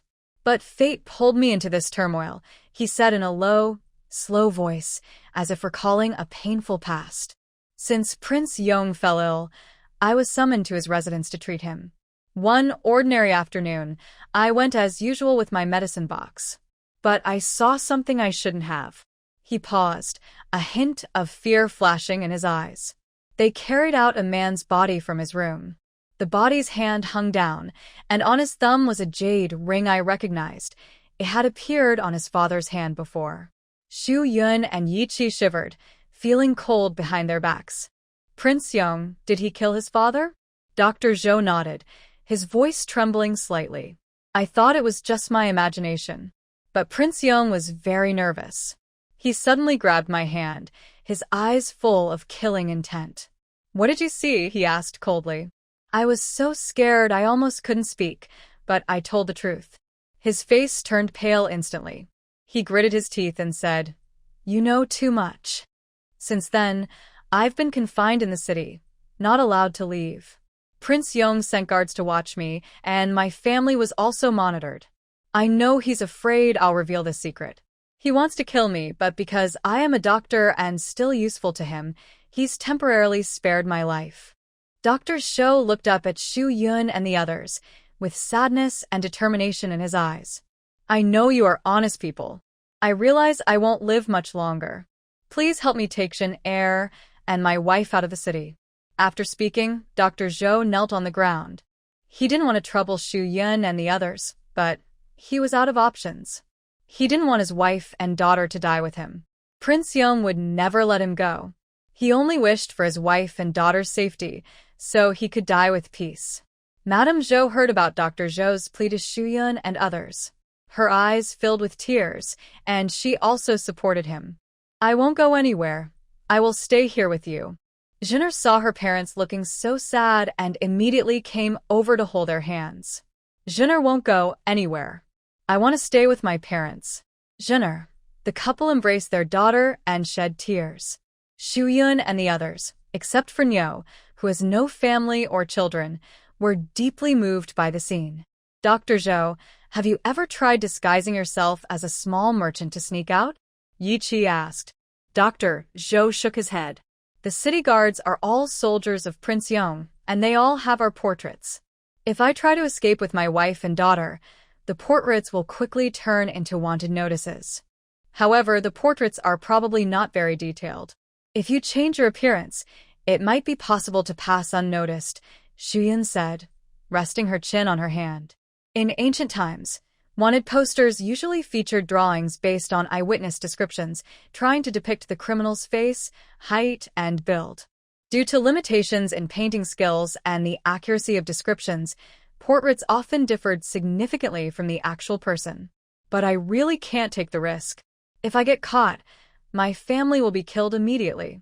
Besides, I have some spies of Prince Yong watching around me. Dr. Zhou had considered this plan, but wasn't confident enough to risk his family's lives. Xu Yun hesitated. Avoiding all ears and eyes, both obvious and hidden, was truly difficult. However, recently Prince Yong was quite pleased because he had gained popular support. Perhaps this was a good time. Dr. Zhou, currently Prince Yong goes out to the mountain spring every day. You could take this opportunity to quietly blend into the crowd, follow Prince Yong out of the city, and avoid detailed checks by the guards, Xu Yun suggested, looking at Yi Qi and Zhong Ding, who often traveled outside. What do you think of this plan? Yi Qi and Zhong Ding thought briefly and nodded. This is the best time, but you still need to disguise yourselves carefully. Luckily, Prince Yong no longer needs Dr. Zhou to accompany him, Yi Qi said. Since Dr. Zhou started accompanying Prince Yong, someone else had replaced him from the first day. Taking advantage of Prince Yong's good mood, they received many rewards. Disguises are your strong suit. You two should handle this, Dr. Zhou said, bowing to Yi Qi and Zhong Ding. No problem. I will prepare a few outfits for you later, Yi Qi replied immediately. Just, how should we handle the spies around Dr. Zhou's house? Daniel asked carefully, glancing toward the door. The door was tightly shut, so they couldn't see anything. This was indeed a problem. They needed to find out how many spies King Yong had arranged. Dr. Zhou, later you and your wife can take Jinyu out for a walk. We'll see how many are watching you. Dr. Zhou nodded, all right. Soon after, Dr. Zhou and his family left the courtyard heading toward the fabric shop. Yi Qi and Zhong Ding quickly followed, keeping their distance to avoid attracting attention. Yi Qi was sharp and noticed a few faint figures behind Dr. Zhou's family, seemingly following them. Look, those people behind are definitely King Yong's spies, Yi Qi whispered confidently. Zhong Ding nodded. At least 3 or 4. It seems King Yong is really paying attention to Dr. Zhou's family. Usually, for someone as powerless as Dr. Zhou, 2 people would be enough to follow him. They continued to follow carefully, avoiding pedestrians and patrol soldiers on the street. Dr. Zhou's family acted as if they didn't notice being followed, walking quietly. The spies kept close behind, maintaining some distance. At noon, Dr. Zhou's family returned one after another, and Yi Qi and Zhong Ding soon followed inside. How many are still following us? Dr. Zhou asked anxiously. 4 people, and they are quite skilled, Yi Qi replied. How can we avoid these 8 eyes? Hearing this, Dr. Zhou felt a heavy wave of despair and sank into a chair. Maybe we should give up. You should leave the city quickly. Mrs. Zhou didn't want to involve Shuyun. Perhaps this was their fate. Don't worry, sister-in-law. We should try everything. If we don't even try, how will we have a chance? Shuyun comforted her. Miss Shuyun, do you have a plan? Mrs. Zhou looked hopeful. Yes, Shuyun nodded. Let's stick to our plan from this morning. Dr. Zhou, your wife, and Jinner should disguise themselves and sneak out of the city. But to avoid these spies, you need to lead them away first. For example, they could go to the temple to burn incense and pray, then change clothes inside the temple and blend into the crowd. It would be better if Dr. Zhou and Mrs. Zhou split up, as 4 spies watching both of them together would be too risky. Yi Qi quickly organized his thoughts in his mind, following Shu Yun's idea. We need to leave the city today, or those spies will find out that Dr. Zhou and the others are missing. Since we've stayed here for a few days, those 4 spies have already memorized our looks. Even if they can't find Dr. Zhou, catching us will let them report back. Shu Yun agreed. Yes, let's meet again in the city tomorrow. Everyone discussed this plan further, confirming it was good. Then Yi Zheng and the others went out to collect old clothes. Shu Yun also took the chance to teach Madame Zhou how to do a simple disguise. She isn't very good at making people look pretty, but she can do a bad disguise. When she first learned makeup on her own, her face looked worse than her natural face, completely different. Once everything was ready, Shu Yun and the others, under the watchful eyes of the spies, pushed their carts out of the city gate. Where should we go tonight to hide? Yi Zheng asked. Near the county, caves are hard to find. They couldn't stay in nearby villages either. People might not want to host them, or they might be dangerous. Let's stick to the usual, Yi Qi said. They had been traveling this way, avoiding crowds. If there was a ruined temple in the mountains, they stayed there. If there was an uninhabited village, they went there. When no other options, they looked for a sheltered spot, built a fire, and stayed for the night. Okay, I'll go look, Zhongding said quickly, and ran off. He was lucky and soon found a sheltered hillside. After Yi Qi set down their things, he cleared a spot, pushed the 3 carts together, and used large stones to block the wheels. Then he spread out a mattress and blankets from home, making a simple bed. Hey, where did this blanket come from? Zhongding asked curiously. Yi Qi hesitated for a moment, thinking it might be dangerous, and casually said, just bought it. He wasn't sure if Zhongding suspected anything. Oh, the cotton is pretty thick, Zhongding praised, and then walked away. Yi Qi let out a sigh of relief and silently reminded himself to be more careful in the future, not to reveal Shu Yun's secret. Yi Qi was still not satisfied with just setting up a bed for Shu Yun, so he chopped some trees, gathered leaves, and built a simple 3-sided shelter for her. Shu Yun felt very warm inside. No matter how tough the environment, Yi Qi always tried hard to create a comfortable space for her. Yi Qi, thank you. Just this one sentence made Yi Qi no longer feel tired, and his heart was as sweet as honey. Yun, there's no need to thank me. As long as you sleep peacefully, that's enough.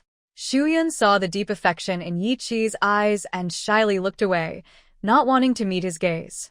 The atmosphere between them was a bit awkward, which made Yi Zheng, Zhongding, and Dinyo feel jealous and annoyed.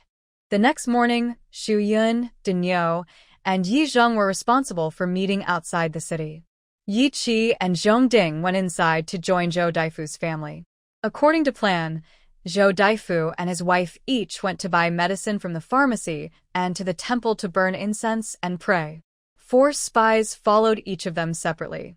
Zhongding had already arrived at the pharmacy earlier, called out Zhou Daifu's name, and the shopkeeper led him into the backyard.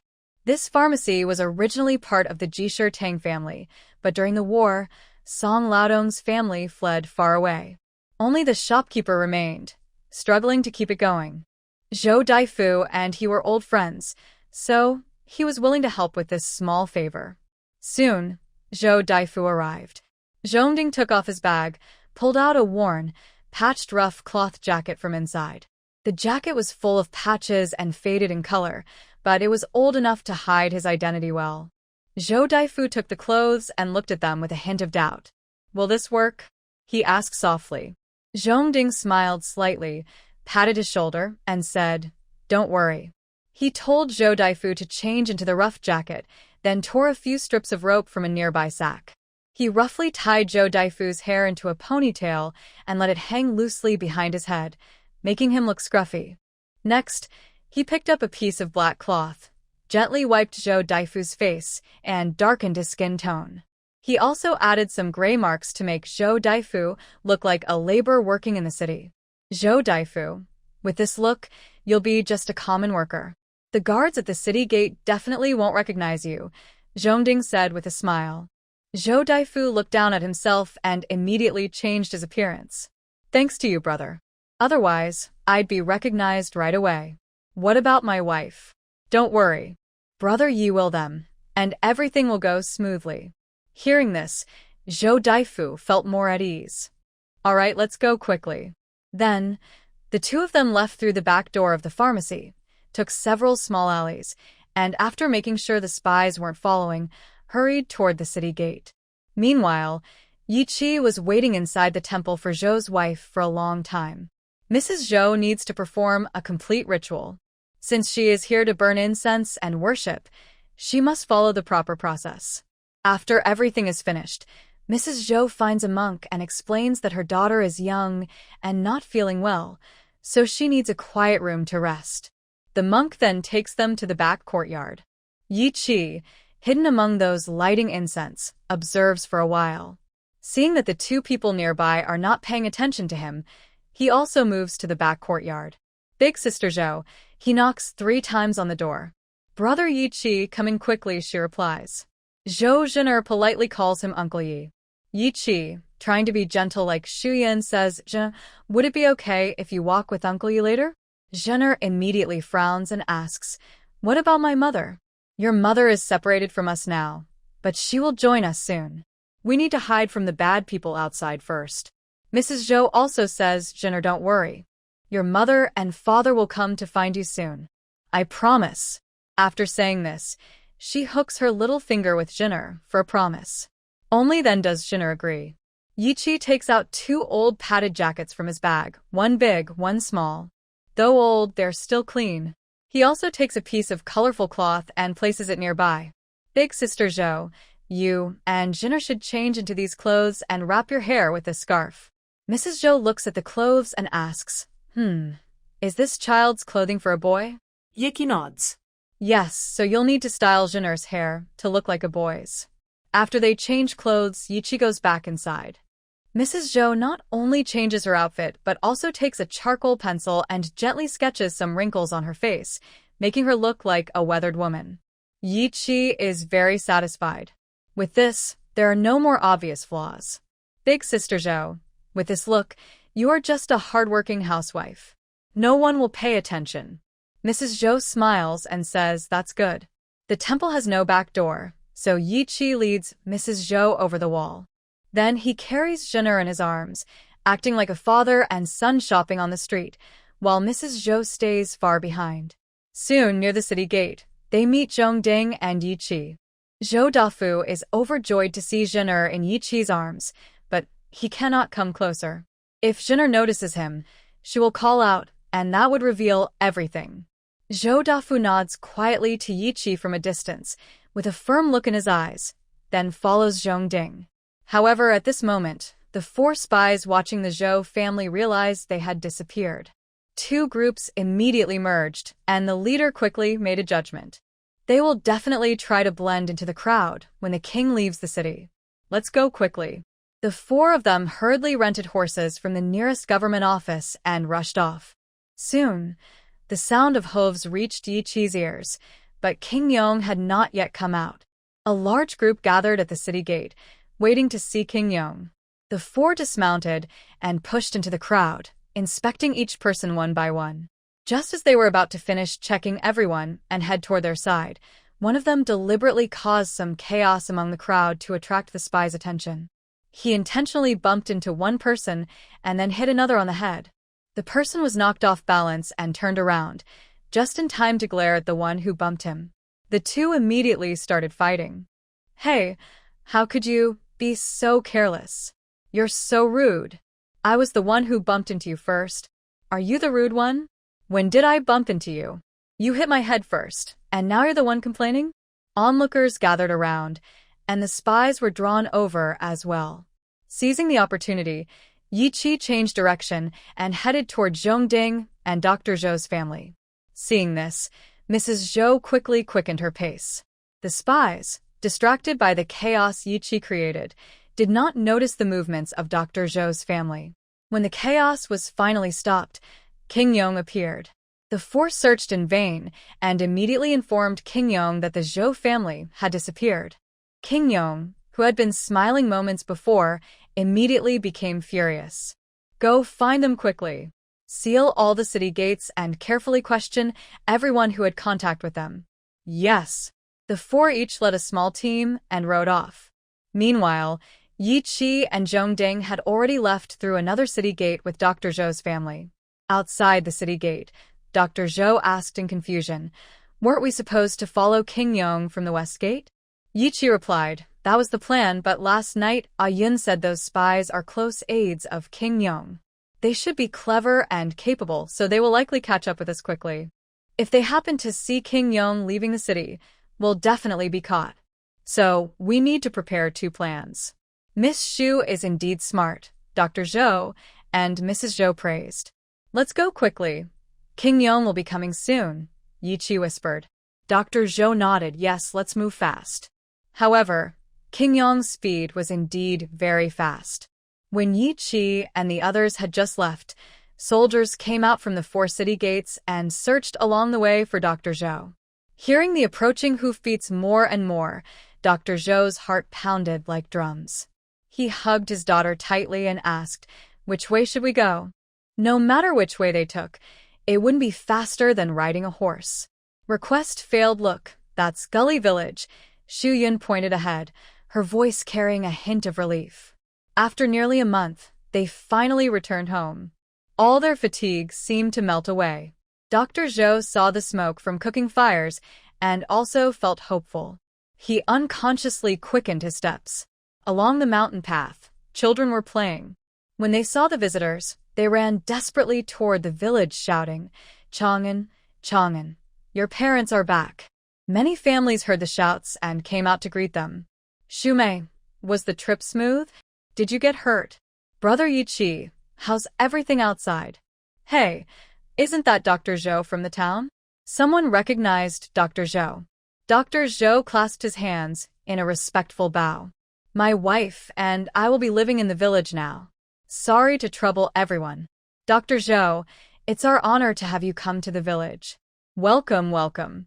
Dr. Zhou had been in Ping'an Town for many years, with a good reputation for his medical skills and reasonable prices, so he was quite respected. "Oh, Dr. Zhou is here. Come, sit at my house and rest," said village head Yi. For village head Yi, he was even more happy to welcome Dr. Zhou and his family to stay. He remembered how he had diagnosed his grandson back then, which prevented him from trusting quack doctors. Otherwise, his grandson might have been harmed long ago. Walking this whole way, Dr. Zhou was parched. He took the water handed to him by village head Yi, thanked him, and drank it eagerly. "Oh, is this your child? Such a handsome boy." Village head Yi looked at Zhou Zhener and smiled warmly. "Hello, Grandpa," Zhou Zhener said sweetly. Hello, village head Yi replied with a smile. After greeting the guests, village head Yi turned to his eldest son, Yi Zheng. "How was the trip? Did you encounter any danger?" Yi Qi and the others told village head Yi everything that happened along the way, including concerns from the villagers. Hearing this, village head Yi's face showed anger and worry. King Yong actually murdered his own father. That's a serious violation of ethics. He then said to Dr. Zhou and his wife, "Don't worry, they won't find us here. You can rest assured and settle in peacefully." Mrs. Zhou gratefully looked at head Yi and softly said, "Thank you, Lord. We really have nowhere else to go." Head Yi waved his hand and replied, "There's no need to thank me. Don't be polite. Stay at my house for now. In the afternoon, I will find someone to fix your house." Dr. Zhou stopped head Yi and said, "No trouble needed.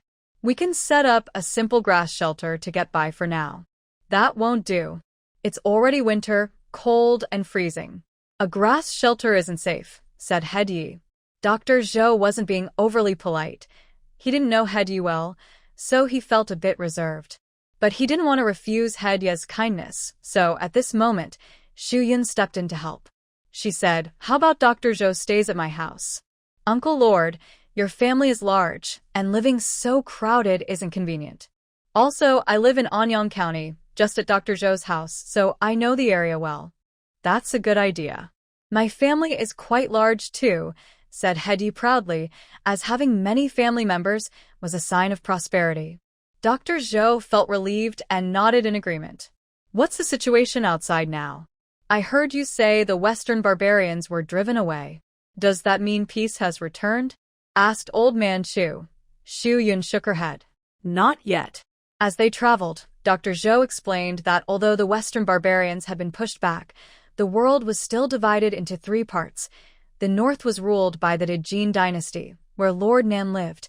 To the east was King Cheng, and to the west was King Yen, each controlling their own territory. Someone like Prince Yong, who had few soldiers, would eventually be swallowed up. "So, there will still be wars outside?" Old Man Chu asked. Without the court wanting to give up Jin territory, and with King Cheng and King Yen both ambitious, war seems inevitable. Yi Qi and Xu Yun took Dr. Zhou and his family back home. They stayed in the room shared by Yi Chengel and Yi Xiaohua. The two girls slept with Xu Yun. "This bed is so strange," Mrs. Zhou said, looking at the bunk bed she had never seen before. "Aunt Zhou, the top and bottom can both sleep people," Yi Chang'an explained happily. "I've never seen anything like it." "It's quite new," Mrs. Zhou said, reaching out to touch it. Zhener was also curious and kept calling out, "Mom, Mom, carry me up. I want to go up and see." Seeing that the top of the bed had a safety railing, Mrs. Zhou agreed.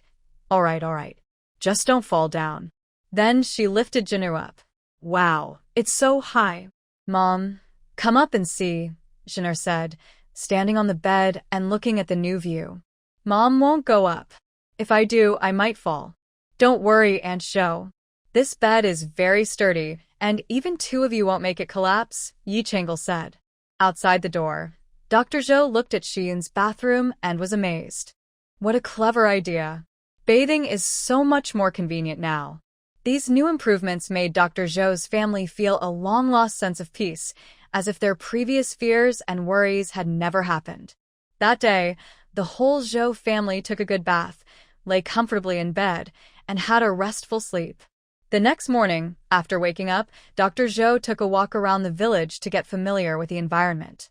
He saw villagers working in the fields or busy at home.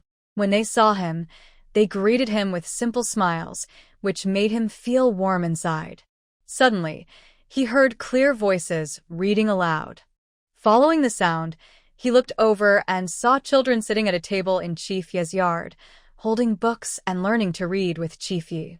Chief Ye pointed at the books patiently, teaching each character carefully. The children read earnestly, their voices young but full of a desire to learn. Dr. Zhou was surprised. Such a remote mountain village had literacy classes, which was quite rare. As he was thinking this, he heard the crisp sound of sewing needles.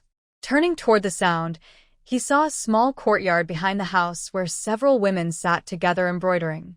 Their embroidered cloths were colorful and detailed, with delicate stitches.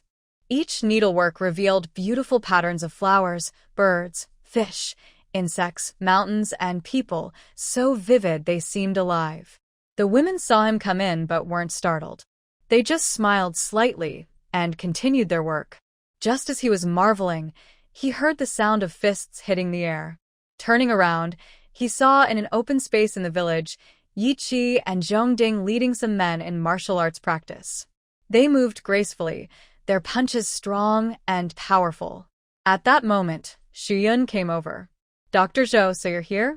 I've been wandering around. Auntie Xu, you all are amazing. Not only do you have a school, but people teach embroidery, and the men are learning martial arts." "That's incredible," Dr. Zhou said, giving a thumbs up. Even in troubled times, continuing to learn is truly admirable. Xu Yun smiled and asked Dr. Zhou, "Do you have some free time later?" "Yes, is there something you need help with?" Yes, I want to ask you to help me teach the village how to identify medicinal herbs. What? You're still teaching about medicinal herbs? Dr. Zhou was surprised and looked around again to make sure he was not dreaming in this peaceful paradise. Because Xu Yun had returned, her herbal medicine class started as scheduled. This time, she brought Dr. Zhou along. Her skills were only average compared to a proper doctor like him.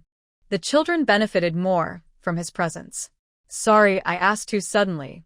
If it's inconvenient for you, I can try to find another time, Xu Yun said, watching Dr. Zhou stare in shock without replying for a long time, thinking he was unwilling. In ancient times, there was a belief that teaching apprentices often leads to the master starving. In some fields like smelting, pottery, and weaving, skills were considered family or school secrets and kept very carefully. But this secrecy didn't mean they never shared their knowledge.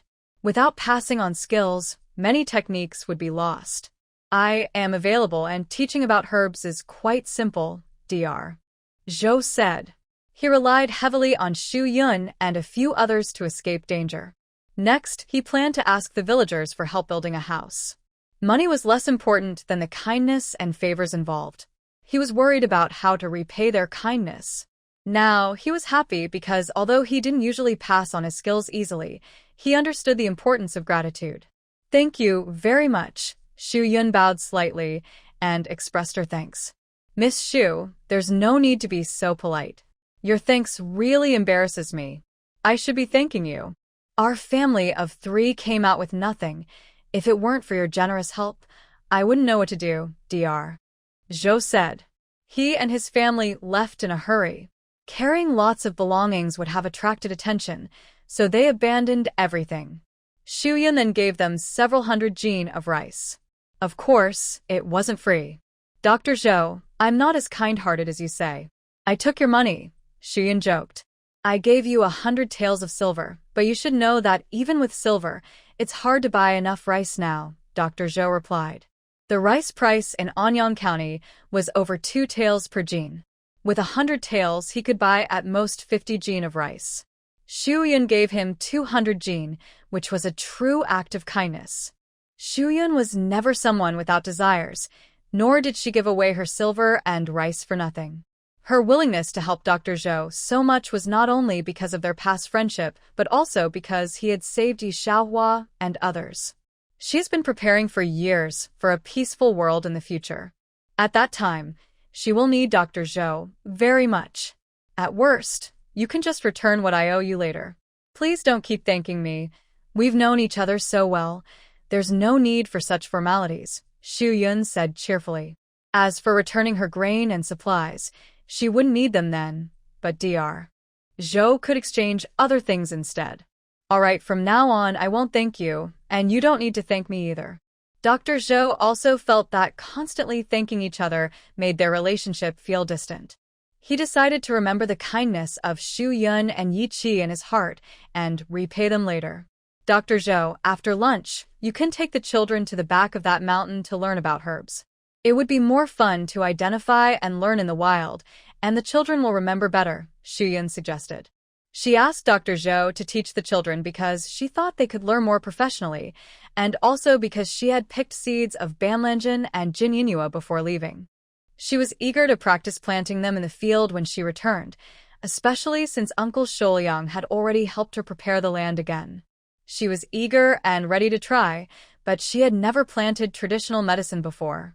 She didn't know how to choose the seeds, so she could only follow the method used for selecting grain.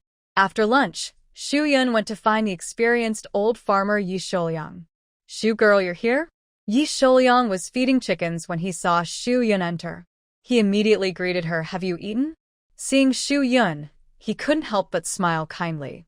The chickens in his henhouse were still the ones Xu Yun brought back, the little chicks from her space. She took good care of them on the way, and not a single one died. After returning, everyone exchanged a few chickens for other things to raise. Xu Yun smiled and said, "Eat first, Uncle Shouyang. I want to ask for your help." "Xu girl, just tell me what you need." "No need to ask if I will help or not," Yi Shouyang said. "Uncle Shouyang, I want to try planting some herbs, but I don't know how to choose the seeds." I hope you can help me. That. یه شلوین کسیتاتت. I don't know much about herb seeds either. If he chose poorly, it might delay Shuyun's plans, which would be bad. It's okay. Uncle Sholyang, just pick the herb seeds the same way you choose grain seeds. When it came to choosing grain, Yi Sholyang became confident. He was good at this. Shu girl, if you want your herbal seeds to be like grain seeds, you need to choose plum seeds or those without pests or diseases. You can't pick shriveled or damaged seeds.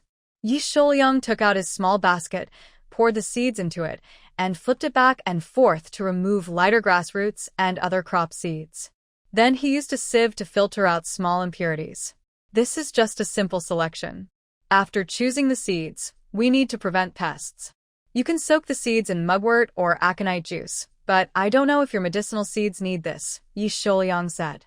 Shuyun knew that soaking seeds in aconite juice could prevent pests.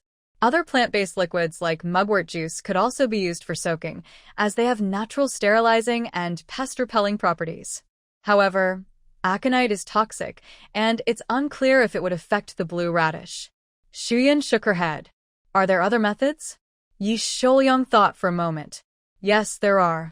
You can also expose the seeds to sunlight or soak them in warm water. But these methods are not as effective as soaking in herbal solutions. Since it's winter, there's little sunlight, and the weather is often cloudy. Then let's soak them in warm water. All right. Yi Sholyang turned and went to the kitchen, bringing back warm water. Shuyun poured the seeds into the water. Yi Sholyang saw her about to put all the seeds in at once and said, "Young Miss Shuyun, maybe keep some seeds back. If this method doesn't work, you can try others." "Yes, I almost forgot," Shuyun said, only pouring about a third of the seeds into the warm water. "Uncle Sholyang, how long should I soak them?" "About 3 hours," Yi Sholyang replied, placing the seeds aside. "Once soaked, you need to start germinating. Wrap the soaked seeds in clean, damp cloth and place them in a slightly warm indoor spot, but not too warm, or the sprouts won't grow well." That slightly warm place. How warm should it be exactly? Shuyun was confused but didn't dare ask for a specific temperature, as Uncle Sholyang didn't seem to understand temperature details. Just. Yi Sholyang also struggled to describe it, hesitating for a while. Then suddenly he had an idea. I know now. That warm feeling is like spring or autumn. Oh, so it's room temperature, Shuyun murmured. Room temperature is between 20 and 25 degrees Celsius. Young Miss Shuyun, what do you mean by warm? Yi Sholyang didn't hear her mumbling clearly. Nothing, I said, I understand now. After placing the seeds in a warm spot, what's next? This needs to be checked regularly, once a day, to keep the gauze moist and prevent the seeds from drying out. After a few days, the seeds should sprout. Then it will be time to plant them. Yi Sholyang finished speaking and then worriedly said, I don't know if your seeds can withstand the cold. It can be colder in the mountains than outside. Cold tolerance is fine, but if it's too cold, that might not work. Shuyun still knows the basic properties of banlangen, Isatis root. Since they are cold-resistant, that shouldn't be a problem. If the weather gets too cold, just cover them with dry grass. Shuyun nodded yes. Thank you, Uncle Sholyang. I understand. I'll ask for your help again when I plant. Anytime, Chung, Yi Sholyang readily agreed. Shuyun bid farewell to Yi Sholyang and carried the soaked banlangen seeds back home. She just happened to meet Dr. Zhou, who had just finished class and was walking back with his daughter. There are many children in the village, and Dr. Zhou and Zhou Zhener are familiar with these little friends. Dr. Zhou, how was the class? Shuyun asked with a smile. Mrs. Zhou was also nearby, listening eagerly. Dr. Zhou didn't speak immediately, but Zhou Zhener happily said it was fun. The class was really interesting. Dr. Zhou affectionately patted her head. Zhou Zhener had never been to the mountains before, and with so many little friends around, she naturally thought it was fun. She played so much that her clothes were covered in mud. Dr. Zhou told Mrs. Zhou to take the children to wash up. He then pulled out a stool to sit and sighed. I never thought the group of children you teach would already know 20 or 30 kinds of herbs. Especially Xiaohua and Chanlo, they can even recite their medicinal effects. That's impressive. Dr. Zhou felt a strong sense of achievement, as if he had found a good batch of medicinal herbs. Miss Xu, what kind of seeds are these? Dr. Zhou glanced at the seeds under the bottom of the wooden bucket beside her.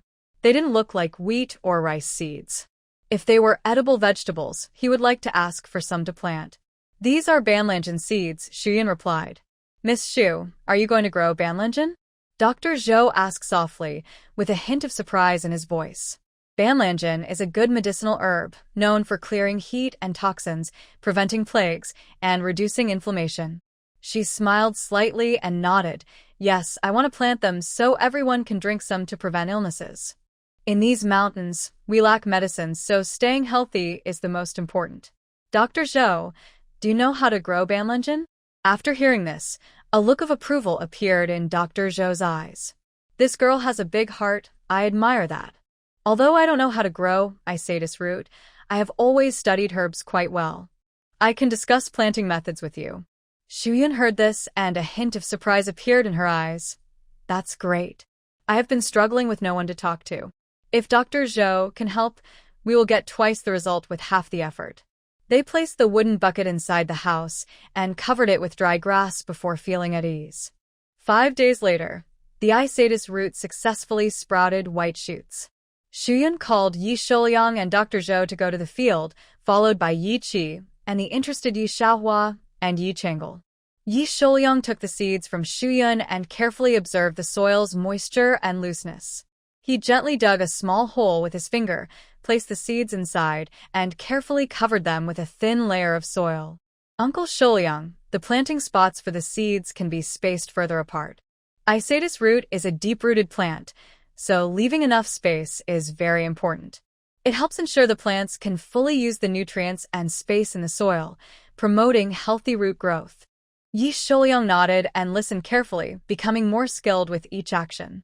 Xuyan also went to plant seeds. In a short while, they had planted a large area. Done. After watering, if everything goes well, you should see sprouts in about 7 or 8 days, Yi Shouliang said. Xuyan looked down at the land where she had just planted Isatis root, silently praying for success. She gently brushed off the dirt from her body and looked up at Dr. Zhou, saying, Dr. Zhou, I also want to try planting honeysuckle, Xuyan said softly, her eyes shining with desire. Dr. Zhou smiled slightly, a hint of approval in his eyes. He knew that Xuyan loved herbs as much as he did. He nodded and said, honeysuckle is a common and frequently used herb. Like Isatis root, it can clear heat and detoxify, and also prevent illnesses. My wife has grown honeysuckle before and thinks it is both beautiful and useful. Let's go back quickly and find my sister-in-law, Xuyan said excitedly, rushing back to find Madame Zhou. Madam, you used to grow honeysuckle. Madame Zhou nodded blankly. Yes, why? Wait a moment. Xuyan entered her room, took out the previously picked honeysuckle seeds, and brought them to Madame Zhou. Sister-in-law, I want to grow honeysuckle. Can you teach me? Madame Zhou looked at the seeds in the bag and asked, These are honeysuckle seeds. Yes, please help me see if the seeds I picked are good. Madame Zhou pushed aside her handheld cloth bag and smiled. Growing honeysuckle doesn't require the trouble of sowing seeds in the ground. No seeds? So how do I plant it? Xuyan asked. Besides seed sowing, there is also a method called layering which I learned after several failed attempts from an experienced fruit farmer. Xuyan's eyes lit up immediately. She asked eagerly, layering? What's that method? Mrs. Zhou sat her down patiently and explained, golden silver flowers branches root easily. In spring, we can choose strong branches, bend them down into the soil, press them firmly and water and fertilize regularly. By autumn, these branches will take root and grow into new plants. Xuyan listened carefully, already imagining how to grow the golden silver flowers. This method is quite simple and easy to survive. She pictured the tender green branches swaying in the spring breeze and the white flowers blooming in summer, filling the air with a fresh scent. Thank you, sister-in-law. I will go to the mountain now to find some golden silver flowers. Excited about this good method, Xuyan was eager to start planting right away. She was already at the door when Yi Qi pulled her back, looking at her with a sad expression. Ayun, I want to go with you. Since she returned, Shuyun hadn't paid much attention to him these past 2 days. Sometimes she was with Uncle Grain to study how to grow blue root, or discussing with Dr. Zhou. He hadn't spoken 2 words to her. Yiqi looked like a sad little dog now. Seeing him like this, Shuyun nodded unconsciously. All right. Yiqi immediately smiled happily. But in the next second, Shuyun turned to Mrs. Zhou. Sister-in-law, let's go together. I don't know how to choose the branches. Ah. Mrs. Zhou looked at Yiqi's face, and his expression immediately drooped. Come on, sister-in-law. Without you, I can't pick the right ones, Shuyun said, then went to hold Mrs. Zhou's arm. Mrs. Zhou couldn't refuse, and let Shuyun lead her away. Mrs. Zhou shrugged helplessly at Yiqi. It was early winter now. The gold-and-silver flowers had already fallen, leaving only thick, dark branches that looked very similar to other tree branches. Fortunately, Mrs. Zhou had experience and could recognize them. She looked at several branches, but wasn't satisfied. Look at this one, it's pretty good, Mrs. Zhou said happily, patting the branch. This was a few-year-old golden-silver flower plant, with lush branches and green leaves. Although the flowers had withered, its vitality was obvious. Mrs. Zhou walked to the cluster of honeysuckle and carefully examined each branch. Just this one, she said, turning to Shuyun. Miss Shu, look at this branch. It's the one we will use. Honeysuckle branches root easily. As long as we choose a healthy one, the chances of successful propagation are high. She selected a thick, healthy branch. Shuyun stepped forward and examined the branch carefully. And then what should I do? Next, gently bend it, then use your fingers to dig a small hole in the soil below the branch. Mrs. Zhou was about to demonstrate. Let me do it, Yiqi offered to help. All right, then you need to scratch or some bark from the part of the branch close to the ground. This helps promote rooting. Finally, bury the scratched part in the soil and press it down firmly, but leave the tip of the branch above the ground. Shuyun asked, after doing this, can I just let it grow freely? If that's the case, this method seems very simple, much easier than planting seeds. Mrs. Zhou shook her head. No, you still need to take care of it. Keep the soil moist but not waterlogged, especially when it rains. Make sure it drains well. Also, you can add some fertilizer to help it grow before it roots and sprouts. Next spring, once the branch has rooted, you can cut it from the main plant. Hearing this, Shuyun thought the success rate was quite high, so she decided to propagate several branches and planned to transplant more tomorrow. All right, you can go now. I need to go back and look after Jin'er, Mrs. Zhou said, worried about her daughter. She left, leaving only Shuyun, and Yiqi was happy. Yun, I'll stay with you. Shuyun felt a little uncertain. I'm worried I won't find good branches, and they won't sprout after propagation. How could that be? Yun, you should believe in yourself. Mrs. Zhou said it takes 3 or 4 years for them to grow without pests or diseases. You know so many rare flowers and plants. Choosing branches is just a small step. You'll be fine, Yiqi encouraged her. Okay, I'll try, Shuyun smiled. As a doctor, it's easy for her to pick healthy, pest-free branches. So, the two of them propagated several branches before heading back. 5 days later, in the early morning, a light mist covered the land like a veil. The sunlight filtered through the fog, casting a faint golden glow over the medicinal fields. Shuyun stood on the ridge, looking at the silent land with furrowed brows, a hint of disappointment in her eyes. She has lost count of how many times she has sat by the field, gently touching the dry soil with her fingers, trying to find signs of life, but she always ends up disappointed. Young Miss Shu, why are you daydreaming here again? A kind voice came from behind. It was Yi Shuliang, along with Ma Shi. She carried a basket of wild vegetables just gathered from the mountain, smiling warmly. Shuyun forced a small smile and whispered, Uncle Shuliang, the Isatis seeds haven't sprouted yet. I wonder if I did something wrong when planting. Seeing her furrowed brows, Ma Shi put down her basket and walked over, gently patting Shuyun's shoulder. She softly said, Silly girl, planting grains isn't always smooth, let alone such precious herbs. Ma Shi didn't want to waste the Isatis, but she knew that herbs in the pharmacy cost money, and some are very valuable. She guessed that Xu Yun was planting something rare and precious, or she wouldn't be so troubled. Yi Shuliang, who treated Xu Yun like his own daughter, comforted her. Hey, if it fails, try again. Maybe the seeds are the problem, or the weather isn't right. You work so hard. Heaven won't always overlook you. Though he wasn't a scholar or a top official, this old man had been farming for decades and had some experience. Failure isn't scary. If the crops in his field don't grow well, he still plants them. He learns from failures and tries more carefully next time. Decades of farming experience have taught him this little by little. Xu Yun looked up at Yi Shuliang and Ma Shi's encouraging eyes, feeling a slight warmth in her heart, but she still felt a bit frustrated.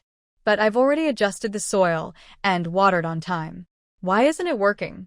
Yi Shuliang smiled slightly and pointed to the mint plant transplanted nearby, saying, Look, your mint is growing well, isn't it? Isatis just has a bit of a temper. Be patient. Maybe one day, it'll suddenly sprout. Xu Yun looked in the direction her aunt pointed. The mint leaves swayed gently in the breeze, full of vitality.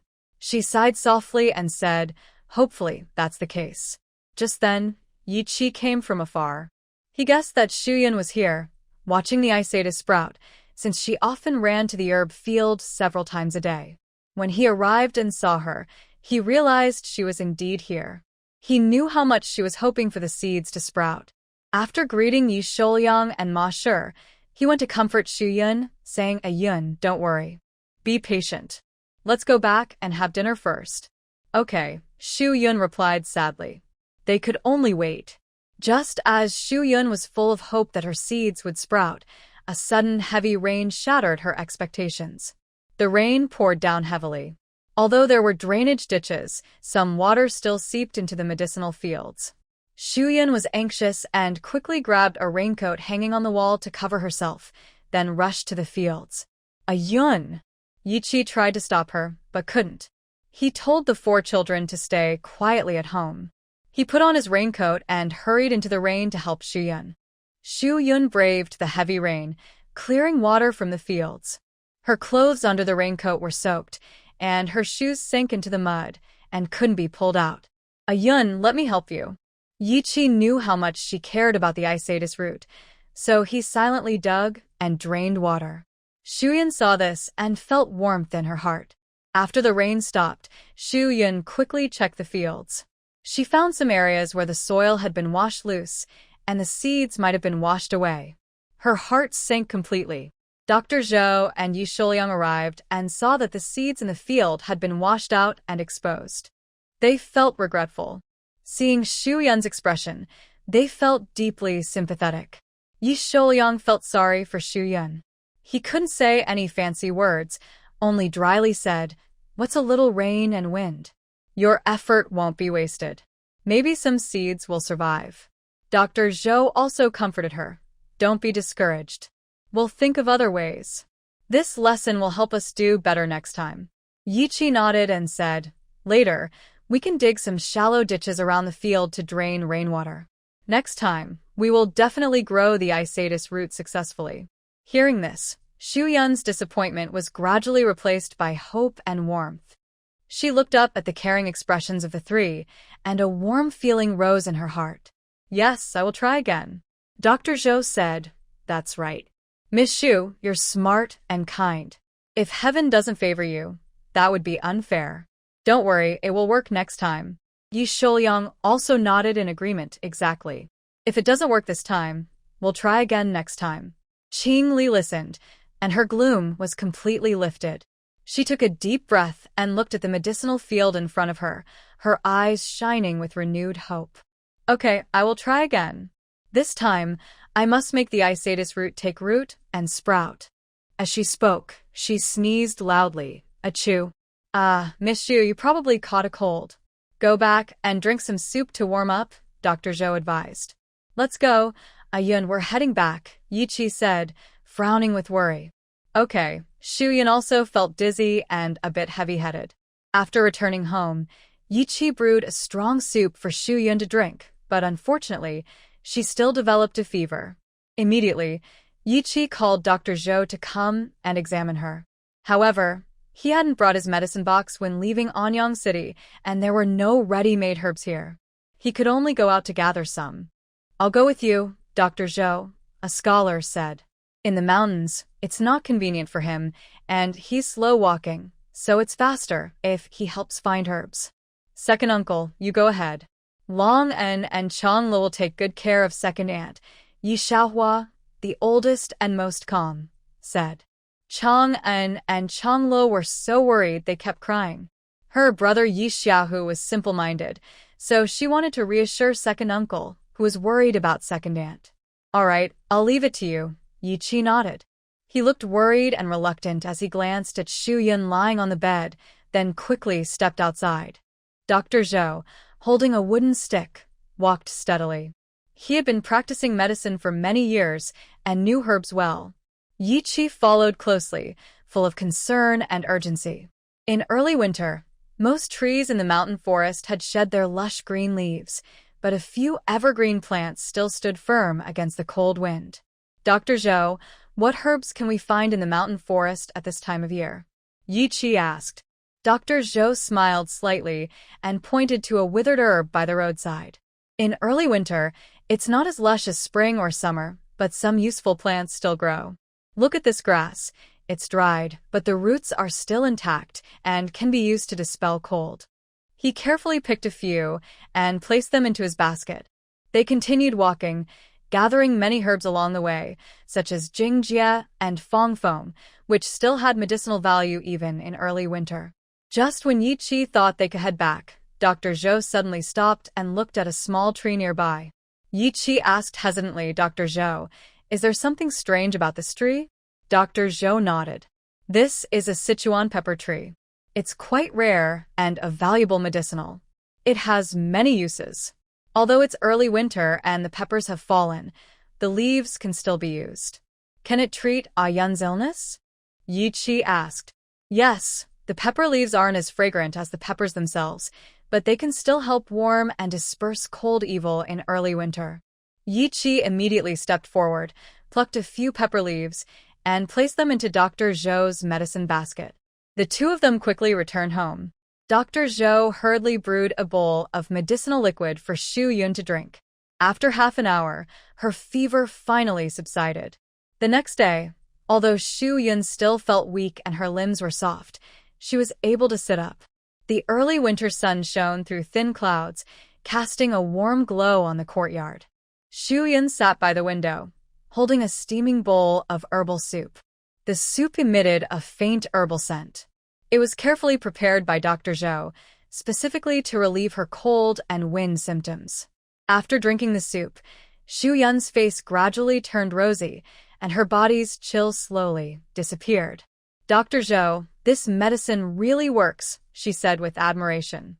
"An experienced traditional Chinese doctor is truly impressive." Hearing Xu Yun's voice, Yi Qi looked up and saw her face with a touch of redness, clearly indicating she was much better. He was also happy and quickly moved to the window. "Do you feel better?" the male lead asked with concern. "Yes, much better. Dr. Zhou's medicine is really effective." Yi Qi's eyes showed hidden joy, and he started explaining what herbs were in the medicine. Dr. Zhou said it was made from herbs like jingjie, fongfeng, and pepper leaves, he said. Hearing this, Xu Yun was surprised. "Pepper leaves? Is there a pepper tree here?" Yi Qi nodded. "Yes, we found that pepper tree in the mountains. But there's only one." Dr. Zhou also said pepper trees are quite rare. While speaking, Yi Qi took a piece of pepper leaf to show Xu Yun. Seeing how rare the pepper tree was, and knowing from Dr. Zhou that pepper has many medicinal uses, he secretly kept a piece of the leaf. Xu Yun took the pepper leaf and gently sniffed it. Although the leaf was dried, she could still smell a faint fragrance. "It really is a pepper leaf," she whispered happily, full of surprise. Thinking about what dishes could be made with pepper, like pepper chicken, fish, or ribs, her appetite, which had been poor during her illness, was now almost watering. "Next summer, I want to pick some green peppers," she said. Green peppers can be used to make spicy chicken slices, spicy rabbit, and are also delicious with fish. "Okay, I'll go with you," Yi Qi said, seeing her fascinated look. He thought she was happy because she found a rare herb, but little did he know, Xu Yun was just craving food. After finishing the medicine prescribed by Dr. Zhou, Xu Yun finally recovered and became more energetic. She had always been thinking about the taste of Sichuan peppercorns, so as soon as she recovered from her illness, she immediately asked Yi Qi to take her to the mountain to find the pepper tree. Mountain air is cold, and you just got better. How can you go? Yi Qi frowned and disagreed. If you like those leaves, I can pick some for you. I'll just wear more clothes. Please take me, she said softly, with a gentle tone that only a daughter could have, which made Yi Qi unable to refuse. Unknowingly, he was convinced. Xu Yun went inside to put on an extra coat, then followed Yi Qi up the mountain. The forest was covered with a faint layer of frost, and sunlight filtered through the sparse branches, casting dappled, gentle shadows. They stepped on yellow fallen leaves, walking slowly along the winding path. She could recognize the pepper tree immediately, without Yi Qi telling her which one it was. The branches of the pepper tree were covered with tiny, sharp thorns, which was its unique feature. They seemed to act as protectors, always alert to outside threats. The thorns are a physical defense mechanism. In nature, many animals might be interested in the branches, leaves, and fruit of the pepper tree. The thorns prevent some herbivores, like small mammals, from chewing on the branches and leaves. When animals touch the thorns, they get pricked, reducing damage to the tree. The pepper's numbing taste also serves as a defense. It makes many animals uncomfortable. If animals eat the pepper, the numbing sensation irritates their mouths and digestive systems, making them avoid eating the fruit again, which helps the seeds spread. Unfortunately, the pepper tree didn't expect humans to like the suji or the uncomfortable taste. Xu Yun's gaze lingered on the pepper tree's branches. Luckily, some leaves hadn't fallen yet. The branches trembled slightly in the cold wind, and the leaves seemed to wave at her, as if saying, "Come eat me." She smelled the unique aroma of the pepper tree, then gently touched the edge of a leaf with her fingertips, feeling the tiny fuzz that caused a slight tingling. She carefully plucked a few leaves and placed them into a bamboo basket. The basket gradually filled with pepper leaves, emitting a light, fresh scent, a slightly numbing fragrance that was both refreshing and wild, with a unique flavor when eaten. Back home, Xu Yun gently placed the bamboo basket on a stone table and carefully washed the fresh pepper leaves. Dr. Zhou saw this and smiled, asking Miss Xu Yun, "Are you also making medicine with pepper leaves?" He originally wanted to ask for some, but Xu Yun replied, "This Sichuan pepper leaf isn't used for medicine. I want to eat it." "Really? You can eat Sichuan pepper leaves?" Dr. Zhou and Yi Qi both didn't believe it, since the leaves are prickly and not usually liked. "Yes, you'll taste it soon," Xu Yun said. "And you'll find it very fragrant." Thinking this, she went into the kitchen. She took a bag of flour, poured it into a ceramic bowl, added a little salt, and gently stirred with chopsticks. Then she added water while stirring, gradually making a smooth batter. The batter rippled slightly in the bowl. She washed and chopped the Sichuan pepper leaves, then gently mixed them into the batter, letting the flavors blend well. The aroma of the pepper leaves filled the kitchen, mixing with the smell of the batter, making everyone feel very hungry. Next, she threw some firewood into the stove, struck a flint to ignite dry leaves, and instantly, bright flames danced inside the stove, giving off warm light and dispelling the early winter chill. Xu Yun spread a thin layer of oil at the bottom of the pot. She scooped some batter and slowly poured it into the pan. The batter spread quickly, forming a thin pancake. The chopped pepper leaves were evenly distributed in the pancake. As the temperature rose, the aroma of the leaves grew stronger, blending with the toasted smell of the batter. After a while, the edges of the pancake turned slightly yellow. She gently flipped it with a spatula, and the other side also turned golden and crispy. The pancake sizzled in the pan, releasing an inviting aroma. She placed the cooked pepper leaf pancake on a plate. The surface was shiny with oil, and the golden color was mixed with dark green pepper leaves, looking like a beautiful winter scene. Xu Yun took a small bite. The crispy outside broke apart with a clear crunch. Although the prickly sensation of the pepper leaves wasn't as strong as the peppercorn fruit, it still had a slight numbing taste. This numbing feeling appeared gradually while chewing, giving a unique and special sensation in the mouth. Most importantly, Xu Yun finally tasted the flavor of her hometown. This bite was full of deep homesickness. She had been here for a long time. Saying she didn't want to go back was false. Unfortunately, she didn't know how to return to the modern world. Maybe she'd have to wait until the story in the book reached its ending, or until she died. She had to wait. So she chose to enjoy her current life. "Come, everyone, try some," Xu Yun said, bringing out the pancake to share with Yi Qi and Dr. Zhou. Mrs. Zhou, with nothing to do, followed Yun He Nai to learn embroidery. Jinner had already become friends with the children in the village and went out to play with Yi Changle and others. Xu Yun kept their portion aside. Yi Qi had heard Dr. Zhou mention the taste of Sichuan pepper leaves, but he didn't want to spoil Xu Yun's mood, so he picked up a pancake and took a bite. This isn't plain white bread. It's salted. Yi Qi chewed a little more. When you taste the Sichuan pepper leaves, there's a slight numbing sensation, but with the salt, it has a unique aroma. It's very delicious. He took another 2 bites while speaking. Dr. Zhou was tempted by his words and also picked up a pancake to taste. Sure enough, as Yi Qi described, fragrant. This pancake has flavor. It's much better than plain white bread. Actually, both Dr. Zhou and Yi Qi could sense the aroma because of the combination of Sichuan pepper leaves and salt, which is similar to a pepper salt flavor. Pepper salt mainly consists of ground Sichuan pepper and salt, sometimes with a few other spices like star anise or cinnamon. Its flavor is salty and fragrant, with the numbing sensation of Sichuan pepper blending with the salt to create a unique taste. Next year, when the Sichuan pepper trees mature, she can harvest the leaves, grind them into powder, and make a jar of Sichuan pepper powder. Then, she can freely make her own pepper salt. After eating the Sichuan pepper pancake, Xu Yun regained her energy and continued planting blue woad. When you fall, you must get back up from where you fell. If one attempt fails, try again and again. She didn't believe she couldn't succeed after 100 tries. Time quickly passed another month. Early morning, cold air seeped through the thin window paper into the house. Xu Yun got out of her warm quilt, put on a thick cotton robe. She pushed open the door, and a gust of frosty wind hit her face, making her shiver.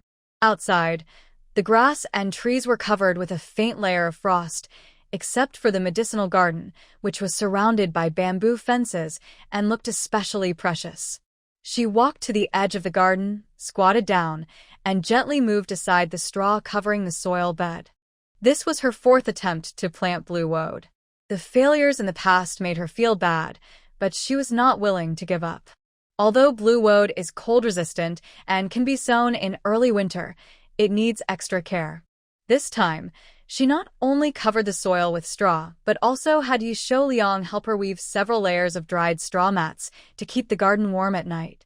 It's still not sprouted, Xu Yun sighed. This 5th attempt was probably going to end in failure again. Seeing Xu Yun with a sad face heading home, Yi Changlu and Yi Xiaohua knew that planting blue woad had failed once more. Despite failing so many times, she has already said all the encouraging words she could. Now, she doesn't know what else to say to make Xu Yun feel better. Xu Yun went straight back to her room and took out her pen to write down the planting process. She had recorded her previous attempts, and gradually, she could learn the right way from these notes. After finishing, Xu Yun took out the remaining seeds. If she couldn't grow anything this year, she would have to wait until next year. She decided to try one last time. Seeing Xu Yun start a new planting round, Yi Changle said, "Mom, I will help you." "Second aunt, I want to help too," added Yi Xiaohua. Xu Yun knew her children cared about her. She didn't refuse their kindness and nodded, "All right." Yi Changle and Yi Xiaohua helped Xu Yun by boiling some water to prepare. When they saw her still choosing seeds, they joined in. "Hey, Mom, this seed has a thin film on the outside," Yi Changle said, picking up another seed. "All of them have it." Hearing this, Xu Yun and Yi Xiaohua looked closely at the seeds in their hands. Sure enough, they had a thin film. Xu Yun had never noticed it before. Yi Changle rubbed the seed with her hand, and the thin layer crumbled and fell off. She thought she had caused a big mistake and nervously said, "Mom, I peeled off the film." Seeing Yi Chang'e look confused and worried, Shuyun gently said, "It's okay, just one seed. No big deal." Ye changle relayet, relievet. She knew these seeds were her mother's last ones and was afraid she had damaged them. Shuyun took the seeds from Yi Chang'e's hand and examined them. Without the film, the seeds looked smoother. Suddenly, an idea came to her. Maybe she could divide the seeds and remove the film from some of them. She had tried everything else, and this method seemed worth a shot. Perhaps, without the film, the seeds would grow better. Shuyun divided the seeds into 2 parts. "Chang'e, Xiaohua, help me peel the film off these seeds." Okay. Since Yi Chang'e and Yi Xiaohua were young and not very strong, they didn't want to damage the seeds. Shuyun divided the hot water from the pot into 2 portions, lukewarm water, and soaked the unpeeled seeds in one bucket and the peeled seeds in the other. After 3 hours, she retrieved all the seeds, mixed them with ash, and prepared to plant them in the field. Previously, she would sprinkle ash over the seeds after planting, but the seeds looked unhealthy. So, she decided to try a different method her husband suggested, mixing the seeds with ash before planting. Her fingers gently felt the soil between the ridges, sensing the temperature and moisture of the earth. She carefully sprinkled the seeds of Isatis root onto the soil bed, each seed like a hope in her heart. She gently buried the seeds with a small shovel and watered them with warm water, afraid to disturb these fragile lives. "This time, it must succeed," Suyun softly whispered, as if encouraging the seeds. In the following days, she continued to visit the herb garden every morning and evening to check on the seeds. Dr. Zhou and Yi Shouyang accompanied her. Suyun gently pressed the straw with her fingers to feel the moisture of the soil, then loosened the soil slightly with a small shovel to ensure the seeds had enough air. She also brought crushed boiled eggshells from the kitchen and sprinkled them on the soil bed, hoping to give the seeds more nutrients. However, day after day, there was still no sign of growth in the herb garden. Suyun's heart gradually sank. She began to doubt whether she had failed again. But just when she was about to give up one morning, she arrived at the herb garden as usual, gently lifted the straw, and was surprised to see a scene that made her almost jump with joy. On the soil bed, rows of tender yellow seedlings had broken through the earth. They were still very small, but full of life. The seedlings' leaves shimmered with dewdrops under the early winter sunlight. Suyun carefully touched the seedlings with her hand, afraid to hurt them. Her heart was filled with warmth and happiness, and all her fatigue and disappointment vanished in that moment. "Finally, they've sprouted," she whispered softly, tears shining in her eyes. She stood up, looked at the rising sun, and wore a satisfied smile. Dr. Zhou and Yi Shouyang saw the seedlings, and both showed happy smiles. "See? I told you it would work. These little sprouts are a reward for your hard work," Dr. Zhou said. "Sue girl, finally I see you smile. Now that the seeds have sprouted, you don't need to be so tense every day. Take a good rest," Yi Shouyang kindly said. Suyun smiled with her eyes curved. "Yes, I know. Thank you, Shouyang uncle. Thank you, Dr. Zhou. It's all thanks to your help and encouragement, or I would have given up long ago." And there were Yi Qi and the children too. "Oh, no need to thank us. You should go home and rest. You probably didn't eat breakfast to come see the seeds. Why not come to my house for a bite? My wife makes good porridge." Dr. Zhou's family had moved away, but they had stayed with Suyun and the others for a month and had become familiar with her habits. No, I'll go back now," she replied. Suyun waved goodbye to them and went back inside. When she reached the door, she decided to play a joke on them and entered with a serious face. Yi Qi and the children saw her return looking unhappy and held their breath silently. "Ayun, it's okay.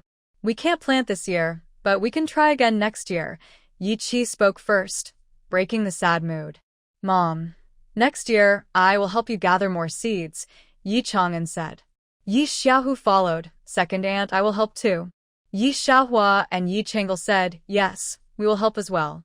Shuyun lowered her head, then suddenly lifted it, and a big smile spread across her face. Actually, the seeds have sprouted. As the young blue plant seedlings grew strong in the soil, time flew by quickly. Soon it was deep winter. The sky seemed covered with a thin veil, gray and dull, with cold winds howling, as if preparing for the coming snow. Before long, snowflakes quietly started to fall. At first, just a few scattered flakes, but gradually more and larger ones appeared. They danced playfully in the air, spinning and swirling, finally gently landing on the ground. In the morning, Shuyan felt that the temperature was colder than usual. Her hands were frozen and painful when she stretched them out. So she pulled the blanket back over herself. Just as she closed her eyes, she heard the children shouting in the yard. Wow. It's snowing. It's snowing. Shuyan jolted upright. Snowing? She knew how happy this was for someone from the south. She quickly put on her shoes and opened the window. A few snowflakes drifted onto the window. She reached out to catch them, but they melted into tiny water droplets in her hand. She was very happy. She pushed open the door and looked up with the children at the snow falling softly from the sky. You all. Yichi looked at the 4 children and their mother playing happily in the snow, annoyed. Such heavy snow, and you're not back inside to put on clothes, still playing in the snow. He hurriedly draped the thick clothes he took from Shiyun's room over her and said gently, Ayun, put on your clothes quickly so you don't catch a cold. He then turned to the 4 children and scowled. What are you all standing there for? Go back and put on your clothes. A flock of crows flew over their heads as the children grumbled silently. Just now, their mother and second aunt were playing with them, but only mentioned the children. Dad, you're biased. Second uncle, you're biased. But they only dared to say, got it, Dad. Got it, second uncle. The trees in the mountains are covered with a layer of pure white snow, looking like jade trees and icy branches, gently swaying in the wind and making soft rustling sounds. Faraway mountains are blanketed in thick snow, their rolling shapes softened and rounded, resembling winding silver snakes. The entire forest seems enchanted, turning into a pure, white fairy tale world. Shu-yun stands at her door, admiring this rare snowy scene. Actually, in Anyang County, winters are cold, but it doesn't often snow much. Maybe because it's in the mountains, where temperatures are lower, allowing such heavy snow. It's a lucky sight. Ma, Auntie, it's so cold today. What are you going out for? Ma walks over from a distance, wearing an old, patched cotton coat, hands tucked into her sleeves, walking slowly. I'm going to the fields to pick some vegetables, she says with a smile. Her face is bright red from the cold, like a piece of red jade frostbitten, and her hands catch Shu-yun's attention. When her hands emerge from her sleeves, her fingertips and knuckles are swollen and red from frostbite, with cracked skin and some areas bleeding. Uncle Shu frowns slightly, feeling a wave of sympathy. Ma, Auntie, what's wrong with your hands? Shu-yun steps forward and gently takes her hands. Ma lifts her head and smiles, speaking casually. Oh, this winter is so cold. I don't know how I got frostbite. It's an old problem, happens every winter. Ma speaks lightly, but although frostbite isn't serious, it can be quite uncomfortable. The affected areas usually swell slightly and feel itchy, burning, or stabbing, especially worse in warm environments. Looking at Ma's rough but warm hands, Shu-yun feels a pang of pity. She quickly runs back inside and finds a tube of frostbite ointment from the medicine box. She bought this ointment last time she went to Anyang City, worried that the cold winter might cause frostbite. In school, her seatmate had frostbite in winter, scratching it all the time. She saw it and felt uncomfortable. In ancient times, there were no water heaters, so hot water wasn't always available. People often washed clothes and dishes in cold water, so frostbite was a real risk. When she saw the ointment in Anyang City, she bought a tube just in case. Now, most household chores are handled by Yichi, so her hands rarely touch cold water. The ointment probably wouldn't be needed now. Ma, Auntie, try this frostbite ointment. Applying it to your hands might help ease the pain. And your hands mustn't get cold again, or the frostbite could get worse. Shu Yun says with care, handing the ointment to her. Mrs. Ma took the item, her eyes showing gratitude. Young Lady Yun, you are truly kind-hearted. I am an old woman, and I trouble you. She couldn't refuse the frostbite ointment. Her swollen hand hurt with cold water. It itched when warm, and nothing felt comfortable, very uncomfortable. Young Lady Yun smiled and waved her hand. Aunt Ma, don't say that. We're neighbors, helping each other is what we should do. Then thank you, Young Lady Yun. Mrs. Ma nodded and slowly walked away. Yun, dinner is ready. Yi Chi called from the kitchen door. She responded, yes, coming. Entering the kitchen, the fire in the stove crackled, casting a warm glow on his face. He looked up and smiled at his wife standing at the door. Yun, I've already prepared the chicken, just waiting for you to cook it. Today was cold, and Shuyun thought about making a chicken soup hot pot to warm herself. Thank you for your effort. Shuyun smiled slightly at her, tying an apron around her waist. Inside, the room was warm, with a pot of steaming mountain chicken soup bubbling on the stove, filling the air with a delicious aroma.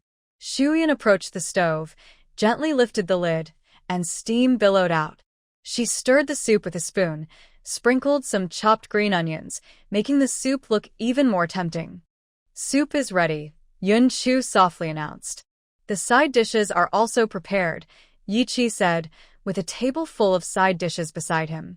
On the table was a pot of brewed honeysuckle tea, steaming and fragrant. Time to eat, Shuyun called out.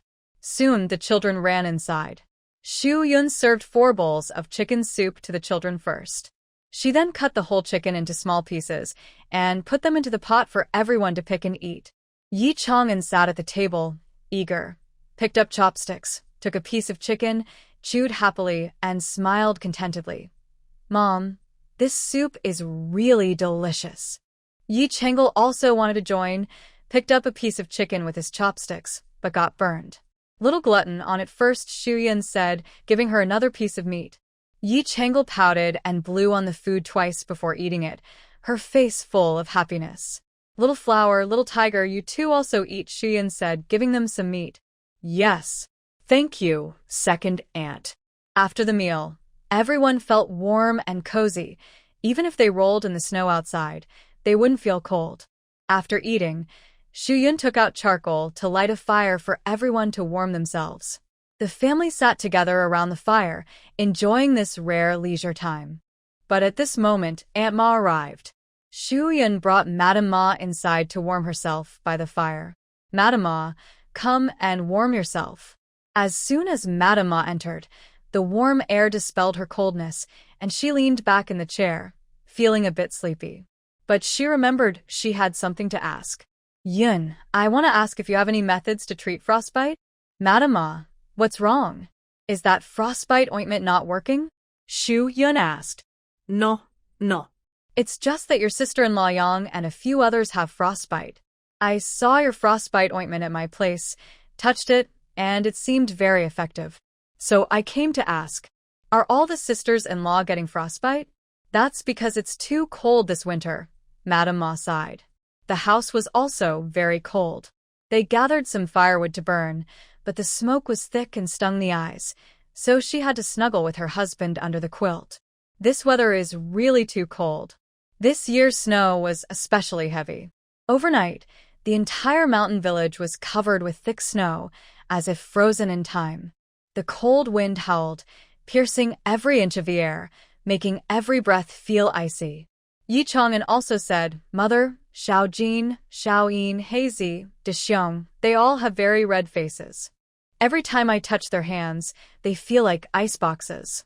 Shuyun sighed, then turned and went into the woodroom, took out some charcoal, and handed it to her. Madame Ma, take these home to use. As for frostbite, you can use water to relieve the pain, or try moxibustion. Do you remember how to do moxibustion? Yes, I remember. Madame Ma nodded. She opened the bag and was surprised, quickly setting it down. This is charcoal. I can't take it. It's precious. Out there, it sells for 10 coins per jean, and the price is even higher in winter. The bag, Shuyun gave her, weighed at least 5 jean. This is made by myself. Madam Ma, just take it and use it. I have plenty more here. Shuyan pushed the charcoal toward her again. All right then. Madam Ma clenched the bag. But I can't take advantage of you for nothing. I also have 2 smoked fish, made by myself. I'll go get them for you. Just wait a moment. Good. Thank you so much, Madam Ma, Shuyan said with a smile. If she didn't accept the smoked fish, Madam Ma and her husband wouldn't feel at ease using the charcoal. They accepted the gift happily. Sure enough, Madam Ma was delighted and left happily. Shuyan turned and went inside, saying to Yi Chang'an, Chang'an, Chang'el, Xiaohua, Xiaohu, bring some to your friends too. Although Yi Chang'an and the others cared about their little friends, they still worried and asked, do we have enough supplies at home? Shuyan nodded and said, don't worry, we still have plenty. Knowing there was enough charcoal at home, the 4 children happily carried small bags of charcoal and went out.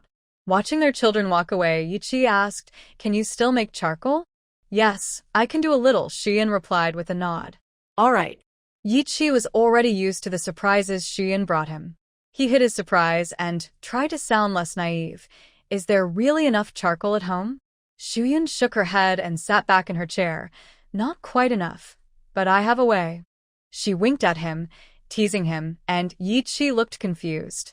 The next morning, Shuyan and Yichi took the children to a small open space behind the house. She wanted to build a simple earth kiln to make charcoal. Yichi followed her instructions and used a shovel to dig a round hole in the ground, about 2 meters in diameter and 1.5 meters deep. Then, he used a mixture of yellow mud and rice straw to build the kiln walls. The walls had to be thick to ensure a good seal during burning. While building, Shuyan gently patted the mud to make it more compact. Yichi's wife, what are you planning to do? Olji came over from afar. He had come to thank Changlu for bringing charcoal yesterday, but saw that the whole family was not at home and was busy here instead. Yunchu looked up and smiled. Grandma, I'm building an earth kiln to make charcoal. Olji nodded, showing admiration and surprise. I heard from Changlu yesterday that you can make charcoal, but I didn't expect it to be true. You're really capable. I used to make charcoal too, but it was too complicated and easy to have accidents. Yichi's wife is really good at everything. Shuyan smiled and continued working. My earth kiln is different. It's simple to use and safe. Then I'll ask someone to help you, Olji said, thinking of using her charcoal and wanted to call his son to lend a hand. Sure, Uncle Yi, you can call everyone who wants to learn how to make charcoal. Do you want to teach us how to make charcoal? Olji was very surprised and even a bit shocked. Yes. Shuyan thought it over. Since everyone in the village was her family in times of trouble and she would need their help in the future, she decided to start by making a good impression. When the villagers heard Olji say that Shuyan was going to teach them how to make charcoal, everyone gathered around in a big crowd, forming several circles. After building the kiln wall, Shuyan left a small hole at the top for ventilation and smoke exhaust. Finally, she smoothed the wall with thick yellow mud to prevent heat loss. The simple clay kiln was now complete. Chang'an, do you think your mother's kiln can really work? Zhang Daxiong asked with some worry. My mother's work is definitely fine. Just wait and see, Yi Chang'an said confidently, puffing out her chest. Shuyan's clay kiln was finished. Before using it officially, she did a low-temperature bake to gradually dry the kiln. Then she asked a few men to help place the firewood neatly inside, leaving gaps for ventilation. She demonstrated and explained the key to making charcoal is controlling the fire and ventilation. The wood needs to be packed just right so it burns evenly. Shumei, how do we light the fire? Shurdahai asked. Like this. Shuyan picked up some dry grass, stuffed it into the ventilation hole at the bottom, and lit it. The flames quickly spread, and the wood crackled as it burned. She adjusted the ventilation openings to keep the fire at a good level. When the fire gets strong, we'll seal the kiln, she said, picking up some wet mud to block the opening, leaving only a small hole for air. She explained, sealing the kiln makes the wood burn in low oxygen, which helps produce good charcoal. Everyone nodded, listening carefully. Time passed slowly. The wood inside turned black and red, and the air around filled with the smoky smell of charcoal. Shuyun wiped the sweat from her forehead and smiled with satisfaction. Now, once it cools naturally, we can take out the charcoal, she said, turning to the neighbors. A few days later, the charcoal was ready. Shuyun and the villagers carefully took out the black, shiny chunks of charcoal, which looked like hope in winter. Old He bowed to Shuyun seriously. Thank you, Miss Shu. Shuyun quickly stepped back. Old sir, please stand up. You're embarrassing me. Yi Chi hurriedly helped Old He straighten up. No, I should be the one to thank you, he said. Charcoal was expensive and only wealthy families could afford it, costing 10 cents per jean, a unit of weight. In a day, 12 hours long, people used charcoal for heating during the coldest half hour in the morning and evening. If half a jean of charcoal was used every half hour, then in a day, they would burn 3 jean of charcoal. In a month, that would be 90 jean of charcoal. But in the cold winter season, sitting quietly for just 15 minutes makes your teeth chatter, so it's impossible to burn only 3 hours of charcoal a day. Calculating this way, a family needs at least about 200 jean of charcoal. But such a large amount of charcoal is beyond what poor people like them can afford. 200 jean costs 2 taels of silver. Without wealth, who would dare to produce so much? Winter is hard to endure, especially for an elderly person like him. Their house is simple, and they can only burn dried leaves and wood to keep warm. Zhang Yenner, oh no, she has changed her name now, should be called Shi Yenner. She holds a basket of charcoal, her face full of gratitude. Aunt Shu Yunyun, thank you so much. Since my mother had the baby, she's been afraid of the cold. Now that we have charcoal, she can stay warm. Shu Yunyun patted her head. Hurry up and take the charcoal home to your mother and keep her warm. Okay. Shi Yenner smiled happily and turned to Shi Dahai. Dad, I'll take it back to my mother now. Good, go ahead, Shi Dahai replied, a little worried. Be careful on the way, don't fall. Got it, Shi Yenner responded from afar. Others also expressed their thanks to Shu Yunyun and wanted to bring their own meat and eggs as gifts. Shu Yunyun felt a bit guilty. She had her own selfish reasons. She said, you don't need to do this. In the future, if I need help, you should all lend your support. Everyone was noisy, eager to help, each speaking one after another, like dozens of ducks quacking. Everyone quiet down. Let me talk to Shuer. Yi Shouliang stepped forward. All right, Uncle Shouliang, go ahead, Shu Yunyun said. Yi Shouliang told Shu Yunyun, what you're facing, going through fire and water, will help you with that. But we'll discuss the rest later. Right now, we must accept our thanks. We also want to ask you to help build another earth kiln. Everyone knew how costly charcoal was. And this small earth kiln wouldn't be enough for the entire village of over 10 families and more than 50 people. It's December now, and it won't warm up until mid-March next year. In the meantime, it will be at least 3 cold months. Yes. Yes. Others agreed. Shu Yunyun couldn't refuse, so she thought for a moment and said, then, if you want to thank me, help me burn 200 jean of wood. She still had 200 jean left. Next year, burning another 200 or 300 jean would be enough. Okay, Yi Shouliang agreed immediately. 200 jean a month. We'll burn the 600 jean you have now. Shuyun quickly waved her hand, saying, Uncle Shouliang, I don't quite understand what you mean. Chief Yi interrupted her, saying, it's settled then. Yi Chi's wife, don't refuse. Actually, we think 600 jean is too little for you. Normally, after receiving such great kindness from us, 1,000 or 10,000 jean wouldn't be too much. But right now, we can't spare the resources. The young and old are all waiting for charcoal to survive. We hope you can understand. Chief Yi bowed to her. Uncle Chief. Shuyun was at a loss. The others also bowed to thank her, copying Chief Yi. All right, everyone, just help me burn 600 jean, Shuyun said. Hearing this, Chief Yi straightened up, and the others did the same. Shuyun looked at this scene and felt very lucky to meet such kind and honest villagers and friends. If she had traveled to another village, the people there might not be as sincere as these. Whenever they received help, they would find ways to repay kindness. And it wasn't just a one-time thing. They would remember it in their hearts and come to help when needed. People in this world are complex and changeable. Watching quietly is much better than watching someone fall into trouble or adding fuel to the fire. And returning kindness with kindness, helping each other. These are even more precious. That's why Shuyan was willing to be good to everyone. Then please, Uncle Chief, find a suitable place. I'll help everyone build a bigger kiln, she said. Chief Yi looked around the mountain village, feeling a bit unsure. He asked a few old men, Chu Laohan among them. These 4 old men had never seen a kiln before, so they didn't know how to choose a good spot. They looked at Shuyan and asked, Miss Shu, what do you think is the best place? Shuyan walked to the side of a clay kiln and said, Actually, the places where I built my kiln aren't perfect.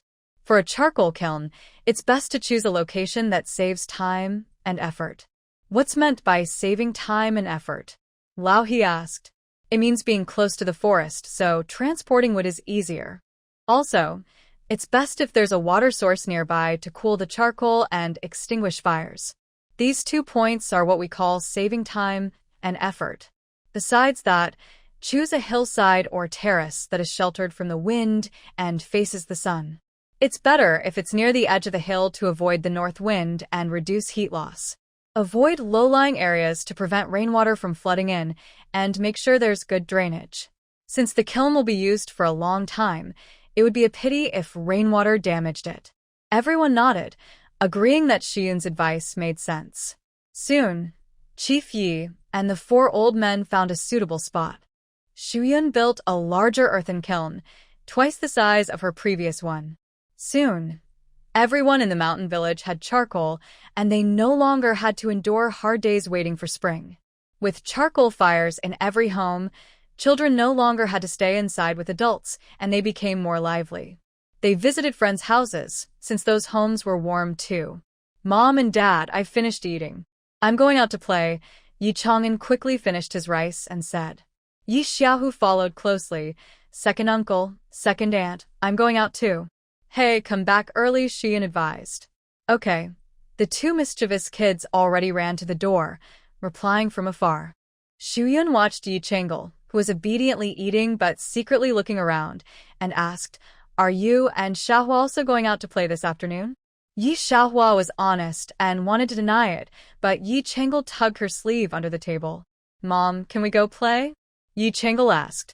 Yes, go see Grandma Maizue and the others, Shuyan guessed.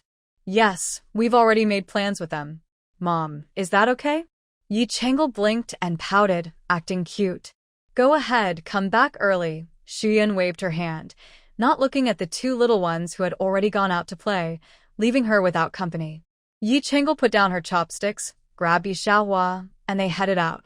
Outside, Yi Xiaohua asked, Chang'an, we didn't plan to play with Maizue and them this afternoon. No, I just want to see what my brother, Xiaohu, Big Bear, and Hazy have been up to these days. They've been acting so secretive. Yi Xiaohua was confused. What could they be doing? Climbing trees to get bird eggs, catching fish in the mountain stream, or just playing with Little Yellow when bored? Little Yellow, who followed Yi Chang'an, responded to Yi Xiaohua with 2 calls. Yi Xiaohua was amused by Little Yellow, covering her mouth and laughing. See, Little Yellow agrees I'm right. Yi Chang'an said, Xiaohua, don't underestimate my brother and the others. They have lots of clever ideas. And these days, they've been acting so secretive. Every time they come back, they sneak around, secretly wiping the leaves off their shoe soles, afraid that Mom and Dad will find out they've been up the mountain. Finally, Yi Chang'an summed up, their suspicious behavior definitely means something's going on. Here, Yi Chang'an, Yi Xiaohu, Zhang Haizi, Shi Daxiong, along with Zhu Jin, Zhu Yin, and Feng Laohan's grandson Feng Yu, a group of young boys gathered together, their eyes shining with cleverness. They sat in a circle, whispering secretly, discussing a bold plan to hunt wild boars. Don't worry, last time I secretly followed my dad when he went hunting and saw how the grown-ups do it. Shi Daxiong said excitedly, his eyes full of hope. This trap is definitely good enough. We'll catch a pig and show the grown-ups. Recently, Shi Dahai was lucky and caught a small pig. Shi Daxiong admired his stepfather very much and hoped he could also become a skilled hunter. Great. The other children agreed eagerly, their eyes shining with excitement.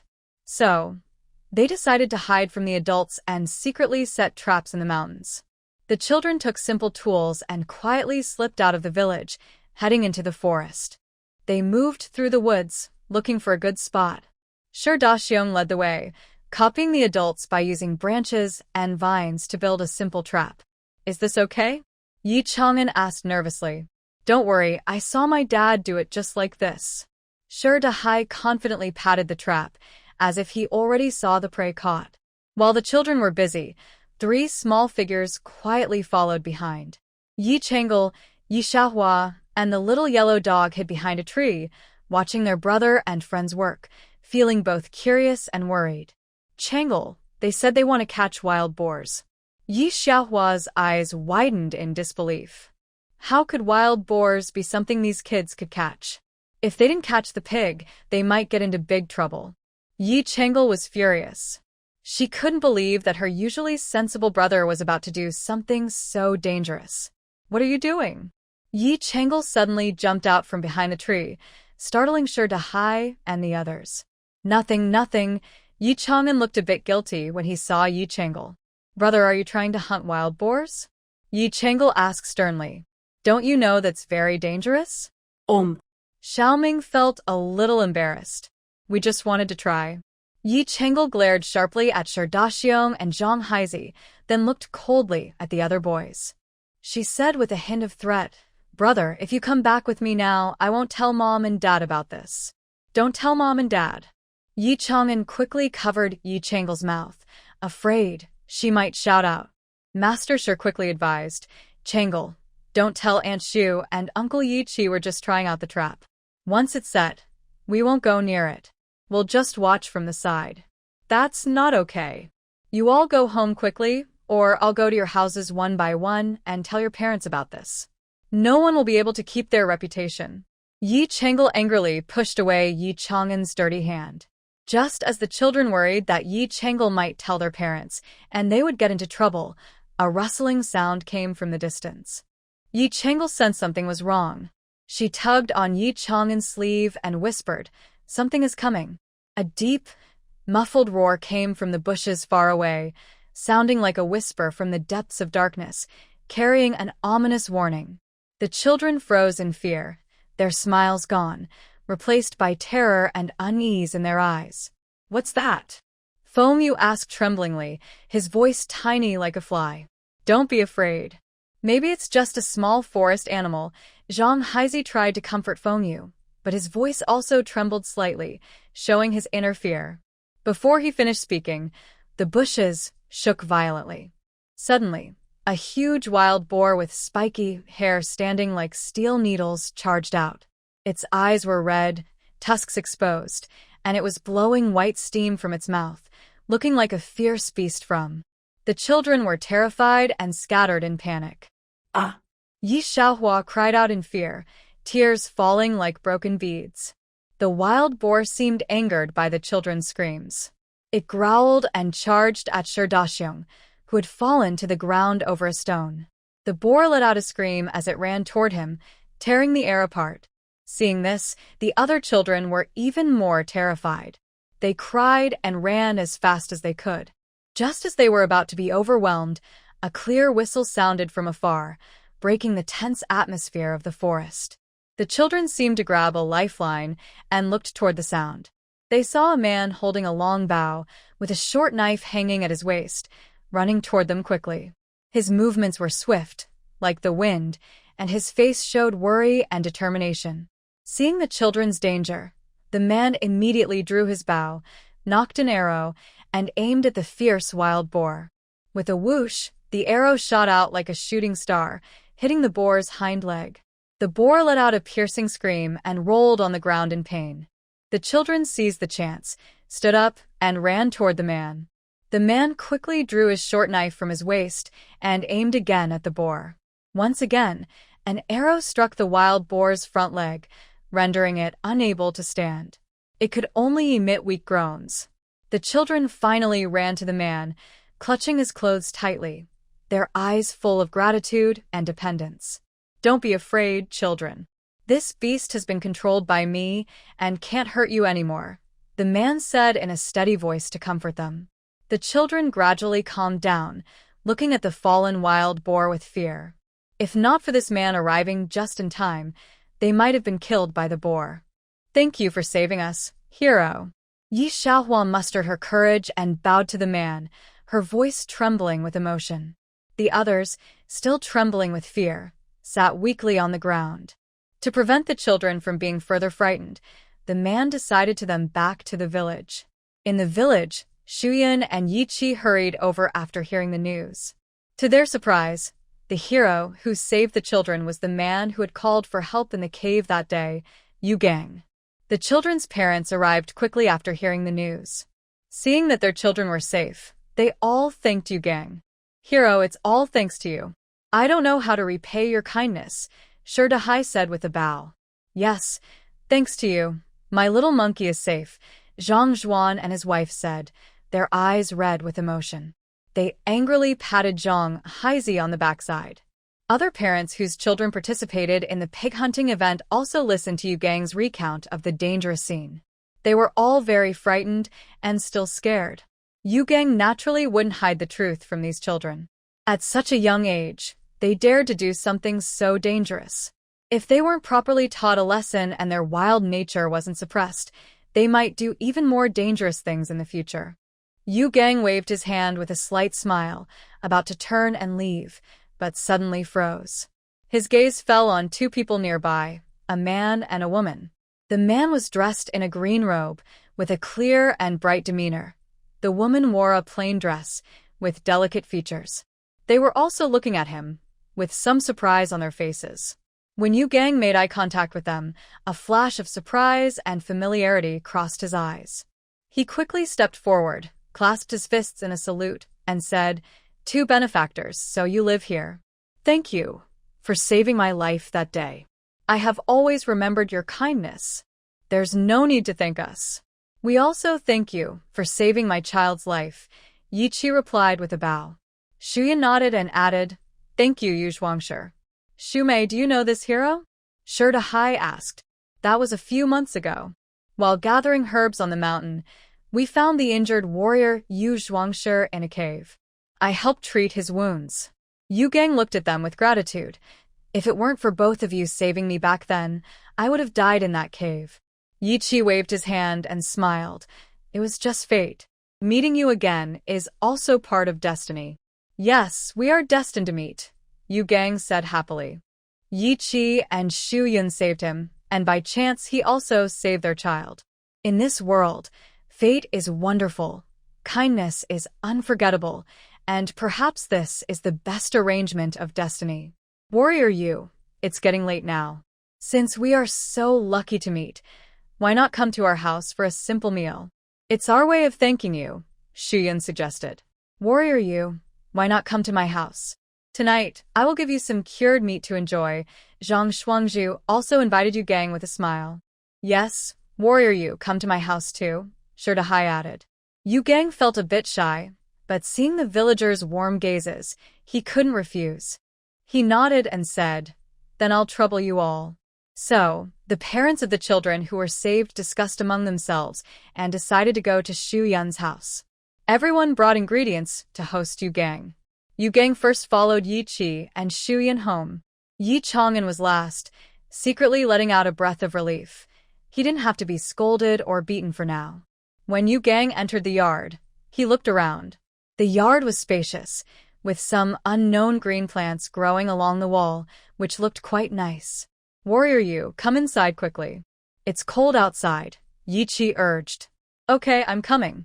Yu Gang stepped inside, and his eyes fell on a pile of charcoal in the corner of the room. A flash of surprise crossed his face, then he looked a bit sad. He softly asked, "Did you burn this charcoal yourselves?" Yi Qi nodded. Yes. The forest here is dense, and burning charcoal makes it easier to keep warm in winter. Yu Gang sighed and muttered, "If only we had this kind of charcoal, life in the deep mountains might be much better for our tribe." His voice was soft, and Yi Qi didn't hear him. She went to the kitchen to pour him some water. "Let me do it," Yi Qi said, seeing Xu Yun washing rice and preparing to steam it, reaching out to help. No need. Later, Aunt Chen and the others will come to help. You should go and greet Warrior Yu, Xu Yun said quickly. Xu Yun efficiently poured the washed rice into the steaming basket, and little Yi Xiaohua added 2 more sticks of wood to the stove. At this moment, Aunt Chen, Madame Feng from the Feng family, her daughter-in-law, Feng Yu's mother, and sister-in-law Zhu from the Zhu family entered the kitchen to help. The men all went to keep Yu Gang company. Because Zhang Xinghua's belly was getting big and she couldn't do without him, he put down the 2 pieces of cured meat, apologized to Yu Gang, and then left. Several women worked together, and the meal was ready quickly. At the dining table, steaming dishes filled the space. Everyone sat around, creating a lively and warm atmosphere. Yu Gang looked a bit worried, constantly glancing at the pile of charcoal. After finishing the meal, he finally spoke. 2 of you. I am not just an ordinary hunter. I am from a mountain tribe. Our people have lived deep in the forest for generations, rarely interacting with the outside world. The forest is good, but in winter, it becomes cold and damp, making life hard. He paused and continued, we start storing firewood and food in autumn. When winter comes, we stay at home and dare not go out. The firewood is damp, and burning it makes smoke and doesn't keep us warm. Many tribe members get sick, especially the elderly and children. Everyone listened with furrowed brows and showed sympathy. Zhang Zhuanju couldn't help asking, why don't you move down the mountain? It's simple here, but at least warmer. Yu Gang shook his head. Our people are used to it, and our ancestors are buried there. We can't leave. We can only find ways to survive the cold winter. Everyone sighed. It's hard to leave one's homeland. People used to living in the mountains might find it hard to adapt to life outside. You warrior, if I may ask, why did you come to us? Yu Gang pursed his lips and sighed. My mother and sister are not in good health. I wanted to move out, but my tribe and father strongly opposed it. I was angry and slipped out secretly, just wanting to see the outside world. I didn't expect to get caught up in a war. Thinking of his sister and mother, Yu Gang's gaze fell again on the charcoal. He clenched his teeth and said to Yi Qi and Xu Yun, 2 of you, I have a request. Can you sell some of your charcoal to me? Our tribe can trade for things. Since they lived in the mountains and there was a war outside, money was probably useless. It would be better to exchange for daily necessities. For a moment, everyone in the house was silent. The children were sent to the kitchen. How much do you need? Yi Qi asked. Yu Gang was a lifesaver for the children. If he wanted 100 or 200 jin, he would give it easily. But he wanted to help his tribe exchange, so the amount would be large. Yu Gang roughly estimated, maybe 2,000 jin first. 5,000 jin. Everyone was stunned. 5,000 jin, I don't know how many books that could buy, and the charcoal kiln they built doesn't produce a high yield, about 4:1. That means 4 jin of wood makes only 1 jin of charcoal. There are 3 steps to burning charcoal in a clay kiln. First, ignition and heating.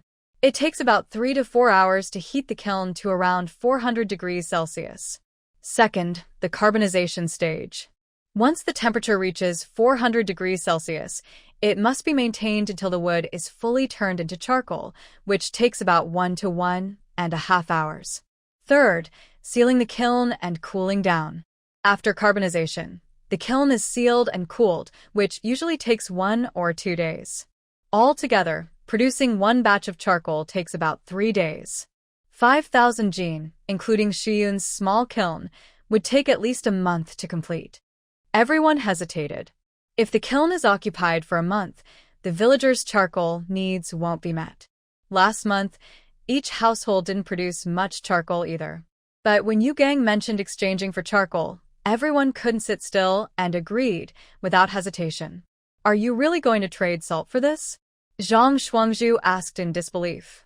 Everyone in the room stared wide-eyed, almost leaning in to listen to Yu Gang's answer. Yu Gang nodded firmly. There's no shortage of salt in the mountains. We make good quality salt ourselves. Everyone was very happy. Living in Mountain Gorge Village, surrounded by danger outside, the biggest worry was not being able to buy salt. Now it's settled. Everyone in the room agreed to trade their charcoal for salt. Most others in the village also agreed, but Yi Qi, Feng Dalong, and Zhang Shuangzhu went to each household to gather the heads of the families. Village elders like Yi Zuzhong, Chen Laohan, Chu Laohan, Zhu Laohan, and Yi Shouliang asked Yu Gang again for caution. After receiving a positive answer, they had no objections. They arranged for each household to take turns burning the 5,000 jin of charcoal. The next morning, each household gave 200 jin to Yu Gang. Yu Gang wanted to take some charcoal back for his own use first, but the villagers wanted to exchange for salt to eat. Yi Qi and the strong men of the village took the charcoal and followed Yu Gang on the mountain trail. It's wise to be cautious, so they brought several men along for safety. The mountain path twisted and turned like a hidden green snake in the woods. Yu Gang led the way, walking lightly and steadily. Yi Qi and the others followed closely behind, glancing around to remember the complex route. "You warrior, how do you remember such a complicated path?" Yi Zhuang walked and asked with some doubt and amazement in his tone. "Don't call me Yu Zhuangshi, just call me Yu Gang." Yu Gang turned back and pushed aside the branches blocking the way. "I grew up in the mountains and forests. You see these trees and grasses, they look the same, but to me, each one is different. I recognize the way just by these differences." Xiao Gang turned and smiled, a hint of pride in his eyes, and said, "But my home is very hidden. If I didn't lead the way, even hunters would get lost." Yi Qi looked around and saw dense trees blocking the sky, with sunlight only shining through gaps in the leaves, casting mottled shadows. The mountain breeze blew, causing the leaves to rustle, as if telling the secrets of this forest. Occasionally, distant bird calls could be heard, adding to the quiet and mysterious atmosphere. "This path is so hard to walk," Zhang Zhuangzhu complained, carefully avoiding thorns underfoot and pushing aside branches blocking his way. Exactly. "Only people from our village know this trail. Outsiders wouldn't dare come in," Yu Gang said as he skillfully avoided a hidden trap. Seeing this, everyone gasped. The trap wasn't big, but enough to cause a sprain. After walking for a long time, Yi Qi felt they had lost their way. The scenery around them looked all the same, dense trees and winding paths. "We're almost there. Just a little further," Yu Gang comforted the tired group. After another half an hour, the trees became sparser, and a clear open space appeared. Xiao Gang stopped and turned back, saying, "We're here. This is my home." The main character and everyone looked in the direction Xiao Gang pointed.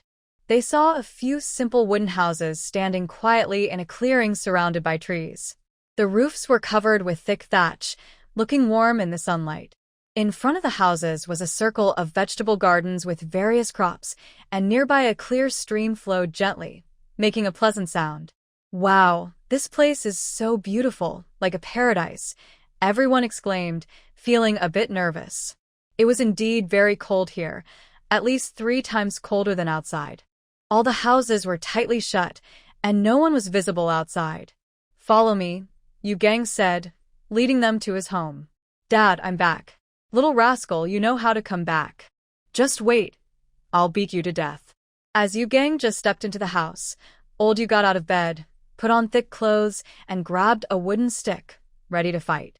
Unexpectedly, a group of strangers was standing inside. He slowly lowered his hand.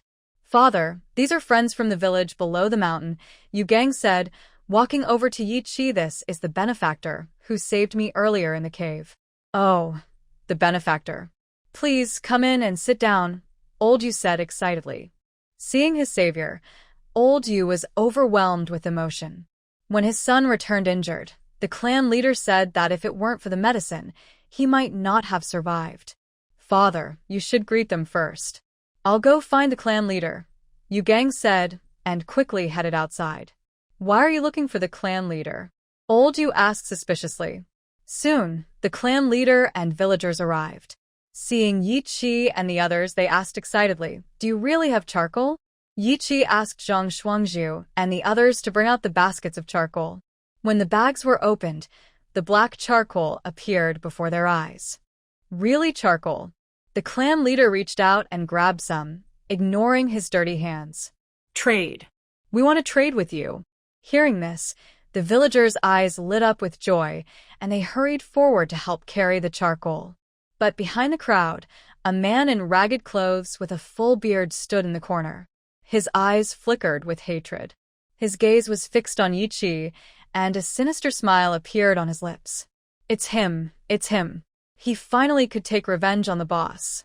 If Yi Qi noticed him, he would recognize him with his one eye. This was one of the savage men Yi Qi and Sherdahai had met when they went back to Gushi village to harvest wheat. He was the one who escaped with one eye. Unfortunately, Yi Qi was completely unaware of the danger. Meanwhile, the one-eyed man slowly retreated into the crowd, his eyes burning with revenge.